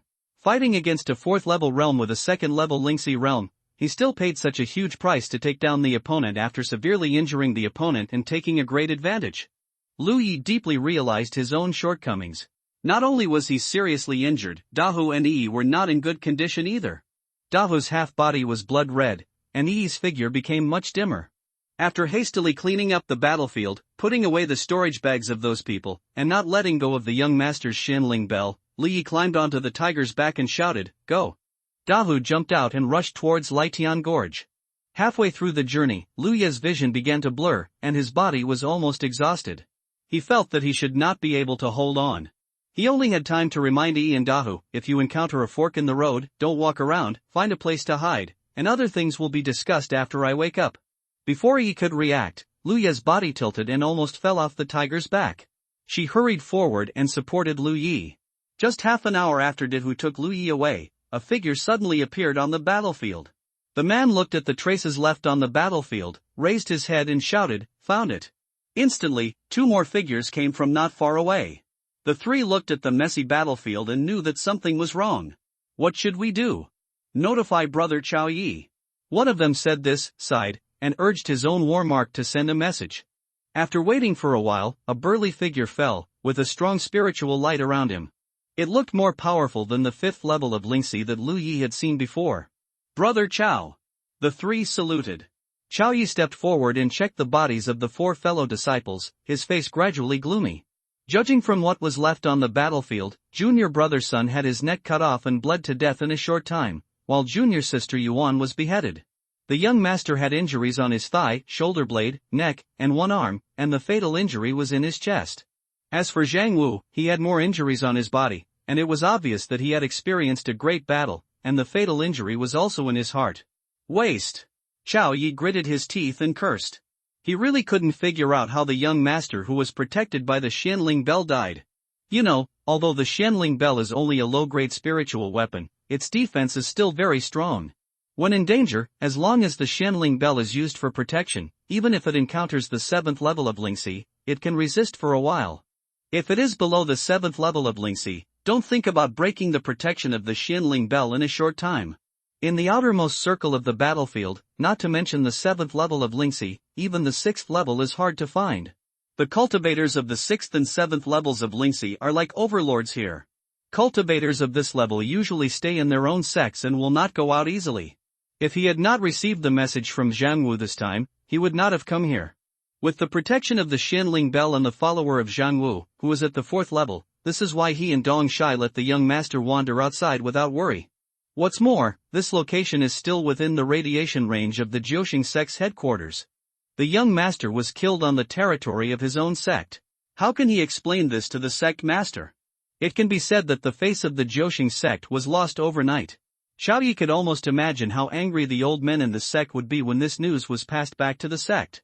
Send a message back, block the area of 100 miles, and look for a young man with a white tiger. The other party's cultivation is about the 3rd or 4th level of Lingxi. He uses a knife-like spiritual weapon. It doesn't matter what camp he comes from. Those who provide clues will be rewarded with 30 spiritual stones, 500 spiritual stones for killing him, and 1,000 spiritual stones for capturing him. Chao Ye's deep voice sounded. The 3 cultivators were all excited and quickly accepted the order. Although Zhang Wu only sent back a simple message before he died, that is, the young man with a white tiger was at the second level of Lingxi. But Chao Yi clearly found out more things. Zhang Wu had a great battle with the murderer and was killed, so Chao Yi deduced that the other party's cultivation was not only at the second level of Lingxi, but most likely at the third or fourth level, otherwise it would be impossible to kill Zhang Wu. As for using a knife, it was even simpler, and the wounds on the young master and Zhang Wu's bodies clearly showed this. The other party might have a very good spiritual weapon in his hand, otherwise it would be unreasonable to defeat the strong with the weak and kill Zhang Wu. While thinking, Chao Yi suddenly turned his head and looked at a place, and whispered, "Who is there?" As he finished speaking, a handsome man in a green shirt and elegant demeanor stepped out of the darkness. The man had a long sword on his waist. He just pressed one hand on the hilt and walked out calmly, like a king inspecting his own territory. The moment he saw this man, Chao Yi was like facing a formidable enemy. He quickly activated his spiritual power and gritted his teeth and shouted, "Wang Yang." It's no wonder he was so nervous. Although he was at the 6th level of Lingxi, the other party was at the 7th level of Lingxi. Although there was only one level difference, in the Lingxi realm, the 4th and 7th levels were a watershed. Crossing this level would greatly improve one's strength. In previous battles, Chao Yi had suffered a lot at the hands of the other party, so when he saw this guy appear, Chao Yi had a headache. He was confident that he could escape. After all, he was a physical cultivator with thick skin and flesh. He could not beat Wang Yang, but he could still escape, but the three fellow disciples around him did not have this ability. This dog thing didn't stay in the Xuanmen's garrison properly, so why did he run out? Chao Yi cursed in his heart, knowing that it should be because the movement on his side was too loud, which attracted the attention of Xianmen. The Zhouxing sect and Xianmen are located next to each other. They are in different camps, so friction is inevitable. It can be said that people have been fighting each other for many years, and the blood feud cannot be resolved at all. Although the Zhouxing sect is an 8th grade sect, one grade higher than Xianmen has an advantage at the level of Lingxi realm, so over the years, the 8th grade Zhouxing sect has suffered a lot at the hands of the 9th grade Xianmen. Especially this Wang Yang, as the most extreme type of soldier cultivator, his combat power is unquestionable. In the entire Zhouxing sect, only Dong Shai who stayed in the garrison can fight him. Chao Yi believes that he is not his opponent. Behind Wang Yang, there is a young girl who has two buns, a delicate figure, pure and lovely, following Wang Yang step by step, looking like his maid. In fact, it was true. Wang Yang was born in a wealthy family in the mortal world. The girl was a slave who grew up with him. When Wang Yang joined Xianmen, he brought his maid with him. Unexpectedly, the two of them had good cultivation qualifications and talents. Now they are both disciples of Xianmen. They are brothers and sisters in name, but they are actually master and servant. The master and servant seem to have not seen Chao Yi and others at all. They came straight to the edge of the battlefield. Wang Yang looked around, raised his eyebrows, and said in surprise, "Who killed your young master? Just say why the 9-star sect is so lively tonight. It turns out that such a big thing happened." He ran out to investigate the situation only after receiving the news, otherwise he, a 7th level Lingxi realm, would never leave the sect's residence at will. Chao Yi stared at him intently, not letting go of any expression on his face, but he didn't see anything unusual. "I told Dong Shai a long time ago to keep an eye on this rubbish, but he refused to listen. Now he's been hacked to death." Wang Yang looked at Chao Yi with a gloating expression, and turned to look at Chao Yi. "Do you know who did it?" Chao Yi didn't want to answer, but had to answer, "A young man with a white tiger." Wang Yang touched his chin. "I haven't heard of it. A casual cultivator? Or a disciple from a big sect who came out to train?" After thinking for a while, he shook his head and said, "Forget it, it's none of my business anyway. Run!" Chao Yi shouted fiercely, and the ground under his feet exploded at the same time, and his figure rushed into the distance. He, Wang Yang, chuckled, and the long sword in his hand climbed out of the sheath, and a sword light like a thread slashed straight at Chao Yi. At the same time, the girl who followed him with a harmless face also surged with spiritual power. When she raised her hand, the magic was complete, and the slender jade finger pointed at the 3 9-star sect disciples. After a while, Wang Yang, who was chasing Chao Yi, returned, still with a calm expression. "Master, one ran away." The maid Xiao Zhu came up to report the results of the battle. In front of Wang Yang, she was a well-behaved and cute maid, but in front of those 9-star sect disciples, she was a powerful cultivator of the 6th level of Lingxi. The 3 9-star sect disciples were generally at the 3rd or 4th level. How could they be her opponents? However, the three were smart and ran away separately. Xiao Zhu only had time to kill 2 of them, and when she chased the last one, he had disappeared. Let him run away. Wang Yang responded indifferently. Xiao Yi also ran away, which made him sigh that physical cultivators are really good at fighting. Also, call me senior brother. Wang Yang raised his hand and knocked Xiao Zhu's head. Xiao Zhu immediately held her head with both hands and pouted. How many people can we send out? Wang Yang asked again. Less than 300. Xiao Zhu replied, but if you count those casual cultivators, there are about 500 people. What about the 5th level cultivators? Only 6. Tisk, Wang Yang curled his lips, a bunch of bastards, all running out to get benefits, leaving me here alone to guard the empty door, it's too much. The number of Lingxi realm cultivators in Xianmen is naturally far more than 300. But it is impossible for all these people to stay near the station, otherwise no one will benefit. The cultivators will explore and travel around, especially those cultivators above the 5th level, who basically do not move around in the outer circle, because the benefits of the outer circle are too few. After they grow to the 5th level, they will choose to enter the place close to the inner circle. Correspondingly, the low-level disciples of those medium-sized and large sects will also run to the territory of Xianmen to train, and while receiving the protection of Xianmen, they will accept a certain degree of transfer. Not only Xianmen, but also the major sects in the outer circle are like this. In the Lingxi battlefield, the connections between the various sects are very close, and the disciples interact with each other very frequently. However, it is also for this reason that Xianmen can dispatch only 6 5th-level cultivators. 2 of these 6 people were recently promoted to the 5th level and did not have time to leave. The remaining 4 are all over 40 years old and have little room for improvement in their cultivation. In the Lingxi realm, the age span of cultivators is very large. There are young people like Lu Yi who have only practiced for a short time, and there are also old hands who have practiced for decades. Without exception, they have low talents and qualifications, and their cultivation is hard-won over time. Young master wants, Xiao Zhu looked at Wang Yang. Wang Yang grinned, send the message out, the hunt has begun. Tell the little guys to get excited. Also, keep an eye on the boy with the white tiger. If you have any news, report it as soon as possible. Oh. At the Jiuxing sect headquarters, Dong Shai looked at Qiao Yi, who was covered in wounds, and frowned. What happened? Qiao Yi's mouth twitched. I ran into that psychopath Wang Yang. Hearing Wang Yang's name, Dong Shai couldn't help but twitch his face. After a moment of silence, he said, in other words, the news has been spread? Qiao Yi sighed, we made such a big noise, we can't hide it. Do you think the death of the young master has anything to do with Xianmen? Qiao Yi recalled Wang Yang's expression before, shook his head and said, it doesn't matter much. Wang Yang ran out to investigate the situation because he noticed the movement here. When he saw the body of the young master, he was also surprised. Moreover, with his arrogance, if the young master was really killed by Xianmen, he would not deny it, but would publicize it. Dong Shai nodded slightly, that's true. The blood feud between the two sides cannot be resolved. If the other party really killed the young master, there is nothing to hide. I have sent a message to block the surrounding area of 100 miles. The cultivation of the person who killed the young master should not be high. He cannot leave this place in a short time. As long as his whereabouts are exposed, he will definitely be unable to escape. I'm afraid that Xianmen will interfere. Dong Shai frowned. Xianmen will definitely take action, but we must give an explanation to the old men of the sect for the death of the young master, otherwise we will not be able to complete our mission. Dong Shai sighed and said, I am stationed in the garrison and cannot leave, so I will leave the outside affairs to you. Don't worry, senior brother. Qiao Yi nodded. Although he was injured by Wang Yang, it was actually a flesh wound. With his physical quality, he would be almost healed in one night. By the way, there is also the body of the young master. Dong Shai remembered something again. Qiao Yi gritted his teeth and said, I will bring back the body of the young master tomorrow.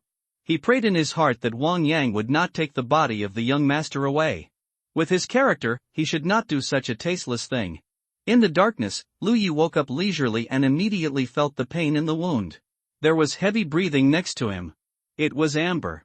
He opened his eyes and took in his surroundings.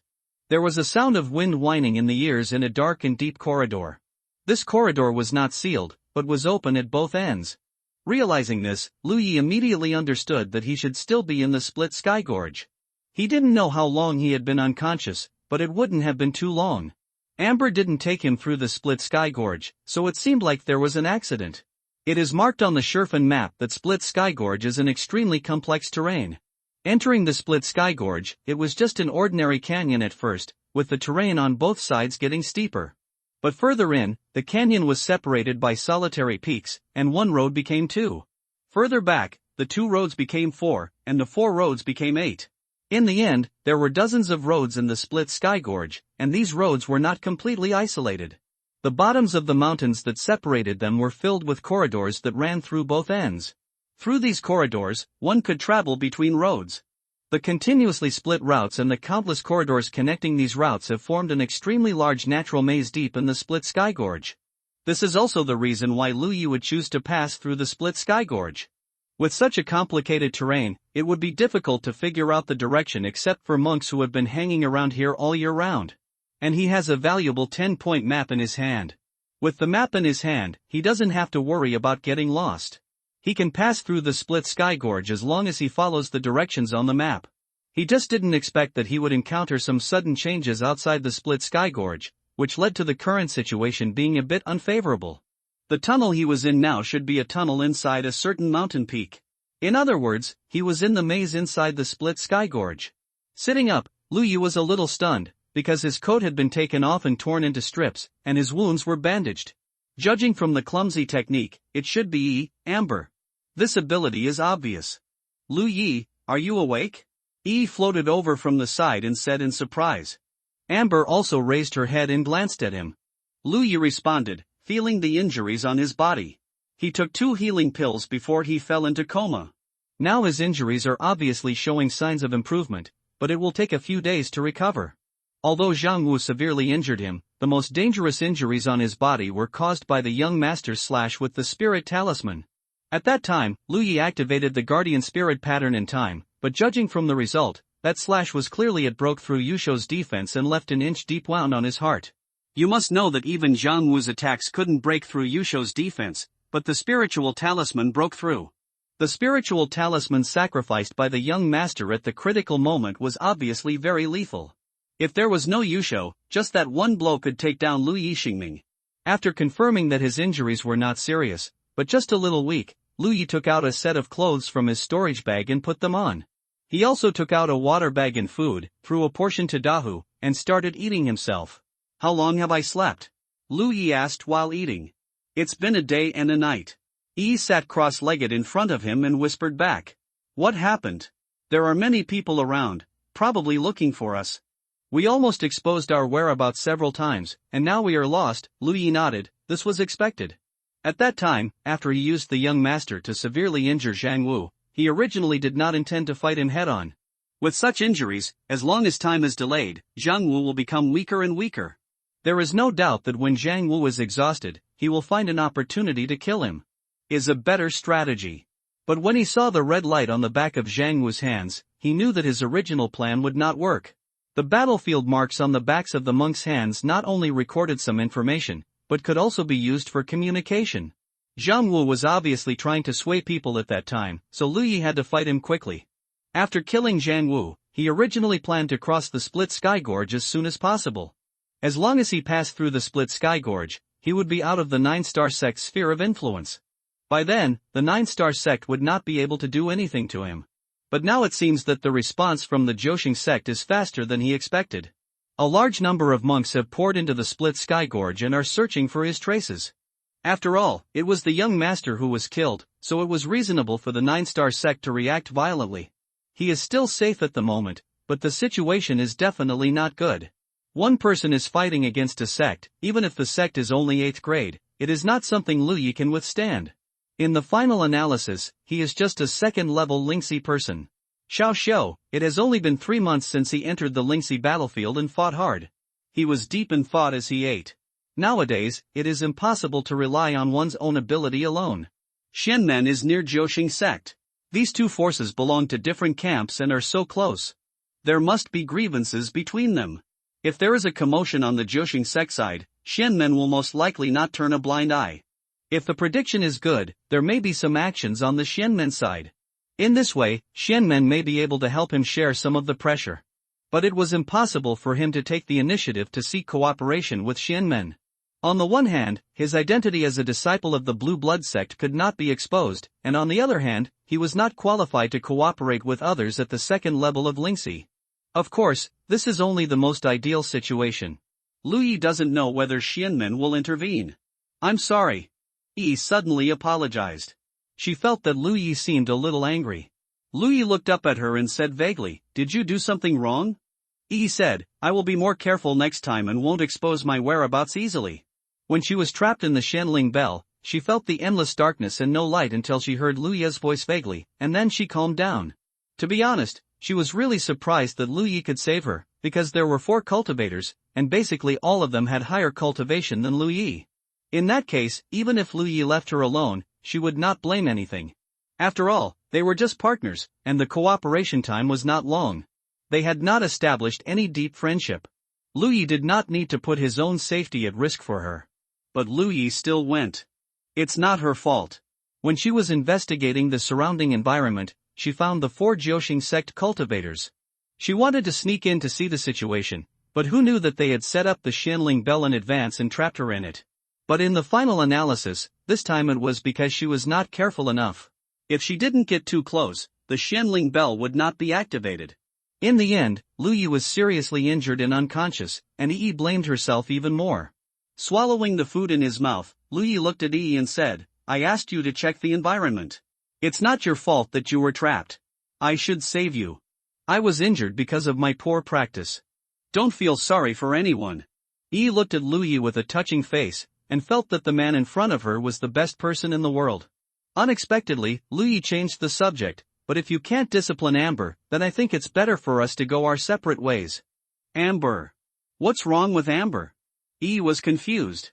Amber, who was eating on the side, shrank her head, and the noise she made when swallowing food was much quieter.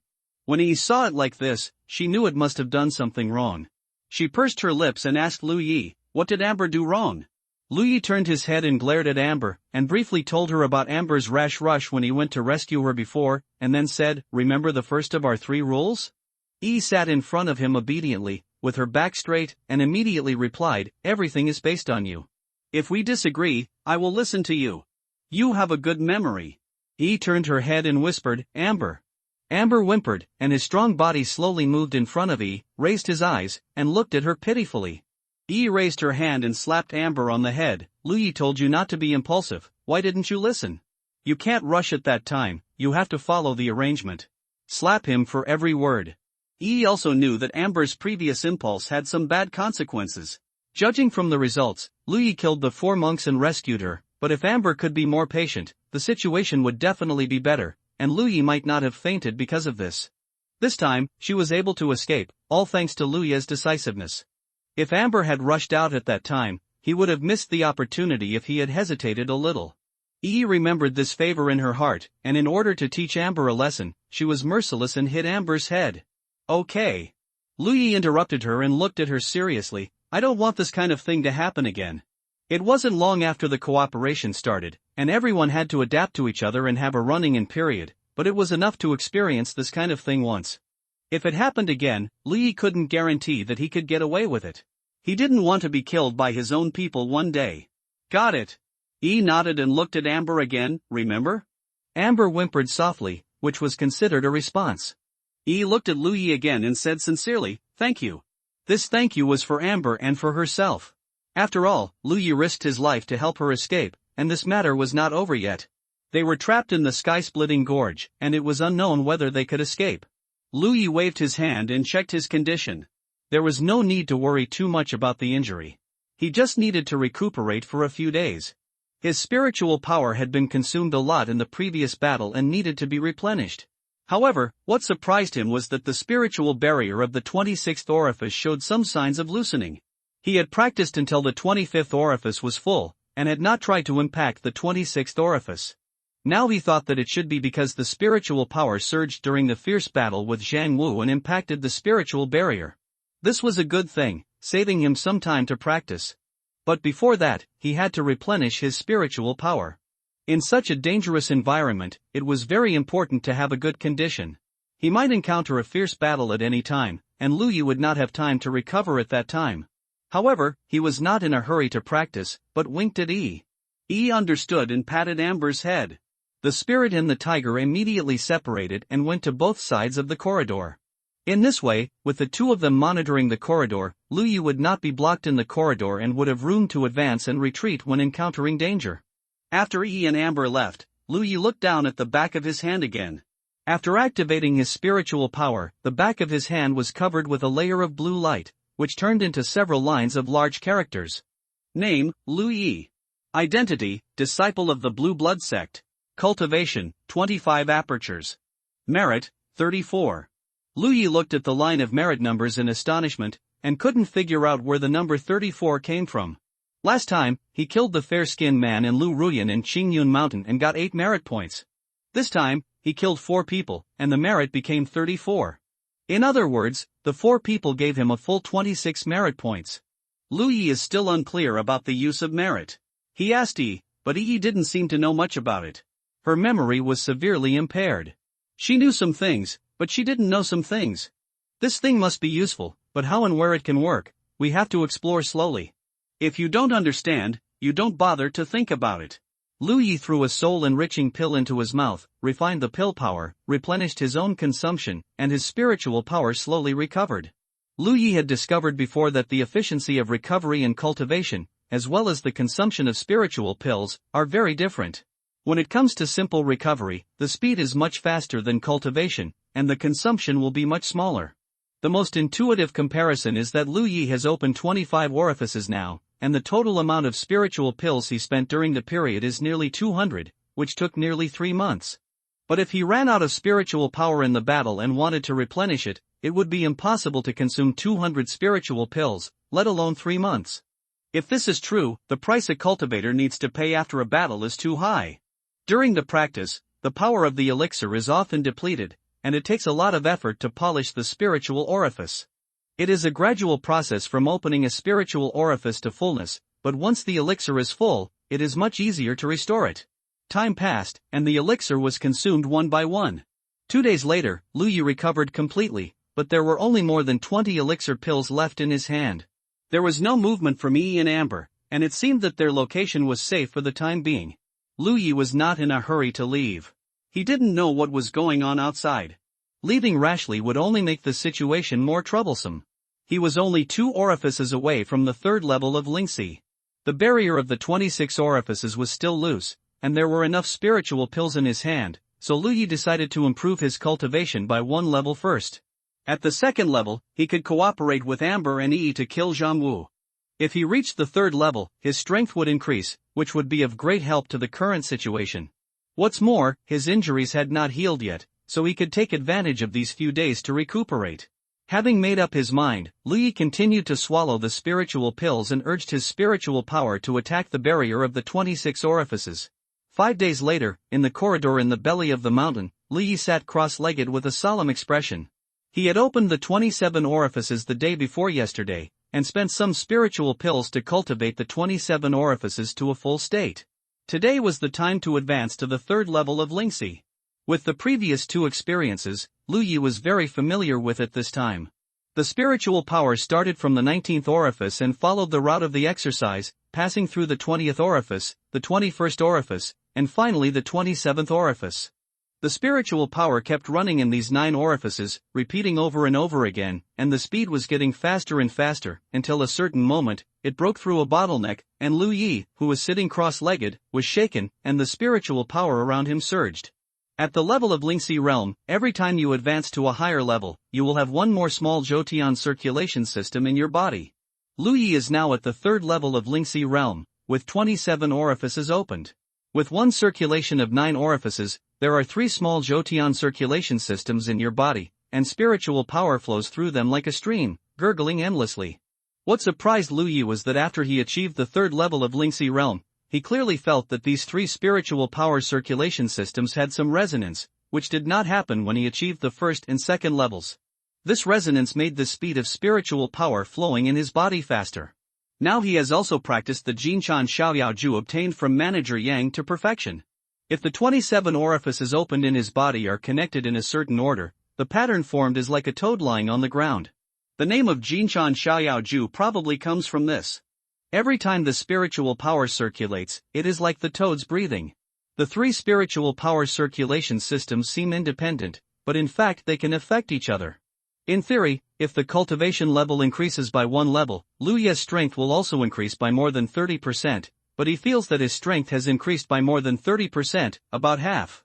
He suddenly realized that this is the benefit brought by the practice of a whole set of exercises to perfection. If Lu Yi had the current cultivation level when fighting Zhang Wu, he would not have paid such a high price, and he might have been able to defeat him without injury. In terms of attack power, he has sharp spiritual patterns. When he was at the second level of Lingxi, even Zhang Wu, who was at the fourth level, could not stop him. In terms of defense power, he has a protective spiritual pattern, which Zhang Wu could not break. Attack and defense are beyond his current realm. What he lacks is nothing more than experience and skills in fighting with others, but experience is something that can only be accumulated slowly through actual combat. As for the skills, he spent at least 2 hours practicing swordsmanship every day. Although the time was short, he dared not say that he had superb swordsmanship, but at least he was more stable in holding the sword than at the beginning, and his sword was faster. After all, he had killed a few people, and gradually became familiar with the feeling of the long sword in his hand breaking through the enemy's body protection and hitting the enemy's flesh. He kept this feeling in mind and formed an instinct, which naturally evolved into superb skills. He could no longer continue practicing. There were only a few elixirs left in his hand, and he had no suitable skills. His injuries had healed. Lu Yi thought for a moment and stood up. After a while, he gathered Yi and Dahu and walked out of the corridor where he had been hiding for several days. According to the information Yi fed back, Xianmen and Juxingzong had been fighting fiercely in Lietian Gorge in the past few days. Small-scale battles broke out from time to time, and both sides suffered losses. Lu Yi silently gave Xianmen a thumbs up in his heart. This is exactly what he wanted to see, and it is also the reason why he could hide for so long. He had thought that Xianmen and Zhouxing's sect could not coexist peacefully. Once Zhouxing's sect made any big move, Xianmen would definitely respond. Now, he still underestimated the blood feud between the sects caused by the confrontation between the camps. The whole thing was caused by Lu Yi killing 4 disciples headed by the young master of Zhouxing's sect, which then triggered a large-scale search for Lu Yi's whereabouts in Zhouxing's sect. However, while he, the main master, was silently recovering from his injuries, the matter had already evolved into a melee between the Lingxi realm cultivators of the 2 major sections. He originally planned to stir up trouble, but now it seems that there is no need to be so troublesome. The situation is in his favor, but it is unrealistic for Lu Yi to just leave like this. He doesn't know how many people the 2 sects have invested in Lietian Gorge. He is now trapped in it. If he wants to get out of it, he must borrow the power of Xianmen. With a plan in mind, let Yi lead the way in front and investigate the situation, while he and Daho sneaked quietly at a distance of 30 feet from Yi. In a 10-jiang-wide canyon, 7 cultivators were fighting endlessly. One side had 3 people, the other side had 4 people. Judging from the situation, the side with fewer people had the advantage, mainly because the average cultivation of the 3 people was higher. Among the 3, 1 was at the 4th level of Lingxi, and 2 were at the 3rd level. On the other hand, the side with 4 people had 2 at the 3rd level of Lingxi, 2 at the 2nd level, and 1 of the 3rd level of Lingxi had blood on his arm, which showed that he had been injured. The fights between low-level cultivators were basically close combat, and few of them used the power of magic. Because their cultivation was not high, the power of magic was not great, and it took time to activate magic, which was easily interfered by others. Even if the spell was successfully cast, the accuracy was still a problem. In this way of fighting, the side with higher cultivation and stronger weapons would naturally have the advantage. The leader of the 4 was a burly man, holding a big knife in front of the others, and shouting as he retreated, "You go." It seemed that he wanted to stay behind to cover the rear. The other 3 people showed a sad look in their eyes, but they did not abandon him to escape, but fought side by side with the strong man, fighting and retreating. But this was just a temporary solution. Once the strong man fell, the 4 of them would die. The 4th level realm on the opposite side obviously knew this, so even if there was a chance to kill the strong man, he did not do it. Instead, he kept cutting wounds on him, making him look more miserable. In a pile of rocks not far behind the 4 people, Lu Yi and Dahu hid their figures and looked over there through the cracks in the rocks. He was originally a little worried about how to distinguish between the cultivators of Xianmen and Zhouxing's sect. After all, it was impossible to go up and ask about their identities. But when he saw the fight between the 2 parties, he knew that he had thought too much. The cultivators of Shinmen and Joshing sect were easy to distinguish because the backs of their hands glowed with different colors. Lu Yi was very surprised and didn't know why this happened. When he fought with others before, there was no movement on the battlefield mark. He didn't know that this was all Wang Yang's masterpiece. Shinmen and Joshing sect had been fighting on this territory for many years, but because Xuanmen's Lingxi realm was more and stronger, it had always been in an advantage, which led to Joshing sect's Lingxi realm being very low-key in this area. It was difficult for Shinmen people to hunt down opponents before. This time, the young master of Joshing sect was killed, and almost all the Lingxi realm in the sect came out, which was an opportunity for Shinmen. An opportunity to hunt down Joshing sect disciples. So Wang Yang didn't care what the cause of this incident was. He only saw a good opportunity to severely damage Joshing sect. For this reason, he didn't hesitate to spend some money and declared war on Joshing sect by borrowing the Tianji pillar in his own base. The 9-star sect had the right to refuse such a declaration of war, but this time they were going to hunt down the murderer who killed the young master, so how could they refuse? Dong Shai could only bite the bullet and accept it, and at the same time he greeted Wang Yang's ancestors affectionately in his heart. During such a declaration of war, once the cultivators of both sides fought, different colors of light would appear on the back of their hands, and their positions would be clear. You must know that there are many casual cultivators on both sides, and the faces of these casual cultivators are extremely unfamiliar to many cultivators of the two sections. With the battlefield mark, you can avoid accidental injuries, and you can quickly determine who is the enemy and who is a trustworthy companion. As a newcomer who had been in the Lingxi battlefield for about 3 months, Lu Yi naturally didn't understand the ins and outs of this. However, the light of the battlefield mark made it easier for him to act. At this moment, he and Amber were behind the 4 Shinmen people, about 30 feet away from them. As the 4 Shinmen people kept retreating, the distance between them was getting closer and closer. The burly man was getting more and more injured, and the situation was becoming increasingly unfavorable to the 4 Shinmen people. Seeing that the burly man was about to give up, another third-level realm beside him shouted, "All of you die." As he said this, he offered a golden talisman, and activated it with spiritual power. In an instant, a golden disc with spiritual patterns flowing in front of him, the size of a wash basin, appeared in front of him. This was the golden will talisman that Lu Yi had used to deal with the wolf pack when he first entered the Lingxi battlefield. The killing power of this talisman was not as strong as the fire snake talisman, but it was better in durability. At that time, Lu Yi used this talisman to kill the wolf pack that surrounded him. As the golden light shone, a golden half-moon shaped slash swept out from the disc, and a sound of breaking through the air was heard. For low-level cultivators, a spiritual talisman is worth a lot of money, but as long as they have enough financial resources, everyone will have 1 or 2 as a life-saving trump card. When this person sacrificed the golden will talisman, the 4th-level cultivator of the 9-star sect immediately took a step back. Although his cultivation was higher than others, he did not dare to take the attack of the golden will talisman casually, that would be courting death. He immediately took out a palm-sized round shield from the storage bag on his waist and blocked it in front of him. At the same time, his 2 fellow disciples raised their hands and pressed on the shield. The 3 of them simultaneously urged their spiritual power to pour into the shield, and the palm-sized shield suddenly became the size of a table, hiding the 3 people behind it. The half-moon-shaped golden slash hit the shield, making a sharp sound. The impact pushed the 3 people from the 9-star sect back one after another, and there were more and more deep and shallow slash marks on the shield.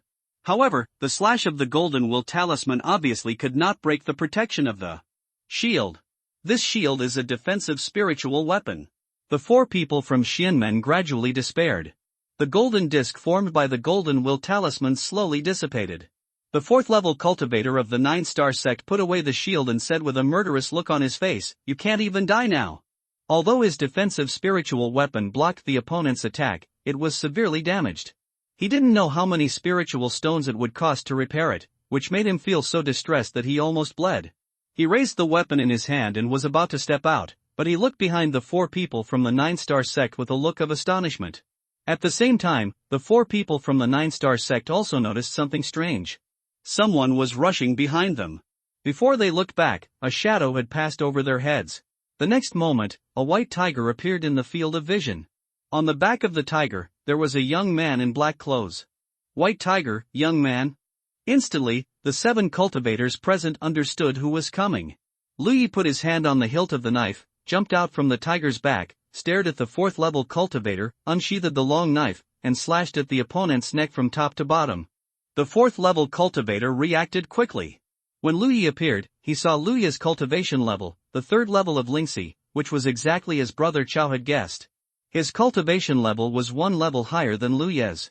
Facing this knife, he was not afraid.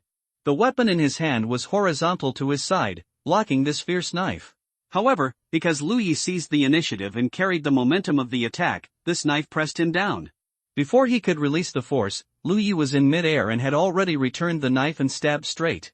This knife was extremely tricky, and the fourth level cultivator could hardly defend himself.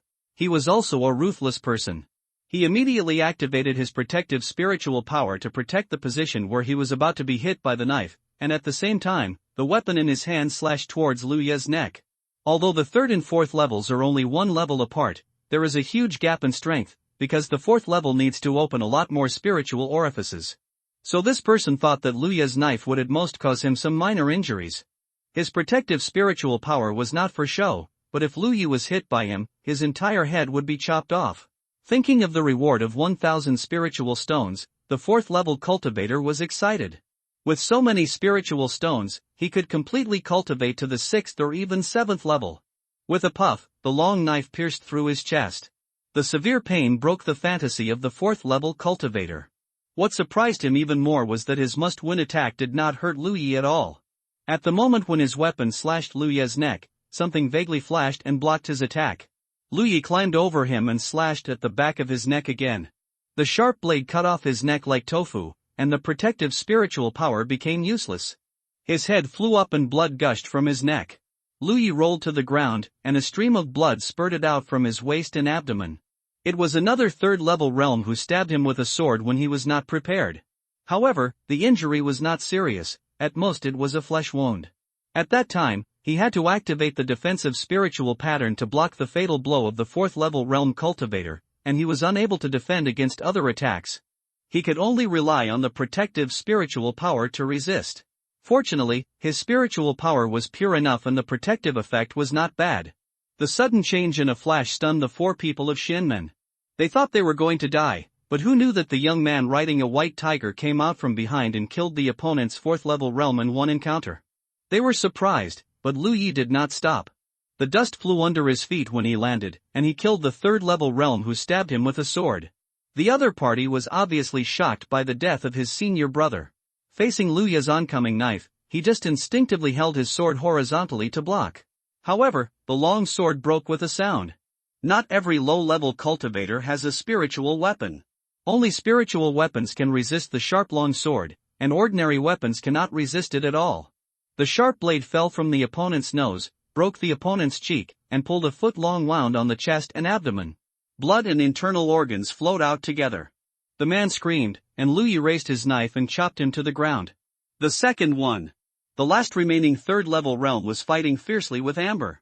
Just now, when Lu Yi rode Amber to kill him, he found the opponent's fourth-level realm, and Amber rushed to another third-level realm. Amber was not a match for him. He was chopped by the third-level realm and roared continuously, and the tiger roared to the sky. But when Lu Yi joined in, the situation was different. As both were at the third level of Lingxi, Lu Yi's combat power was more than a little bit higher than the opponent's. With Di Hu's cooperation, he killed the opponent on the spot in no time. Amber was not satisfied and bit off the other's neck.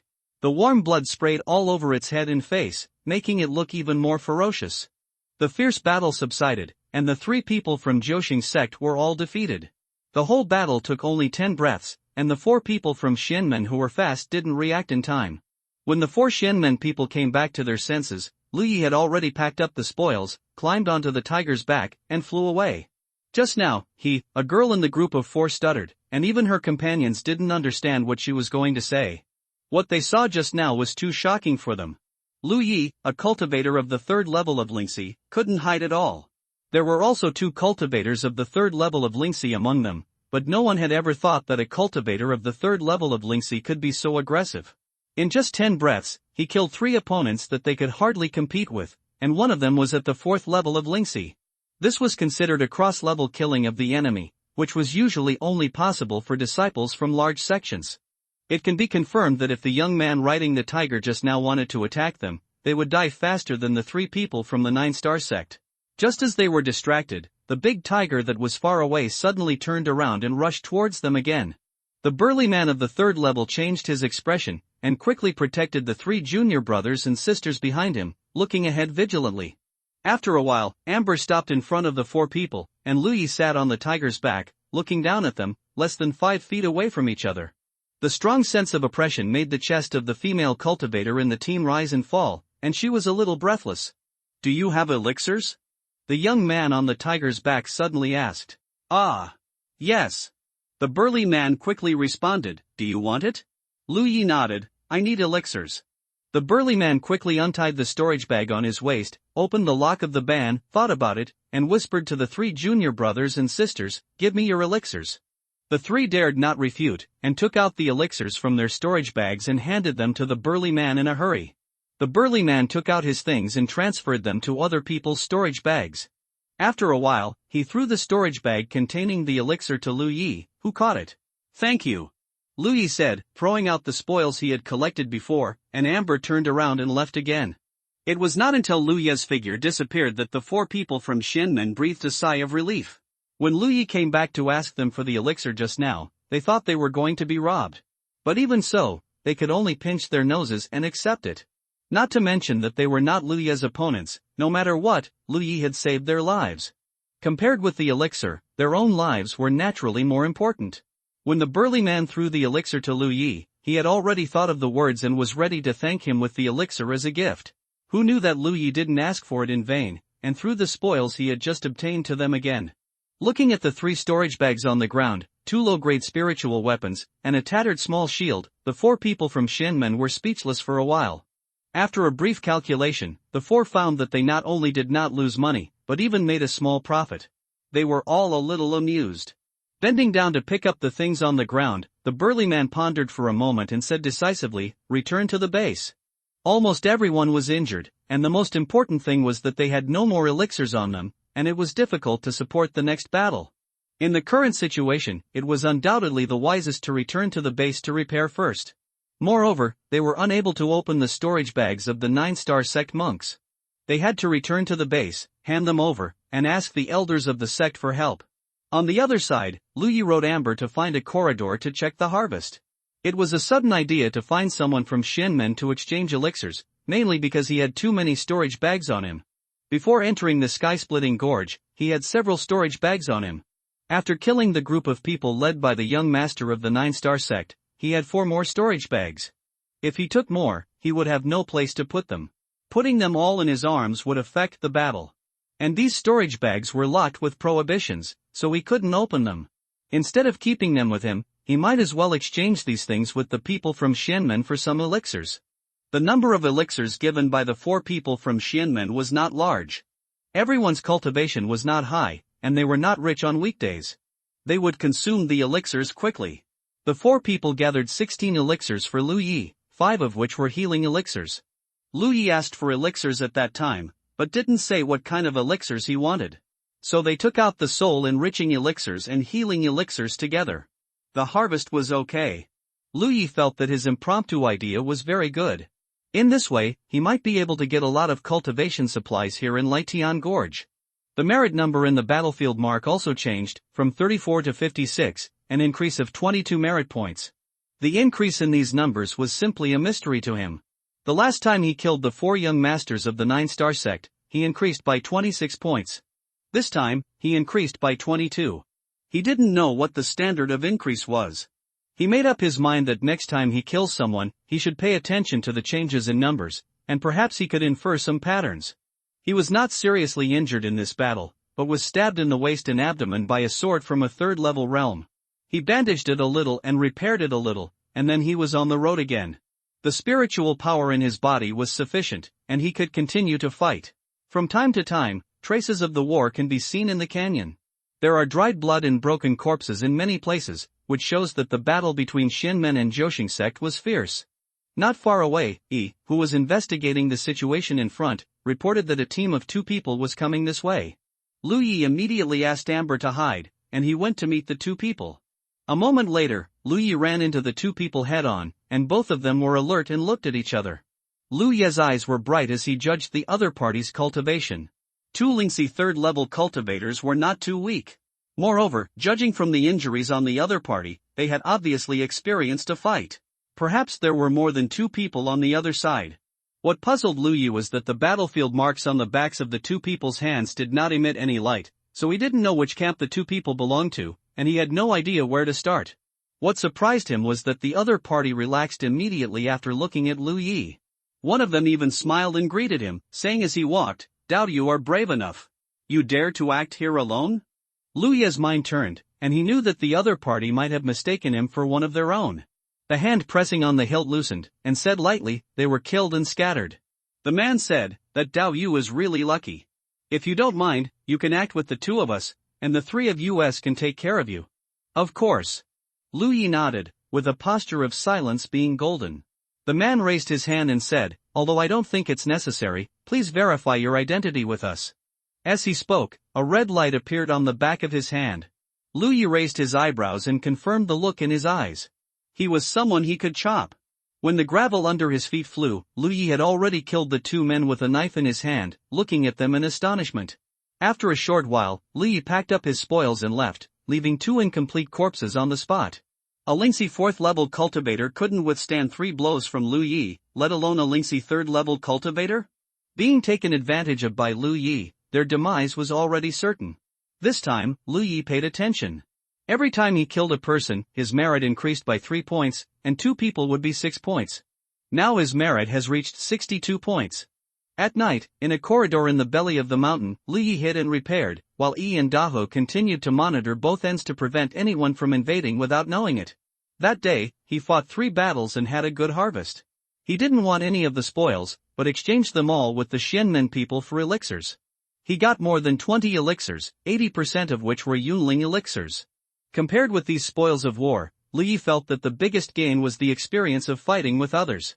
Although he had experienced several battles since entering the Lingxi battlefield, those battles were separated by a long period of time, unlike this time, where he fought continuously within a day. Such high-intensity battles not only allow him to quickly examine his own shortcomings, but also enrich his own fighting skills. Cultivation behind closed doors is naturally not as good as fighting with real swords and guns, which is experience gained with blood and injuries. He suffered some injuries, but none of them were serious. Lu Yi first ate some dried meat to relieve his hunger, and when he was full and drunk, he began to swallow elixirs to replenish his spiritual power. He frequently used sharp and defensive spiritual patterns in battle. Although these 2 spiritual patterns can play a role beyond Lu Yi's cultivation level, the disadvantages are obvious and the consumption is very large. If Lu Yi wants to ensure his own combat power in the next action, he must keep his own spiritual power sufficient. Now that he is at the 3rd level of Lingxi, the efficiency of refining Donli has been improved. Lu Yi does not know the consumption of opening the spiritual orifice again for the time being, but according to the previous rules, the consumption of opening the spiritual orifice will increase in the future, but the efficiency of cultivation will also increase accordingly, so the time added for each opening will not be too much, and it can even be equal. There was no conversation that night. The Lietian Gorge was quiet at night. No sound of the fighting between the Xianmen and Zhosheng sect monks could be heard outside. Now everyone's cultivation is still low, so at night they almost all choose to find a place to rest and replenish their consumption during the day. The real battle will only take place during the day. When it was dawn, Lu Yi led Dehuan Yi out of the corridor and started the hunting journey. For several consecutive days, Lu Yi spent his time in constant battles, from 1 or 2 to 3 or 4. The number of spiritual pills in his hand gradually increased, and his merits were also increasing. He finally figured out how to calculate merits. Through his observation, the number of merits represented by the number of levels of cultivation of the killed monks was the basic value. For example, if he kills a cultivator of the 2nd level of Lingxi, he can get 2 points of merit, and the 3rd level is 3 points. But if he kills an enemy of a higher level, the merit he gets will increase by a basic value for each level he passes. Lu Yi is at the 3rd level, and he only gets 3 points of merit for killing a cultivator of the 3rd level, but if he kills a cultivator of the 4th level, he will get 8 points of merit. And before, he killed a cultivator of the 4th level at the 2nd level, which is 2 levels higher, so the merit is 12 points. He calculated it a little and found that it can correspond to the merit he got from killing enemies before. It seems that this calculation method is correct. After fighting for a few days, he gradually became familiar with the feeling of fighting with the enemy for life and death. Although his cultivation did not increase, his fighting skills were greatly improved, which increased his efficiency in killing enemies. These days, Lu Yi also tried to see if he could get out of Lietian Gorge, but found that it was unlikely. He didn't know how many people Shinmen in Zhouxing's sect had invested in the area of Lietian Gorge, but according to his and Yi's observations, both sides had invested nearly 1,000 people in Lingxi realm. Thousands of cultivators were scattered in this huge maze, and they could encounter enemies at any time and anywhere. After passing through the maze, the terrain ahead would suddenly shrink, and finally converge into a canyon through Lietian Gorge. If they wanted to get out, this was the only way. Zhouxing's sect had deployed a large number of people at the exit of the canyon, and he would definitely end up in a bad way if he dared to show up. It would be better for him to hide in the maze and kill the enemy. After a few days of action, Lu Ye's whereabouts had been exposed. He clearly felt that Zhouxing's sect was increasing its efforts to search for him. The most obvious sign was that the number of cultivators he encountered now had increased. At the beginning, the teams he encountered were all 3 or 4 people, but now each team has at least 5 or 6 people, and some even have more than a dozen. Lu Yi could still handle a team of 3 or 4 people, but he didn't dare to take action against 5 or 6 people. As for the team of more than 10 people, he would stay as far away as possible. After suffering several losses, the cultivators on the Shenmen side also made corresponding adjustments, increasing the number of teams to fight against the Zhouxing sect. In the gorge maze, a battle was breaking out. The scale of this battle was not small, involving nearly 20 cultivators, with more than 10 people on each side, including several in the 4th level of Lingxi. However, judging from the results, neither side took advantage, and both sides suffered casualties. In the midst of the fierce battle, a tiger roar was heard, and both sides of the battle looked stern. Someone shouted excitedly, "The mountain tiger is coming!" It was a cultivator from the Xianmen. Lu Yi, who was lying on the tiger's back and rushing towards the battlefield, frowned when he heard the words. He didn't know how he got the title of mountain tiger, which was a bit too unpleasant. However, considering that neither side knew his name, Lu Yi could only accept this title. Lu Yi came from the rear of the Xianmen team. Hearing the tiger roar, the Xianmen cultivators tacitly made way for him. The tiger leaped into the battlefield and threw a Lingxi 3rd level cultivator to the ground. Lu Yi, who was lying on his back, had already rushed out, with his long sword unsheathed, and the bright blade flashed, slashing directly at a Lingxi 4th level cultivator.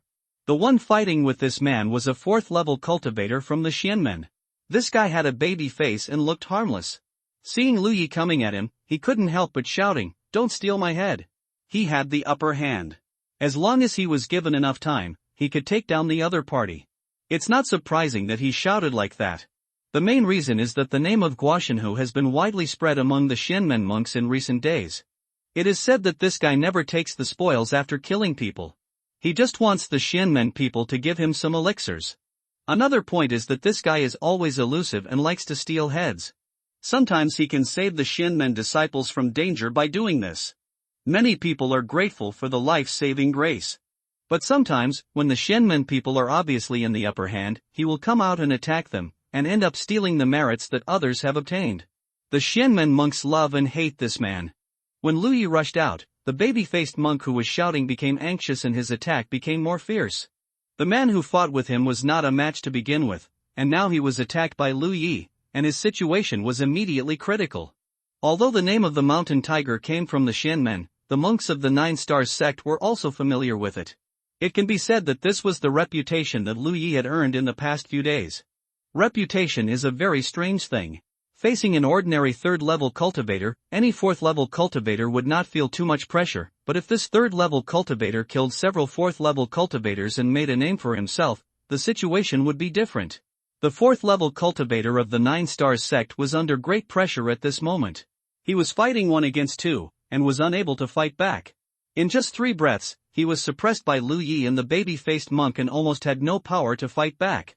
Seeing Lu Yi slashing with a knife, he hurriedly took out a talisman and was about to activate it, but the baby-faced monk on the side stabbed his wrist with a tricky sword, and the man's hand loosened and the talisman fell to the ground. Taking advantage of this opportunity, Lu Yi raised his sword and chopped the monk to the ground. What a sharp sword! The baby-faced man's eyes narrowed, and he thought to himself that it was just as brother Wang Yang had expected. This mountain tiger did have a very good spiritual weapon in his hand, otherwise it would be impossible for him, with his 3rd level cultivation, to break through the 4th level cultivator's body protection spiritual power so easily, let alone severely injure the opponent with one sword. Then the baby-faced man smiled and said, "Good brother, I'm determined to be your friend." But Lu Yi didn't even look at it, and rushed into the battlefield circle, leaving a severely injured enemy lying in front of the baby-faced man. "Mercy! Spare my life!" The 4th level cultivator was stained with blood and stared at the baby-faced man in horror. The baby-faced man stopped smiling and said calmly, "You are already at the 4th level, don't say such naive words."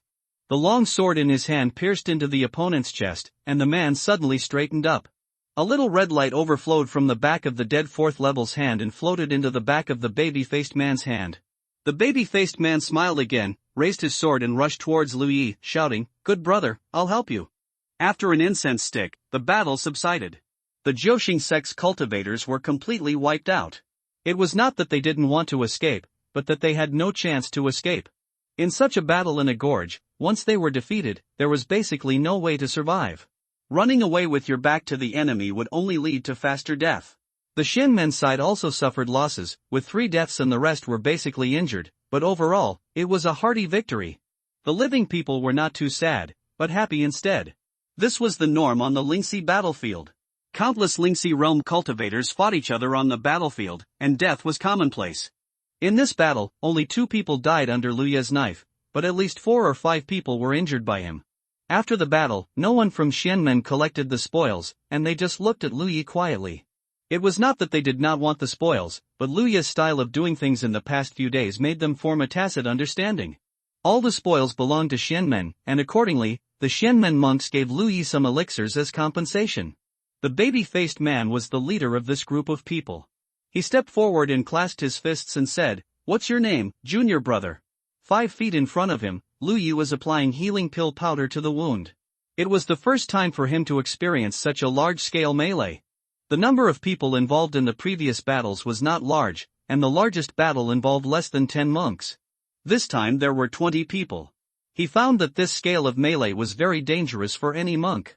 Even if the cultivation was higher, it was possible to be injured or killed, because people's energy was limited and it was impossible to defend against all attacks.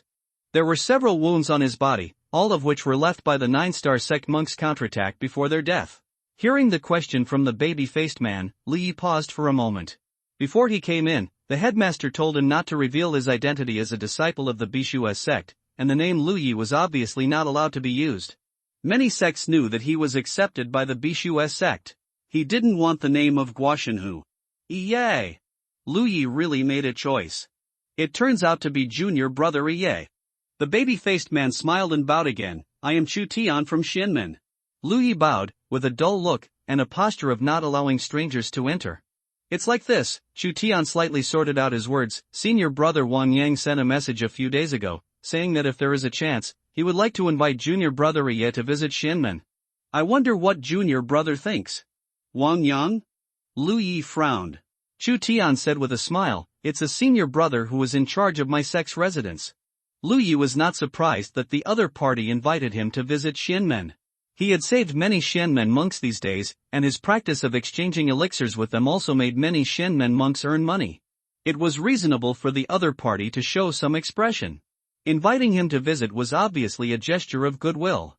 However, his identity could not be exposed, so he did not dare to have too close contact with unfamiliar sections. Moreover, he was just passing by here and would not have too long of intersection with Xianmen. No need. With a plan in mind, Lu Yi shook his head and refused. Chu Tian was not annoyed at all. He seemed to have expected Lu Yi to respond like this. He still smiled and said, "If that's the case, then forget it." After saying this, he winked at someone behind him. The man immediately took action, took out a storage bag, walked to his fellow disciples one by one, and collected the elixirs. While waiting, Chu Tian said, "Junior brother Ye, if you find it convenient, could you please leave me your contact information? In this way, if anything happens, you can also communicate with me in Xianmen." Lu Yi didn't know how to leave contact information, but he had some guesses. When killing enemies these days, many 9-star sect monks would reach out and touch the back of their hands before dying, and the battlefield mark would emit light, just like what Zhang Wu did after being severely injured at the beginning. The battlefield mark should not only record some information, but also be used for communication. Thinking of this, Lu Yi nodded, "Okay." Chu Tian then touched the back of his hand, and a blue light lingered on his fingertips like a burning flame. He flicked his finger, and the blue light flew towards Lu Yi, like a blue butterfly, landing on the back of Lu Ye's hand. Lu Ye's heart moved, and the blue light was imprinted into the mark and disappeared. At the same time, he vaguely felt that there were some more things on his battlefield mark, but it was not convenient to check it at this time, and he continued to maintain his cold and arrogant appearance. The elixir of the Xianmen monk was quickly collected, and at Chu Tian's signal, it was handed to Lu Yi. Lu Yi put it away without checking it, called Amber, and climbed on the tiger's back. "Jun, your brother Ye!" Chu Tian suddenly called him. Lu Yi sat on the tiger's back and turned to look at him. Chu Tian said seriously, "There seems to be a guy from Moya Island in Jiuxing sect, so be careful." Lu Yi nodded slightly, and the tiger turned around and flew away. Chu Tian looked at his departing back and touched his smooth chin. These disciples from big sects are really arrogant, and they don't even take Wuya Island seriously. After a while, the Xianmen cultivators, led by Chu Tian, found a corridor to repair. Chu Tian leaned against the rock wall, waiting for the people from the sect to deliver supplies while using the battlefield brand to send messages. In the Xianmen garrison, large buildings were scattered among the spiritual peaks. The spiritual energy lingered in the mountains, and the entire garrison was wrapped in a thick fog. It was impossible to see the situation inside from the outside. It was obviously covered by a large formation. In the courtyard of one of the peaks, the handsome Wang Yang, wearing white clothes, stood by the fish pond, throwing fish food casually and watching the koi in the pond scramble for it. Behind him, Xiao Zhu stood there quietly. Suddenly, Xiao Zhu activated his battlefield mark to sense it, and looked up and said, "Master, Chu Tian encountered a mountain tiger and invited him to be a guest, but he was rejected." Wang Yang said nothing, scattered the fish food in his hand, clapped his hands, walked to a chair beside and sat down, took a sip of tea, and then said slowly, "As expected, such a person will not easily enter the residence of other sections." "Then why did you invite him?" Xiao Zhu was puzzled. Wang Yang laughed and said, "Many junior brothers and sisters in the sect have received the life-saving grace of others, and have also asked for benefits from others. We should show some appreciation. It is our business to invite or not, and it is his business to reward or not." Xiao Zhu said. "What else?" Chu Tian said that the mountain tiger really had a good spiritual weapon in his hand, and then he called himself Ye. Ye? Wang Yang showed a thoughtful look, and shook his head after a moment. He had never heard of this name. From time to time, some new stars that people care about will emerge in the JoJo cultivation world. Before those new stars have not yet bloomed with dazzling light, few people have heard of their existence, but once they bloom, they will be the focus of everyone's attention. Of course, there are also many new stars that have not had time to bloom before they are annihilated. The cultivation world is full of crises, especially this chaotic Lingxi battlefield. Countless geniuses die in the Lingxi battlefield every year. Chu Tian also said that this person seems to have mastered a defensive spiritual pattern. In the battle, the spiritual pattern is released at will and can block the attack of the 4th-level cultivator of Lingxi. During the battle, Lu Yi frequently activated the spiritual pattern. The sharp spiritual pattern is relatively hidden because it is added to the long sword. Even if it is activated, others will think that it is a restriction brought by the long sword and will not think too much. But the defensive spiritual pattern is different. Although the spiritual pattern flashes every time, it can't be hidden under Chu Tian's observation. Defensive spiritual pattern that is sent out at will? Wang Yang was really shocked. A 3rd-level Lingxi realm? You know, spiritual patterns are extremely complex and mysterious. It takes a lot of time to study and study. He has learned this thing when he was bored before. However, the lines and drawings recorded in the book are extremely complicated and mysterious. Every time he reads it, he feels drowsy and his head is buzzing. In the end, he tore up the book with his hands. That's what Chu Tian said. Wang Yang's mouth twitched a little. Which big sect did this freak run out from? That's right, Wang Yang concluded that Lu Yi was definitely a disciple from a top big sect. Because his cultivation was not high, he ran to the outer circle to gain experience. The reason for such speculation is entirely due to Lu Ye's amazing performance in the past few days. According to statistics from Xianmen, they have seen no less than 29 star sect cultivators die at the hands of Lu Yi in the past few days, including some at the 4th level of Lingxi. Being able to kill enemies across levels is a sign of being born in a large sect, and small sects cannot cultivate such disciples. Moreover, he has a beast pet, and that handsome beast pet is not something that ordinary people can subdue. Coupled with the information Chu Tian fed back at this moment, Wang Yang is more certain of his guess. Only those who come from a top force can have such a deep foundation and can use the cultivation of the third level of Lingxi to activate the spiritual pattern to fight. The name of the mountain tiger came from Wang Yang's mouth, because in Wang Yang's view, Lu Yi is a tiger that crosses the mountain. This style of letting disciples go is somewhat like the sect of Tianzhou. They have many top spiritual pattern masters. Wang Yang thought. Xiao Zhu didn't know which sect Wang Yang was talking about, but she knew that the mountain tiger named Yi must have an extraordinary origin. She said, "Then young master, should we help him secretly?" "There is no need for that." Wang Yang waved his hand. He came out to experience. Whether he lives or dies is his own business. What's the point of us going to help him? If we don't handle it well, we will offend others. Many large sects have the habit of letting their disciples go. These talented disciples will leave the protection of the sect when their cultivation is not high, and venture out alone to hone themselves. Although there are great risks in doing so, once they grow up, their strength will far exceed that of the same level. Therefore, there is an unwritten rule in the Lingxi battlefield, that is, even if these experienced disciples are killed, those large sects will not retaliate. This is the price that must be paid for growth. The large sects are not short of geniuses, and they will not regret the death of geniuses, unless they are relatives of the high-level members of the sect, but that is also a private act of revenge and has nothing to do with the sect. Wang Yang was able to speculate that Lu Yi was a disciple from a large sect, and the Jiuxing sect naturally had the same speculation. But even so, the Jiuxing sect did not give up hunting down Lu Yi. It was not that the Jiuxing sect was not afraid of those large sects, but they knew that those large sects were not looking for trouble with them because of this matter. What's more, this war was caused by this person. My Xianmen has already shared enough pressure for him. If he knows what's good for him, he should come to pay respect to me and thank me. Wang Yang chuckled. Xiao Zhu rolled her eyes. She was Wang Yang's personal maid, so she knew much more than others. This declaration of war seemed to be a natural move by Xianmen, but in fact it was premeditated. It's just that Wang Yang has never found a suitable opportunity, and Lu Yi killed the young master of Jiuxing sect and gave him this opportunity. For Wang Yang, Lu Yi is simply a blessing from heaven.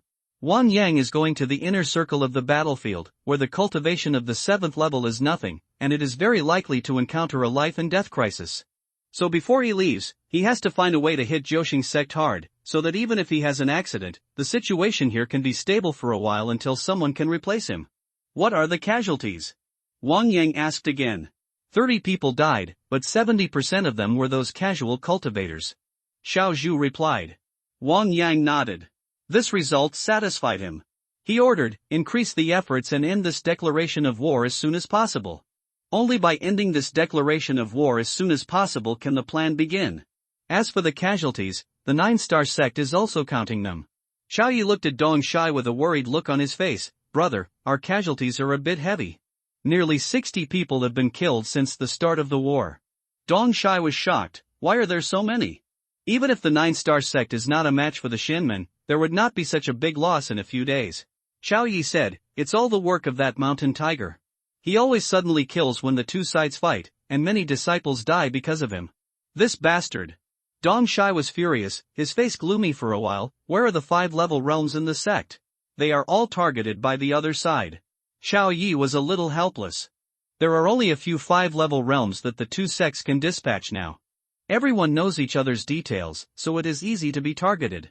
Brother, do you want me to take action? Dong Shai shook his head. No, if you take action, Wang Yang will definitely not sit idly by. Can you deal with that bitch? The bitch he mentioned is Xiao Zhu. Xiao Yi said with a headache, I can't beat her, but she can't kill me either. Although the maid was born in a humble family, she was really strong. I don't know what kind of shit luck Wang Yang had, a maid around him has grown to such a level. What's the situation with Luo Ji? Dong Shai asked.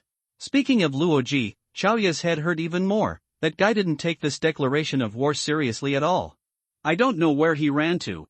He didn't reply when I sent him a message. He is from Woya Island, of course he won't take our declaration of war seriously.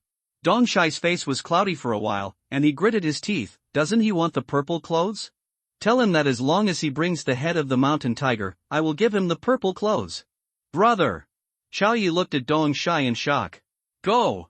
Dong Shai said in a low voice. Yes. Xiao Yi took the order with a frustrated look on his face. When he walked out of the hall, he turned his head and looked at the purple-clothed girl squatting in front of a bush and sniffing the fragrance of flowers. Chu Tian received a message very quickly. He thought it was a reply from senior brother Wang Yang, but after checking, he found that it was a message from someone he had never contacted before. The message was very simple, with only 2 words. Chu Tian? Chu Tian was confused, but he soon understood who was sending him the message. In the records of his battlefield mark, there was only one person he had never contacted before. He immediately sent a message back, "It's me. Junior brother Yi, what's the matter?" "Nothing." The other side immediately replied. Chu Tian's mouth twitched. Why send a message when there was nothing? He thought that the mountain tiger had something important to find him. After thinking about it, he sent another message, "If junior brother Yi has something to do, just say it. I, Chu Tian, will never say anything if I can help." No response. On the other side, Lu Yi was hiding in the corridor, sensing his battlefield mark, with an inexplicable expression and a strange mood. Is this the first friend in his address book? He really couldn't understand what was going on in this world. Since he entered the Lingxi battlefield, strange things have happened one after another. Fortunately, after his investigation, he found that contacting Chu Tian would not reveal his real name, which made him feel relieved. Ignoring Chu Tian's reply, Lu Yi swallowed the elixir to recover himself. The consumption of this battle was not great, so it took only half a day to recover completely, but he did not stop there, but continued to take the elixir to impact the barrier of a certain spiritual orifice. Now he is at the 3rd level of Lingxi, but he has opened the 28th orifice. The extra spiritual orifice is the spiritual orifice recorded in the Tao Tai Kan technique. He has practiced the Jinshan Xiaoyao Ju to perfection. He has no more advanced techniques in his hands and can improve his cultivation, so he thought about practicing the Tao Tai Kan. This technique was bought by him for 3 spirit stones. It contains 15 spiritual orifices, most of which overlap with the Jinshan Xiaoyao Ju, and only 2 spiritual orifices are not in the Jinshan Xiaoyao Ju system. With the idea that he was free, Lu Yi had been thinking about this feast since a few days ago. Now he had successfully opened one orifice. As long as he opened another orifice, he could get a glimpse of the true face of this technique. According to the casual cultivator who sold him the technique, this technique could double the efficiency of practice, but Lu Yi was sure that he was deceived. There could not be such a heaven-defying technique in the world, and even if there was, it would not be sold casually. In any case, the 2 extra spiritual orifices were real. He opened 2 more spiritual orifices now, and he could open 2 less when practicing more advanced techniques in the future. Lu Yi practiced this technique with the idea that he would not suffer any loss. The spiritual power surged, and he rushed towards the spiritual orifice to avoid obstacles again and again.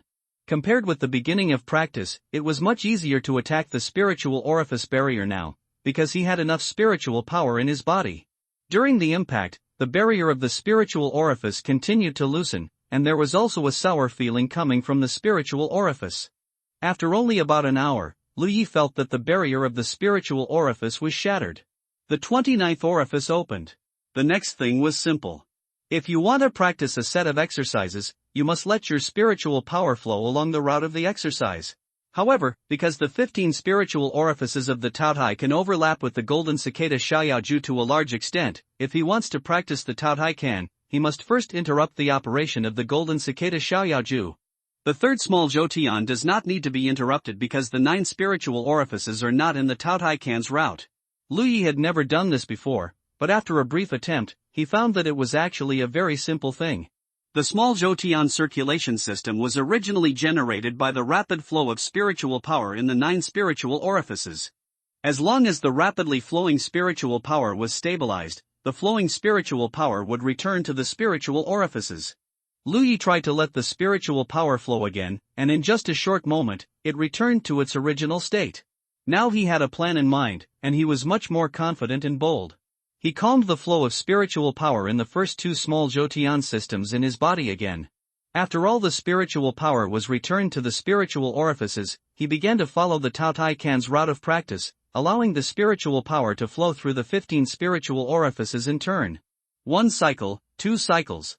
Gradually, the speed of the spiritual power flow became faster and faster, until it ran autonomously without Lu Yi's urging. Lu Yi suddenly had a strange feeling, that is, his abdomen seemed to begin to wriggle violently. His heart moved, and he quickly took out a spiritual pill and swallowed it. The next moment, the wriggling of the abdomen became more obvious, and the entire lower abdomen seemed to turn into a millstone. The elixir he swallowed into his stomach quickly released its elixir power and transformed it into spiritual power under the grinding of this millstone. Lu Yi suddenly opened his eyes with a shocked expression. He suddenly realized that the guy named Chen He who sold him this technique did not seem to lie. This gluttonous meal can really double the efficiency of practice.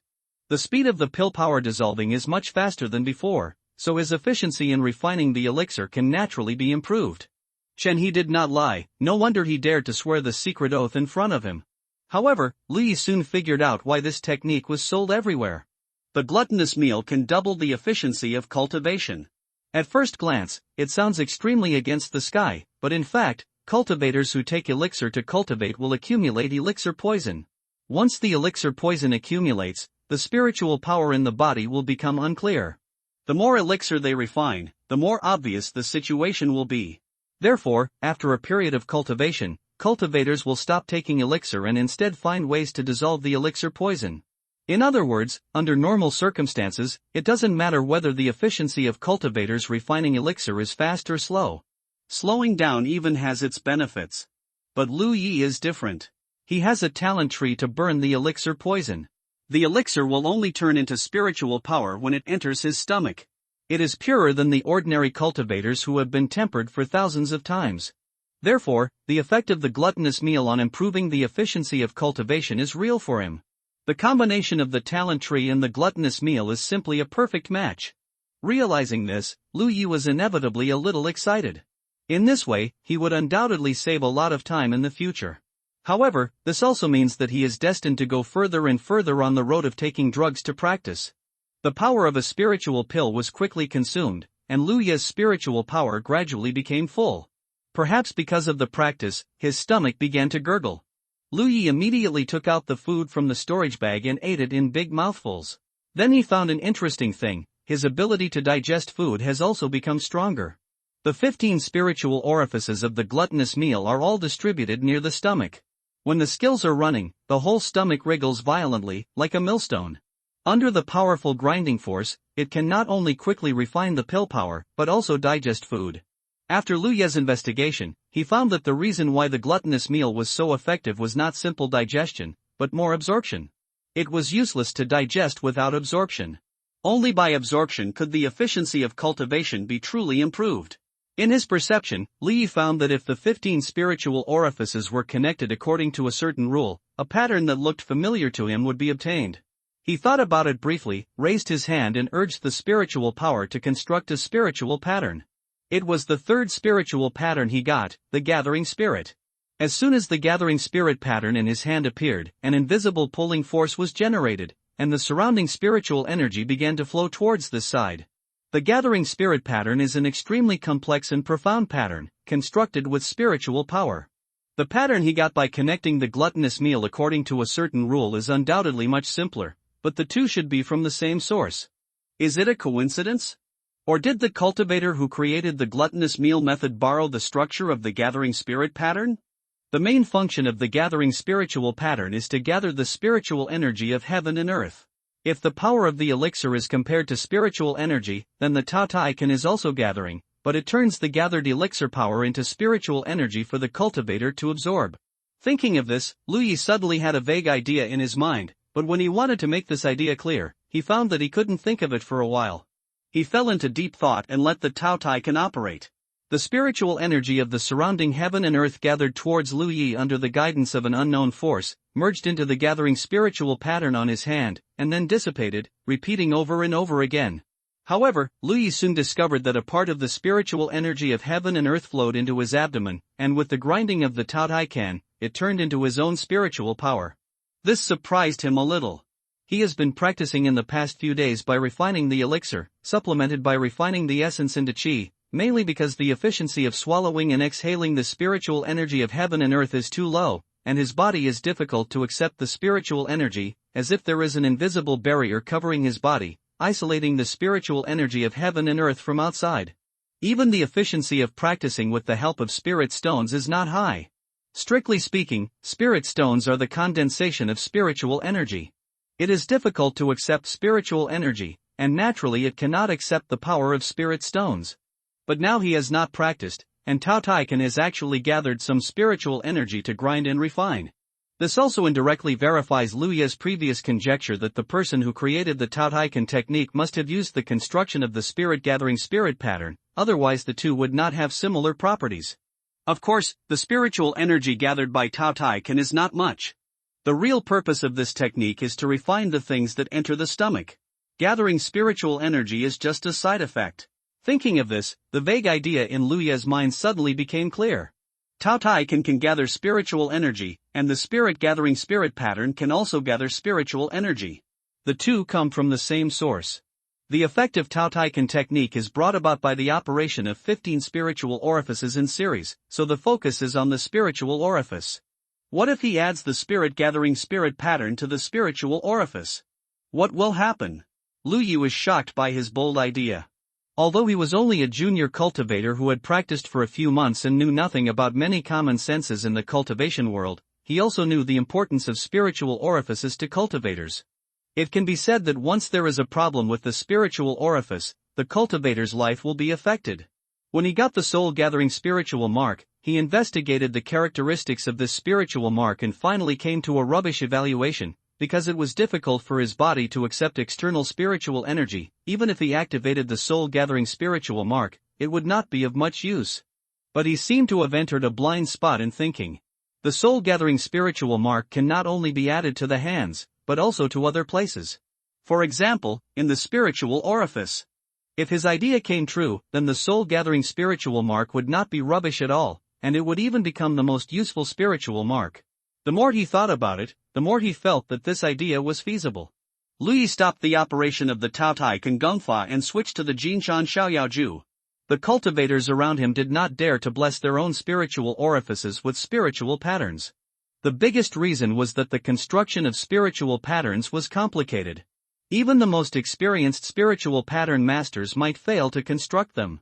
Once the construction of spiritual patterns failed, the spiritual power of the constructed spiritual patterns would explode, and then cause some damage to the spiritual orifices. But Liu Yi had no such concerns. He now had 3 spiritual patterns. Every time he got a spiritual pattern, a lot of information about this spiritual pattern would be poured into his mind. He had never failed in the construction of spiritual patterns. Even so, Liu Yi did not dare to work on his own source spiritual orifice, but chose another spiritual orifice. The source spiritual orifice was the most important spiritual orifice. Once there was a problem, it would be really over. If other spiritual orifices were in trouble, there might be ways to remedy it. Sensing the location of the spiritual orifice, Liu Ye's mind moved slightly, urging his own spiritual power to bless the spiritual orifice with a gathering of spirits. However, in just a moment, the spiritual pattern that gathered spirits was dispersed by the spiritual power flowing in the body. No, it needs to be adjusted. The spiritual pattern cannot be added to the spiritual orifice, otherwise it will not be able to be maintained at all. After trying again and again and failing again and again, Liu Yi was not discouraged, but excited, because every failure was accumulating experience.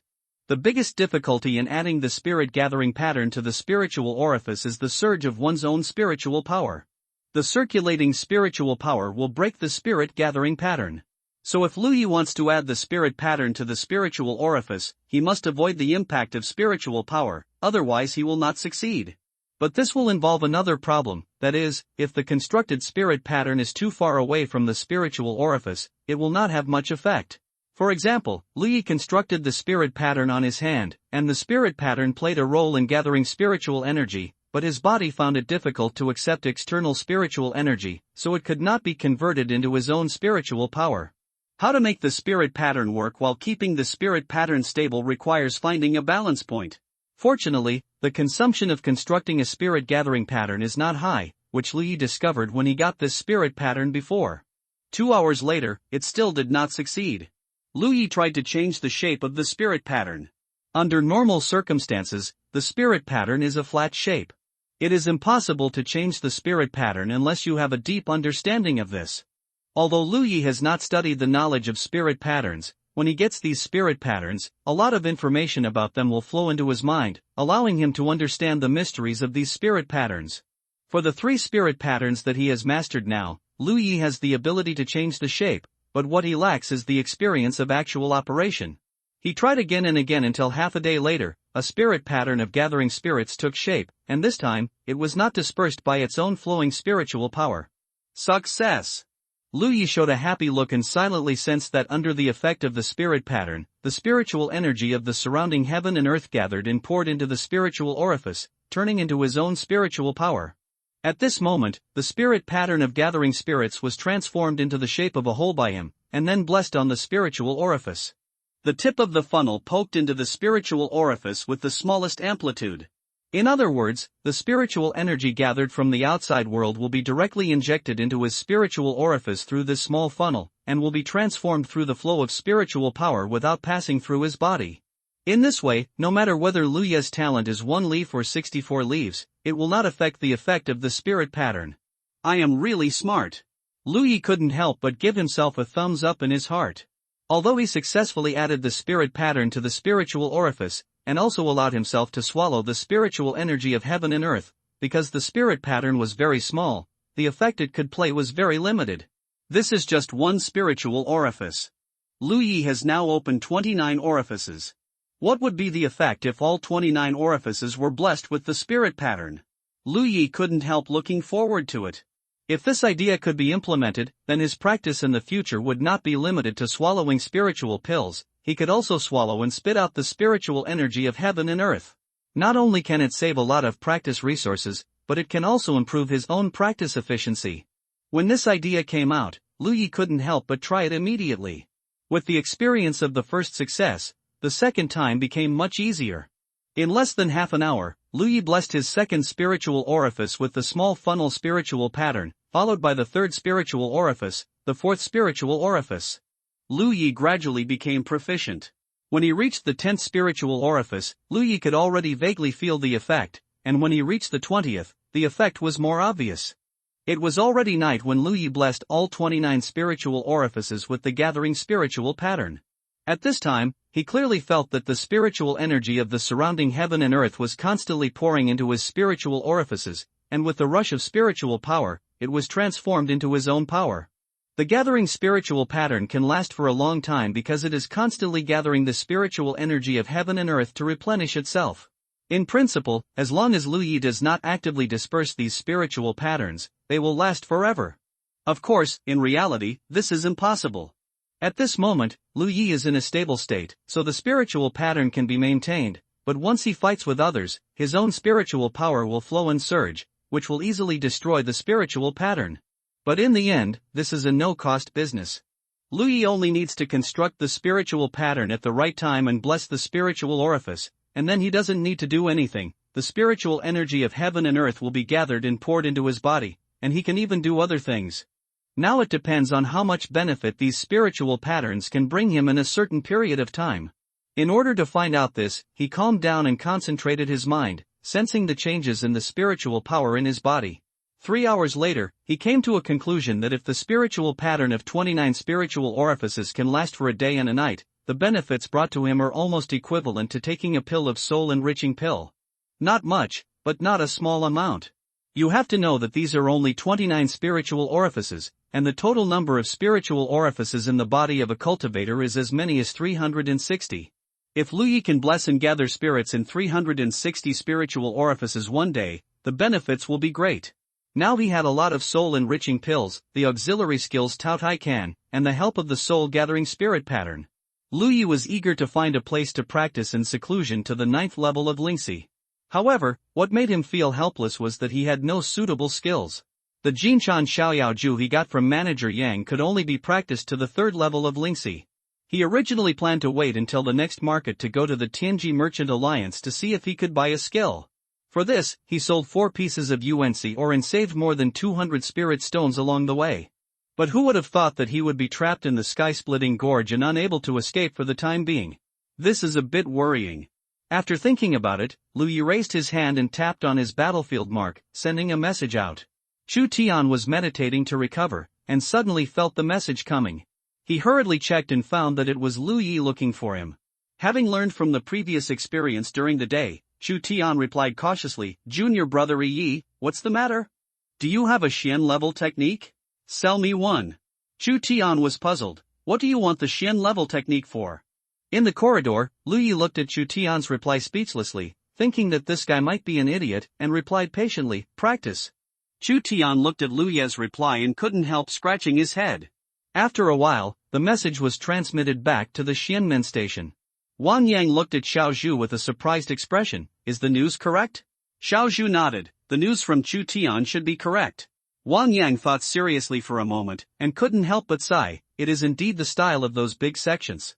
The disciples sent out have to rely on themselves completely, and they don't even prepare the cultivation method. It seems that he has only practiced a yellow level cultivation method before. Now that the third level of Lingxi is perfect, he needs to change to another cultivation method. Chu Tian is waiting for a letter. What's the matter? It's just a cultivation method, something that is everywhere. Just give it to him and ask Chu Tian to ask him what kind of business it is. Oh. Xiao Zhu nodded in response, thinking that these disciples from big sects seemed to be quite pitiful. Although his own Xianmen was only 9th grade, the brothers and sisters helped each other in the early stage of cultivation, and there would not be so many hardships. By the way, don't give it away for free. Those big sects are taboo about this. Sell it to him and charge less spirit stones. He is also very poor. Got it. In the corridor, the very poor Lu Yi was counting his property. He only had a little over 200 spirit stones, and he didn't know if it was enough to buy a book of exercises. If not, he took out the small bell spirit weapon from his storage bag. This was the relic of the young master of the 9 Stars sect, and it should be worth a lot of money. If it really didn't work, he could only use this to pay off the debt. If that didn't work, how about the Yuan magnetic ore? He also had the storage bag of the young master of the 9 Stars sect, which should have a lot of good things in it, but it was a pity that he couldn't open it. But then again, many Xianmen disciples have benefited from him in the past few days. It's reasonable for Xianmen to give him a discount, right? Chu Tian sent a message again to ask about his zodiac. Lu Yi told him truthfully that there was no need to hide it, and a book of exercises that matched his zodiac was still very important. After a while, Chu Tian sent a message again, telling him that he would give him accurate news tomorrow at the earliest and the day after tomorrow at the latest, because the exercises needed to be delivered from the garrison, which would take some time. Lu Yi said it was no problem. After finishing the communication with Chu Tian, Lu Yi stood up and prepared to practice sword. Although he had been fighting continuously in the past few days, he had never stopped practicing sword, because he could feel that this most basic training was of great help to himself, and this kind of thing was valuable if he persisted. However, before Lu Yi could draw his sword, a tiger roar suddenly came. Lu Yi suddenly looked back and saw Amber's figure rushing towards him in a panic. Yi, who was monitoring the situation at the other end of the corridor, also ran over. After looking at Lu Yi, she hid in the rock wall. Amber ran to Lu Yi, turned around, crouched down, had a not too serious wound on his body, and roared at the front. A figure slowly appeared from there. Lu Yi urged his spiritual power to detect the other party's spiritual light. He made up his mind that if he was at the 5th level, he would retreat immediately, and if he was below the 5th level, he would kill him without leaving a single piece of armor. But after seeing the aura on the other person, Lu Yi frowned slightly. Judging from the luster of the aura, the visitor was actually a cultivator of the 2nd level of Lingxi. But what puzzled him was that the aura on this person was very different from that of the general 2nd level. It was not only extremely pure, but also gave people a very solid feeling. It's really not easy to find you. The visitor stood 10 feet in front of Lu Yi and smiled slightly. In the dark night, his white teeth were very conspicuous. The other person was not very old. Lu Yi felt that he was 1 or 2 years younger than himself. His figure was not very burly, but such a person standing there calmly made Lu Yi's heart tense. He had fought many battles with the cultivators of Jiuxing sect these days. He could not accurately judge whether a cultivator could pose a threat to him, but he still had a vague feeling.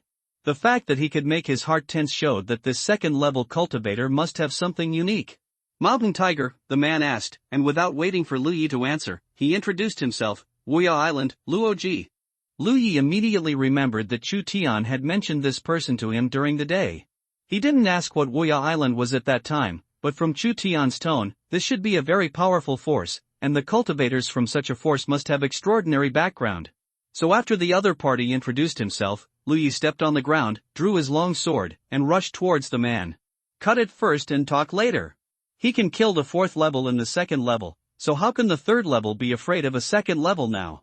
The legs infused with spiritual power burst out at a rapid speed, and the distance of 10 feet was shortened. Lu Ye's spiritual orifice made a booming sound. It was the movement of the previously constructed spiritual pattern of gathering spirits being broken under the agitation of spiritual power. Reckless man! Luoji snorted, raised his hand slowly, and pointed at Lu Yi, Bai Zhua. When the words fell, a little fluorescence appeared at the finger point, and the fluorescence suddenly expanded and turned into a strong white light, illuminating the dark corridor. Lu Yi was instantly dazzled by the strong light and couldn't open his eyes. At this moment, he felt like he was looking directly at the sun. Even if he closed his eyes at the first time, his eyeballs were sore and tears were streaming. This dog called Luoji was so mean, he hurriedly retreated. 2-2. Luoji shouted again, and at the same time raised his foot and stomped on the ground. The next moment, a piece of earth cone appeared out of thin air on the ground behind Lu Yi, hitting his waist hard. Lu Yi, who was retreating, was hit and stood unsteadily, and his lumbar spine was sore. If he hadn't activated the protective spiritual power, he would have been injured. Ice Ridge. A chill suddenly appeared. Luoji pointed at Lu Yi, and a sharp ice ridge as long as a chopstick shot towards Lu Ye's face like an arrow. Lu Ye's eyes were not open yet, mainly because he was caught off guard and was stunned. Feeling the coldness coming towards him, he activated a defensive spiritual pattern without thinking and blocked it in front of him. With a bang, it seemed that what hit the defensive spiritual pattern was not an ice ridge, but a huge rock. Lu Yi was hit back by the force, and his cheek hurt. The broken ice ridges turned into small wounds on his face. Golden Arc. In the corridor, a golden crescent-like slash towards Lu Yi who was falling back. Compared with the previous few spells, this spell was particularly powerful. The Golden Will Talisman that Lu Yi had activated was created based on this Golden Arc slash. The attacks slashed from the Golden Will Talisman were weakened Golden Arc slashes. In terms of power, the Golden Arc released by Luoji is more powerful than the slash released by Lu Yi using the Golden Will Talisman. If one is hit without being prepared, one might be cut into two pieces. The Golden Arc slash was extremely fast, and it was in front of Lu Yi in the blink of an eye. Luoji raised his mouth. With a clang, the Golden Arc slash was cut by Lu Yi's sword. After the long sword, Lu Yi narrowed his eyes slightly, and his expression was extremely solemn. The opponent was only a second-level realm. Lu Yi thought that even if there was something strange about this Luoji, he could still defeat it, but after a fight, he found out that he was wrong. This second-level realm was different from all the second-level realms he had seen. In the past few days, he had killed many disciples of the Nine-Star sect and had seen how the disciples of the Xian sect fought.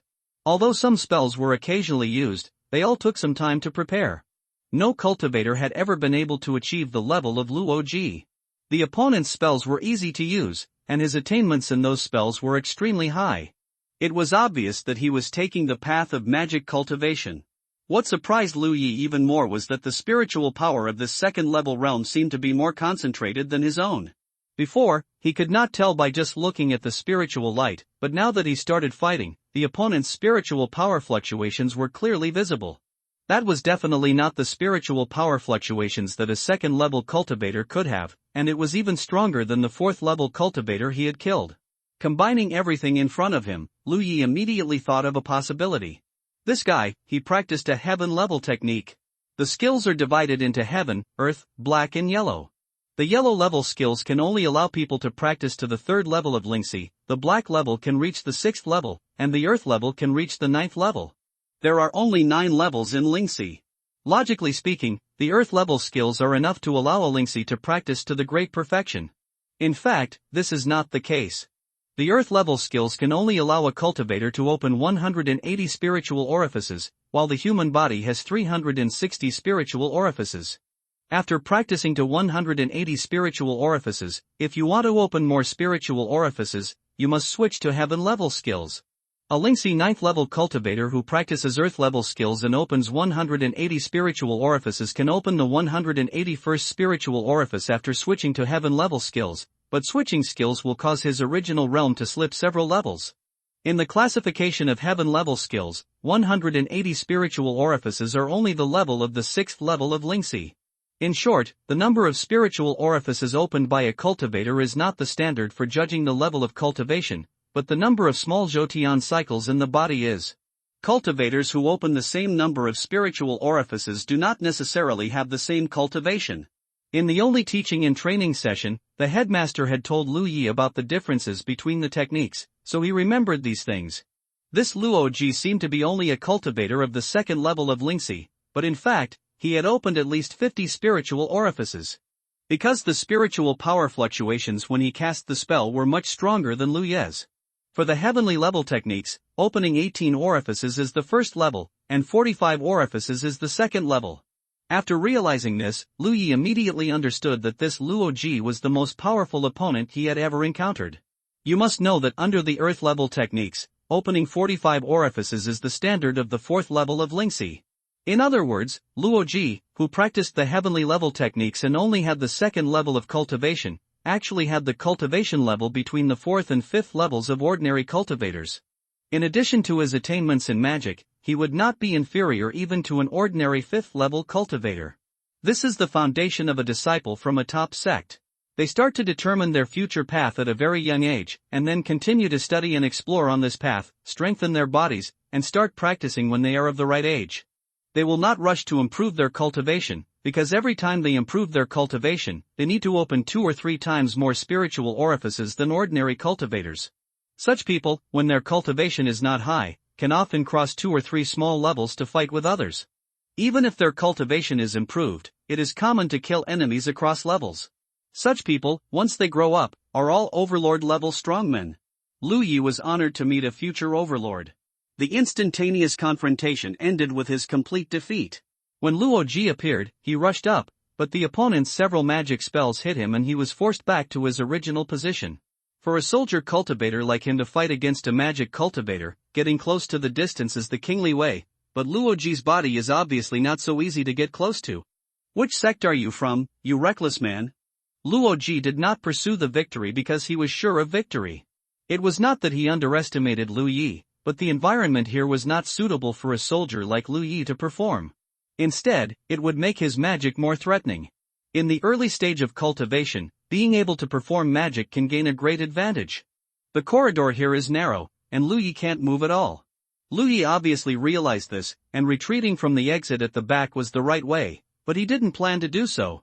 Because he had a vague feeling that if he retreated at this time, the next time he saw Luo Ji, he might not have the courage to face him directly. From the first sentence of this guy, it can be inferred that this person came to find him specifically. You can't hide. Then there is only a fight. The other party has a good foundation, doesn't he? After all, Luo Ji is currently performing some small magic, and his protective spirit pattern can block it. The right hand holding the knife tightened, Lu Yi leaned forward slightly, lowered his center of gravity, and posed like a cheetah pouncing on its prey. He took a deep breath, and the spiritual power in the 3 small Zhoutian circulation systems in his body began to roar. The next moment, he rushed forward suddenly, and the rocks under his feet flew. Bai Zhua! Luo Ji shouted. Lu Ye's eyes were still sore after suffering a loss before, so after hearing Luo Ji's shouting, he immediately narrowed his eyes and raised his left hand to block his eyes. However, there was no burst of strong light, but a cold ice spike came, and Luo Ji's teasing laughter came at the same time. I lied to you. Bastard! Lu Yi was furious, and finally understood why this guy always shouted before releasing magic. It turned out to be a foreshadowing for this moment, which was really insidious. He raised the knife and chopped it out, and the ice spikes shattered, but immediately after that, another ice spike came, and the sound of breaking through the air continued to sob. The opponent seemed to release magic without stopping. If he hadn't seen it with his own eyes, Lu Yi couldn't help but wonder if this guy had secretly activated an ice talisman. The sound of ding dong dong rang out, and Lu Yi's long sword danced, breaking the ice ridges one by one. Those that couldn't be broken in time could only be resisted with amulets. He advanced with difficulty, and the corridor began to become cold because of the large amount of ice chips. For more than 10 breaths, Lu Yi only moved forward 3 steps. The ice ridges flew over with a huge impact, hindering his progress. On the rock wall behind Luo Ji, Yi's little head suddenly popped up, but before she could make any move, Luo Ji seemed to have eyes behind him, turned his head suddenly, raised his hand and pointed, and a golden arc slashed towards Yi. Yi screamed and quickly retracted her head. Roar! Amber roared, thinking that Yi was hurt. This tiger's roar was obviously something different. When the tiger's roar sounded, Lu Yi felt that his head was hit by someone with a small hammer. Opposite him, Luo Ji staggered a step and murmured in surprise, "It's strange, a beast?" He had seen Amber before, but he didn't pay much attention to it. Only now did he realize that this handsome white tiger seemed to have some special abilities. There was no room for him to think too much, because just when he was disturbed by Amber's roar, Lu Yi took advantage of the situation and rushed over. Luo Ji shouted, "Bai Zhua!" Having been fooled once, how could Lu Yi fall for it again? He only narrowed his eyes slightly and continued to kill without caring. Click! The ice fragments that were broken around suddenly wrapped around Lu Yi and quickly condensed. Judging from the posture, it seemed that Lu Yi would be frozen inside. At the critical moment, Lu Yi had to step back before he could stand upright. There was a huge ice cube between him and Luo Ji. If he hadn't run so fast, this ice cube would have definitely enveloped him. In this situation, Lu Yi would be dead with Luo Ji's methods. Seeing Lu Yi being blocked by ice, Luo Ji breathed a sigh of relief. The intensity of this battle was beyond his expectation. Originally, the 9-star sect asked him to take action against Lu Yi, but he thought it was an easy thing to do. Even if the other party was from a top force, his strength was there, and a cultivator, he didn't pay much attention to the third level of Lingxi with ordinary techniques. After the actual fight, he realized that this third level realm was a little different from the third level realm he had encountered before. With Luo Ji's current strength, if he wanted to kill ordinary third level monks, he would only need 2 or 3 spells at most. However, after a fight with Lu Yi, he already had no idea how many spells he had cast. What surprised him especially was that this mountain tiger could actually fight with spiritual patterns. Studying spiritual patterns is several times more difficult than studying spells, because constructing spiritual patterns is a very delicate job, and you will fail if you make the slightest mistake, let alone activating the spiritual patterns in battle. Generally, only very experienced spirit pattern masters have such capital. But how old is Lu Yi? Through observation, he determined that what Lu Yi had mastered was a defensive spiritual pattern. That spiritual pattern could block the attack of his ice cone technique, and it could be used at will. This discovery inevitably made Luo Ji put away his contempt. What those senior brothers said before going out was indeed correct. You should not be careless when you go out, and you should not underestimate any enemy. Others may not have as many spiritual apertures as you, and their methods may not be as rich as yours. But the skill of spiritual pattern alone is not something that ordinary people can possess. But Luo Ji not only did not shrink from this, but instead had a high fighting spirit. During these days of training in the outer circle, no one he met could arouse his fighting spirit. It was rare to meet such a well-matched opponent. How could he miss it? Just when his mind was turning, a bright sword light suddenly flashed in front of him, and with a clicking sound, a huge chunk of ice broke open. From the gap, a figure came rushing towards him like a gust of wind. Is the ice prison technique broken like this? Luo Ji had a surprised expression on his face. You must know that it was not an ordinary ice cube, but a spell. It was a spell he composed based on the ice edge technique. Although he failed to trap Lu Yi in it, he shouldn't. Being so broken. This made him realize a problem. The long sword in Lu Ye's hand was unusual. He would never be able to withstand such a sword. Spiritual power surged, and the spells were revived, hitting Lu Yi one after another on the head and face. Lu Yi made a sudden advance.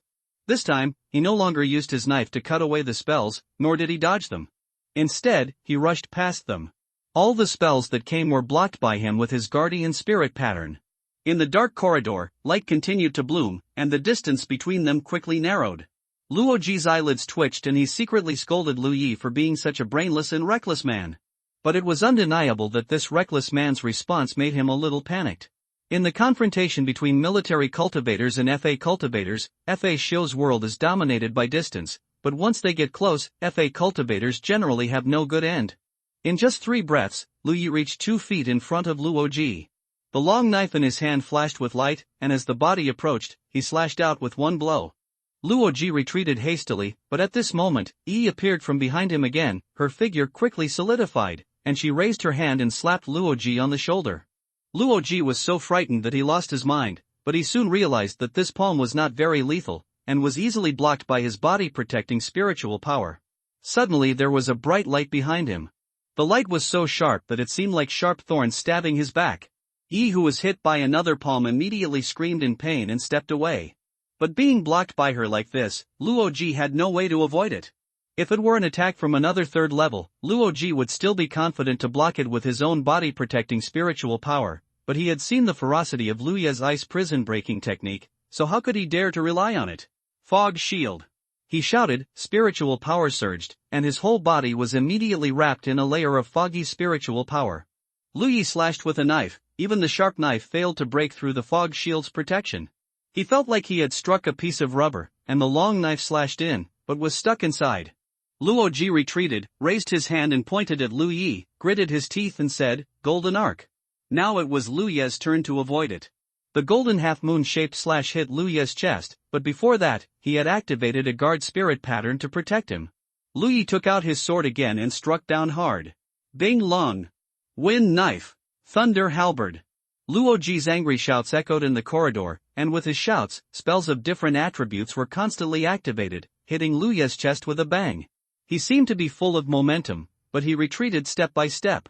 Just because Lu Yi was pressing forward with his sword, the fog shield on his body began to show signs of disintegrating. I don't believe you can maintain such spiritual patterns all the time. Luo Ji roared while fighting with Lu Yi. Although he was shocked that Lu Yi could fight with spiritual patterns, the consumption of activating the spiritual patterns was very high. As long as Lu Yi healingly is exhausted, then he can win. The reckless man opposite looked like a mute. He said nothing and became more and more ruthless with his sword. After a while, the corners of Luo Ji's eyes twitched and he felt that the situation was not good. Lu Ye's activation of spiritual patterns consumes money, and his activation of spells also consumes money. He does have more spiritual power reserves than Lu Yi, but he activates more spells, and because he has to guard against he has always maintained the fog shield technique. The consumption is even greater. If the attack continues like this, there's really no telling who will be unable to hold on first. With his mind spinning, Luo Ji roared, Bai Zhua. When he raised his hand, there was a spiritual talisman on his fingertips, and spiritual power was poured into it.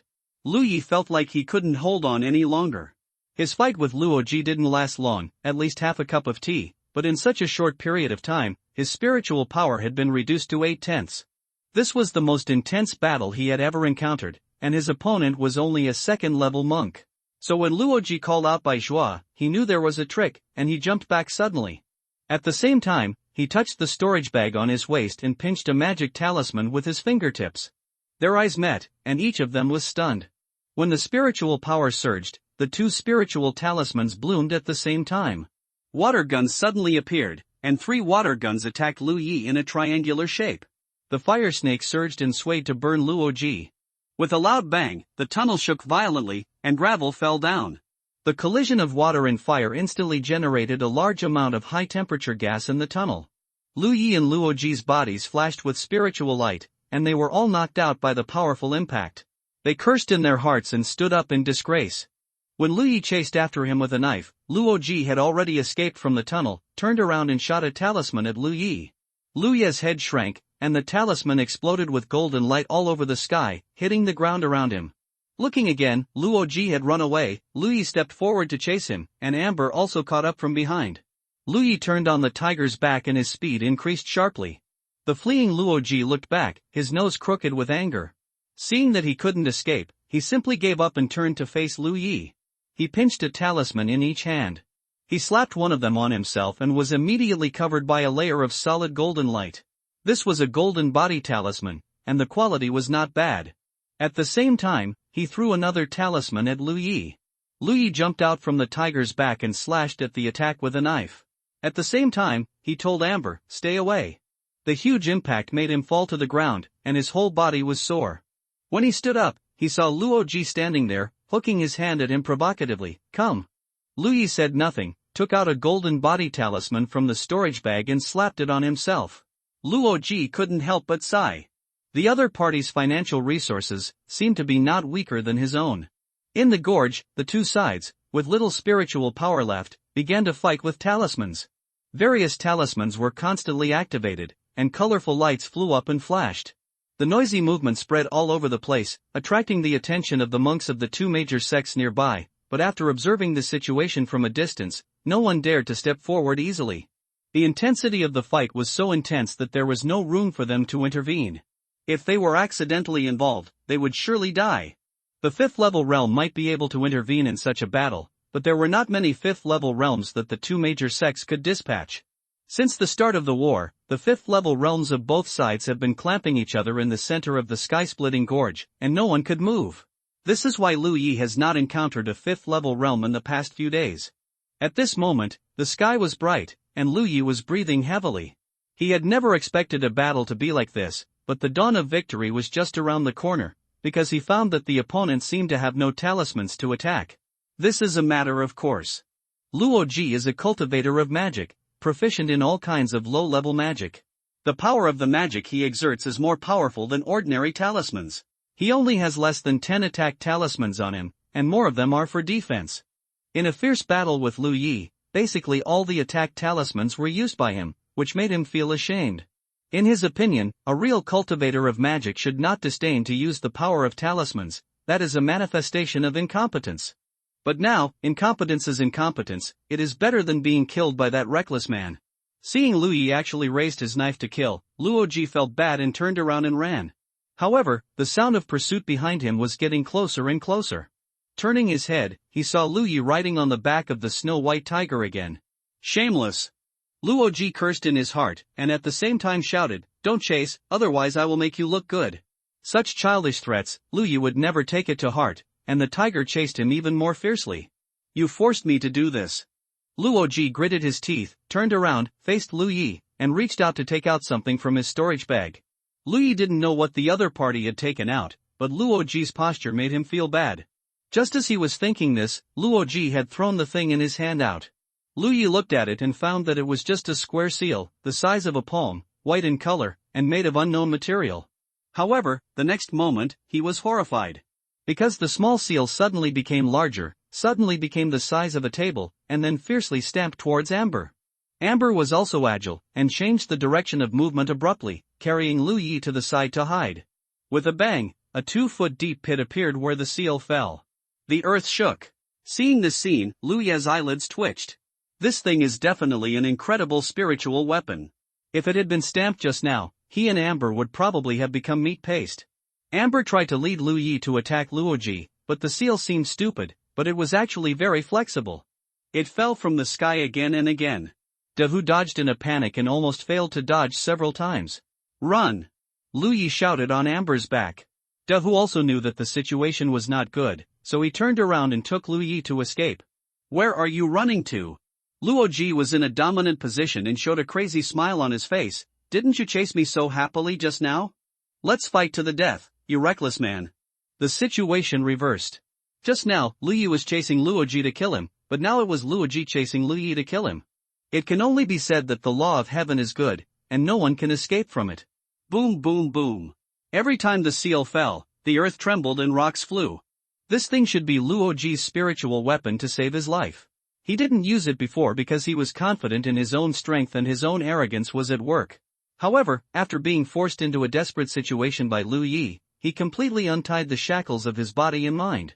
The talismans have been used. Is there any need to use the spiritual tools? The speed of the seal falling is getting faster and faster, and the huge impact makes Amber's fleeing figure more and more embarrassed. Finally, Amber staggered and fell to the ground due to the impact, and the seal fell down with the momentum, covering her with a shadow.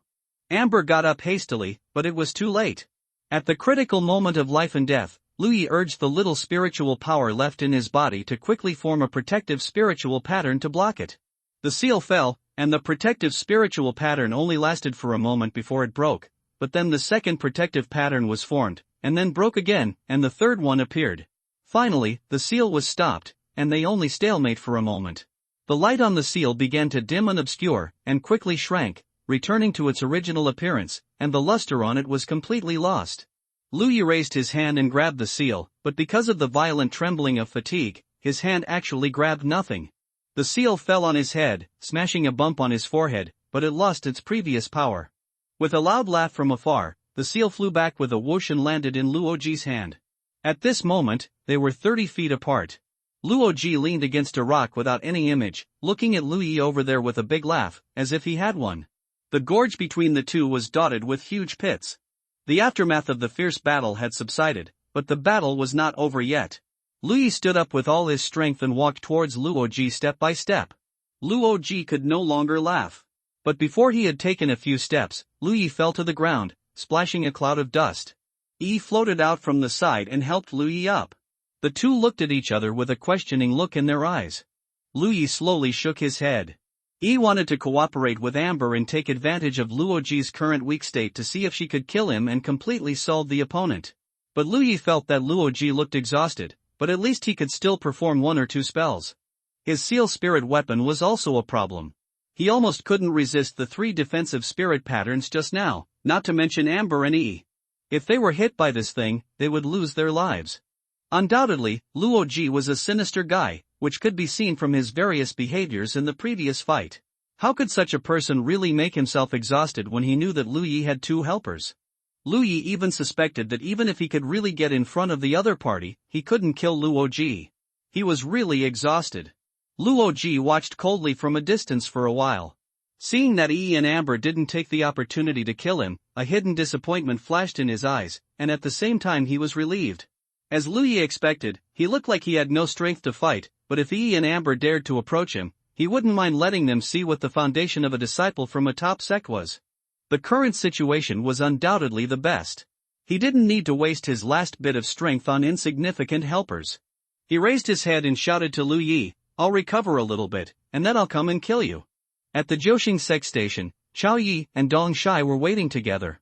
Last night they had received news that Luoji had fought with the mountain tiger. One of the 2 people was in the 2nd level and the other in the 3rd level. However, the sound of the fight was shocking. Compared to the ordinary 5th level. The news that came back immediately surprised them.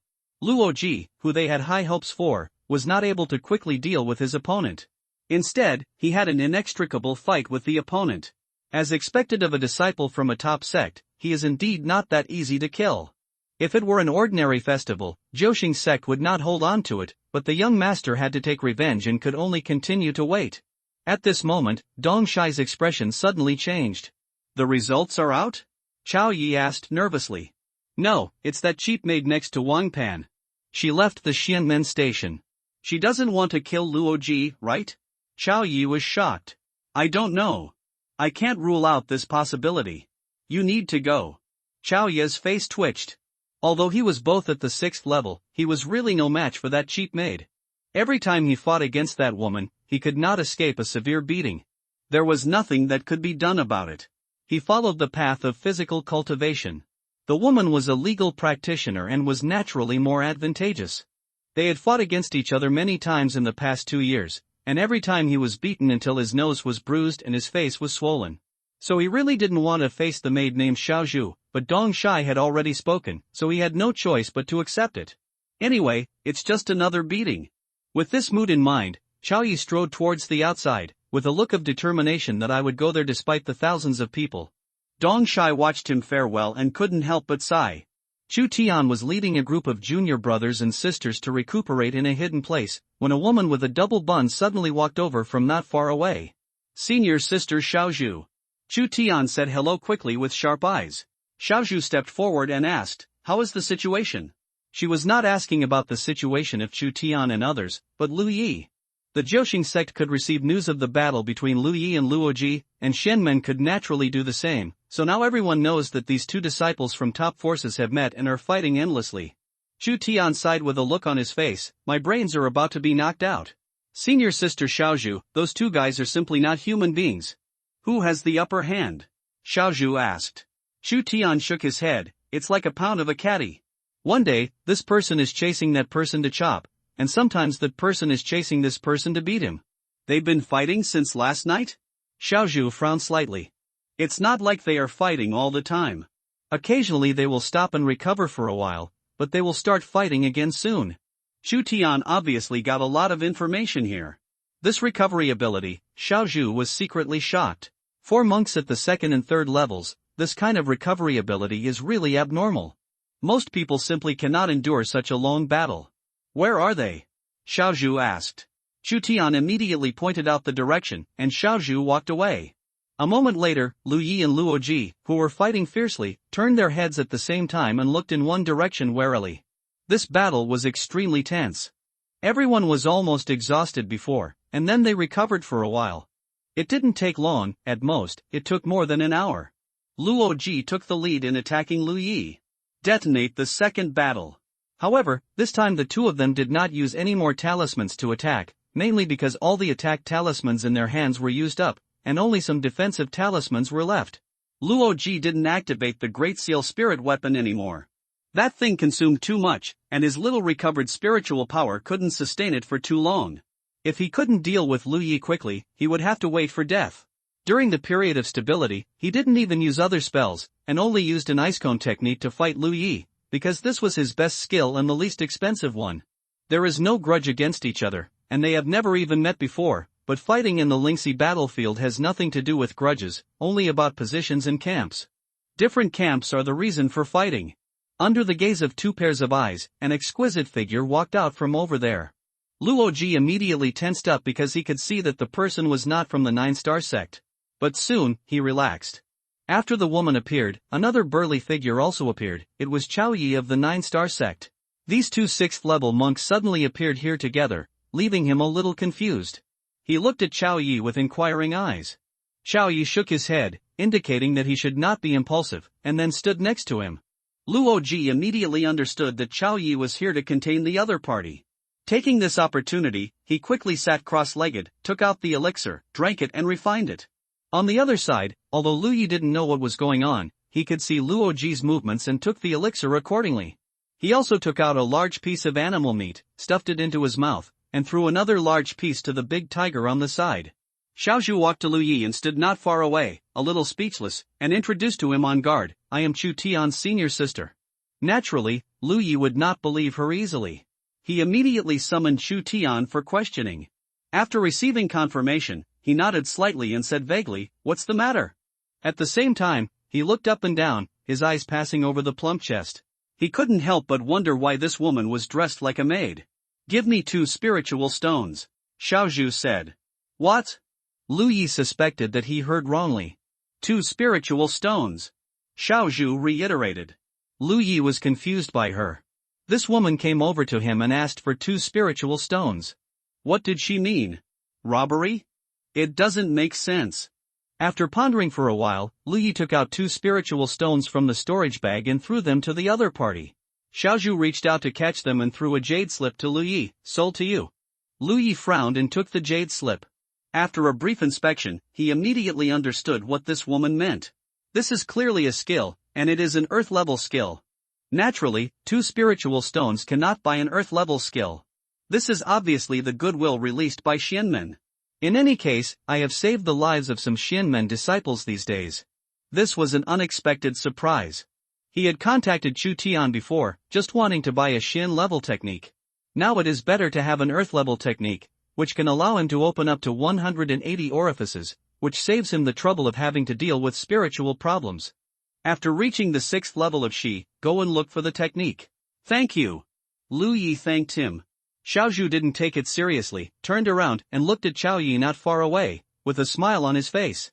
Chao Yi's scalp was numb, and some very unpleasant memories appeared in his mind, but Luo Ji was by his side, and he couldn't weaken his momentum.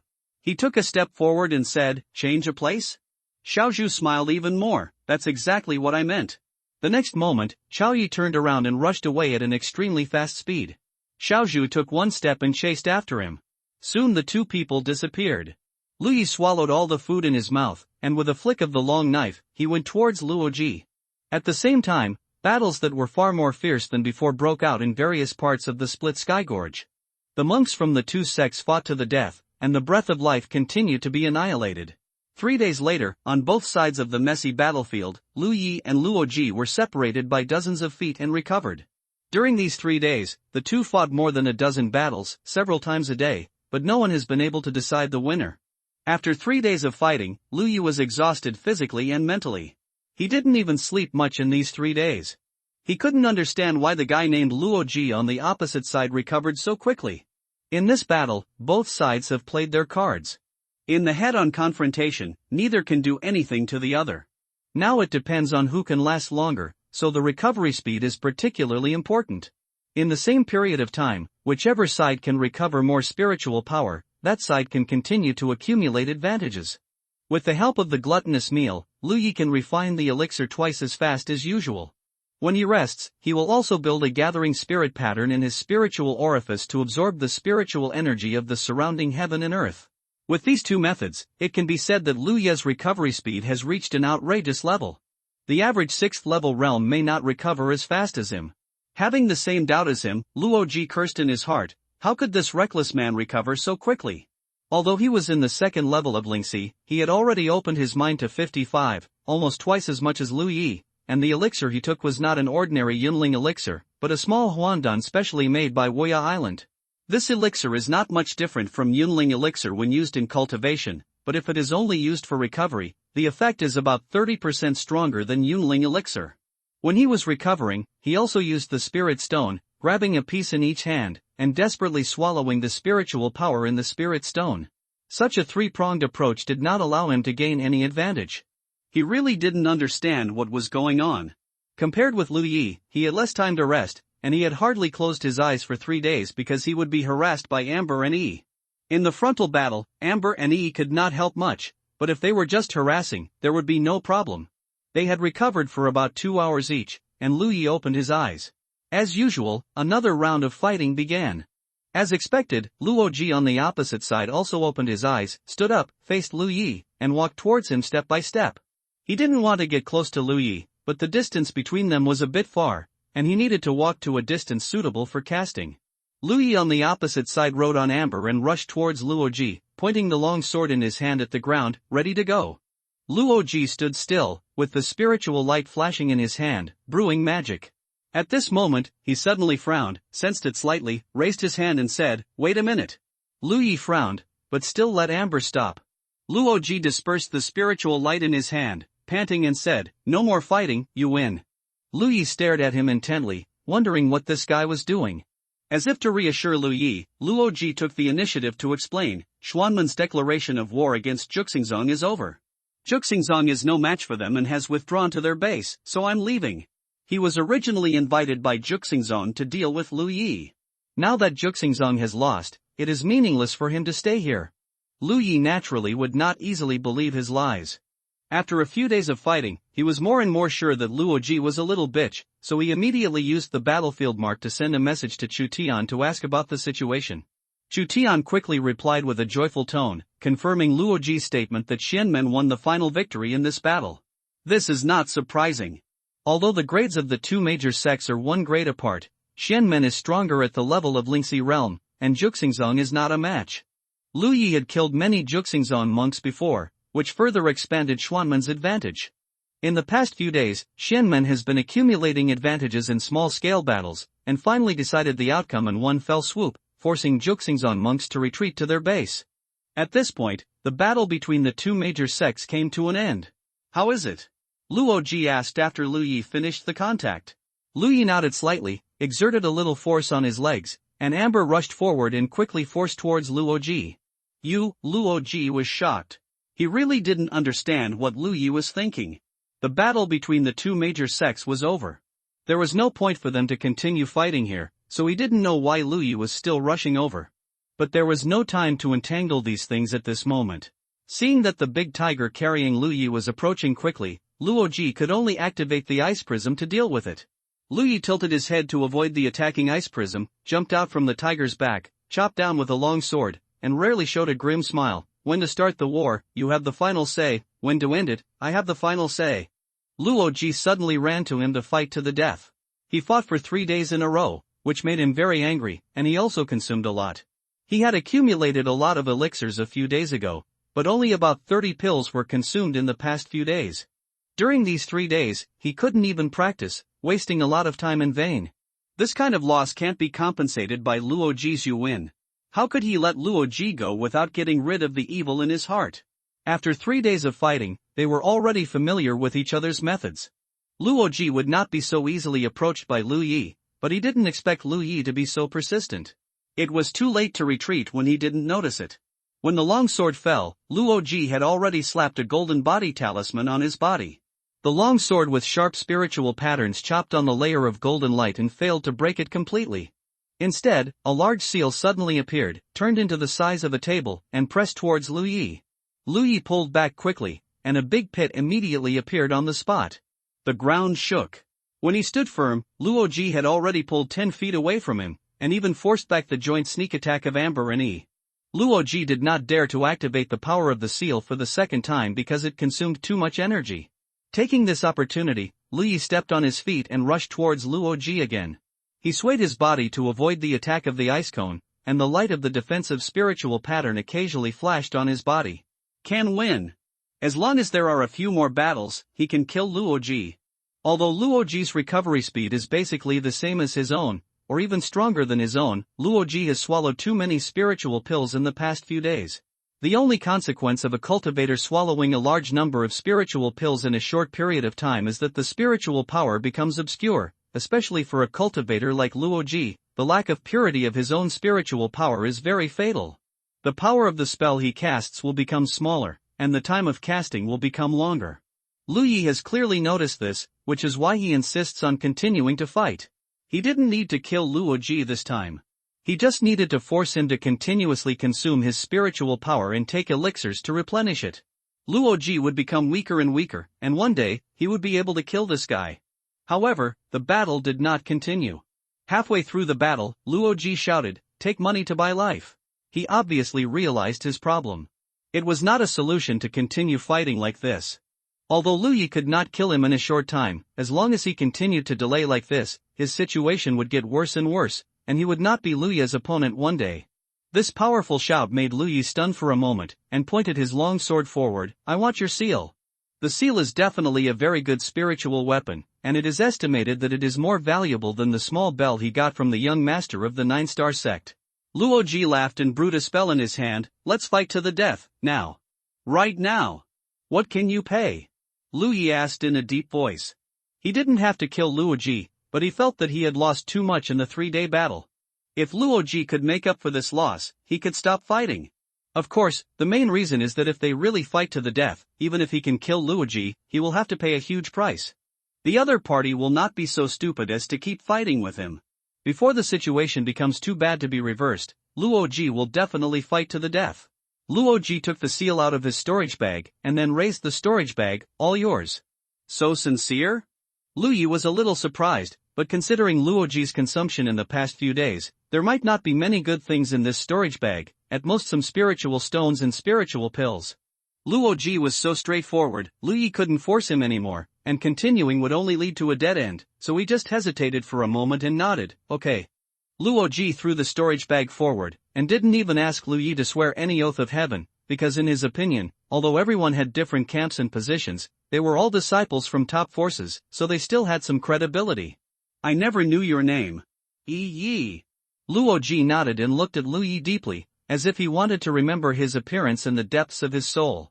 Then he dragged his tired body and turned to walk out of the valley. Lu Yi did not take the opportunity to attack. The other party looked defenseless, but the seal in his hand was slightly exhausted. At this time, he was forcing Luo Ji to fight him to the death. After walking a distance, Luo Ji looked up at the sky, his face full of sorrow. It was a big loss. The things in the lost storage bag were not important. He, a disciple of Woya Island, didn't care about those. The key was that he had swallowed too many elixirs these days, and the spiritual power in his body was obscure. Now he couldn't recover without a month of recuperation. In other words, he couldn't think of practicing in this month. For a low-level cultivator, this undoubtedly had a great impact, especially for a cultivator of his background. But if he lost, he would not complain. Everyone's cultivation was still low, and they would meet again in the future. Next time, he would get back at them. It was not until Luo Ji's figure disappeared from his sight that Lu Yi let out a long sigh, called Amber, climbed onto the tiger's back, and found a corridor to live under the guidance of Amber. It's finally over. This battle made him mentally exhausted and physically and mentally exhausted. Although Lu Yi had practiced for a short time, he had experienced many battles and had never encountered such an evenly matched and difficult opponent. In the end, Luo Ji admitted defeat when he wanted to stop fighting, but in fact, Lu Yi lost. Because he had two helpers, Amber and E, while Luo Ji was always fighting alone. In the direct confrontation, because they were afraid of the power of the seal, Amber and E could not play a big role, but occasional sneak attacks were still possible. Moreover, with Amber and E restraining him, Luo Ji had no time to sleep in the past 3 days. On the contrary, Lu Yi secretly slept several times. It can be said that if Lu Yi was alone, he would definitely not gain any advantage in this battle. These cultivators from the top sects are indeed extraordinary, and this time the confrontation with Luoji also taught him a lesson, that is, one must never judge a cultivator's strength by the level of his cultivation. Lu Yi didn't even have the mood to check Luoji's storage bag, and fell asleep while eating dried meat. Amber and Yi looked at each other and went to the two ends of the corridor. Although the battle between Jiuxing sect and Xianmen has ended and Luoji has retreated, there is a high probability that there will be no danger, but there should still be vigilance. Lu Yi was awakened by the movement in the battlefield mark. He opened his eyes, frowned and was confused for a while. He was a little grumpy for no reason, and he was unhappy with everything. After a while of being dizzy, he checked the battlefield mark. As expected, it was a message from Chu Tian. This guy sent more than a dozen messages in a row, asking if he was there. No. Lu Yi replied. At Xianmen Station, Chu Tian looked puzzled, feeling that Lu Yi seemed a little unhappy. After a moment of silence, he replied, Brother Iya, you are joking. He used to call Iya junior brother, but now he changed his name. It was undoubtedly because some news had reached Xianmen. Although he knew that Lu Yi was a disciple from a top sect, being able to defeat a guy like Luoji had already shown Lu Yi's future potential. What's the matter? Lu Yi tried to figure out how to block this guy. After a moment, he figured out that he only needed to erase the mark of Chu Tian from the mark. Considering that this guy was his first and only friend, he would let him go for now. It's like this, after Chu Tian explained, Lu Yi learned that Xianmen had won the previous declaration of war, so Xianmen was planning to hold a celebration banquet to reward those disciples who performed well in the declaration of war. So Chu Tian wanted to invite Lu Yi to attend. In any case, Lu Yi was of great help to Xianmen in the early stages of this battle. No time. Lu Yi refused immediately. Because of the previous instructions from the headmaster, he did not want to interact with too many people, let alone attend Xuanmen's celebration banquet. And Chu Tian probably invited him just out of courtesy. In the Xianmen station, Chu Tian checked Lu Yi's simple and rude reply and realized that this dear man was indeed a man of temperament. He then replied, Brother Iya is not free, so I won't bother you. Yes, there are many junior brothers and sisters who want to express their gratitude to you in person. When will Brother Iya leave? Please say hello to me and I will see you off. Lu Yi ignored Chu Tian's message and took out Luoji's storage bag to check it out. As expected, the lock on Luoji's storage bag had been opened. Lu Yi checked it and was a little surprised. He thought there weren't many good things in Luoji's storage bag, but he found out that this guy was richer than he thought. There really weren't many good things, the rest were elixirs, spiritual stones, and a few defensive talismans, but this was what Lu Yi needed the most. The spirit stone only costs more than 30 yuan. Low-level monks don't consume much on this thing. They carry the luoji just for emergencies. There are quite a few spirit pills, including 10 bottles of spirit accumulating pills. There is also another one. There are 3 bottles of elixir, which together contain nearly 100 pills. Although these things are not enough to make up for my losses in the past 3 days, they are still better than nothing. Name, Lu Yi. Identity, disciple of the Green Blood sect. Cultivation, open 29 orifices. Location, Lingxi battlefield. Merit, 142. Lu Yi checked the information on the battlefield mark. If he remembered correctly, his merit was 34 points before coming to Lietian Gorge, and now it has become 142, a full increase of 108 points. These are all the merits that Lu Yi gained by killing the 9-star sect cultivators. If he hadn't been entangled by Luoji in the last few days, he could have gotten more. He didn't know what the merits were for the time being. Although he could ask Chu Tian, it would be easy to expose some things by doing so Lu Yi didn't plan to ask others. No matter what the use of this thing was, he would be able to figure it out when he returned to the Green Blood sect. In terms of property, there were 10 pieces of UNC or 1 piece of 10-point map, 135 Yunling pills, 251 spirit stones, 31 healing pills, 22 Xiaowan pills, 9 spirit talismans, a small bell spirit item, and 4 unopened storage bags. The small huandan was taken out from Luoji's storage bag. The name of the pill was written on the bottle. Lu Yi had seen Luoji taking it from a distance when he was resting, so he was sure that this elixir was beneficial to cultivators. The talismans were all defensive and auxiliary talismans. The 4 storage bags belonged to the young master of Jiuxing sect and his party, but Lu Yi guessed that except for the young master's storage bag, the remaining 3 were probably not valuable. The specific situation would be known after someone opened the storage bag. The resources in hand seemed to be a lot, but in fact they were not rich. Lu Yi was a cultivator of the third level of Lingxi. It seemed that 15 elixirs were needed to open one orifice. Now with the help of Tao Tai Can and Zhuling Lingguan, the consumption would be less and the efficiency would be higher. What he had to do now was to recover quickly. After waking up from a sleep, his physical strength and spirit were restored a lot, but the consumed spiritual power could not be recovered. Curious about the effect of the Xiaohuan Dan, Li took out a Xiaohuan Dan and swallowed it, transforming his skills into a gluttonous meal. While refining the power of the pill, he constructed the spirit pattern of gathering spirits on his spiritual orifices to speed up the recovery. When all the spiritual orifices were blessed by the small funnel-shaped spirit pattern, he clearly felt an invisible pulling force from his chest and abdomen, gathering the spiritual energy of the surrounding heaven and earth. This was the effect of the superposition of 29 spirit patterns. He was also sure of the effect of the Xiaohuan Dan. This thing was much better than the Yunling Dan in recovery. No wonder Luo Ji took this kind of spirit pill every time he rested. He cursed in his heart. These disciples from big sects really have rich backgrounds, and the spirit pills they eat are different from others. In just over a day, after Lu Yi consumed 6 Xiaohuan Dan, his spiritual power was full again. It was not until then that he took out the jade slip given to him by the woman with double buns in Xianmen to study. Red lotus soaring to the sky is the name of this earth-level technique. According to this technique, one can open 180 orifices. What surprised Lu Yi was that this technique actually came with several magics, but these magics all required a certain spiritual power foundation to practice, so Lu Yi could not use them for the time being. This thing should not be cheap, but Xianmen only sold it to him for 2 spiritual stones, so he got a bargain. Lu Yi currently has 29 orifices, and his cultivation level is at the 3rd level of Lingxi. If he wants to advance to the 4th level, he must open at least 45 orifices, which means that he needs to open at least 16 more orifices. In fact, this is not the case, because if you count the parts that do not overlap before and after the technique, Lu Yi needs to open more spiritual orifices than 16. Comparing the difference between the spiritual orifices he opened and the ones recorded in the red lotus soaring to the sky, Lu Yi came to a conclusion that he needed to open 18 more orifices to advance to the 4th level of Lingxi. Only then could he completely transform the golden cicada free and easy art into the red lotus soaring to the sky. 18 orifices, conservatively estimated, would require about 250 spiritual pills, which was far from enough based on the number of spiritual pills in his hand, but fortunately he still had spiritual stones.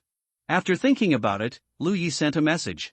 As for who to find, there was only one person he could find now.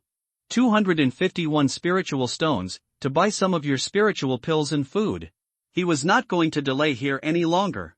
The journey to the Bishu SX headquarters was long and time-consuming, so the earlier he set off, the earlier he could arrive. The headmaster should be very worried about his safety. When he set out from Qingyun Mountain, he had only opened 21 orifices, but now he has opened 29 orifices. Amber and Yi have also grown. He has been delayed in Lietian Gorge for about 10 days, and it is time to move on. At the 3rd level of Lingxi, he already has enough self-protection power in the outer circle of the battlefield. As for cultivation, it does not hinder anything to practice while traveling, especially since he has now mastered the correct way to use the spirit pattern of gathering spirits. Even if he does not swallow the spiritual pills, his spiritual power is slowly increasing. But before setting off, he needed to transform the useless things in his hand into useful things. He didn't use the spirit stones much, so it would be best to exchange them for spirit pills. As for food, he and Amber both had amazing appetites, so they naturally had to save more. Chu Tian quickly replied, "No problem, brother Ye, are you leaving?" He obviously realized something. "Yeah." Lu Yi replied. "Get ready tomorrow morning, I'll find you." After finishing the communication with Chu Tian, Lu Yi continued to study the red lotus soaring sky art to determine the location of the next spiritual orifice that needed to be opened. Under the impact of spiritual power again and again, the barrier of the 30th orifice was broken. Lu Yi did not continue to practice, but started to practice sword. He had been fighting with Luo Ji for the past few days and had no time to do this. However, after starting to practice sword today, Lu Yi obviously felt something different. He swung the sword more naturally and smoothly. He felt that this was the benefit of the life and death battle in the past few days. Amber and Yi are back. Now that the 2 nearby sects have ended the declaration of war, the Sky Split Gorge is quiet, and there is no need to worry about being attacked again. Amber crawled on the ground, finished eating her dried meat, and waited for Lu Yi to feed her. When Amber was first taken out, it only needed 2 soul-enriching pills a day, but as Daho's strength increased, it consumed more. Now it takes about 4 soul-enriching pills a day. As for Yi, she didn't consume anything at all. She is Daho's companion spirit. Daho is strong, so is she. 2 hours later, Lu Yi sheathed his sword and sat by the campfire to eat barbecue. He threw 2 soul-enriching pills to Amber and suddenly remembered something. He said, does Amber know magic? When he and Luoji were confronting each other in the corridor, had tried to harass him, but was forced back by Luoji's golden arc. At that time, screamed, and Amber thought she was injured, so she roared in the direction of Luoji. That roar not only disturbed Luoji, but also made Lu Yi feel like someone was hitting his head with a small hammer. This was obviously a bit abnormal. Lu Yi still remembers the first time he met Amber. He was in a trance when he saw its amber pupils. After that, Amber didn't behave abnormally until this time. He thought for a while and said, "No turning around?" She asked, "Amber, do you know magic?" Amber responded with a hum. He said, "It said no." Lu Yi's mouth twitched. He still didn't understand how Yi communicated with Amber. It was amazing that she could judge what the other party wanted to express through its voice. It can only be said that this is Yi's unique ability as a spirit. Lu Yi didn't ask any more questions. He just remembered this and asked casually. After eating and drinking, Lu Yi began to practice, and Amber crawled beside him and slept soundly. No words were spoken all night. At the Shenmen station, Chu Tian was collecting elixirs and food from his fellow disciples in accordance with Lu Yi's request. As a result, the news that Guoxin Huiye was about to leave spread like wildfire. Before the sun rose, Chu Tian began to contact Lu Yi. After confirming the location, he brought 2 junior brothers to meet Lu Yi. After a transaction, Lu Yi got a lot of food and more than 200 soul-enriching pills. At this time, the sun rose, and Lu Yi climbed on the tiger's back. Chu Tian clasped his fists and said, "See you later. Contact us often when you have time." Lu Yi nodded slightly, and his amber figure rushed out and headed towards the depths of Lietian Gorge. Looking at Lu Yi's departing figure, Chu Tian suddenly felt a little envious. It was really free and easy to travel and practice like this, but he was born in a big sect and had such confidence and background. If he was like this, he would probably not live more than a few months. He led his 2 junior brothers back to the Shenmen residence, and was summoned by Wang Yang as soon as possible, and hurried over. When he arrived at the place, he found that something was wrong. All the people in the residence had been summoned, including not only the disciples of the sect, but also those scattered cultivators who were attached to the sect. Hundreds of people gathered in a square.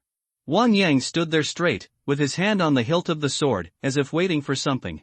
The atmosphere was a bit solemn. Chu Tian stepped forward and saluted with his fists. "Brother, is the mountain tiger gone?" Wang Yang asked. "Gone," Chu Tian replied. Wang Yang nodded slightly, somewhat pleased. It's good that he left, joined the team. He seemed to be eager for Lu Yi to leave earlier. Yes.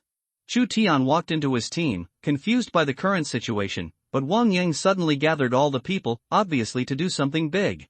Chu Tian had some guesses in his heart. If this was true, then there would be a big battle today. Time passed slowly. After an incense stick, Wang Yang, who had been standing there, suddenly raised his eyebrows and said loudly, "My Shenmen and Juxingzong's garrisons have been neighbors for 30 years. During these 30 years, the disciples of the 2 sects have been fighting each other, and many have been killed and wounded. The blood feud between them is irreconcilable. Although my Shenmen won the Battle of Lietian Gorge a few days ago, as long as the Juxingzong garrison is still there, my Shenmen disciples will not be able to live in peace. So I intend to capture the Juxingzong garrison, and I ask all my junior brothers and sisters to help me."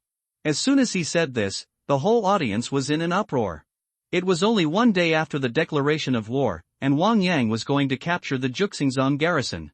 This shocked all the Shenmen disciples. The previous declaration of war was the victory of Shenmen, and now it was time to enjoy the fruits of victory, instead of making trouble. You know, it is not so simple to capture the garrison. There is a large formation guarding the garrison, and it is impossible to capture it without breaking the large formation. But when everyone thinks of Wang Yang's various performances over the years, they know that Wang Yang should have made arrangements for this matter long ago. Chu Tian was the first to raise his arms and shout, "I am willing to follow my senior brother and spread the power of my Shenmen." Everyone shouted in unison, "I am willing to follow my senior brother and spread the power of my Shenmen." In front of the crowd, Wang Yang smiled, very good. Turning to Chu Tian, send a message to that mountain tiger, tell him that Dong Shai has personally chased him down an incense stick ago. Chu Tian was shocked when he heard this, not only shocked by Dong Shai's audacity, but also shocked by Wang Yang's well-informed information. Dong Shai is the cultivator with the highest cultivation in the 9 Stars sect. With him, the 9 Stars sect's headquarters is impregnable, but if he leaves, the defense of the 9 Stars sect's headquarters will be compromised immediately. It seems that the killing of the 9 Stars sect's young master really made them lose face. The war with the Xianmen can be lost, but the mountain tiger must die. Otherwise, Dong Shai would not have risked leaving the headquarters and personally chasing him down. He would not leave in a big way, otherwise it would give Xianmen a chance. But even so, Wang Yang also got the exact news. It was obvious that there had been arrangements outside the Jiuxing sect. As long as Dong Shai left the site, Wang Yang would get the news immediately. He remembered that at the celebration banquet last night, several fellow disciples had not shown up. But how did Dong Shai know that the mountain tiger had left? Chu Tian was not stupid. He figured out the whole story in just a moment. The news was leaked from Xianmen. No wonder when he reported the requirements of the mountain tiger transaction to senior brother Wang Yang last night, he asked him to go to his fellow disciples to collect it. It was obviously easier to allocate it from the sect. When he was collecting elixirs and food, many people asked him the reason. He did not hide it and told him the news that Lu Yi was about to leave. It was impossible for the disciples of this sect to send a message to Jiuxing sect. So the ones who leaked the news were those independent cultivators who attached themselves to it. While thinking this, Wang Yang suddenly looked at a cultivator in the crowd and said, "Shijun, do you have anything to say?" The casual cultivator named Shijun had sweat on his forehead and replied nervously, No. Wang Yang just looked at him. Shijun's expression became even more nervous, and he blurted out, "Brother Wang, spare my life. It seems that you really have nothing to say." He flicked the long sword at his waist with his thumb, and a clear sword sound rang out. The long sword turned into a sword light and came in front of Shijun in an instant, circling around his neck. Shijun's body immediately stiffened. When the sword light returned to the sheath, Shijun's head fell off, blood gushed out from his neck like a fountain, and the headless body fell to the ground. This incident made all the casual cultivators sweat coldly, and they looked at Wang Yang in doubt. Wang Yang's expression was cold. Shijun is attached to our Xianmen on the surface, but he is actually a hidden man of the 9 Stars sect. Today I will kill him to set an example. I hope you will be careful. When these words came out, everyone couldn't believe it, but when they thought of Shijun's last words, they found that this should be the truth of the matter. Shijun begged for mercy at the end, which was obviously because he was guilty. Let's go and destroy the 9 stars. Wang Yang waved his hand. After a while, hundreds of Xianmen monks filed out of the station, and the entire station suddenly became empty. On Amber's back, Lu Yi looked relaxed. Compared to when he just set out from Qingyun Mountain, he was undoubtedly much more relaxed at this moment. He was already used to this bumpy journey. Amber's running did not even affect his practice. Of course, compared to the normal state, this efficiency was always slower, but fortunately, there were the gathering spirit patterns to make up for it. All 30 spiritual orifices were blessed with the gathering spirit patterns, which continuously gathered the spiritual energy of the surrounding heaven and earth.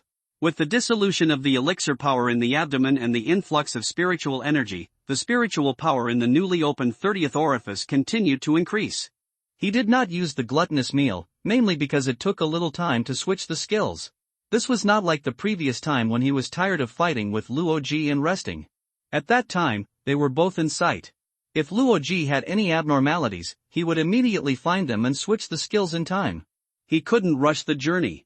There would always be some unexpected situations. Maybe he would encounter a crisis in the short 10 breaths when he switched the skills. Keeping the operation of the golden cicada Xiaoyao at all times could also give him better adaptability. The only sacrifice was the speed of practice, which was not a big deal. He silently calculated the elixirs in his hand and found that they were enough for him to cultivate to the 4th level of Lingxi with some left over. Of course, this was without any additional consumption. If there was another battle, the elixirs would be consumed more. In addition, Amber would consume elixirs every day. 1 stick of incense ago, he had left the sky-splitting gorge.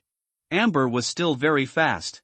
Comparing the 10-point map in his hand and the guidance of the battlefield mark, Lu Yi pointed a direction for Amber and let it gallop. While he was leisurely, Lu Yi suddenly frowned and checked the battlefield mark. Chu Tian contacted him again for some reason. However, when Lu Yi checked the message from Chu Tian, his face suddenly changed. He patted the tiger's back and shouted, "Amber, run, someone is chasing us." Hearing this, Amber's speed increased sharply and almost threw Lu Yi off his back. Yi's little head popped out from the tiger's back, and she asked in a serious tone, "What's the news from Chu Tian of Xianmen? Who is coming and what's his cultivation level?" "A guy named Dong Shai from the 7th level of Lingxi," Lu Yi replied. "A few days before he killed the disciples of Jiuxing sect in Lietian Gorge, he didn't even encounter a Lingxi 5th level. He thought that this was the outer circle of the battlefield and he couldn't see any cultivators with too high cultivation levels.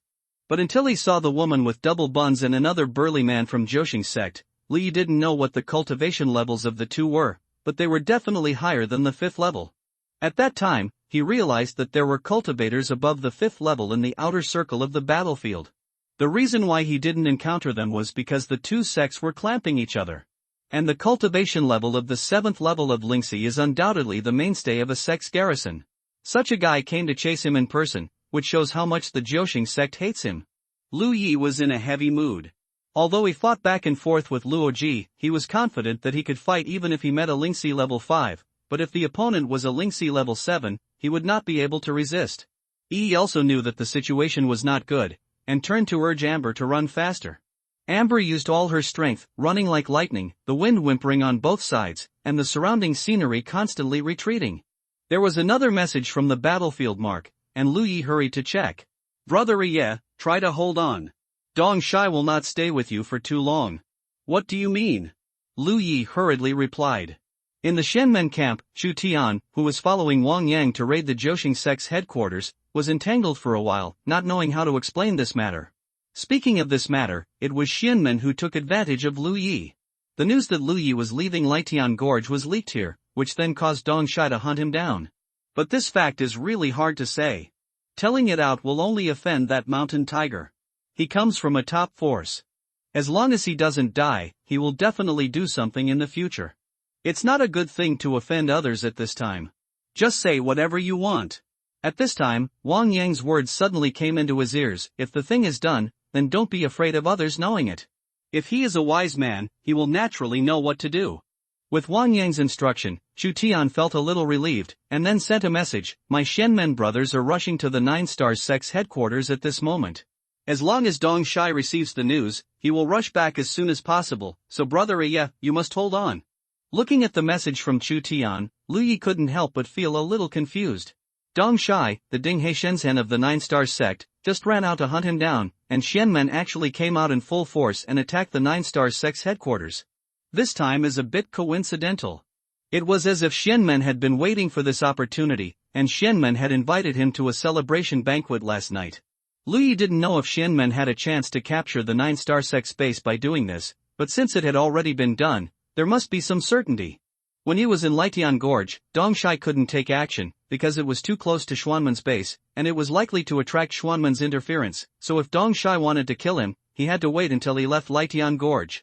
But only Chu Tian knew that he had left Lietian Gorge, so why would Dong Shai chase him? Is he being used? Lu Yi thought of a possibility. After thinking for a moment, he replied to Chu Tian, "We're even." Then he decisively blocked him. Although he was sure that he was most likely being used, Lu Yi didn't complain. After all, he was the one who started the Lietian Gorge dispute. He killed the young master of the 9 Star sect and his entourage, which then triggered the confrontation between the two major sections. If Xianmen hadn't intervened, Lu Yi might not have been able to stop the 9 Star sect with its foundation. At the very least, he would have to face the pursuit of many cultivators, including 5th level cultivators. Xuanmen's intervention allowed Lu Yi to avoid fighting against an entire sect on his own. However, when declaring war, he also saved many Xianmen disciples. He did not take any spoils of war, but only asked the rescued Xianmen disciples for some usable elixirs and spiritual stones. The whole process can be regarded as mutual help between Lu Yi and Xianmen disciples. So even if Xianmen used him in the end, Lu Yi would not blame others, because this was the root of his own trouble. That was the end of his interaction with Xianmen. In short, Xianmen helped him, and he also helped many Xianmen disciples. In the end, he also got a ground-level technique from Xianmen, which solved his urgent problem. Now that he was used, they owed each other nothing, and they would be well in the future. In the Shenmen camp, Chu Tian sighed with a sad face. What did he say? Wang Yang's voice reached his ears. Chu Tian said honestly, we are even, and then he erased my mark. This made Chu Tian feel a little disappointed. After all, he was a disciple from a top force. How could he have the opportunity to meet him in normal times? Wang Yang's mouth curled up. He is a wise man, quite interesting. Outside the sky-splitting gorge is a vast plain with flat terrain. Such terrain is extremely hostile to Lu Ye's current situation, because there is no place to hide. He took out the 10-point map to investigate. After passing this plain, there is a mountain. On the other side of the mountain is a big river. After crossing the river and walking for dozens of miles, there is a market. Enter the mountain. Lu Yi made a quick decision. He didn't know what means the 7th level Lingxi realm had, but in the current situation, only entering the mountain would give him a glimmer of hope. However, the mountain is not close to here. Even with Amber's speed, it will take an hour to arrive. Lu Yi prayed in his heart that Dong Shai would not run too fast. As soon as this thought came up, Lu Yi suddenly felt a thorn in his back. Turning his head and looking back, he was startled, because from the direction of Lietian Gorge, there was a stream of light rushing quickly. It was almost needless to think that the stream of light was Dong Shai who was chasing him.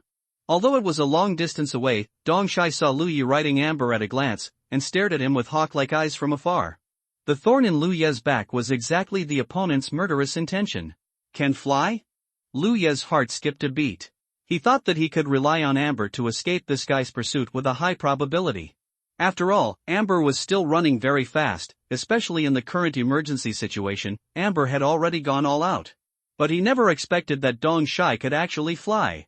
The situation was very bad. One was running on the ground and the other was flying in the sky. Amber obviously couldn't escape. But at this moment, Dong Shai's figure suddenly fell to the ground. Before Lu Yi could figure out what happened, this guy soared into the sky again and flew over. After a moment, Lu Yi could see clearly that this guy was not flying, but gliding, but he could cover hundreds of feet every time he glided, which was much faster than Amber. The situation was not as bad as imagined, but it was definitely not optimistic. The distance between them was getting closer and closer.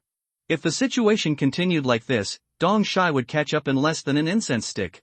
Lingxi's 7th level realm was indeed extraordinary. He had a certain confidence to chase him. He had to think of a way. Lu Yi pondered for a moment and took out a talisman from his storage bag. He only had 9 talismans left in his hand. He had used too many talismans in the 3-day battle with Luo Ji. The remaining 9 were all defensive and auxiliary. The talisman Lu Yi took out was called Fingxing, which was an auxiliary talisman that could increase speed. Lu Yi had no chance to use it before, so it was the right time to use it now. He urged his spiritual power and slapped the talisman on Amber. In an instant, a layer of spiritual light lingered around Amber, and soon gathered on its 4 feet, with light power entangled. With the help of the spiritual light, Amber's speed increased sharply. Although he still couldn't get rid of Dong Shai's pursuit, he might have delayed it for a longer time. Chasing and fleeing, constantly approaching the mountain, the murderous intent in Dong Shai's eyes almost condensed into substance, erupting like flames. He thought it would be easy to kill the mountain tiger by himself, but he underestimated the speed of the snow-white tiger. Now the other party used the spiritual talisman to help, making it even more difficult to chase and kill. But this could not stop Dong Shai's determination to kill Lu Yi. The young master was killed under his care. When the matter was reported, the old guys in the sect were furious, especially the master, who made it clear that his son, who was not good at doing things but more at making trouble, could not die in vain, and the murderer must pay with his life. If it weren't for the fact that Junha realm cultivators couldn't enter the Lingxi battlefield, Dong Shai even suspected that his own sect master would come in and kill him himself. Because the idiot was killed, Dong Shai was scolded. The previous defeat in the war declared by Shenmen made his situation in the sect even worse. If he could avenge the young sect master, he might be able to maintain his current position, but if not, he would definitely have trouble moving forward in the Joshing sect in the future. So no matter what, the murderer must die. What if the other party used the talisman? He still couldn't get rid of him. The distance was getting closer and closer. As long as he got to the right position, he only needed a spell to take the life of the mountain tiger. After an incense stick, the distance between them was only thousands of feet. The power of the Fingxing talisman was exhausted, and Lu Yi took another one and slapped it on Amber. This was also the last Fingxing talisman. The headmaster only prepared 2 of this thing for him. If he used this one, there would be no more. After another stick of incense, the mountain ahead was clearly visible. As long as there was another cup of tea, Amber could take Lu Yi into the mountain, and hiding would be much easier. However, Dong Shai had already chased him within 300 feet, which was already very dangerous. Lu Yi felt his heart pounding, and an indescribable feeling of suffocation came over him, making it difficult for him to breathe. 200 feet, 100 feet. Lu Yi felt a strong fluctuation of spiritual power behind him. When he looked back, he saw Dong Shai gliding in the air and chasing him with one hand in his direction. In front of him, a fiery red spiritual power disc slowly turned. Xianmen has already attacked the Joshing sect's headquarters with all its might. Do you still want to chase me? Lu Yi shouted hurriedly. Xianmen was using him, so he naturally had no need to hide the news for Xianmen.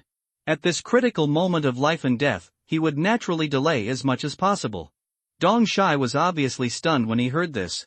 His instinct told him that Lu Yi was not lying. His mind was slightly confused, and the spiritual power disc in his hand was a little unstable. Then he shouted, "You are spreading rumors to confuse the people and disturb my mind. You deserve to die." Spiritual light burst out, fist-sized fireballs covered the place where Lu Yi was like a meteor shower. There were at least dozens of fireballs, and they were continuous. Lu Yi's eyelids twitched. Although he knew that Lingxi's 7th level was not easy to mess with, he didn't expect that he would be so strong. And judging from the signs of Dong Shai's attack, he was obviously a magic cultivator. That Luo Ji was also a magic cultivator. I hate magic cultivators. Lu Yi gritted his teeth secretly, moved down from the tiger's back, sat on Amber's back, pressed the handle of the knife, and concentrated his mind. Fireballs fell one after another, and Amber moved left and right to avoid the attack. The fireball's attack was extremely high, and it smashed a hole on the ground, and the flames splashed and burned fiercely. If you are hit by such magic, you will lose a layer of skin if you don't die. On the tiger's back, Lu Yi stabbed his knife one after another, and the protective spiritual pattern was also flashing continuously. He cut or blocked all the fireballs that Amber couldn't avoid. The flames that splashed out burned him all over. Amber whimpered continuously, and the smell of barbecue emanated from her body. When the fireballs fell, Lu Yi and Amber were fine except for some burns, but Lu Yi's hand holding the knife was shaking violently. The magic of the 7th level of Lingxi is not so easy to cut. The opponent's magic is a large-scale attack, intending to kill Lu Yi in one fell swoop. The lethality is obviously dispersed, but he needs to go all out to block each fireball. Moreover, Dong Shai cast the spell hastily. What would happen if he went all out? This time, I'm afraid it's really a bit dangerous. Not to mention Lu Yi's suffering, Dong Shai was surprised to see that one of his spells failed to kill Lu Yi. Only then did he realize that what Luoji said was true. This disciple from an unknown top sect could actually fight with spirit patterns. He saw with his own eyes a shield-like spirit pattern flashing on the opponent's body, blocking several fireballs. No wonder people like Luoji returned home defeated. When Luoji came back yesterday, he looked for the battle report and learned that this guy lost. He thought Luoji didn't try his best. Now it seems that he was wronged. But after all, he is not Luoji. Luoji has a better background than him, and he practices heaven-level skills, but his cultivation is flawed. He is a dignified 7th-level monk, and his means are naturally far more than this. Spiritual power surged, and a fireball the size of a basin appeared in front of him. Almost as soon as it appeared, it blasted towards Lu Yi at an extremely fast speed. Let me see how you block it now. Seeing the fireballs coming down, Lu Yi's scalp went numb.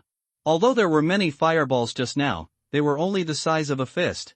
He could barely block them. How could he block this fireball the size of a wash basin? Amber! Lu Yi growled. Amber's speed increased by 1 point, and she suddenly jumped out. The huge fireball fell from the sky, almost grazing Amber's butt. Lu Yi's face was sore from the hot breath. Even with spiritual protection, it was of no avail. He even smelled the smell of his hair being burned. I was secretly glad that this thing looked big, but its speed was slower than the small fireball just now, otherwise Amber really couldn't dodge it. However, the next moment, his expression changed, because the huge fireball did not fall on the ground, but suddenly turned around and chased them straight. This thing can turn corners. In mid-air, Dong Shai was gliding with one hand behind his back and making secrets with the other, using his own hands to control the wind, floating like a fairy. However, the spiritual energy around him surged wildly, as if possessed by a murderous god, with murderous intent rising. The speed of the huge fireball was getting faster and faster, and seeing that it was about to hit, Lu Yi knew that if he didn't have any countermeasures, he would have a bitter relationship with Amber in the next moment. He took a deep breath, sheathed the long sword, raised his hands in front of him, and when his spiritual power was activated, a guarding spirit pattern immediately appeared in front of him. This is obviously not enough. The guardian spirit pattern can barely block the previous small fireball, let alone such a big fireball. However, with the crazy infusion of Lu Yi's spiritual power, the palm-sized guard spirit pattern suddenly expanded and became the size of a tabletop in a very short period of time. On the spiritual lines, the complicated lines flow and squirm, and the light blooms. At this moment, Lu Yi felt that his body was hollowed out. Although he had no time to look carefully, this spiritual pattern definitely consumed at least 30% of his spiritual power. In other words, he can activate at most 3 of these spiritual patterns, which will exhaust all his spiritual power. He has never activated the spirit pattern like this. In the past, whether it was activating the edge or the guardian, it only took a moment. However, the spirit pattern has one thing in common. As long as there is enough spiritual power to maintain it, it will last forever. In principle, the reason why the spirit gathering pattern can be preserved forever is because it has the inherent effect of gathering the spiritual energy of heaven and earth, and the gathered spiritual energy can maintain its existence. The huge fireball exploded and hit the guardian spirit pattern. During the collision, Mou's powerful force was transmitted to him. Amber's body was dwarfed and he almost fell to his knees. Lu Yi's arms were even more muscled, as if they were holding back. Something heavy lived. The scorching breath rushed towards his face, and tongues of fire were spitting out from the fireball. The luster of the guardian spirit patterns quickly dimmed, and even with Lu Yi's continuous pouring of spiritual power, he could not hold on for more than a few breaths. But what made Lu Yi feel a little relieved was that he blocked the blow. He immediately wanted to tilt the guardian spirit pattern and push the fireball out. However, before he could make any move, Dong Shai, who was not far away, snorted coldly, "Stupid." The magic in his hand changed. There was a loud bang, and flames swept across all directions. The vast void became distorted, and the surrounding trees were burning. "Do you died?" Uncle Dong fell down at night and investigated with cold eyes. Under normal circumstances, a third-level Lingxi person cannot block one of his spells no matter what, but the target he wants to kill this time is obviously not an ordinary third-level person. This guy is a disciple of a top power. The attainment of the spirit pattern alone is astonishing. There were rustling sounds in the jungle, and they quickly disappeared. Not even dead? The corners of Dong Shai's eyes twitched, and his murderous intent became even more intense. Just when he was about to continue chasing after him, a message suddenly came from the battlefield mark. He wanted to ignore it, but he couldn't help but think of what Lu Yi said before. His heart skipped a beat, and he hurriedly investigated. It was a message from Chao Yi. It was simple and clear, but it made his heart sink to the bottom. Wang Pan led 600 Shenmen monks to attack the station. "Senior brother, come back quickly." If he hadn't caught up with Lu Yi, Dong Shai would have rushed there as soon as he saw this message. But now Lu Yi was right under his nose. How could he be willing to give up at this time? So he just made a brief decision and sent a message back. At the Jiuxing sect's headquarters, the